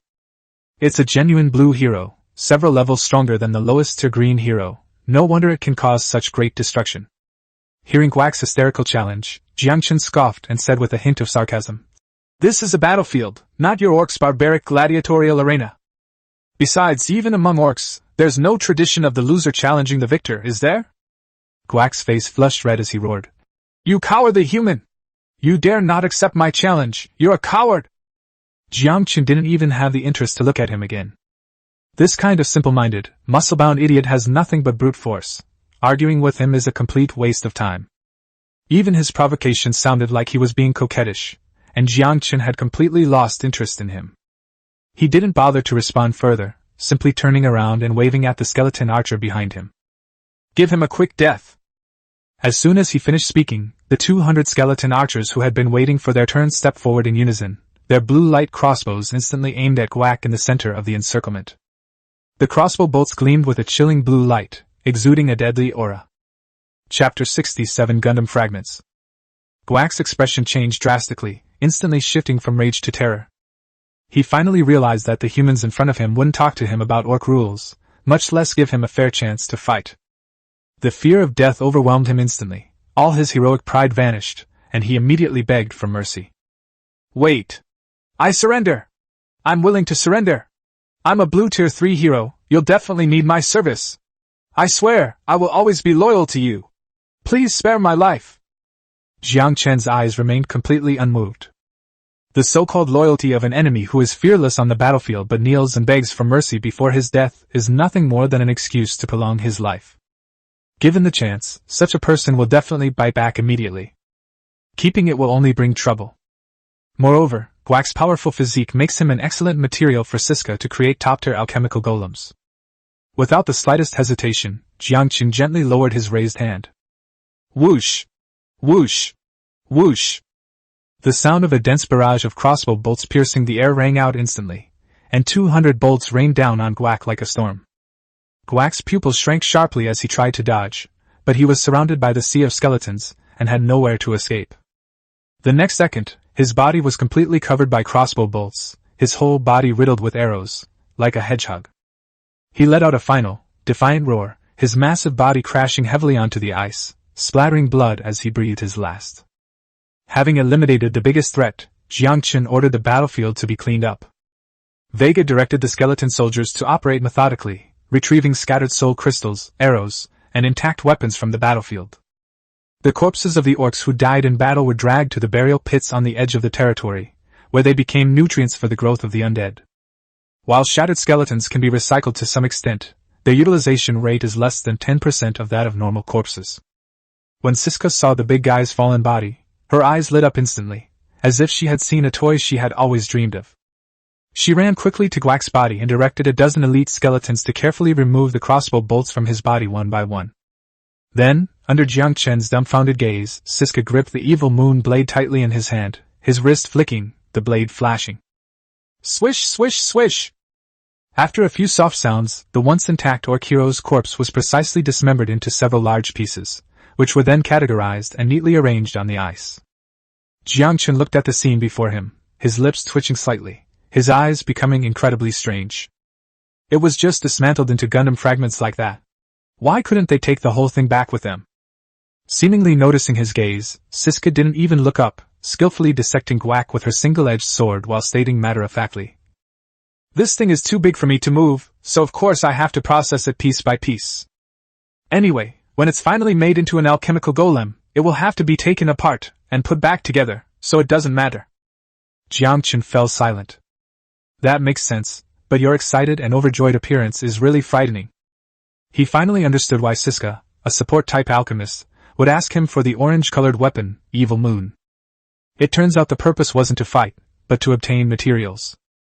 Yangchen couldn't help but think to himself, when this girl first saw me, did she also want to tear me to pieces like this?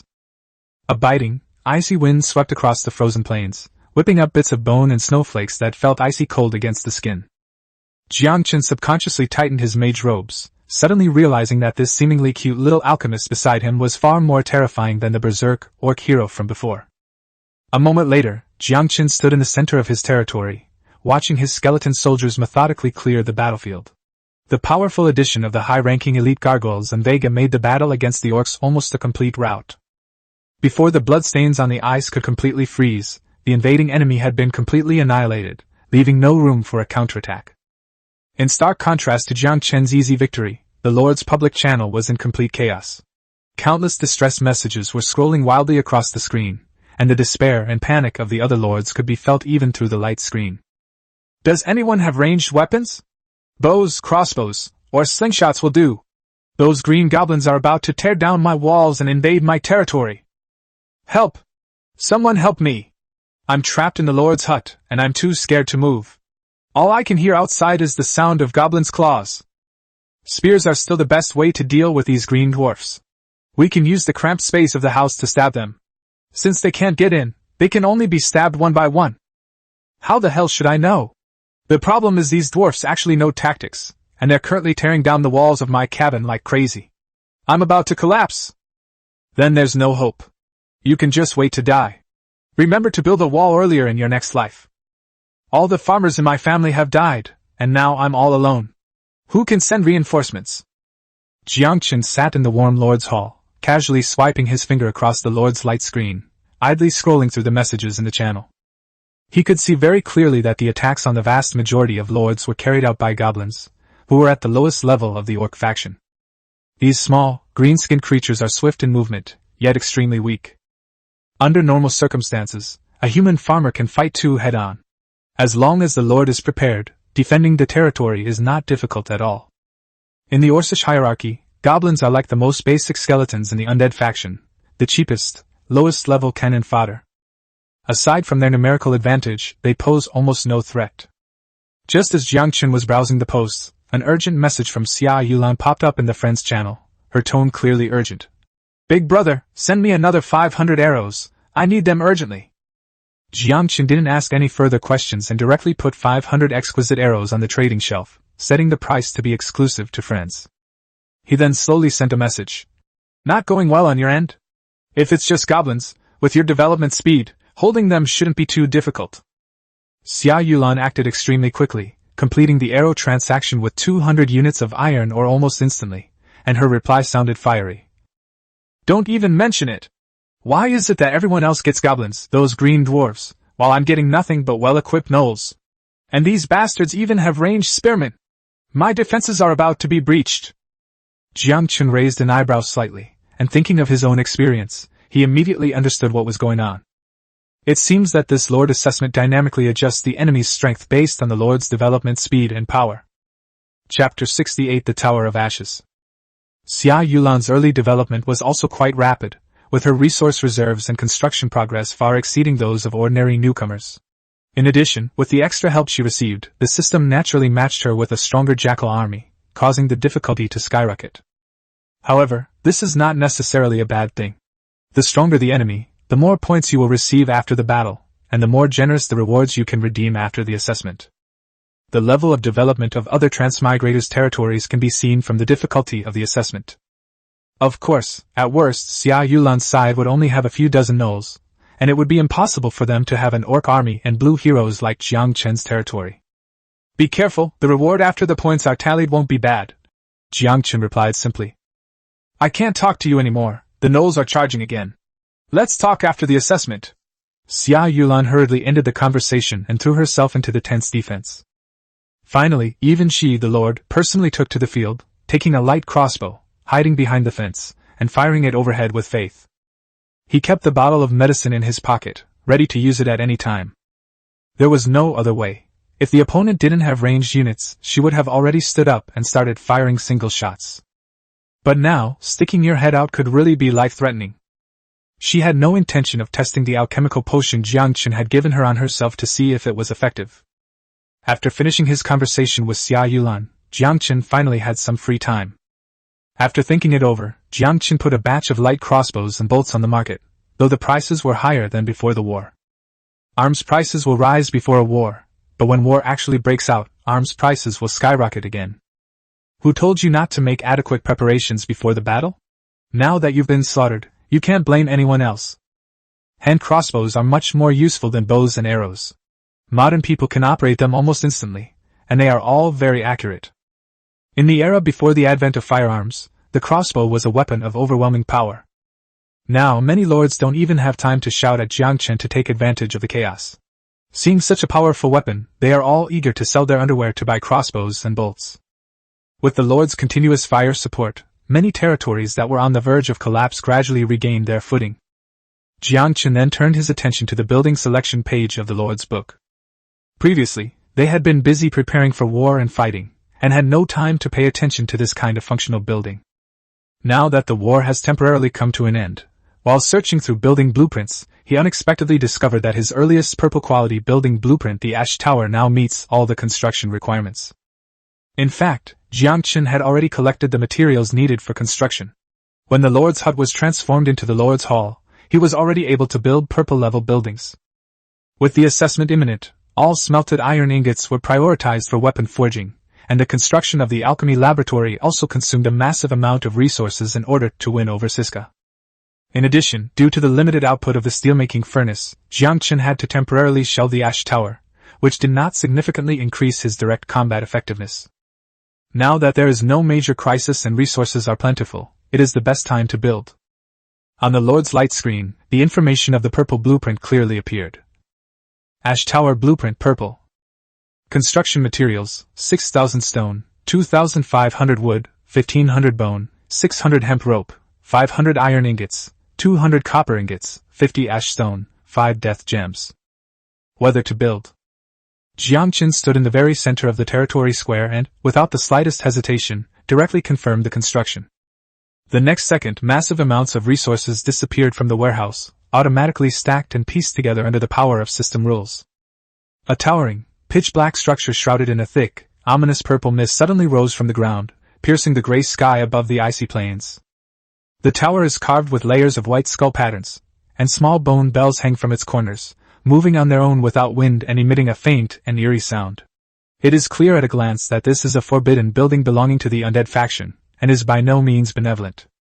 At the top of the Ash Tower, a purple beam of light shot straight into the sky, piercing through the thick clouds and leaving a striking mark on the desolate ice plain.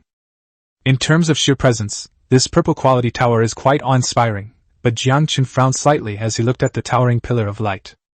He has always adhered to the principle of developing in a low-key manner, and becoming stronger quietly. Such a blatant pillar of light could be clearly seen not only by the nearby lords, but also by the orcs in Blackrock City, which is dozens of kilometers away. This is tantamount to announcing his existence to all forces, which is completely contrary to his style of doing things. But the arrow has already been released and the tower has already been built. Such a high-level undead faction building cannot be demolished, can it? Yangchen suppressed his concerns and focused his attention on the tower's attribute panel. Ash Tower Purple. Faction Undead. Effect. Connects to the tower, allowing you to summon and control undead units under your command. The higher the undead rank, the easier it is to control and the better it synergizes with your units. Range of operation, 100 kilometers. Note, the powerful lords of the Undead Desert erect an Ash Tower every 100 miles to efficiently control their entire territory. Yangchen immediately became interested and tried to connect with the Ash Tower with his mind, channeling his spiritual power into the body of an ordinary skeleton soldier next to him. The perspective shifted instantly, with the human's vision being replaced by the ghostly blue soul fire perception of the undead. Looking down, a pair of pale, skeletal hands were right in front of him. He moved his fingers and bones freely without any stiffness or hindrance, as if this skeletal body was a part of himself. You two come here. Yangchen tried to give the command with his mental power. The two skeletons who were carrying bones not far away immediately stopped what they were doing, walked to him woodenly, and stood obediently. It seems that even when possessed by an undead, one can still command other summoned creatures and units. It's alright, go back to work. After the command was lifted, the skeleton soldiers returned to their posts and continued their work. Yangchen was somewhat shocked. This ability was far more useful than he had imagined. Once you descend and take control, your vision and hearing are completely synchronized, and you can directly command the surrounding undead. It's like having countless clones that you don't have to risk your life for, maximizing both safety and practicality. Moreover, even if the skeleton soldier dies in battle, it will not affect his main body in any way. After experiencing the skeleton soldiers, Yangchen turned his attention to the gargoyles in the air, attempting to directly descend into the body of an elite gargoyle that was on patrol. The moment the perspective changed, Yangchen panicked. Humans are accustomed to standing on 2 feet and moving with 2 hands, while gargoyles are man-made constructs with 4 limbs and a pair of large bone wings. Their flight balance, wing vibration frequency, and claw control are completely foreign logics. The moment he took control, the gargoyle, which was gliding high in the sky, suddenly went out of control, its wings flapping stiffly, and it plummeted straight toward the ice. Yangchen was startled and immediately deactivated his descent state. The gargoyle, which had lost control, instantly regained its self-awareness and instinctively flapped its wings, stabilizing itself with a dangerous dive. After circling twice in the air, seemingly still not understanding why it had suddenly lost control, the elite gargoyle tilted its head and continued back to its patrol route. Chapter 69, Settling Points, first in the entire server. Having learned his lesson, Yangchen did not rashly attempt to descend into the body of the patrolling gargoyle again. Instead, he directly summoned the gargoyle back to its territory and made it land in front of him. Only then did he attempt to descend and control the gargoyle again. After a while of practice, Yangchen finally managed to get a feel for the gargoyle's flight rhythm and achieve a smooth ascent and turn. However, it is still far from achieving the gargoyle's original agile diving, predatory hunting, and acrobatic flight level like a dive bomber, and obviously requires a lot of practice. Even so, Yangchen could not hide his excitement. Flying is the ultimate dream etched into the very bones of humankind. Even someone as composed as him couldn't help but feel his heart race and a smile involuntarily creep up his lips when he first truly traversed through the cold winds and clouds, looking down at the boundless ice plains and his own territory, as well as countless busy skeletons. This is his territory. He is the absolute ruler. After his spirit returned to his body, Yangchen looked at the ash tower on the light screen and immediately decided to strengthen it. During this assessment, he earned a massive amount of basic resources by selling weapons and arrows. Unlike other well-developed lords, Yangchen accepted everything, including stones and wood. This is why Yangchen's business is better than those lords who only accept soul crystals, iron ore, and rare materials, allowing him to accumulate a massive amount of wealth. The recycling of 100,000 units of basic resources yielded points, causing the purple ash tower to glow brightly. The purple mist around the tower grew increasingly dense, eventually turning into a deep purplish black. The quality of the ash tower has been directly upgraded to orange. The enhanced attributes have been refreshed once again. The effective range has increased dramatically from 100 kilometers to 300 kilometers, a full 3 times larger. What may seem like just a 3-fold increase in distance translates to a 9-fold increase in the area of radiation radiating outwards. If converted into a 3D map, the scope would be even larger. From the sky to the ground, there would be no place that Yangchen could not detect. This investment of resources is incredibly cost-effective. What surprised Yangchen even more was that the Ash Tower unlocked a hidden effect after being upgraded. The area within the Ash Tower's radiation range is fully displayed on the map in the Book of Lords. Although not detailed down to individual biological units, the distribution of all forces, roads, bridges, and resource points within a radius of 500 kilometers are clearly marked, providing a comprehensive overview. Within the radiation range of the Ash Tower, almost nothing could escape Yangchen's eyes. Intelligence is the lifeline, and the convenience brought by this all-encompassing vision alone makes the construction of this Ash Tower absolutely worth the price. The negative effects of that soaring dark purple light were completely insignificant given such an intelligence advantage.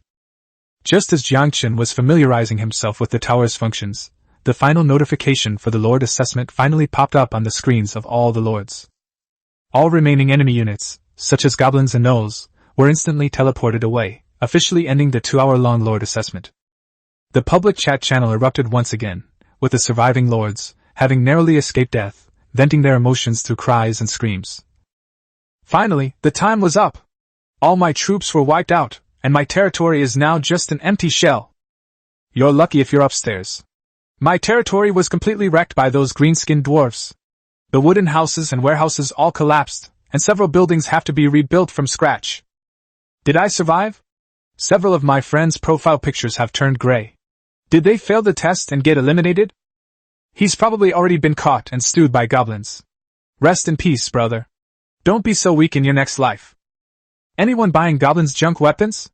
Selling them cheaply. I need some stone to rebuild my home. Does anyone have extra timber? I'll trade it for iron ore, otherwise we can't even build a wall. Seeing the wailing in the channel, Yangchen casually bought up some of the resources being sold.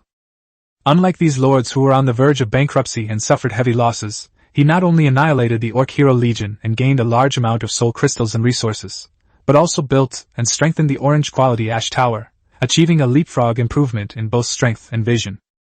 Looking at the prompts in the Book of Lords, Yangchen felt very calm. This was the first all-domain Lord assessment after millions of transmigrators from Blue Star descended into this other world, and the cold notification sound still echoed in the minds of all the surviving lords.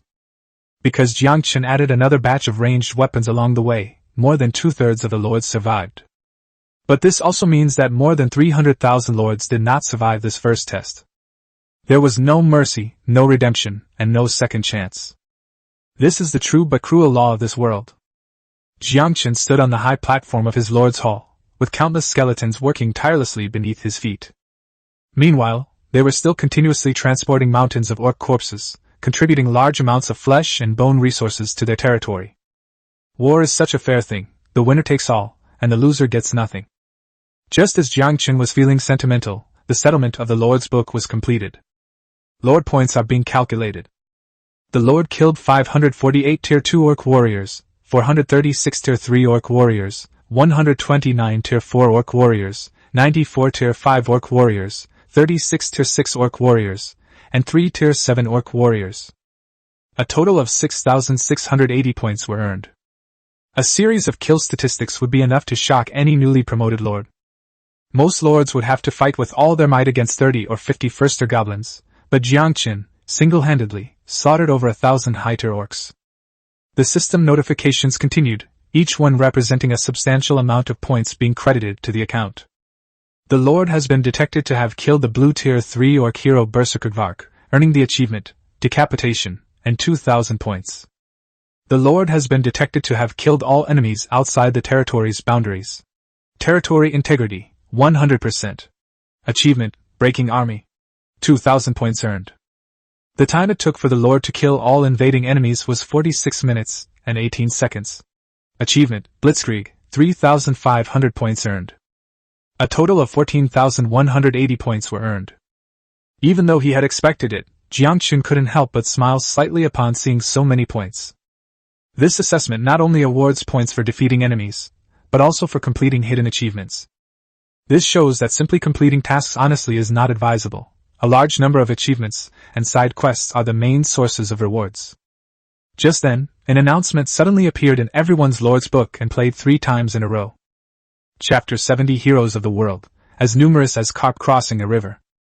Lord Yangchen has been detected as having achieved first place on the assessment leaderboard, and has been rewarded with a golden treasure chest X1. Lord Yangchen has been detected as having achieved first place on the assessment leaderboard, and has been rewarded with a golden treasure chest X1. Lord Yangchen has been detected as having achieved first place on the assessment leaderboard, and has been rewarded with a golden treasure chest X1. This announcement, with its most penetrating force, reached all the surviving lords. Whether it was a novice lord huddled in a wooden hut trembling with fear, or a powerful figure barely holding on to their territory and panting for breath, they all heard this name at the same time, Yangchen. The announcement caused a global uproar. The Lord's public channel was instantly flooded with messages, the dense text scrolling at a speed invisible to the naked eye. Shock, doubt, envy, jealousy, a mix of emotions nearly overwhelmed the channel. Everyone instinctively clicked on the assessment points leaderboard. The moment they saw the data on the leaderboard, the entire channel fell into a brief silence, followed by an even more frenzied discussion. Seeing that the second-place player on the leaderboard had a full 0 less than the first-place player, everyone felt extremely uneasy. It's not that they don't think Yangchen deserves to be number 1. In fact, many people have already accepted that he is number one. However, the fact that there was a tenfold difference between the first and second place made all the lords who saw the list feel a sense of absurdity. It was as if everyone was playing a different game. Combined with the weapons Yangchen had put up to arm tens of thousands of troops, everyone in the channel went wild. Why is it Yangchen again?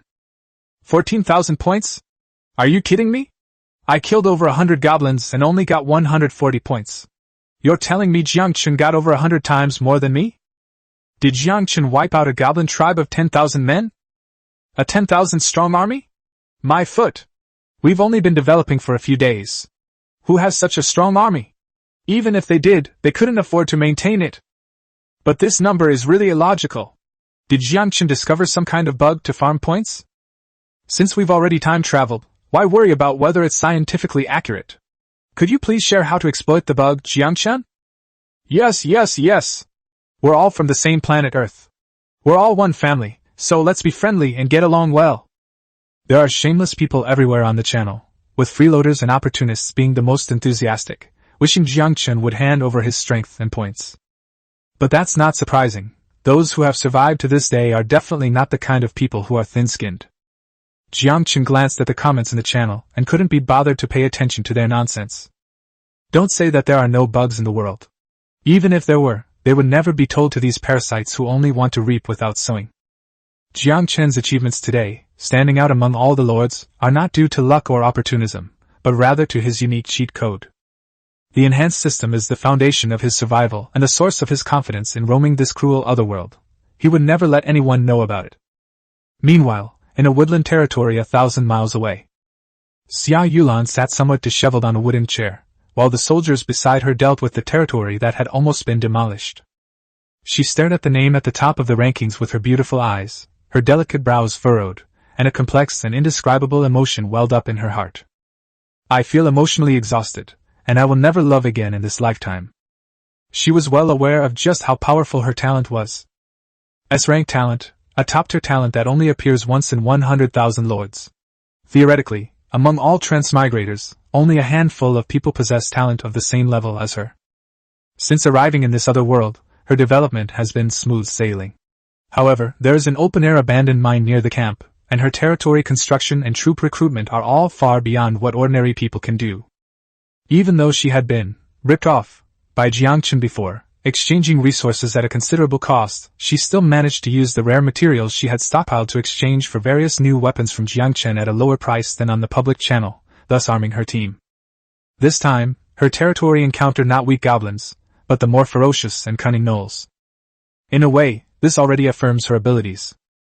Even so, she still had to personally lead her militia in a bloody battle. At the most dangerous moment, those wolves had even invaded her territory and approached her lord's hut. In the end, Xia Yulan managed to kill hundreds of gnolls by virtue of her understanding of the terrain and her superior equipment. The damage to the territory was minimal, and the hidden achievement was successfully completed. Ultimately, her points surpassed 1,000, firmly placing her 7th among all the transmigrators.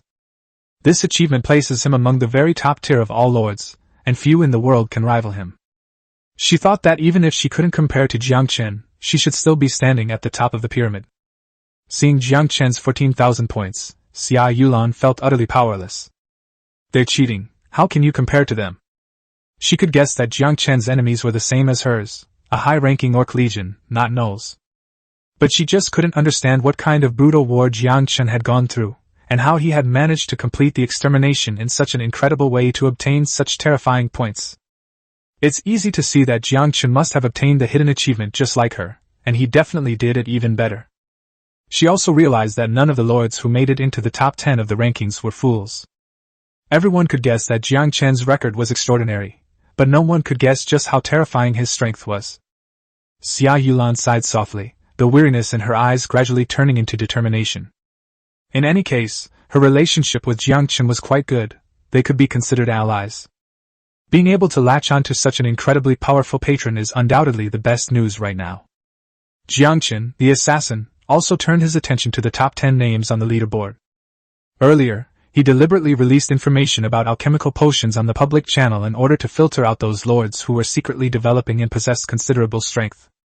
This time, the ranking list clearly presented the names of all the top experts to him.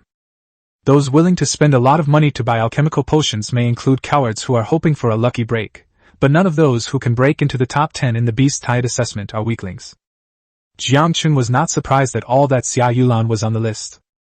He had long suspected that Xia Yulan's S-level talent was likely related to luck, and that her resource acquisition and development speed far exceeded that of ordinary people. However, it was quite unexpected that even Xia Yulan, who had been receiving his financial support, did not make it into the top 5. However, when Yangchen saw the name ranked 4th on the list, his eyes narrowed slightly, revealing a hint of surprise. Chapter 71 Fragments of the Book of the Dead. Dong Fu. He recognized the name, but had never paid much attention to it. I thought he was just a lucky transmigrator who got orange-level materials from a silver treasure chest, but his ranking is actually higher than Xia Yulan's. It seems I underestimated these compatriots from Earth. The heroes of this world are truly as numerous as carp crossing a river. In unseen corners, some people are still quietly accumulating strength, ready to unleash astonishing potential. Yangchen silently memorized Dong Fu and several other names on the list. These people would be his future rivals, or perhaps allies he could cooperate with. Withdrawing his gaze, Yangchen refocused his attention on his gains. His gains from this assessment were incredibly substantial. In addition to over 14,000 points, there's also the coveted golden treasure chest. This is the first time he has obtained a gold-level treasure chest since he arrived in this other world. According to the rules of Destiny's guidance, you will receive at least one gold-quality item upon activation. Gold quality. That's the strongest equipment series below demigod level, and even a top-tier treasure that countless local forces would fight tooth and nail to get their hands on. If he can obtain a golden hero recruitment scroll, the strength of his territory will take off immediately, allowing him to establish a firm foothold in this other world. The appearance of Siska and Vega made him realize how huge the gap in strength was between ordinary soldiers and heroes.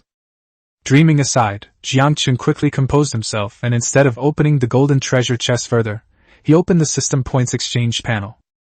Without the slightest hesitation, he scrolled directly to the bottom of the page. That was the most valuable reward on the entire exchange list, and it was Yangchen's top priority. Rows of glittering props and blueprints came into view. Bright Court Building Blueprints, gold 15,000 points. Death Temple Building Blueprint, gold 15,000 points. Sacrifice Abyss Building Blueprint, gold 12,000 points. Savage Beast God Scepter, gold 10,000 points. Moonlight Crown, gold 10,000 points. All sorts of golden blueprints and top-notch props are available, a dazzling array that can make one's eyes dazzled. Yangchen's expression was rather strange, even somewhat comical. These rewards, starting at tens of thousands of points, are blatantly displayed here, clearly a deliberate attempt by the system to lure all transmigrators. Use top-tier treasures as bait to entice them to give their all in the next assessment, sparing no effort to develop themselves, and then fight to earn points. Only in this way can we obtain more rewards and lead our territory to a brighter future. Essentially, it's nothing more than a huge pie in the sky. Because among all the lords, only Yangchen is qualified to redeem these golden rewards. Other lords, with a maximum of just over 1,000 points, can only select ordinary items starting from the third page of the exchange list. Instead of scrolling to the bottom to start selecting like Yangchen did. Even the system probably didn't expect that such an extraordinary existence, as Yangchen would appear in the first Lord test, directly breaking its expectations. Why does this feel a bit like raising a venomous insect? Yangchen chuckled inwardly. He figured even the system probably hadn't expected that among the transmigrators it brought, there would be someone so capable. His faction was the Undead, so Yangchen completely ignored the golden building blueprints for the opposing factions, such as Light and Holy. Moreover, Yangchen was well aware that with his current territory level and resource reserves, he simply did not have the conditions to build even an orange-level blueprint, let alone a gold-level one.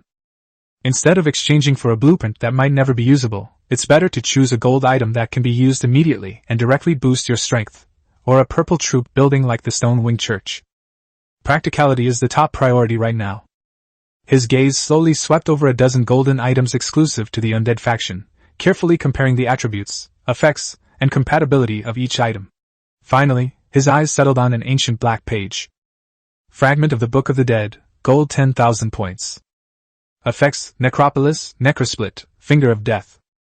Undead space, stores undead in a special space formed by the pages of a book. Currently, it can hold a maximum of 100 unit types. Hero units cannot be stored. Undead Fusion enhances the effects of resurrecting undead magic, doubling the number of resurrected undead. Death Finger comes with the top-tier necromancy spell Death Finger. Lords can learn it directly. Fragments of the Book of the Dead, 1 to 3 collect all pages to synthesize the semi-artifact item, the Necronomicon, unique. Note, a powerful artifact was once split into 4 most powerful clan treasures belonging to the 4 factions. This is a fragment of a page from the Tome of the Dead. Upon seeing the attributes of this fragment of the Book of Death, Yangchen did not hesitate at all and immediately clicked to redeem it. 10,000 points were deducted, and a black page exuding a faint aura of death appeared out of thin air in his hand. The pages were made of animal hide, with jagged edges and irregular serrated cracks, as if they had been forcibly torn from an ancient divine book by some terrifying force. The book's pages are made of an extraordinary material, with ancient runes twisted and intertwined in dark gold ink on the surface. Even the Lord's Book's translation capabilities cannot decipher what is written on them. As soon as he got started, a massive amount of information flooded into Yangchen's mind. He mastered the use of the Necromancer's space, the mysteries of Necromancer's vision, and the incantation of the Death Finger. Feeling the sudden surge of necromantic power within his body, and looking at the fragment of a demigod artifact in his hand that could be synthesized in the future, Yangchen slowly clenched his fist.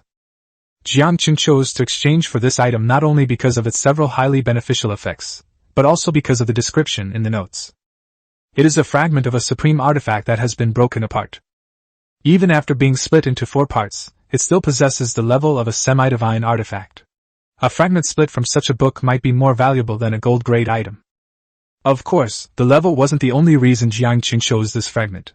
Several of the effects attached to the fragment were things that Yangchen could currently use. The undead space allows Yangchen to keep his undead army out in the open. He can store these troops, which are taboo in the outside world, in his personal space, making them both hidden and safe.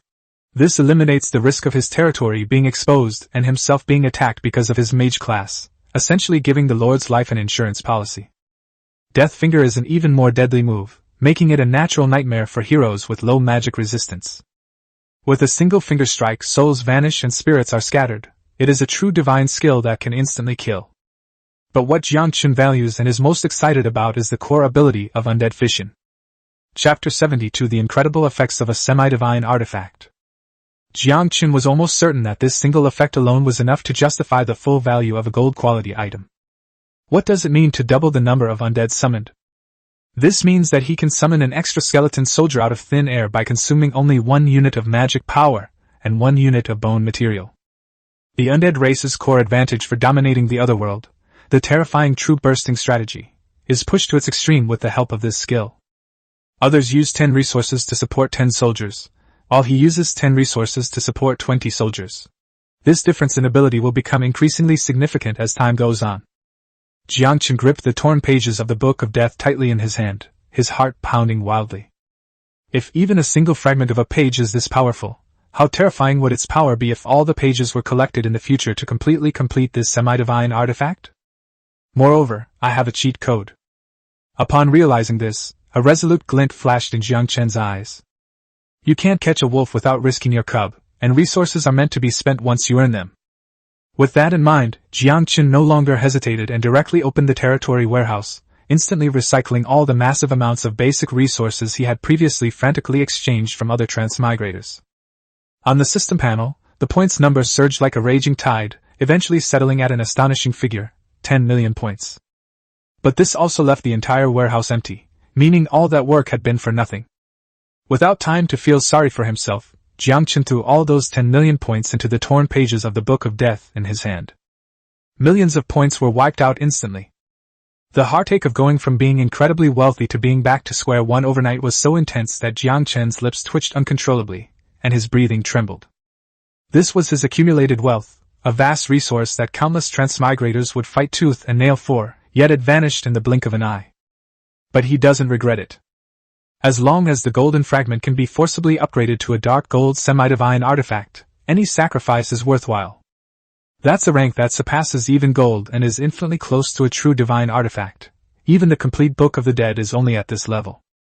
The next second, the pitch-black pages burst forth with a dazzling dark golden halo, ancient runes swirled wildly, and the material of the pages continuously condensed and sublimated.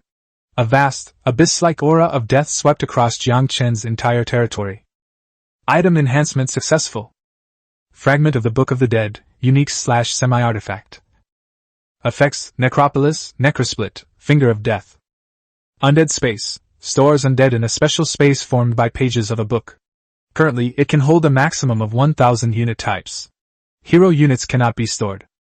Undead fusion, increases the number of undead summoned by resurrected magic by 4 times.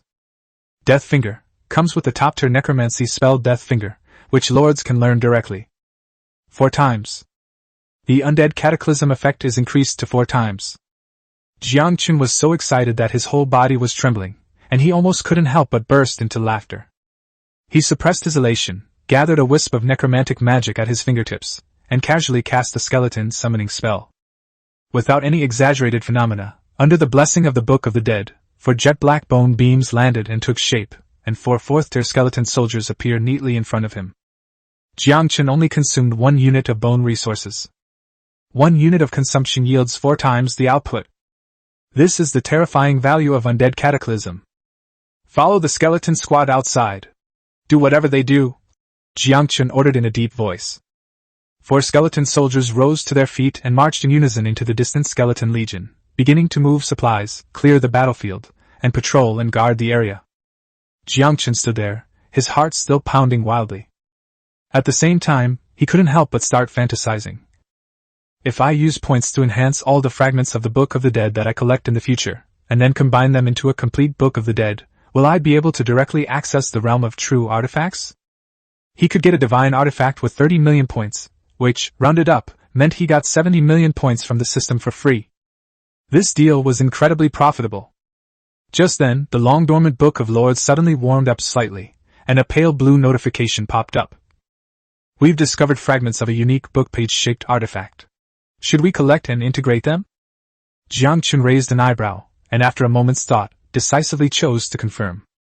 In his mind, the Book of Lords was an absolute divine artifact. It connects millions of lords via a public channel, regardless of distance or delay, enabling real-time transactions across spaces.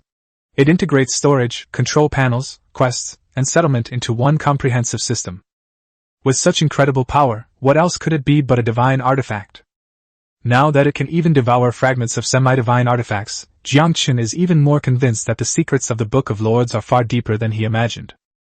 The devouring infusion technique has an irreplaceable advantage. The Book of Death will become his exclusive semi-divine artifact, a Lord's book bound to his soul, which cannot be taken away by anyone. The Book of Lords is an item deeply bound to the soul.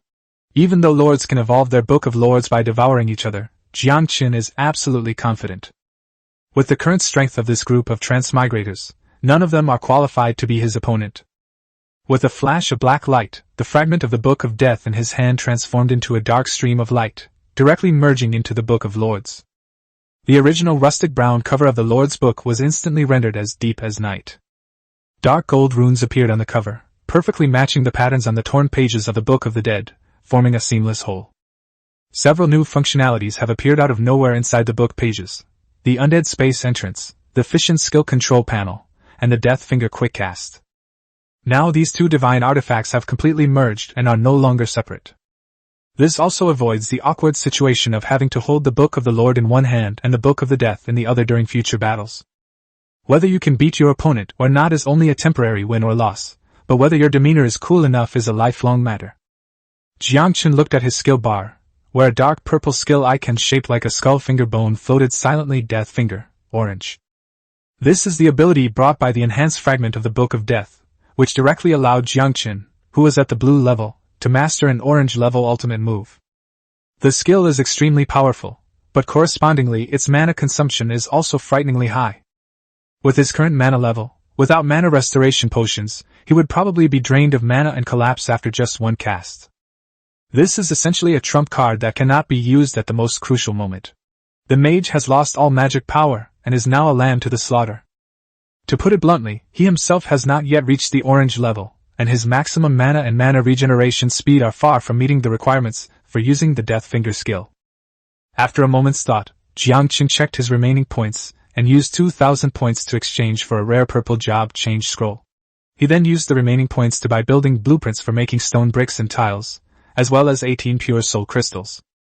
Chapter 73 The Armed Guard of the Golden King Beast. Yangchen didn't care at all that his points had been completely wiped out.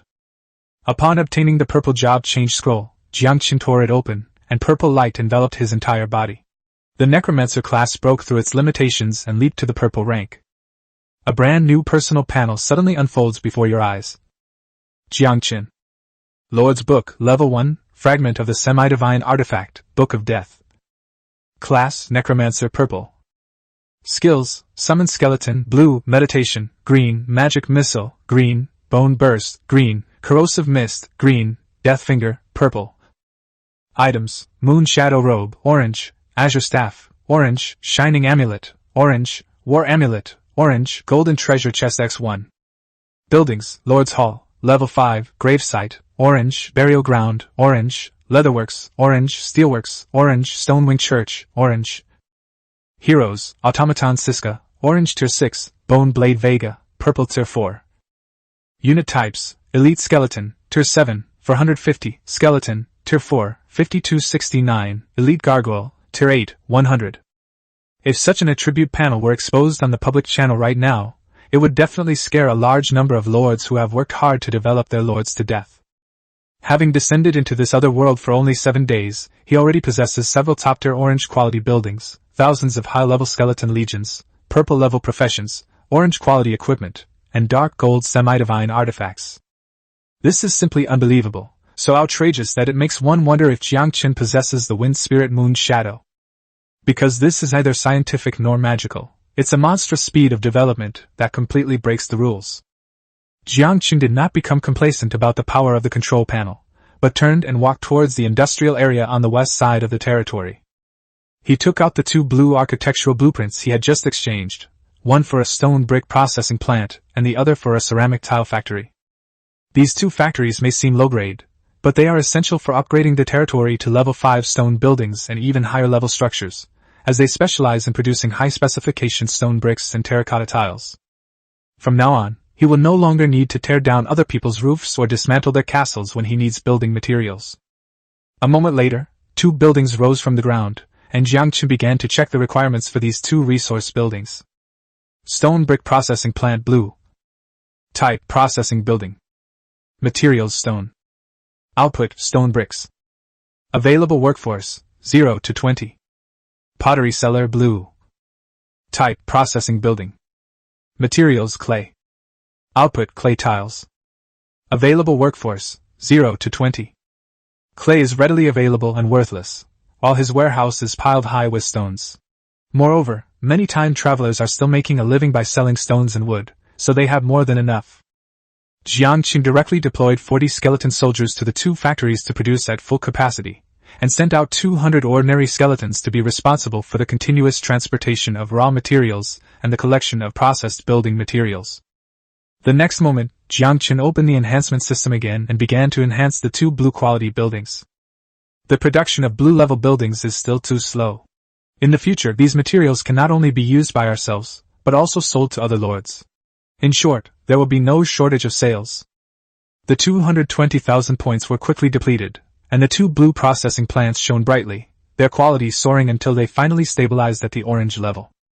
The family's already depleted resources, which had been emptied by millions of points, were now even worse off, leaving them penniless. But Yangchen kept telling himself, this isn't consumption, it's investment. It's a super strategy to monopolize the future.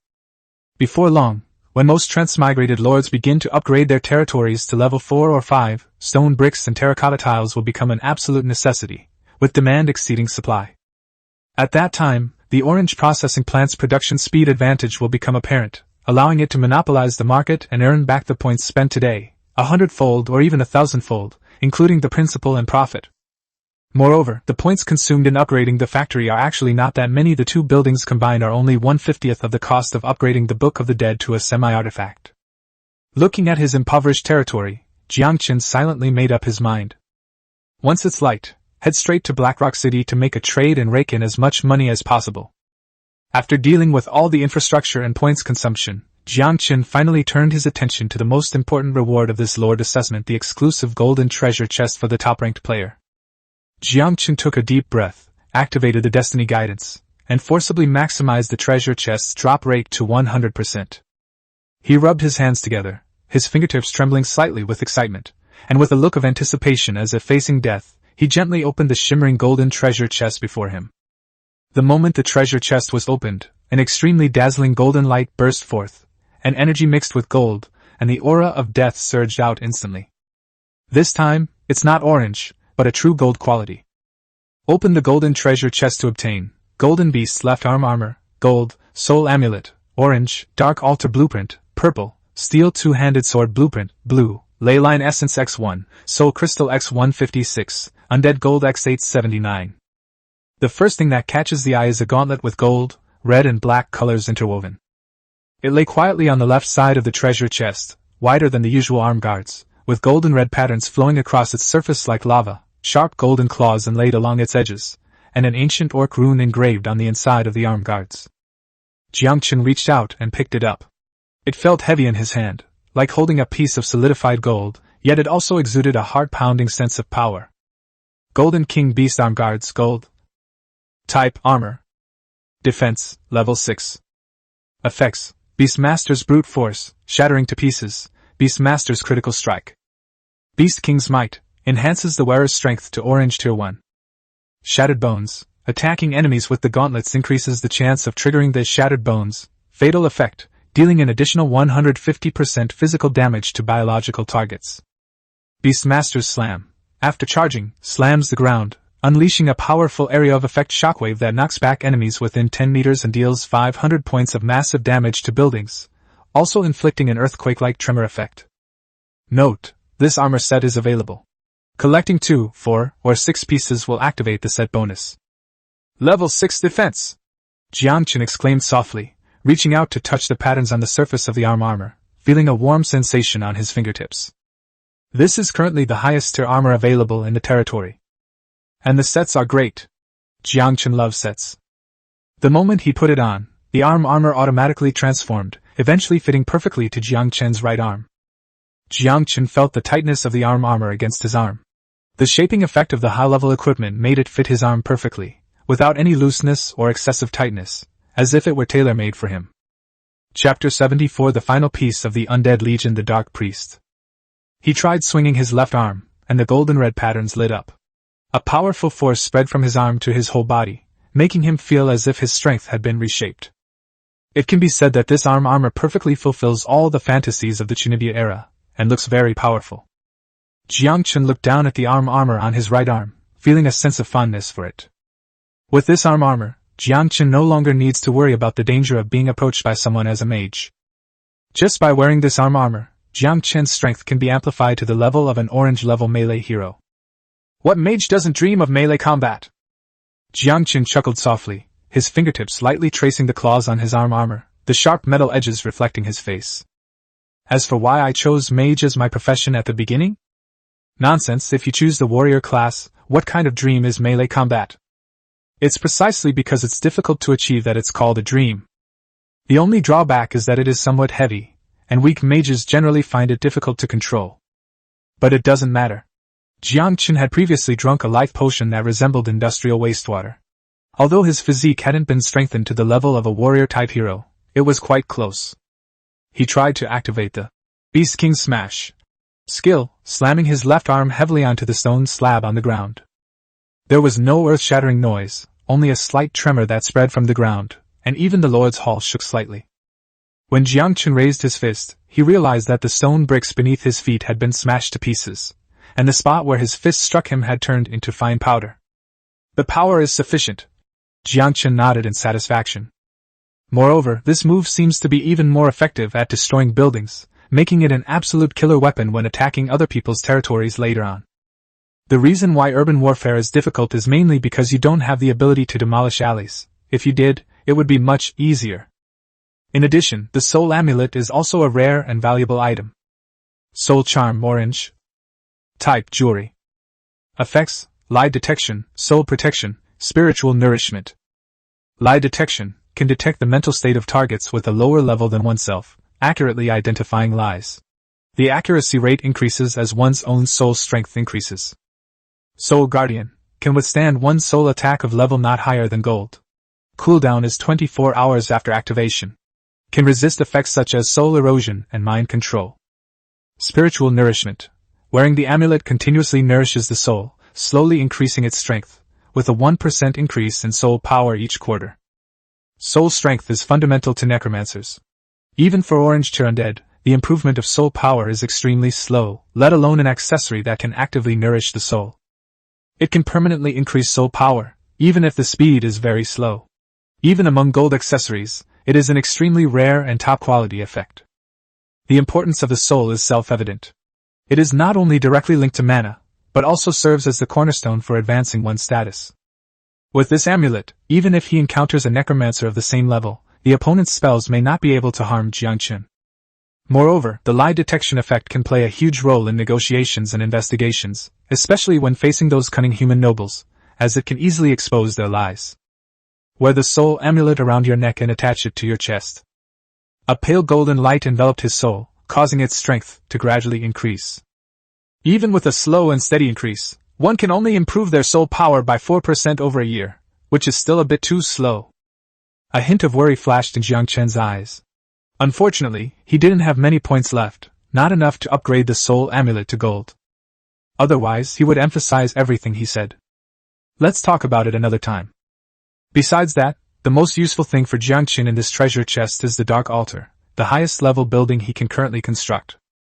Dark Altar Blueprint Purple. Recruitable Unit Dark Priest Tier 5. Construction Materials, 6,000 stone, 3,000 wood, 500 stone bricks, 300 hemp rope, 150 iron ingots, 50 ash stone, 8 death gems. Construction Prerequisites. Undead Territory Requirement, Level 5. Having experienced the power of the high-tier gargoyles, Yangchen looked down on the mere enhanced versions of skeletons. The improvement that high-tier units could provide to a territory was something that no amount of low-tier units could match.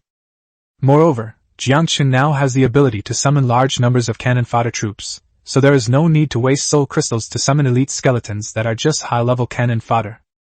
Upon arriving at the area for troop buildings, Yangchen selected the blueprint for the Dark Altar. Should we build the Dark Altar? Yes. As Yangchen gave the order, a muffled rumble echoed once again from the territory's troop building area. Black mist surged, and materials such as stones, wood, and iron ingots floated up automatically, rapidly assembling under the control of necromantic energy. Soon, a black altar rose from the ground. The altar was made entirely of black rock, its surface covered with decaying patterns, and the black pool at its top was constantly bubbling, radiating a chilling death energy. The skulls on the 8 stone pillars had eyes that gleamed with an eerie green light, and the chains of the dead swayed gently in the air, creating an atmosphere of gloom. Dark Altar Purple. Faction Undead. Available to recruit, Dark Priest Tier 5. Recruitment Requirements: 5 soul crystals, 5 bones, 10 flesh and blood, 1 ash stone. This is the first undead faction building that Yangchen has built that requires flesh and blood resources. It seems that recruiting skeletons is not as simple as it seems, but it is still not as good as gargoyles of the same level. Judging from the name, it seems more like a magic-based unit. The Dark Altar was strengthened once again, upgrading it to orange level. This time, Yangchen remained calm. Since he had already used up so many points, he didn't care about using a little more. Looking at his nearly depleted points, Yangchen kept comforting himself, saying that points were earned to be spent and used on himself, so this was an investment in advance. After being upgraded to an orange building, the recruitment conditions for Dark Priests have changed. Available to recruit, Dark Priest, Tier 7. Recruitment requirements: 7 soul crystals, 7 bones, 14 flesh and blood. It's not an 8th tier gargoyle unit, but a 7th tier one. It seems there are differences even among buildings of the same tier. The recruitment limit has been adjusted to 5. Let's take a look at the skills and attributes first. After the recruitment was confirmed, the black pool at the top of the altar began to churn violently, and a surge of black energy emerged from the pool, condensing into 5 withered figures in black robes. They slowly rose from the pool, their faces obscured by wide black robes, revealing only bloodshot eyes and long, thin, withered, grayish-white fingers, exposing their non-human nature. Chapter 75 Undead Units with Self-Determination. The black pool water slid down their bodies without leaving a trace, revealing their emaciated forms. 5 men in black robes slowly walked up to Yangchen, knelt on one knee, and said in hoarse voices, "Dark Priest, pay your respects to the Undead Lord. This is actually a unit that can communicate with other units." Yangchen retracted his previous assessment. The Dark Altar should be of a higher level than the Stone Wing Church. After all, there are so many things that soldiers like this, who can communicate and even think, can do. Gargoyles, on the other hand, are almost exclusively used for fighting and patrolling. Yangchen's gaze fell on their attribute panels, and a hint of surprise immediately flashed in his eyes. Elite Dark Priest, Tier 7. Faction, Undead. Racial traits, Undead, Zombie, Light Weakness. Inherent skill, Basic Curse Mastery. Skills, Weakness, Fear, Confusion. Undead, this unit possesses flesh and blood, and while being stronger than skeletons, it also has some of the fatal weaknesses of flesh and blood. Weakening spell, curses a single target, reducing their strength to a degree related to their original power. Fear spell, curses a single target, instilling fear and lowering their fighting spirit. The degree of reduction is related to the target's original willpower and soul strength. Chaos spell, curses a single target, causing confusion. The degree of confusion is related to the target's original willpower and soul strength. Yangchen's previous guess was correct. This was indeed a spell-casting unit, and not a traditional unit that could only launch fireballs or magic missiles, but a curse-type unit. Weakening reduces the target's strength, fear demoralizes the enemy, and confusion causes enemies to fight each other. The importance of morale is self-evident, and this type of soldier should be present on the battlefield where two armies clash. These three skills are practically made for the battlefield. Countless tactical combinations flashed through Yangchen's mind instantly. On the battlefield where the two armies clashed, the Dark Priest stood behind the Undead Legion, casting fear spells to break the morale of the human soldiers, casting chaos spells to make them fight amongst themselves, and then using weakness spells to weaken the enemy generals. At that point, the hero only needs to lead the skeletons and gargoyles in a charge to easily defeat the enemy army. "This is what the Undead Legion should look like," Yangchen said in a low voice. Skeleton soldiers serve as cannon fodder, gargoyles serve as scouts and air power, and skeleton archers serve as ranged strike force. Dark Priests are the core unit of the Undead Legion. He looked at the 5 elite Dark Priests before him, whose cursed aura made the surrounding air feel icy cold. The number of Dark Priests had been replenished to a full 100.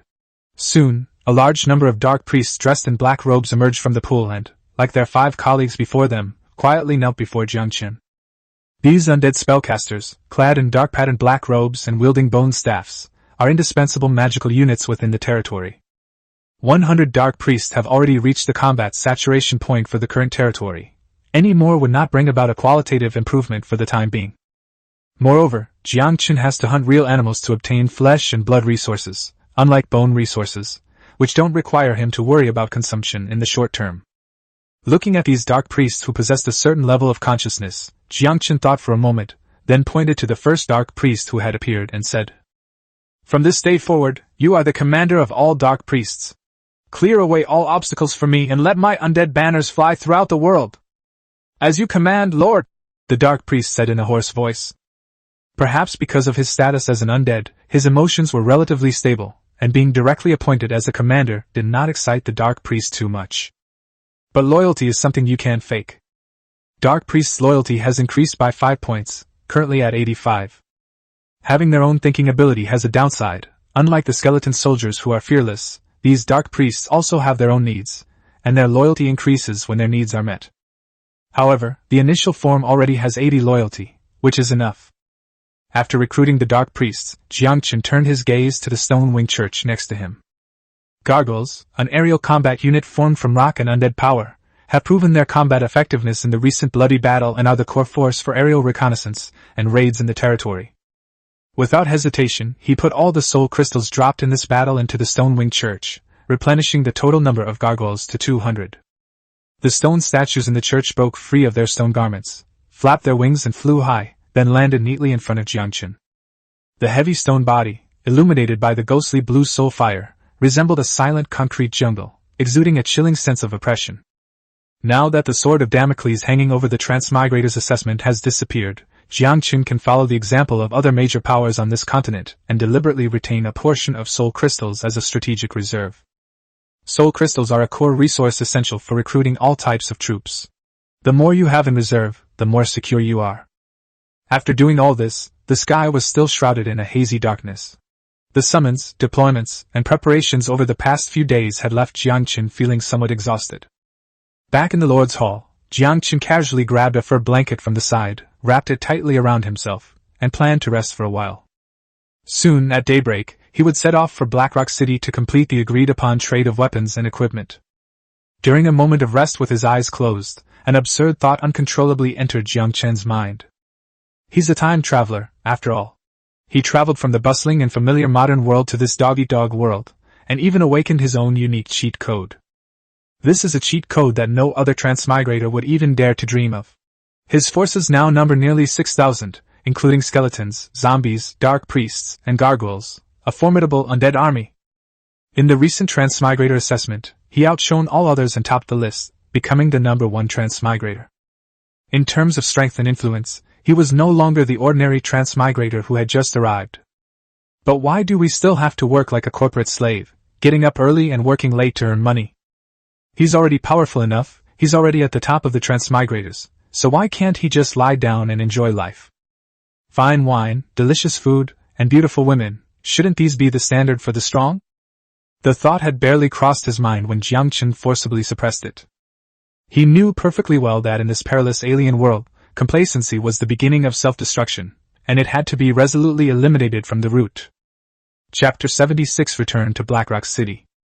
Fundamentally, the end of the assessment also means the disappearance of the protective barrier over the territory, leaving all transmigrators to face all external malice alone.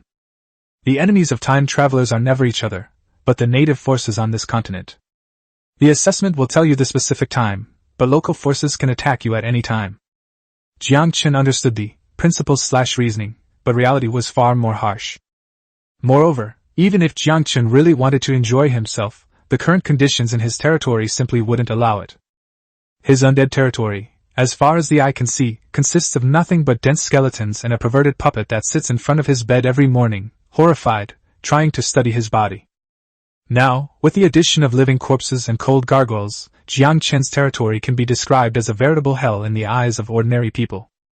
Of course, it's a good thing that the dark priests can communicate. Perhaps they can be assigned to handle slightly more complex tasks in the future. Now, there are no attractive young women in the territory, not even a normal living creature to be found, so the word, enjoyment, is simply out of the question. As for food, it was a source of pain for Yangchen. He still remembered Siska, the only alchemist in the territory, who had said last time that he was also quite skilled in cooking and vowed to improve his meals. After that, nothing more was said. Yangchen brought it up several times later, but Siska always managed to subtly and skillfully change the subject. They either said they didn't have enough alchemical materials, or that they had reached a crucial step in making the puppet, and they wouldn't even mention cooking. Yangchen couldn't tell if she was just bragging or simply didn't want to cook for him, the Lord. Even now, as the top-ranked transmigrator in the examination and a lord commanding an army of 6,000 undead, his daily meals consist only of monotonous roasted meat and fish. Even the salt he uses is purchased from Blackrock City, making him arguably the most miserable transmigrator in the other world. However, Yangchen quickly came to terms with it. He doesn't deserve the title of most miserable. The most miserable transmigrator's soul has already embarked on a journey to transmigrate again. Compared to that, being able to eat grilled fish, sleep soundly, and command a large army is already quite good. Having figured all this out, Yangchen relaxed, but fatigue washed over him again. Wrapped tightly in the animal skin blanket, he quickly drifted into a deep sleep in the unique silence of the undead realm. He slept the most soundly he had since transmigrating, but unfortunately, less than an hour later, when it was still pitch black, he opened his eyes. As a purple-level necromancer, Yangchen's mental strength far surpassed that of ordinary people. After a quick wash, Yangchen went to a row of workbenches in his territory and began to work on the weapons and equipment that would be shipped to Blackrock City. Blackrock City is one of the largest cities in this desolate region, with a permanent population of over 30,000. Green-level equipment blueprints are not uncommon in the city's workshops and shops. Local artisans are not incapable of manufacturing green equipment. However, the biggest challenges for ordinary craftsmen in manufacturing green equipment are efficiency, cost, and most critically, the success rate. Often, the input and return are not necessarily equal. It often takes several sets of materials to make a single finished product, and the time required is often measured in days. In comparison, time travelers have a significant advantage in this regard. With blueprints and sufficient materials, he can achieve the efficiency of a fully automated large-scale processing plant by himself, thanks to 20 reinforced workbenches. The skeleton soldier's fingers flew across the workbench, rapidly piling up excellent finished products. Such efficiency would make even capitalists weep with envy. Successfully crafted 1,000 black iron one-handed swords, green. Successfully crafted 1,000 iron spears, green. Successfully crafted 500 light hand crossbows, green. Successfully manufactured 5,000 iron arrows. System notifications rang in my mind one after another, and in a short while, a mountain of green quality weapons and equipment appeared before my eyes. Thousands of gleaming black iron one-handed swords, thousands of sharp iron spears, 500 exquisite light crossbows, and 5,000 neatly arranged iron arrows. Such a large number is enough to arm an army of several thousand people. Yangchen waved his hand, and a massive amount of weapons and equipment were all stored in his spatial ring. This ring has a capacity far exceeding what most people can imagine. Even when filled with all this equipment, it still seems to have plenty of room. He knew in his heart that the permanent garrison in Blackrock City might not be able to handle all of this shipment. But that's alright. Besides York, the Orc Lord, he can also sell his surplus equipment to the surrounding small and medium-sized tribes in the market. In the harsh land of the far north, weapons are always the most readily available currency. Before setting off, Yangchen made a final deployment of troops. He collected 100 elite gargoyles and 100 dark priests into his undead space to carry with him as his personal guard. The remaining 100 gargoyles were ordered to continuously circle and scout over the territory, and to notify themselves and Siska immediately upon discovering any situation. Indeed, the alchemist Siska made it clear that she would not be traveling with them, citing the fact that the creation of the alchemical golem had reached its most crucial and essential step. If it's interrupted, all the previous efforts will be wasted, and it's really inconvenient to go out. Upon hearing this, Yangchen inwardly curled his lip. He knew this alchemist, who was a total homebody, all too well. The so-called critical period for the puppet was most likely just an excuse. Essentially, he just wanted to stay in the alchemy workshop and do what he wanted, instead of having to travel all the way to Blackrock City. However, Yangchen didn't insist. Siska's alchemy was crucial to the territory. As long as she could stay in the territory and conduct her research, she didn't have to go out if she didn't want to.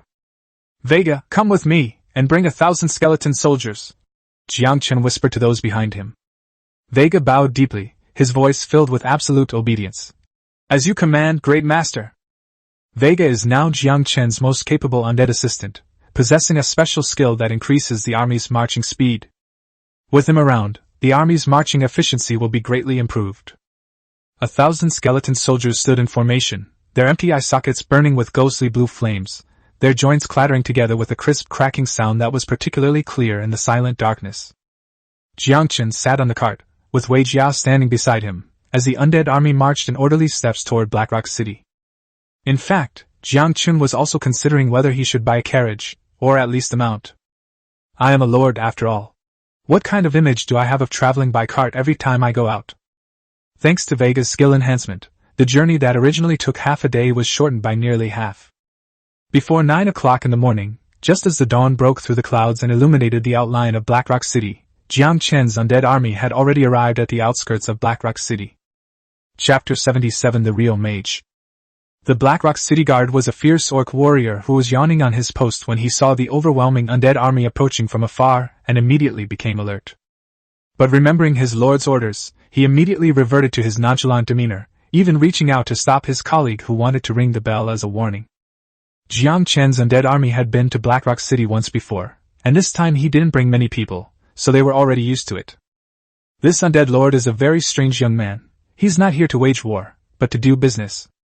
The captain of the guard immediately dispatched a messenger on horseback into the city to inform Lord York.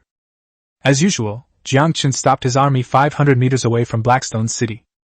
This distance is very safe. Even elite orc archers cannot shoot from this distance. This distance demonstrates both sincerity and maintains a sufficient level of vigilance. To conceal the secret of his spatial ring, Yangchen had already taken out all the weapons and equipment from the ring several kilometers away, loaded them onto a pre-prepared cart, and had it slowly pulled forward by skeleton soldiers. When traveling, it is an ironclad rule not to flaunt one's wealth. Spatial rings are common, but spatial equipment with an astonishing capacity like Yangchen's is rare. It's not uncommon for nobles to have one or two spatial devices, but they usually only store valuables or personal items. Once Yangchen's spatial artifact of such a large size is exposed, it will inevitably attract covetousness. Although Yangchen now has the ability to protect himself, it is always better to be cautious. Not long after, the heavy gates of Blackrock City slowly opened, and Lord York, the Orc City Lord, personally led 2 elite squads of Orc warriors to greet them. York was tall and burly, dressed in animal hide armor, exuding the fierce aura of someone who had been through many battles. When he saw Yangchen from afar, he showed a hearty smile. "My dear friend, you have indeed kept our promise and arrived on time." York strode forward and gave Yangchen a tight hug. The strong, distinctive body odor of orcs, mixed with the smell of sweat and animal hides, hit Yangchen in the face, making his stomach churn. "I barely managed to hold it in and not vomit on the spot." "It is what I should do, Lord York." Yangchen gently pushed him away without making a sound, a perfectly timed smile on his face.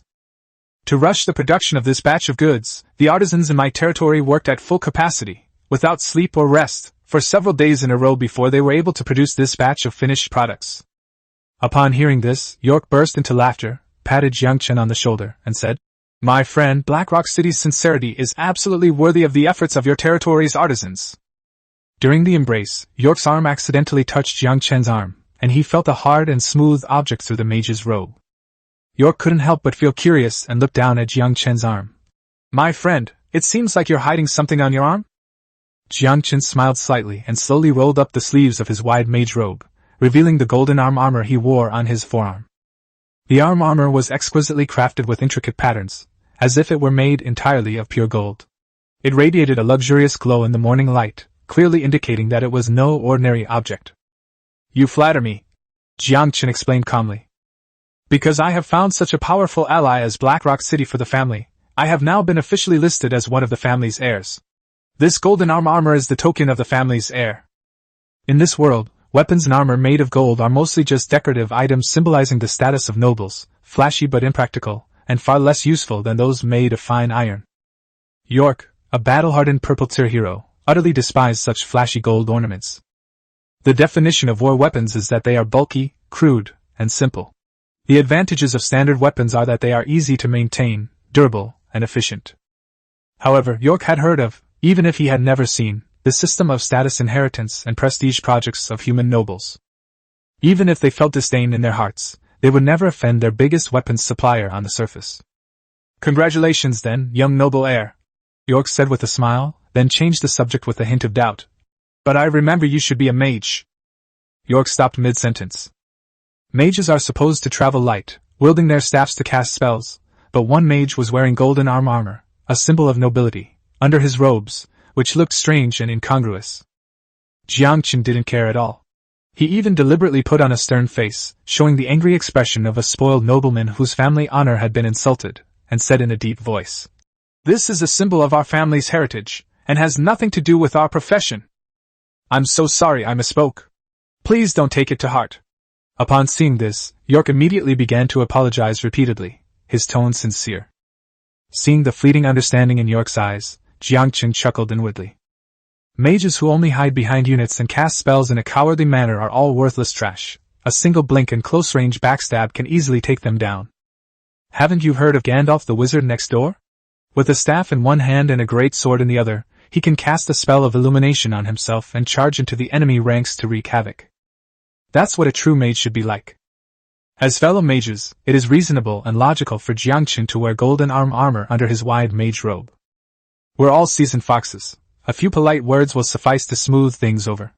There's no need to expose each other's pretenses. After the incident with the golden arm armor, York's wariness of Yangchen undoubtedly decreased significantly. In York's view, this undead lord was nothing more than a fallen nobleman who was not good at fighting and was only focused on preserving the legacy of his declining family. Those who possess meager abilities but are obsessed with empty identities and glory are not worth fearing at all. And this is exactly the effect Yangchen wanted to achieve. People who are only half-baked are often easier to fool than complete idiots. They can automatically fill in all the gaps in their imaginations without needing anyone else to say a word. York actually wanted to say a few more polite words, but he didn't remember the surname Yangchen had made up at all. To avoid embarrassment, I simply skipped the topic and turned my attention to the cart next to me. Alright, my friend, let's not dwell on these embarrassing things. How much cargo did you bring this time? I've already had the resources prepared for our trade. As York spoke, he walked side by side with Yangchen into Blackrock City, while signaling his orc warriors to transport all the goods Yangchen had brought on the cart into the city. Chapter 78. The deal is made. Exquisite house blueprints. With a smile on his face, Yangchen chatted and laughed with York, then stepped steadily into the gates of Blackrock City. Behind him, Vega, dressed in golden armor, followed closely like a bodyguard. Yangchen and York walked side by side on the wide main street. The shouts of orc merchants, the smell of animal hides and ores, and the smoke from the furnaces all blended together to create the unique hustle and bustle of Blackrock City. Blackrock City remained largely unchanged. Orcs, along with their tribes, arrived at the market to hawk their wares. As the orcs meticulously inventoried the weapons Yangchen had brought, Yangchen calmly recited the complete list of goods he had brought. 1,000 long swords, 1,000 iron spears, 500 light crossbows, and 5,000 arrows. Upon hearing the list of goods, York's cheerful smile faltered slightly, and his thick fingers unconsciously rubbed his chin, his brows furrowing with a mixture of satisfaction and concern. This batch of weapons represents 1/3 of Blackrock City's annual weapon reserves. If all of them are absorbed, it would be enough to elevate the city's defensive capabilities to a new level. This made him truly realize once again just how profound the foundation of the declining human noble family that Yangchen had mentioned was. Even in dire straits, they were able to produce such an astonishing quantity of high-quality equipment in just a few days, a feat that no ordinary small force could match. This equipment made York pay even more attention to Yangchen. At the same time, the greed deep in his heart grew wildly like vines, entangled his reason. He knew all too well the value of this batch of equipment. If he could completely control Yangchen's production channels and even bring the family power behind him under his control, it would only be a matter of time before Blackrock City dominated the surrounding area. After a brief silence, York looked up at Yangchen, his tone carrying a hint of deliberate suggestion. You brought a little too few arrows. In this world of constant warfare, it is common for a single crossbow to consume 30 or 40 arrows in a small to medium-sized battle. Nowadays, 500 light crossbows are equipped with only 5,000 arrows, averaging only 10 arrows per crossbow. Let alone a protracted war, it would be difficult to sustain even a fierce skirmish. The gap in resources was obvious. Yangchen didn't care at all, a relaxed smile appearing on his lips. The arrows are a free gift with the light crossbow. A casual, no charge, instantly eased York's furrowed brows, and he almost couldn't stop smiling. Although the number of arrows was small, they were free after all. In the orcs' minds, there's never too much free stuff, especially arrows, which are indispensable on the battlefield. I understand. York nodded quickly and patted Yangchen on the shoulder. After all, time was really tight. I'm already very satisfied that you were able to produce so many excellent weapons. That's enough to show your sincerity. Yangchen secretly thought to himself that the speed of this change in attitude perfectly proved the so-called law of true fragrance. It seems that the 3 laws are of such high value in any world. York said no more and warmly led Yangchen into the city lord's mansion. The interior furnishings were rough yet practical, with animal hide carpets covering the floor and huge monster fangs and ship swords hanging on the walls, showcasing the orc's nature of worshipping strength. The two sat down at a large stone table, where orc maids immediately served rough beer and roasted meat, officially beginning the discussion of payment. York cleared his throat and announced the price he had already calculated. Let's stick to our usual rules. Black iron one-handed swords are 10 gold coins each, and iron spears are more material intensive, so I'll give you 12 gold coins each. As for light crossbows, I don't want my friend to spend too much, so I'll price them at 20 gold coins each. What do you think? Polearms are generally more expensive than one-handed weapons of the same level because they require different materials, so it is normal for them to be slightly more expensive than one-handed swords. However, after quickly calculating in his mind, Yangchen still felt somewhat dissatisfied with the price, as it did not meet his expectations. He didn't immediately refute, but instead tapped his fingers lightly on the stone table, slowly and methodically stating his conditions.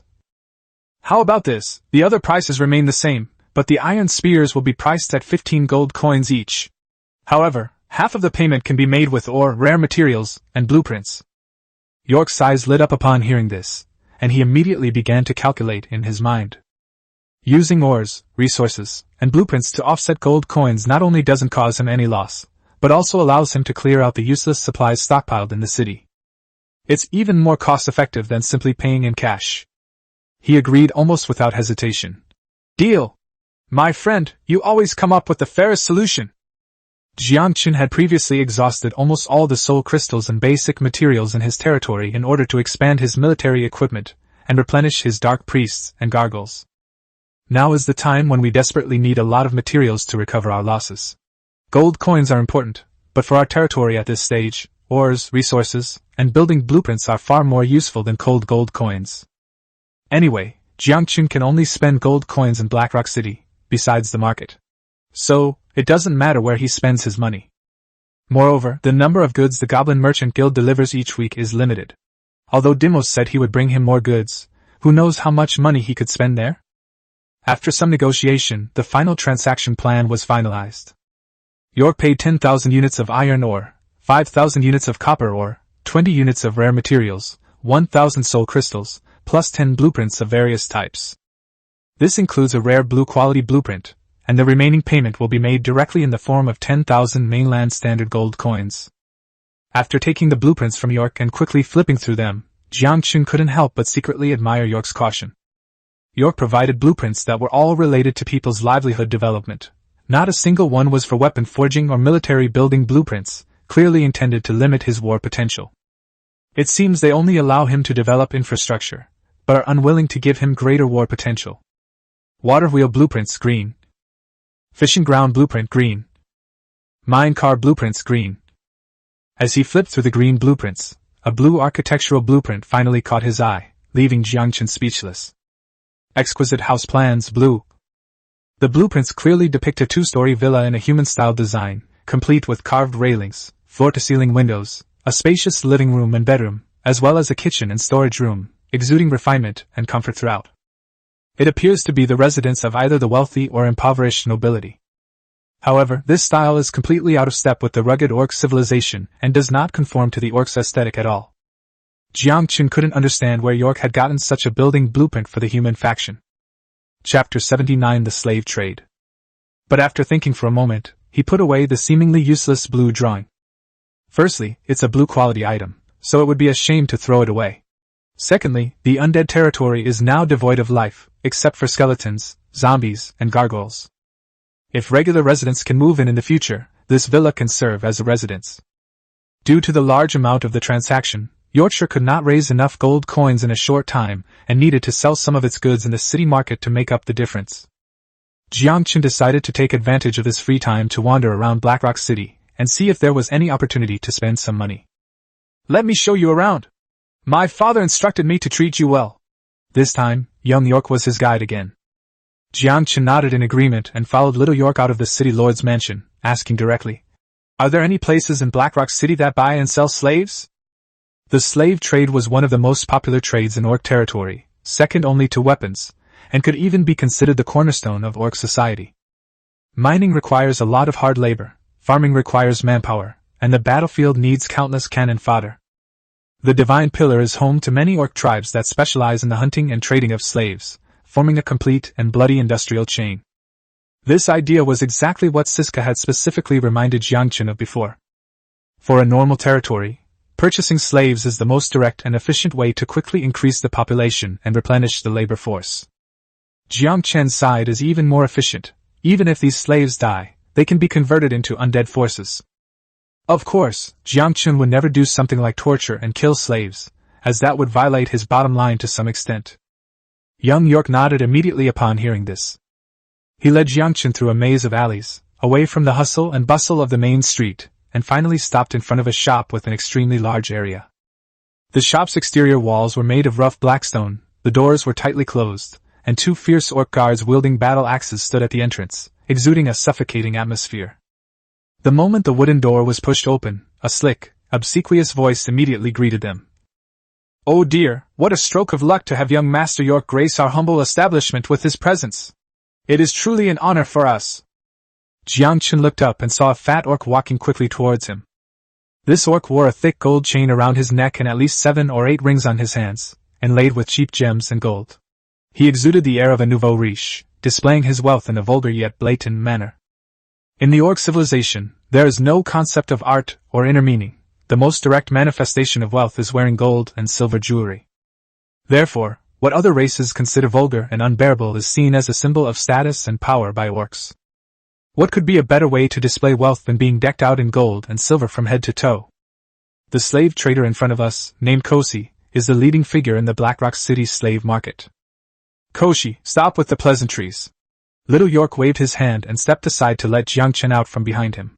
This time I brought you a very generous client, so you'd better bring out your best products. Kessie immediately understood, winked at Little York, and returned a knowing look. She then turned to look at Yangchen, her small eyes gleaming with shrewdness.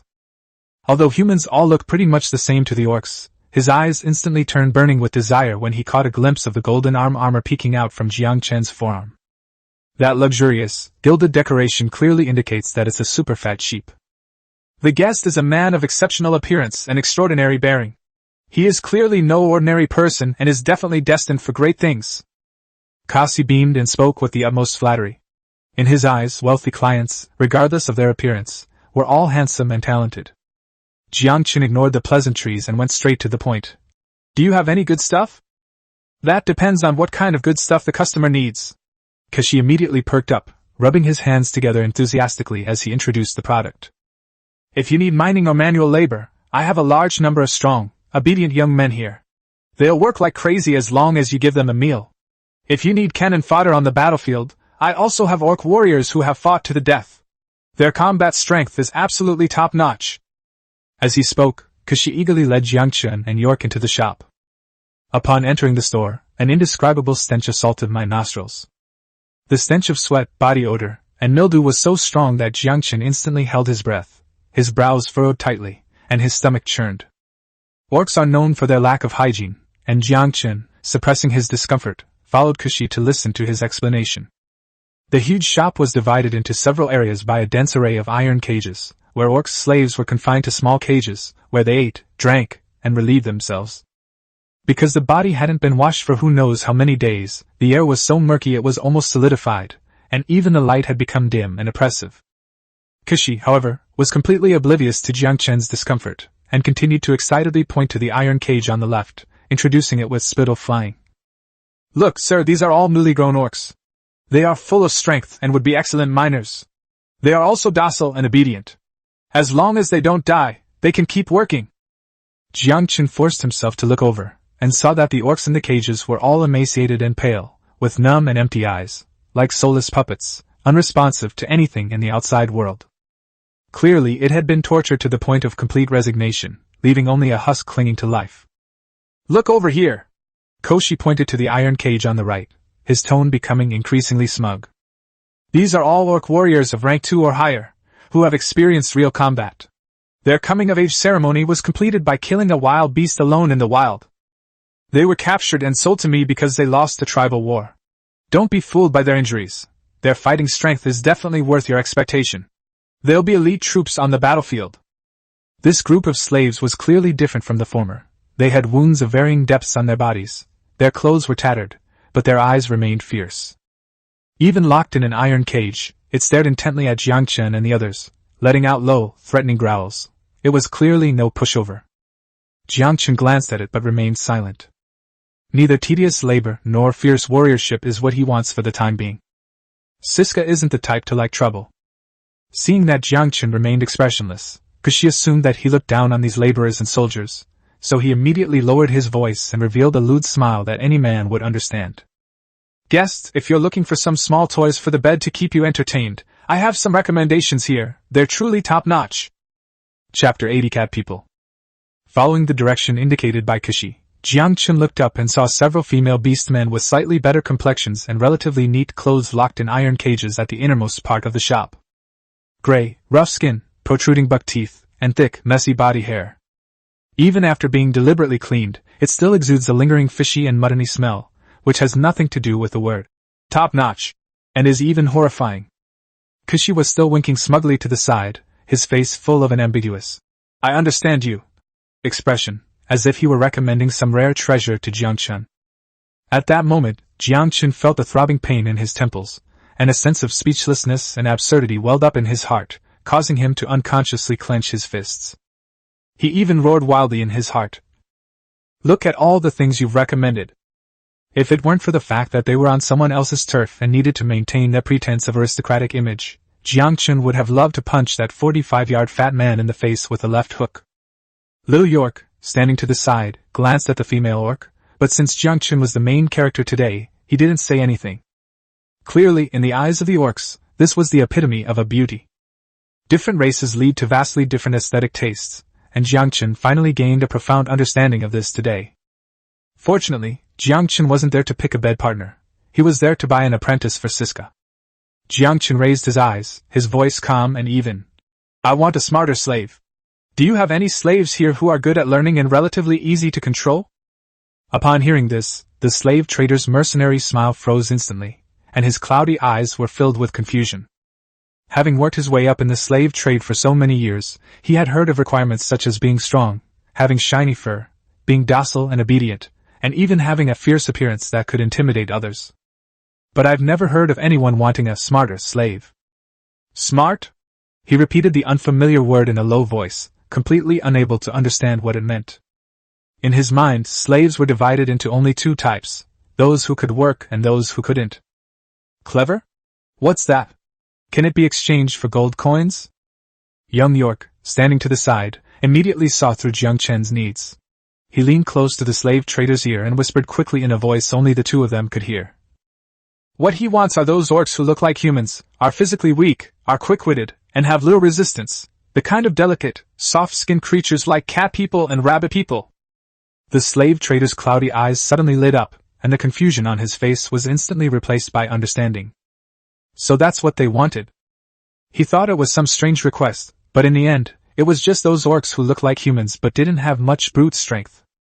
Humans have such strange tastes. Instead of sexy female orcs with thick body hair, strong bodies, and strength equivalent to 3 adult men, they prefer those delicate creatures with thin arms and legs who can be crushed with a pinch. Those weak orcs are all show and no substance, and they don't fetch a high price in Blackrock City.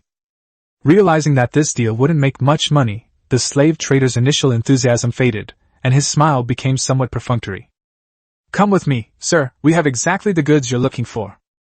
The slave trader turned around and led Yangchen toward a corner of the basement.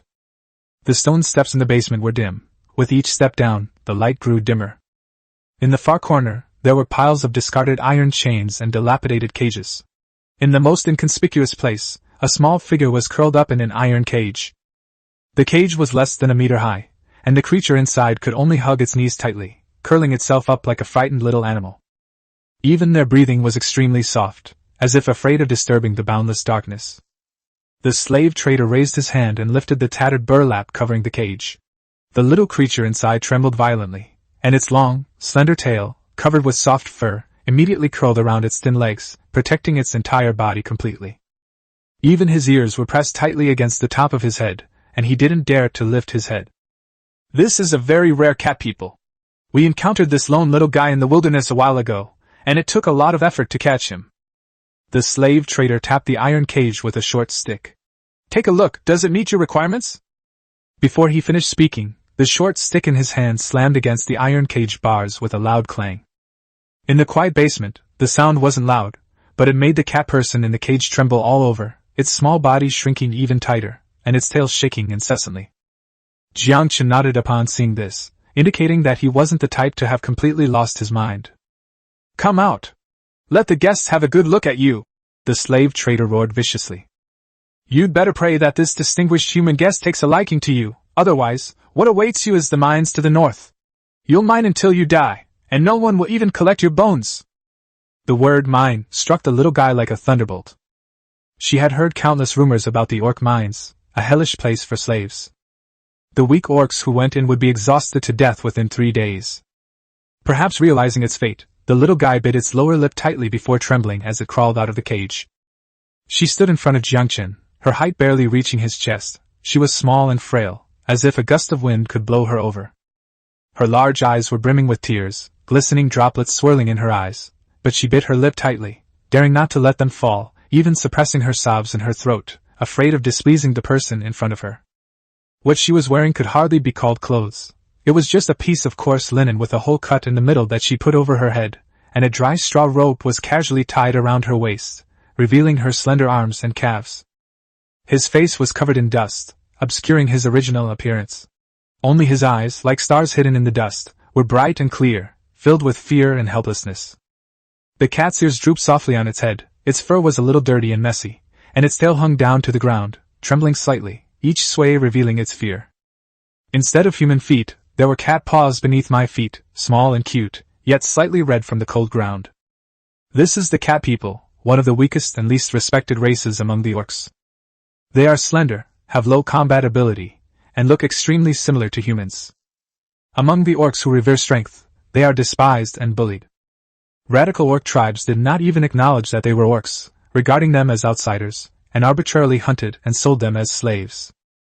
Because of their obedience, gentleness, and cute appearance, cat people girls became the most sought-after playthings of human nobles. In the human empire, a cat human of good appearance can fetch an astronomical price. Chapter 81 Little Chef Amy. Of course, human greed also made life even more difficult for the cat people in the orc territory. Sometimes, one even needs to conceal their physical characteristics to avoid being targeted by malicious individuals. Unfortunately, the slave traders in the remote Blackrock City had no idea of the true value of the cat people, otherwise they wouldn't have treated such a high-quality commodity in this way. Yangchen's gaze fell on the catman, and a light blue panel automatically unfolded before his eyes, clearly displaying the other party's information. Amy Tier 1. Faction Orcs. Racial traits: Orc, Catman, Covert Action. Inherent skill: Beginner cooking proficiency. Cat people, unlike traditional orcs, they are a type of orcs skilled in thinking, and are accustomed to thinking before acting.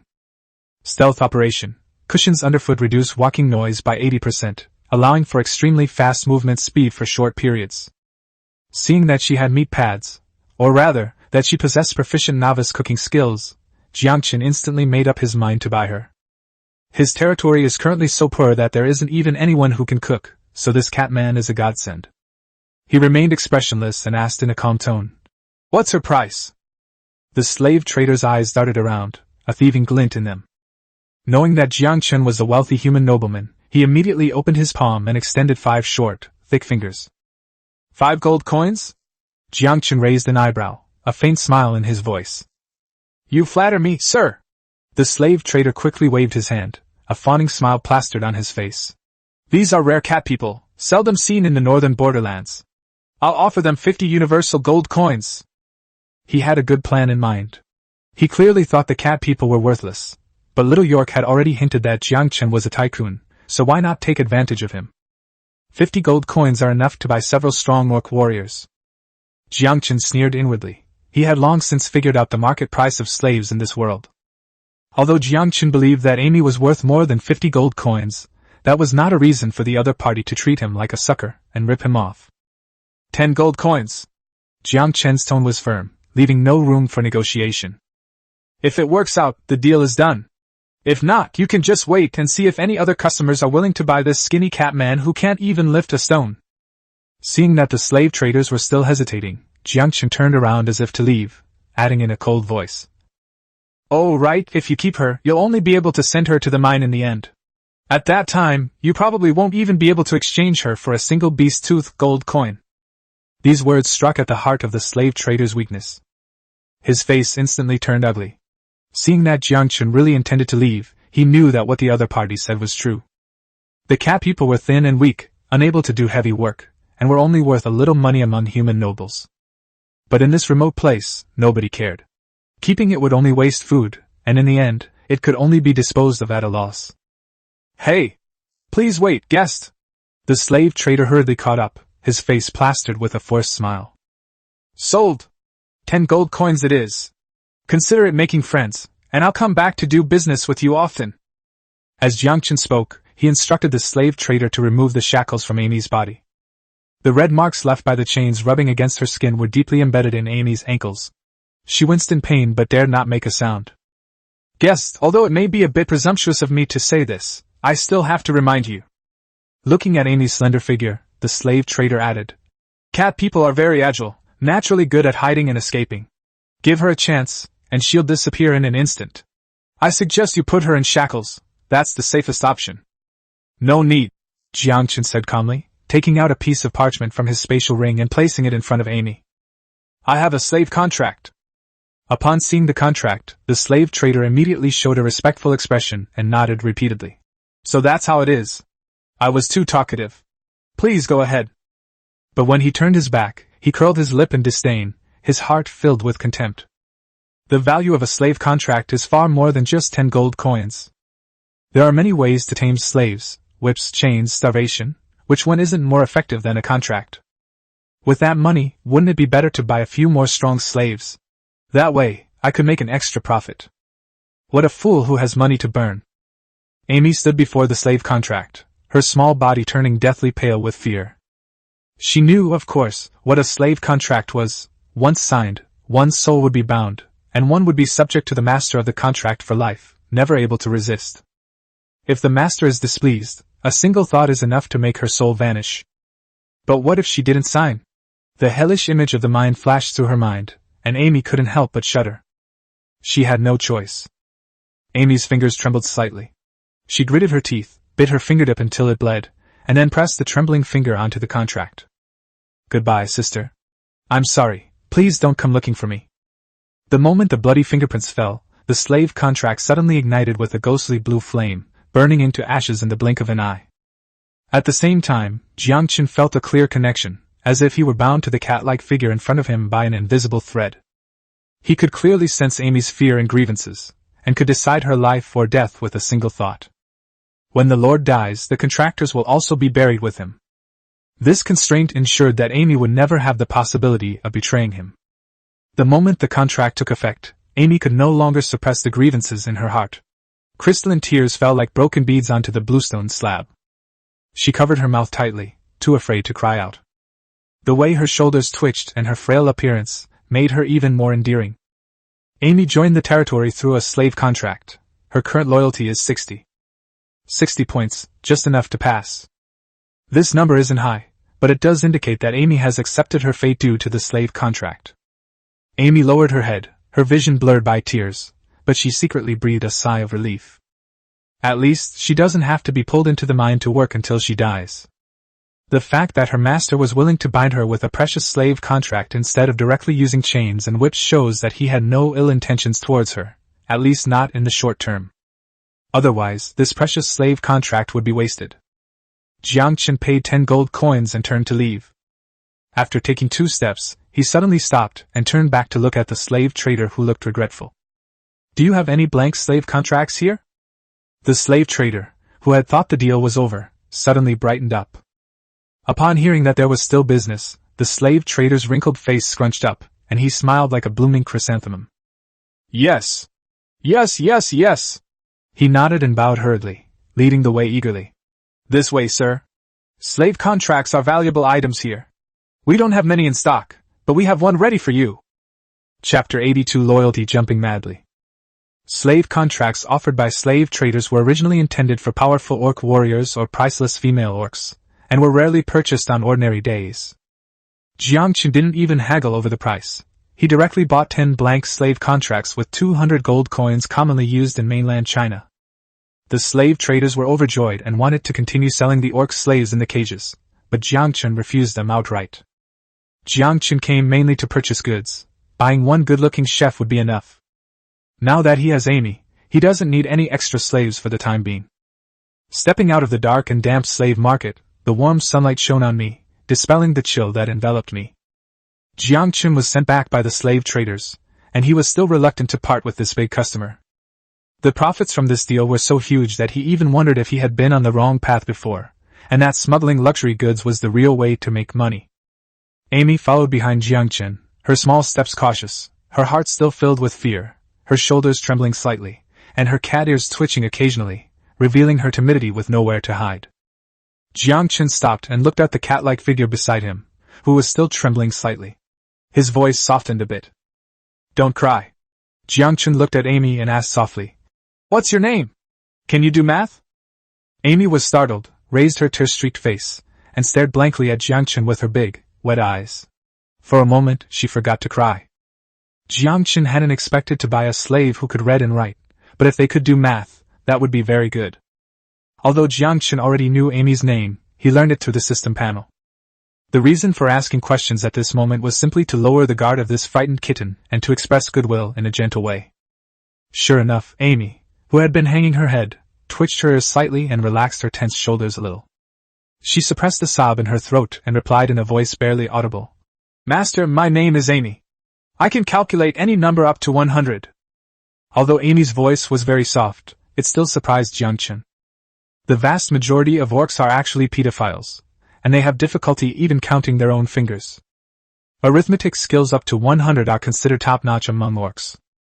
Amy is clearly very young, and obviously has a lot of potential. As the territory expands in the future, such a smart, obedient, and quick-learning little helper will undoubtedly come in very handy. Yangchen nodded slightly, his satisfaction with Amy increasing, and his tone softened considerably. My name is Yangchen. You can call me Master or Lord Yangchen. He has never liked empty rules. He values actual control more than verbal hierarchies. However, due respect should still be shown, and compliance testing is also a very important part. Amy suddenly lowered her head, pressed her ears tightly to her scalp, and took a half step back. Master. Seeing this, Yangchen did not insist. He first took out a thick polar bear coat and draped it over Amy. In such cold weather, the little guy's hands and feet were freezing cold as he was only wearing a single layer of clothing. As she wrapped her coat tighter around herself, feeling warmer, Amy's fear also subsided considerably. The owner who bought her doesn't seem like he'll mistreat her. With Amy by his side, they turned and walked into the familiar tavern. The wooden door opened, and the aroma of ale and roasted meat wafted out. Yangchen ordered a table full of food, roasted meat with a crispy crust, soft wheat cakes, fresh berries, and a bowl of warm meat soup. Having been hungry for 3 whole days, Amy was initially hesitant to move. Only after Yangchen said eat up, did she carefully pick up the wheat cake and nibble on it in small bites. As she ate, her eyes welled up with tears again, not from fear, but because it was the first time in a long time that she had eaten such a warm and filling meal. Amy's loyalty plus 10, current loyalty, 70. Yangchen looked at the numbers flashing on the panel, and chuckled to himself. What an easily satisfied little cat. She showed none of the aloofness and pride typical of cats. A little food was all she needed. Yangchen's original intention in coming to the tavern was to look at the bounty notices on the wall, and find out some information about the surrounding wilderness or the distribution of resources. Perhaps because it had been so short since his last visit to the city, there were no new messages on the bulletin board. He simply drank a glass of ale and ate some grilled meat. After Amy finished eating, she went to the general store to buy the food, salt, cloth, and various simple tools that the territory urgently needed. With everything prepared, Yangchen, along with Amy and a cart full of supplies, headed out of the city. Unnoticed by anyone, in a dark corner of Blackrock City, a figure completely shrouded in black robes stood silently. The large hood covered his entire face, revealing only a section of his snow-white chin. His vertical pupils, hidden in the shadows, were fixed on the direction Yangchen had left. A moment later, the man in black robes flickered and disappeared silently into the depths of the alley, leaving no trace. It wasn't until they reached the outskirts of the city that Amy discovered that the golden armored guard accompanying Yangchen was actually an undead. Amy's pupils suddenly contracted, and the fur on her body instantly stood on end. This was the first time in her life she had seen the undead, and the guards outside were hundreds or even thousands of skeletons. The pale skeletons stood densely packed on the open ground, their soul flames flickering eerily, creating a terrifying silence. She had thought she had met a gentle human master, and wouldn't have to go to her death in the mine, but the scene before her completely shattered her hopes. A necromancer bought his master, who turned out to be an evil necromancer. The kitten was so frightened that it immediately dropped to the ground on all fours, arched its back, and the fur on its tail stood on end. Like a startled kitten with its fur standing on end, its pupils dilated, and its breathing rapid, it had clearly activated its Spinosaurus form. The stories told by the tribal elders flashed wildly through her mind. Necromancers would capture living creatures for blood sacrifices, strip their bones and refine their souls, and then use them to summon the dead. Amy's loyalty minus 20, current loyalty, 50. Did it really reduce loyalty by 20 points all at once? This kitten is so timid. Yangchen felt somewhat helpless, but he didn't have a good solution and could only let Amy get used to it in the future. As usual, once they were far from Blackrock City, Yangchen put all the supplies into his spatial ring and ordered the skeleton soldiers to advance at full speed. With Vega's skill assistance, Yangchen returned to his territory without spending too much time. The kitten was terrified the whole way on the cart, especially as they got closer to their territory. The first thing Yangchen did upon returning to his territory was to have the skeletons bring over a huge iron pot, set it up on the open ground, and chop wood to start a fire. The firewood crackled and popped, and the cold water in the pot gradually heated up, with wisps of steam rising into the air. Chapter 83 Eating the Kitten Girl? Amy turned pale with fright, trembled all over, and backed away step by step, tears welling up in her eyes once again. Her voice trembled with tears. "Master, why are you boiling water?" The more she thought about it, the more frightened she became. Finally, a terrible thought suddenly popped into her head. Her master was going to wash her clean and then cook her up and eat her. Amy's loyalty has decreased by 10 points. Her current loyalty is 40. Yangchen. "Master, please don't eat me." Amy knelt down with a plop. Her small body curled up on the ground like a ball of fluff. "I'm skinny and small, with no meat on my bones, and I don't taste good at all. But I can work and cook, so please don't eat me." Amy's heart sank when she saw the undead, thinking she had been sold to a necromancer to be sacrificed as an evil ritual. But reality dealt a heavy blow to little Amy. She never expected that the owner who bought her would want to eat her. Yangchen stared speechlessly at the terrified cat-like figure before him. Loyalty has plummeted for the second time. The first time was when I saw the skeleton army, and the second time was because of a pot of hot water. This little guy is not only timid, but also exceptionally good at imagining things. "If I wanted to eat you, I wouldn't be boiling water here, I would be in the kitchen. Behave yourself and wash yourself clean later." After leaving the slave traders, Amy's living conditions were predictably terrible. Although she didn't have any unusual smell, Amy's face and body were covered in dust and grime, making her look like Cinderella who had crawled out of a mud pile. After saying this, Yangchen waited quietly for the water in the iron pot to boil, then had the skeleton bring over a clean solid wood bathtub and poured the hot water into it. I tested the water temperature with my hand, poured in some cold water, and adjusted the water temperature. After doing all this, he looked at Amy, who was huddled in the corner trembling, and said calmly, "Take off your clothes and come in to take a good shower." Yangchen has a slight case of mysophobia and simply cannot tolerate a dirty cook wandering around his territory. Amy looked at Yangchen with fear, not because she was worried about her virginity, but because she was worried that Yangchen was cleaning her up before cooking her. "After you wash me clean, master, you won't eat me, will you?" Yangchen was amused by her and had no choice but to explain. "I won't eat you or turn you into a skeleton, so don't worry." He pointed to the skeletons working silently all around him. "My territory has no shortage of laborers. They do all the heavy and tiring work. All you need to do is prepare 3 meals a day for me and keep the houses in the territory clean." Skeletons can do manual labor, but delicate tasks like cooking and cleaning can't be done by a bunch of mindless skeletons. Amy was stunned, her eyes filled with disbelief. "Really? Or do you want to be turned into a skeleton right now?" Yangchen deliberately turned cold. "No, no!" Amy shook her head violently in fright, her tail instantly tensing up again. "Amy will do her job well, cook and clean obediently. Please don't turn Amy into a skeleton." Amy's loyalty increased by 35, current loyalty, 75. Yangchen raised an eyebrow. Threatened, yet his loyalty surged. What a peculiar little cat. Amy quickly lowered her head to apologize, then clutched the hem of her clothes and stood awkwardly by the bathtub. The tattered cloth covering her body offered little protection, and now, with her cheeks flushed, she quickly tore off the cloth with her eyes closed and jumped into the warm bucket of water with a plop, splashing small droplets of water. Yangchen consciously turned away, leaving her enough privacy. Before leaving, she reminded him, "Make sure you wash yourself thoroughly. I don't want to eat anything weird." This perfectly normal instruction made Amy's cheeks burn even hotter in the water, like ripe fruit. The rising steam shrouded her small face in a hazy mist, and her heart inexplicably quickened its pace. Amy lowered her head and desperately soaked herself in hot water, trying to wash away the fear, fatigue, and grime of the past few days. On the other side, Yangchen directed the skeleton warriors to move goods. The heavy ore was transported to the steelmaking furnace and piled into neat little hills. These ores, after being smelted, become iron ingots, which are then forged into various weapons at the workbench. Currently, arms trading remains the most crucial trade commodity in his territory. The Lord Channel was still bustling.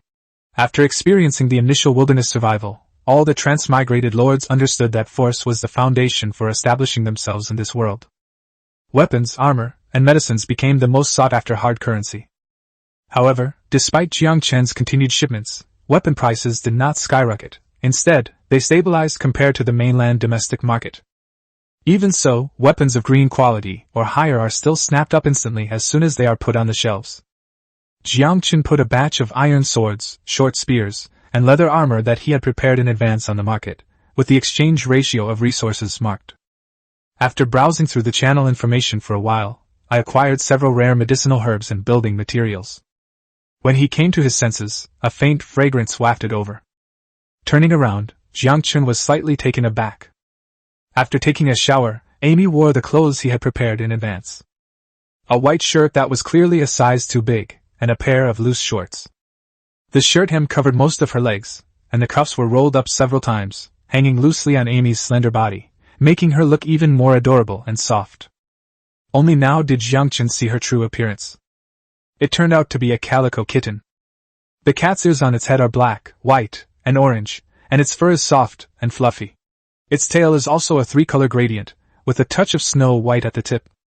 The cat's paws are black and white, like little balls of fluff in the snow. Its little face is fair and clean, without any dust obscuring it, making it look very delicate and cute. What Yangchen valued most about Amy was her big, bright, and clear eyes. They blinked and looked at him, making him feel inexplicably soft-hearted and giving him the urge to reach out and rub her ears. Yangchen had heard that all calico cats with milky white fur were beautiful, and now he was absolutely certain of it. "Master, the food is ready." Amy lowered her head, her fingers nervously twisting the hem of her shirt. She remembered that her owner said he bought her to be his cook. Yangchen then realized that he had been browsing channel information for a long time without realizing it. My stomach belatedly rumbled. He followed Amy into the restaurant, where food was already laid out on the table. A plate of golden brown fried fish, a plate of sliced roast meat, and a fresh fruit salad sprinkled with powdered sugar. It all looked quite appetizing. These three simple dishes are even more tempting than the food in the Blackrock City Tavern. Chapter 84: A Series of Threats. Seeing that Yangchen remained silent for a long time, Amy instantly became anxious and uneasy, her voice trembling. "Master, I used some seasonings from the warehouse without permission, but they just made the ingredients taste better. If you didn't like it, I promise I won't do it again." She was afraid of overstepping her bounds, afraid of violating her master's rules, and even more afraid of being blamed. Yangchen interrupted her unease, stroking Amy's ear and saying gently, "It's okay, you can use any food and seasonings in the warehouse from now on." He paused, then added, "Of course, we can't touch the ores, iron ingots, or magical materials. Those are important resources for the development of our territory." Such immense trust left Amy's eyes wide with surprise and delight, and her mood improved considerably. In her past understanding, slaves were guilty of a capital offense even for touching their master's food, let alone having the freedom to dispose of personal belongings. But the master in front of her had given her such a great deal of freedom. A warm current quietly flowed into my heart, dispelling the last trace of fear of arriving in the land of the dead. "Sit down and eat with us," Yangchen said, pointing to the chair opposite him. He wasn't used to having someone stand beside him to serve him while he ate. Amy was so frightened that she quickly backed away, waving her hands repeatedly. No, I'm just a slave, I can't eat at the same table as my master."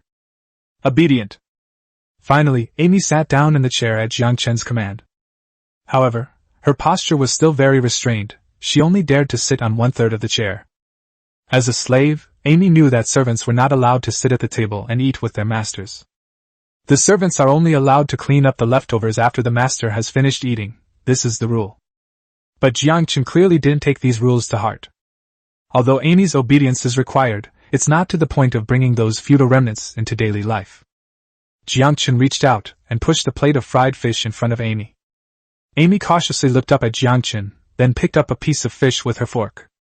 But she didn't dare to savor it properly, only chewing it in small bites, her eyes occasionally glancing at Yangchen's movements. Seeing that Yangchen didn't scold her at all, she relaxed a little and swallowed the fish meat bit by bit. After finishing his meal, Yangchen looked up at Amy, his gaze falling on the plate in front of her. Amy only ate the piece that I handed her, and didn't touch the rest. "Are you full?" Yangchen's voice was deep and carried a strange sense of comfort. Amy nodded quickly. "I'm full, master." Amy wasn't actually full, but in her past understanding, slaves weren't allowed to be greedy. Slaves who eat too much will be disliked by their masters and may even be sold off.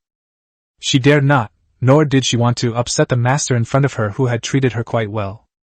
Yangchen seemed to see through her thoughts, and pushed several plates of fried fish in front of her. "Don't worry about me, there's plenty of food in the territory. You can eat as much as you want, and don't worry about me being unable to feed you." He paused, his gaze falling on Amy's tense little face, and added, "As long as you behave yourself and complete the tasks I assign you, I won't do anything to you.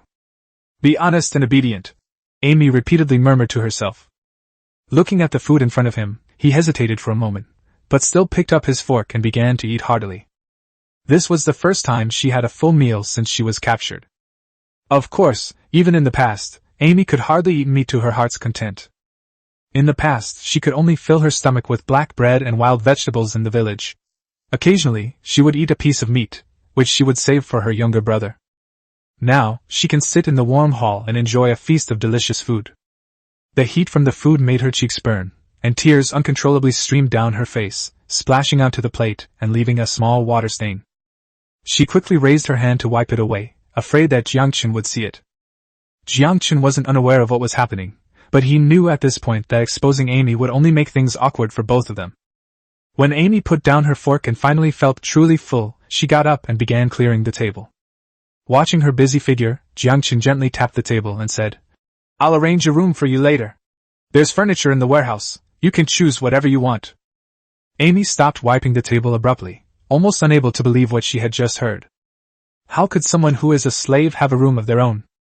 Before becoming a slave, she could only squeeze into a small room of less than 10 square meters with her younger siblings. In winter, several people would wrap themselves in quilts and huddle together for warmth. In the entire village, only the village chief and his powerful older sister are allowed to have a separate small bedroom. Amy never imagined that one day she would be able to eat fish whenever she wanted and have her own room. Amy's lips trembled slightly, and her eyes reddened again. She even felt that being bought by her owner was an incredibly lucky thing. System notification: Amy's loyalty has increased by 10 points, currently at 85. Yangchen silently commented in his mind, an easy cat to handle. He didn't intend to build Amy a separate house, but instead let her choose a bedroom on the first floor of the Lord's Hall. It wasn't that he was stingy, but rather that the Lord's Hall where he currently resided was neither as well furnished nor as comfortable as his exquisite residence. To let slaves live in better conditions than their masters? That's absurd. Besides, Amy is his personal chef and maid, so having her live on the first floor would make it easier for them to look after each other. In the future, it will save a lot of trouble whether preparing meals or dealing with some miscellaneous items. He led Amy toward a bedroom on the east side of the Lord's Hall. Pushing open the door, the space inside is not large, but it is clean and tidy. Sunlight streams in through the narrow window, falling on the wooden floor and giving it a soft sheen. Yangchen also prepared a sunstone for Amy for lighting and heating, and the room was sufficient for her use for the time being. "There's ready-made furniture in the warehouse. You can pick out a few pieces if you like." Yangchen pointed towards the door. "The skeleton soldiers will help you carry them in." Amy nodded repeatedly. Thank you, master." Just then, a light footstep came from outside the door. Her face alone is exquisitely beautiful, but her golden eyes, which gleam with a mechanical sheen, reveal her inhuman nature. Even more terrifying, the doll was covered in blood and was holding a bloody arm in its hand. Startled, Amy quickly hid behind Yangchen. "Is this the new material you found?" Chapter 85: Siska's Apprentice. Siska's voice remained calm as always. Her gaze fell on Amy, looking her up and down, before finally frowning slightly. "A frail and thin cat person? Such a creature can't be made into any good puppets." The material Siska mentioned, coupled with her current state of being covered in splattered blood and the arms she was holding, made her look every bit the mad scientist. Furthermore, the way her eyes were scrutinizing Amy made Amy's recently calmed down mood instantly become uneasy again. Why are there such strange people in the master's territory? Noticing that Amy's body was trembling, Yangchen quickly stepped in front of her and said, "Siska, this is a new companion to the territory. From now on, she will also be my cook and personal maid. You are forbidden from treating Amy as experimental material. This is an order." Siska didn't respond to Yangchen immediately. She was still looking Amy up and down, not at all like she was looking at a companion. "First order?" After sensing Amy's faint power, Siska immediately ruled out the possibility that she was a companion. But she doesn't seem like cannon fodder, and considering that Amy is currently living in the Lord's Hall and has the beast girl appearance that is most favored by the perverted human nobles. It turned out that Yangchen bought it as a toy to vent his desires. Siska silently drew a conclusion in his mind, a knowing glint in his golden eyes. Thinking he understood everything, Siska immediately lost interest in the seemingly soft and squishy little orc. She turned to return to the alchemy lab to continue creating her puppet dolls. I almost forgot, although the master has very magical abilities, he is essentially a young human male dominated by hormones. As if remembering something, Yangchen said to Amy, "Amy, this is Siska. She is a hero of the territory and a highly learned alchemist." Siska stopped in her tracks. Clearly, the title, "A highly learned alchemist," had put Siska in a very good mood. Yangchen turned to look at Siska and said, "Didn't you suggest before that I give you another apprentice?" Siska turned around. He already understood what Yangchen meant. "But alchemy is not something that just anyone can learn." Siska emphasized it again. In the eyes of this automaton, Yangchen has some talent, but unfortunately he doesn't seem to have the time to calm down and study the profound subject of alchemy. As for this first orc cub, Amy, she is highly malleable, but also requires a lot of time to train. Yangchen said, "But wouldn't having an apprentice with average talent be the perfect way to showcase your abilities?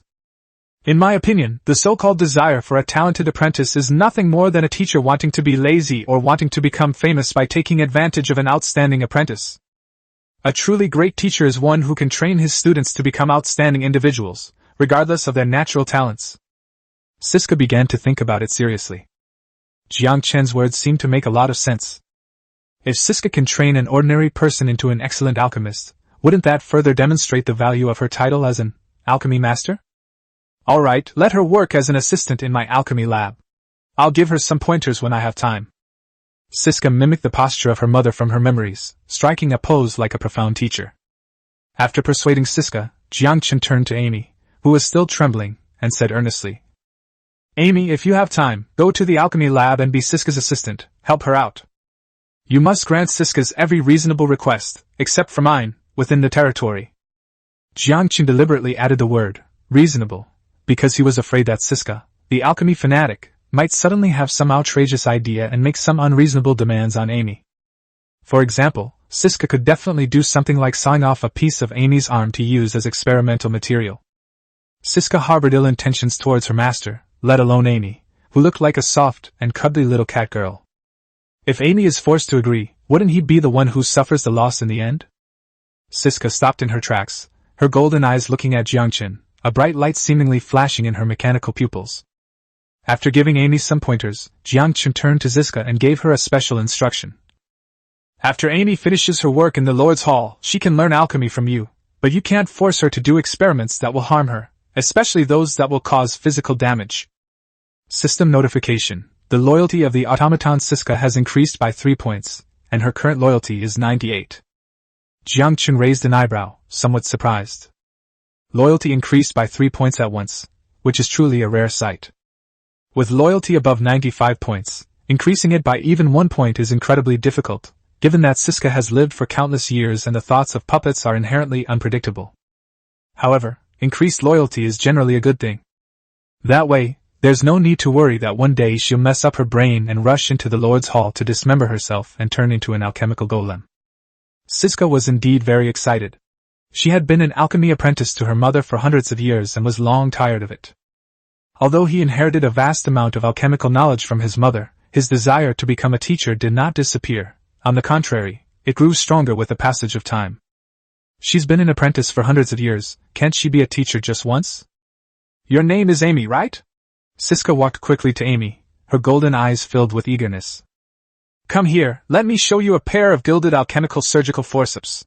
They're perfect for processing materials. You've come at a perfect time. The first alchemical golem is being assembled, so it's a good opportunity for you to practice." As she spoke, she reached out and grabbed Amy's wrist.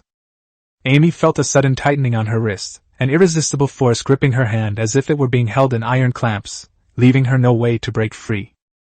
She struggled for a moment, but to no avail. She could only raise her head and look at Yangchen with pleading eyes. She didn't know that Siska was an orange hero, and with her strength, it was impossible for her to break free from Ziska's iron clamps. Seeing this, Yangchen quickly said, "Ziska, don't go too far. It's getting late. Let Amy go back to her room to rest first, and let her go to your alchemy lab for class tomorrow." Yangchen actually wanted to say that Amy shouldn't be exposed to human alchemy so early, because he was afraid that his little cook, whom he had finally managed to buy, would be completely ruined. In every sense of the word. He thought herbal alchemy was excellent, and decided to let Amy refine potions for a few years first. Ziska narrowed his golden eyes, a hint of understanding flashing in his mechanical pupils. She believed she had understood Yangchen's meaning. Chapter 86: The Second Transaction. "So what if I'm an RBQ? Why do you keep telling me to get some rest?" In her view, her master was clearly impatient, and wanted to unleash his excessive desires on her lovely student tonight. Although she could tell, Ziska didn't care at all. In the mind of a doll like Ziska, the body of a carbon-based life form is nothing more than a fragile organism, a useless thing that will be discarded sooner or later. Abandoning the physical body and ascending mechanically, this is the ultimate path of life's evolution. Since the body is a useless thing that will be discarded sooner or later, Ziska doesn't care at all how it is treated. She even somewhat looked forward to the day when Amy would be ruined. Because if Amy's body is damaged, she will have to devote herself to the great cause of mechanical ascension. That's a good thing, because it would allow her students to truly break free from the constraints of the physical body and become true alchemy masters. Why not accelerate the students' growth process? It can only be said that the thinking of carbon-based life forms and silicon-based life forms is fundamentally different. Yangchen had not yet realized that Ziska's views on good and evil, right and wrong, and even her worldview were completely different from those of ordinary people. Of course, it's also possible that it wasn't Ziska's fault. The witch who created Ziska wasn't a normal person to begin with. Under her influence, it was simply impossible for Ziska to develop a normal worldview. With that thought in mind, Ziska turned and walked toward the alchemy laboratory. She planned to adjust the formula of the mana restoration potion that Yangchen frequently used. The original effects of enhancing magic recovery remain unchanged, but several auxiliary ingredients that can make the body stronger, the stamina more abundant, and the abilities more powerful have been quietly added. Yangchen noticed Ziska's actions and felt a little strange. He had just seen a hint of expectation, even urging, in the eyes of this doll. Could I do something that might cause Ziska to misunderstand? Yangchen shook his head, putting this doubt out of his mind. He led Amy to the warehouse, continued to guide her in selecting furniture, and directed the patrolling skeleton soldiers to move the furniture to Amy's bedroom. The skeleton soldiers quickly moved the furniture into the bedroom and arranged it neatly according to Amy's instructions. Looking at the newly renovated room, Amy stood there, gently stroking the wool blanket by the bedside, her face full of a happy smile. Now, I finally have a new home. After resolving Amy's matter, Yangchen was planning to inspect the territory to see if there was anything lacking. But just as he turned to leave, a message suddenly came from the Book of Lords in his hand. Dimo, the goblin salesman, requests entry into the territory. Yangchen's eyes lit up, and he realized that a week had passed since Dimo last came to the territory to make a transaction. It's time for a pleasant shopping experience again. Although the Goblin Merchant Guild's products are limited in quantity, Dimo had previously promised him that he would bring some special goods that he needed. He raised his hand to touch the Book of Lords and selected, Agree. The next second, a pale green light flashed, and a short, stout figure appeared from the market. Dimo wore a gorgeous cloak, his round eyes filled with a fawning smile. As soon as he appeared, he opened his arms, intending to give Yangchen a big hug. My dear Lord Yangchen! Dimo has been looking forward to this day and night for the past week. Even in his dreams, he sees your kind and gentle smiling face. Yangchen smiled and stepped forward, bending down to give Dimo a warm hug. He patted the goblin on the shoulder and said in a friendly tone, Dear Mr. Dimo, I have been looking forward to your arrival. Yangchen and Dimo chatted warmly, showing no awkwardness between them like a merchant and a customer, but rather a tacit understanding as if they had known each other for a long time.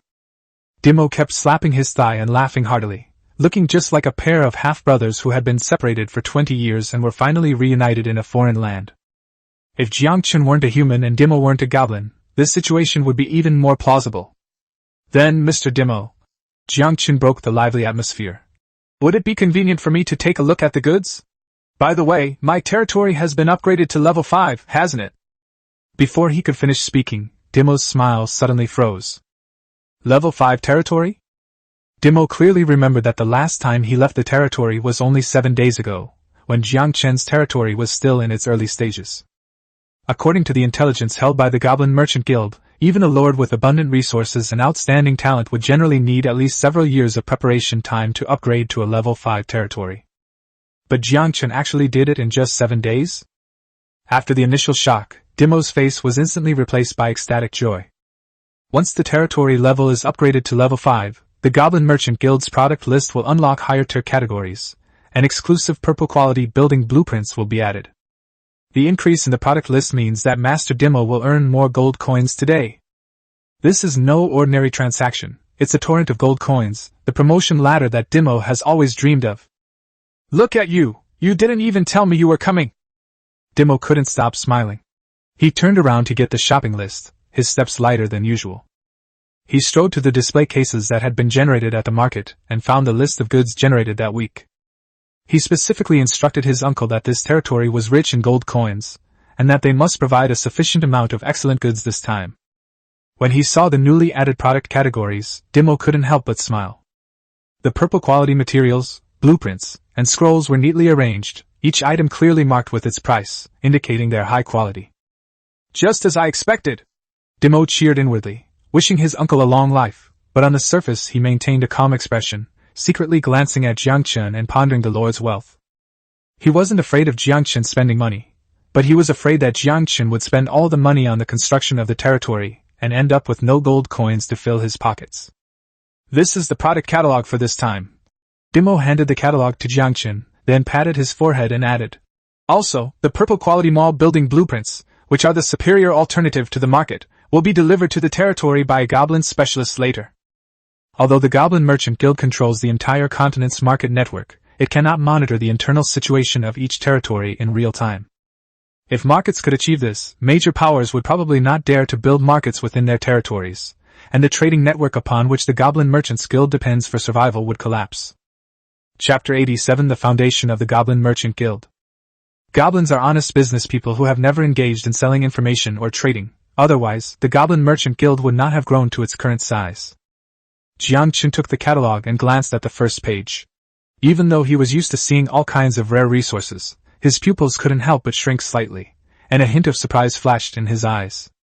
Because Dimo was right, the quality of the goods offered by the Goblin Merchant Guild this time was indeed very high. Soul Crystal, purple material 800 gold coins.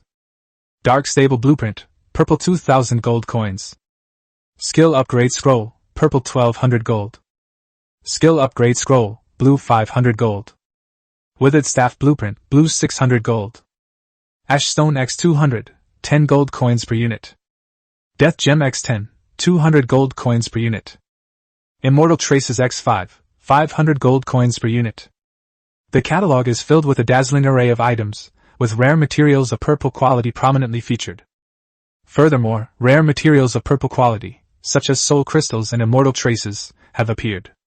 Just by looking at the name, Yangchen could guess that this was definitely a high-level building material for the Undead faction.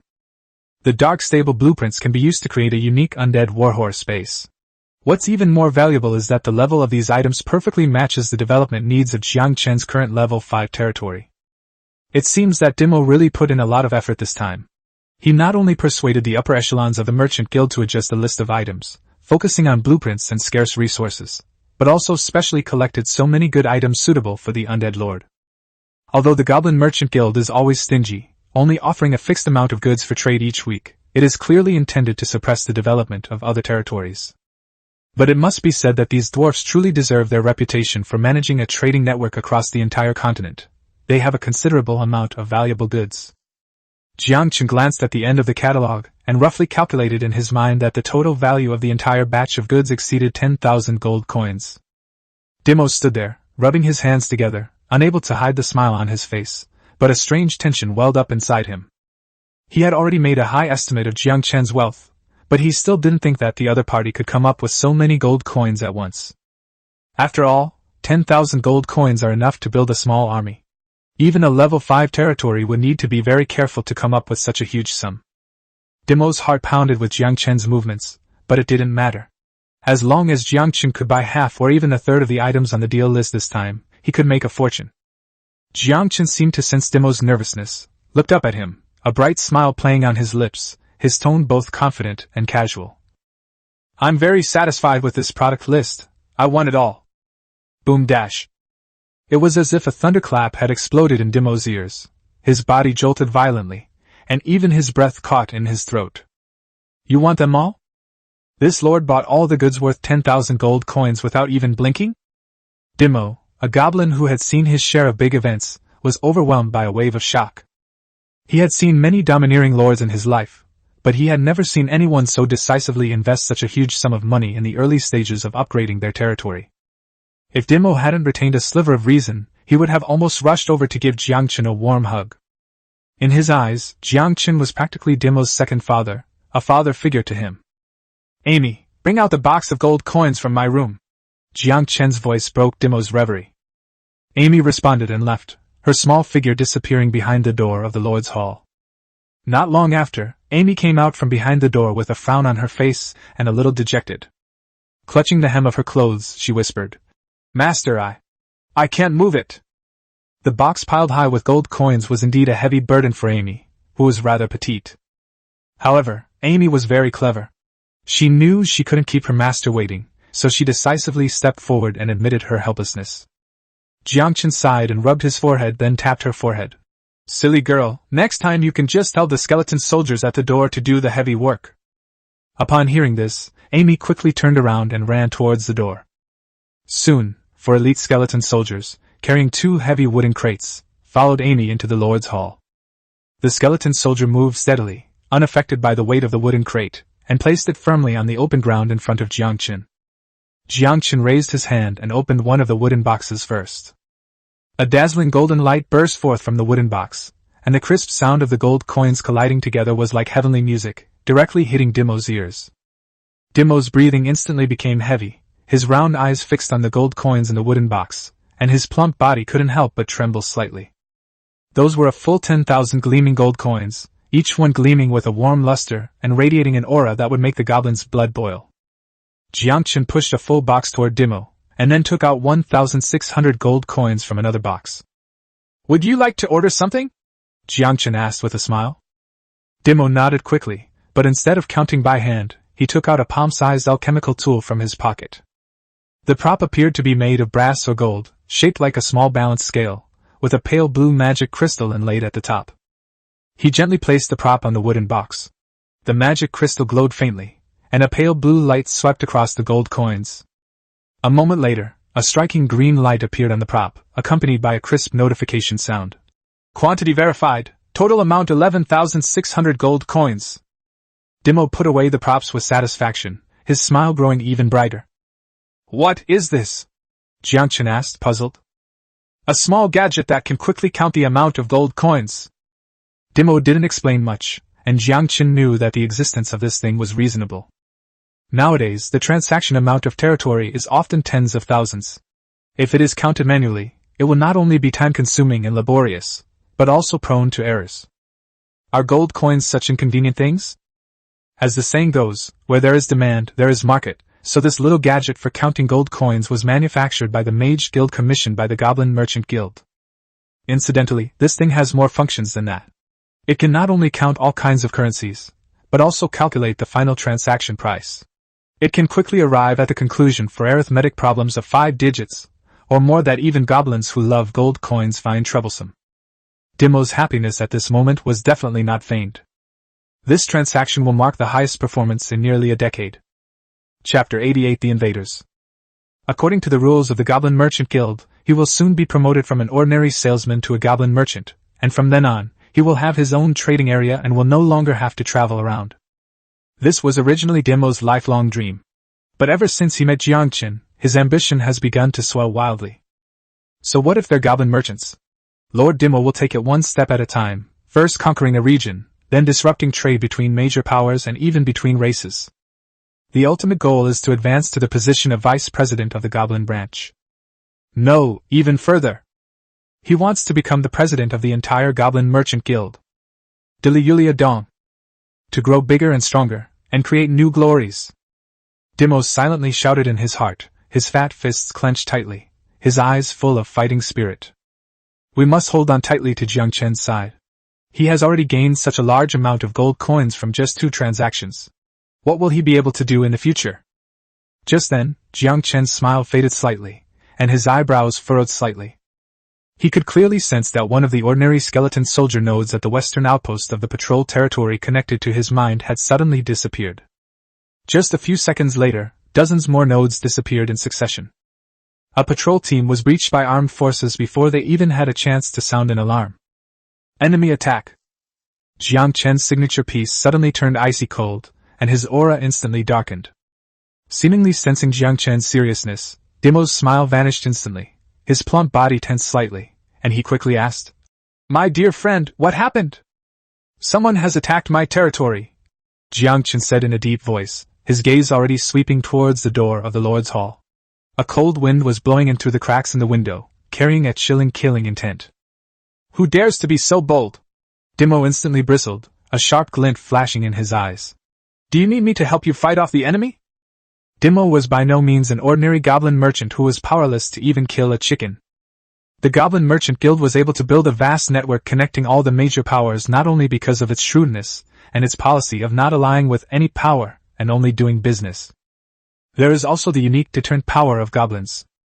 Although their race is not good at direct combat, they possess countless alchemical tools for survival and defeating enemies. Although Dimo himself only had the strength of a 4th-tier cultivator, he had quite a few hidden defensive items in his pocket. Those items were specially made for salesmen by the Goblin Merchant Guild. They were enough to give him a fighting chance against ordinary soldiers, and even against ordinary heroes. This is also the Chamber of Commerce's protection for goblin salesmen. After all, no matter how influential the Chamber of Commerce is, there will always be some greenhorns or desperate bandits who want to rob goods. A salesperson's ability to protect themselves is directly related to the security of the transaction. Of course, in most cases, those who are unaware of the influence of goblin merchants are just third-rate individuals, and their stupidity and weakness are self-evident. Yangchen gave Dimo a strange look, his tone slightly teasing. "Isn't the Goblin Merchant Guild a neutral force?" Logically, neutral forces should not get involved in territorial disputes. Dimo, however, patted his chest with a serious expression, his face full of self-righteousness. "Although our Goblin Merchant Guild is a neutral force, this is me helping a friend, and there is absolutely no problem with it." Yangchen understood. Sure enough, the goblins' bottom line is always very flexible. Whether or not they help depends entirely on the salesperson's own willingness. If anyone were to press him, Dimo could confidently defend himself by saying that he was not acting on behalf of the Chamber of Commerce, but rather helping his friend. What, are goblins not allowed to make friends these days? This flexible approach to life is the key to the goblin's ability to stand firm in chaotic times. For those powerful forces, as long as their own interests are not involved, no one cares about such trivial matters. Moreover, the Goblin Guild is in the right. Even if it's a fallacy, it's still a principle. Then I'll have to trouble you to cover for me, although I don't think I'll necessarily need to. Yangchen had already mentally summoned the Gargoyle Army and the Dark Priests. These are the true elite of the territory, not the cannon fodder skeleton soldiers patrolling the perimeter. "I, Lord Dimo, will certainly not stand idly by," Dimo said, taking out a small brass horn from his pocket, placing it to his lips, and blowing it gently. Beep dash. The deep sound of the horn echoed in the Lord's Hall, and the magic crystal at the top of the horn instantly lit up with a red light. The next second, a notification from the Book of Lords suddenly appeared in Yangchen's mind. Goblin Merchant Dimo has summoned his personal guard, the Goblin Ripper Squad, 5 people. Do you accept? Yangchen raised an eyebrow and then selected, accept. Since his friend had helped him, he couldn't very well refuse Dimo's request. Human relationships are something that are built up gradually through give and take. A pale green light flashed behind Dimo, and 5 goblins dressed in tall, powered mechs covered in various deadly weapons appeared instantly. Most goblin units have this design. Compared to increasing their own strength, goblins prefer to pursue mechanical armaments. Yangchen was surprised to find that these goblin rippers were actually all 9th-tier berserkers. This is the source of the goblin salesman's confidence, seemingly insignificant yet possessing deadly power. Dimo glanced at the goblin rippers behind him, a fierce look on his face. Boys, make sure you keep those bastards out of the territory. After the war, I'll get you the best goblin ale. Oh! The 5 goblins let out a rough roar and took control of their mechs, standing guard at the entrance to the Lord's Hall. Yangchen knew that Dimo was just afraid that if his big spending client suddenly passed away, it would cut off his future performance and dividends. But he himself doesn't care. Just now, while Dimo was chattering away, Yangchen had quietly activated his mental power and connected with the ash tower in the center of the territory. His reinforced and special building had long since exceeded the original limitations. Even if Yangchen is in Blackstone City, 100 miles away, he can use the power of the tower to send his consciousness into the body of any of his soldiers. At this moment, through the shared vision of the gargoyles patrolling high in the sky, Yangchen clearly locked onto the unusual activity at the edge of his territory. The attacker was actually just one person. This result surprised Yangchen slightly. He had assumed it would be a vanguard force arranged by Blackrock City, or at the very least scouts. In the snowy battlefield below, this uninvited guest displayed terrifying combat power. Her punches carried a chilling aura of blood and explosive power. Each strike shattered a low-level skeleton soldier to pieces, almost one punch per enemy. In the blink of an eye, a complete skeleton patrol squad on the outskirts of the territory was wiped out again, scattered in the snow and turned into a pile of lifeless broken bones. Chapter 89 Black Cat Luojia. In terms of individual combat strength, it is extremely strong, far surpassing ordinary undead units within the territory. But Yangchen was still not worried that she could cause any trouble. His territory was no longer what it was when it was first established. The number of the most basic low-level skeleton soldiers alone had exceeded 5,000. At this moment, the Undead Legion, having received the warning from the Ash Tower, had mobilized in full force. Countless skeletons surged in from all directions, surrounding the lone intruder. The elite gargoyles in the aerial formation, as well as the dark priesthood skilled in curses and weakness spells, have also arrived on the battlefield. Yangchen's spiritual power also descended into the body of an elite gargoyle in the sky above the battlefield. The gargoyle spread its wings, covered in black bone spikes, and hovered 100 meters in the air, its cold eyes looking down at the attackers who were surrounded by layers of a sea of skulls. The frigid winds of the far north whipped at the other person's robes, and Yangchen, using the high-altitude view, could vaguely make out the outline of the figure. It looks like a human, with a tall and slender figure, but trails a flexible black tail behind it, exuding a wild and powerful aura. That tail was also a deadly weapon. Each swing could snap a skeleton soldier in half at the waist. Tailed cat people? Are they related to Amy? The distance was quite far, so Yangchen couldn't see very clearly. Judging from the outline and tail features, it is very similar, but its aura is more sharp and fierce, clearly indicating that it is a hero. Using the Ash Tower to connect consciousness and units does not allow the use of the Transmigrator's abilities.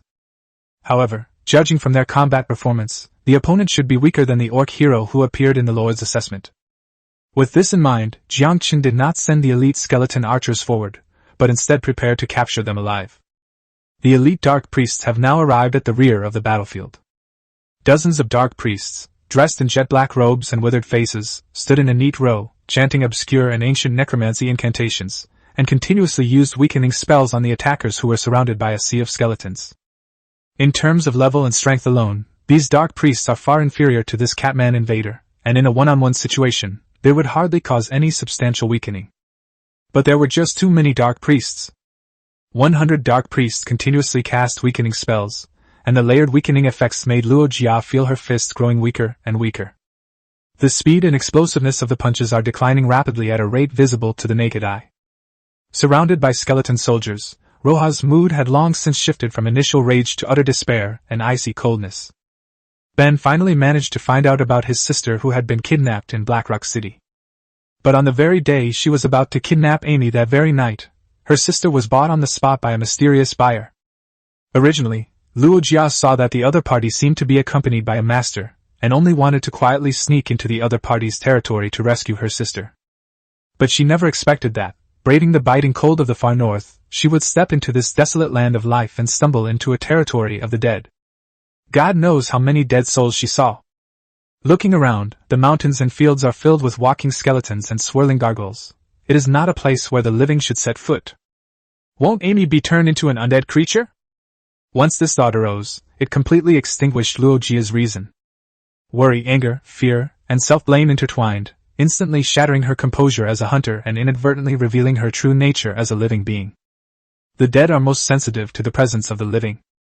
Just like sharks smelling blood, the skeleton patrol on the outskirts of the territory spotted her as an intruder immediately, and swarmed her with weapons in hand. The result was obvious. The blue-level hero, Roha, practically one-shot all the skeleton soldiers, smashing them to pieces. But this move undoubtedly stirred up a hornet's nest. Soon, a large number of undead surrounded them from all directions, and the shrieks of gargoyles pierced the sky. Later, even more gray-black curses kept flying in from all directions, and they couldn't shake them off. At first, Luo Jia thought these curses were just harmless harassment, which she could completely ignore thanks to her blue hero's constitution. But as dozens, even hundreds of curses piled up, she clearly felt her limbs becoming heavier and heavier, her strength gradually diminishing, and her speed slowing down. In a moment of carelessness, an elite skeleton soldier wielding a round shield seized the opportunity, and slammed the shield into the back of Roha's head. Bang! A dull thud rang out, and Luo Jia felt her head spin, her vision went black, and she staggered forward a few steps as dizziness instantly swept over her entire body. Several weakening curses took the opportunity to fly over, further worsening her physical condition. Damn it, am I really going to die here? A sense of resentment welled up in Luo Jia's heart, but just as she tried to steady herself, a foot stepped directly on the back of her knee. This kick was extremely powerful, clearly indicating it wasn't just an ordinary skeleton soldier. Luo Jia could no longer hold on, and collapsed heavily to one knee on the cold snow. Before she could struggle, a dense horde of skeleton soldiers swarmed forward, pinning her to the ground with her greatly weakened strength, and then binding her tightly. Luo Jia had never heard of the fate of falling into the hands of the undead, and she struggled desperately with all her might. She turned around at that moment, and saw the figure that had just attacked her. It was a tall skeleton wearing golden armor. Just by looking at the equipment this skeleton was wearing, you could tell that he was definitely not an ordinary cannon fodder character in the territory. Who knows, the human who bought Amy might actually be his servant. Damn it! What did you do to Amy? Feeling the weight of the ropes binding her, Luo Jia knew she couldn't escape, and could only curse angrily. Vega ignored the orc completely. If the adults hadn't demanded that she be captured alive, the skeleton archer would have turned her into a pincushion long ago. At this moment, instead of being grateful for the mercy of the great Lord of the Dead, how dare a prisoner question him? High in the sky, seeing that the battle was over, Yangchen did not hesitate to deactivate the gargoyle's descent state. With his spiritual energy returning to his physical body, Yangchen looked at the eager Dimo and said, "The intruder has been caught." Dimo was just about to show off his skills when he heard this answer. He was immediately stunned.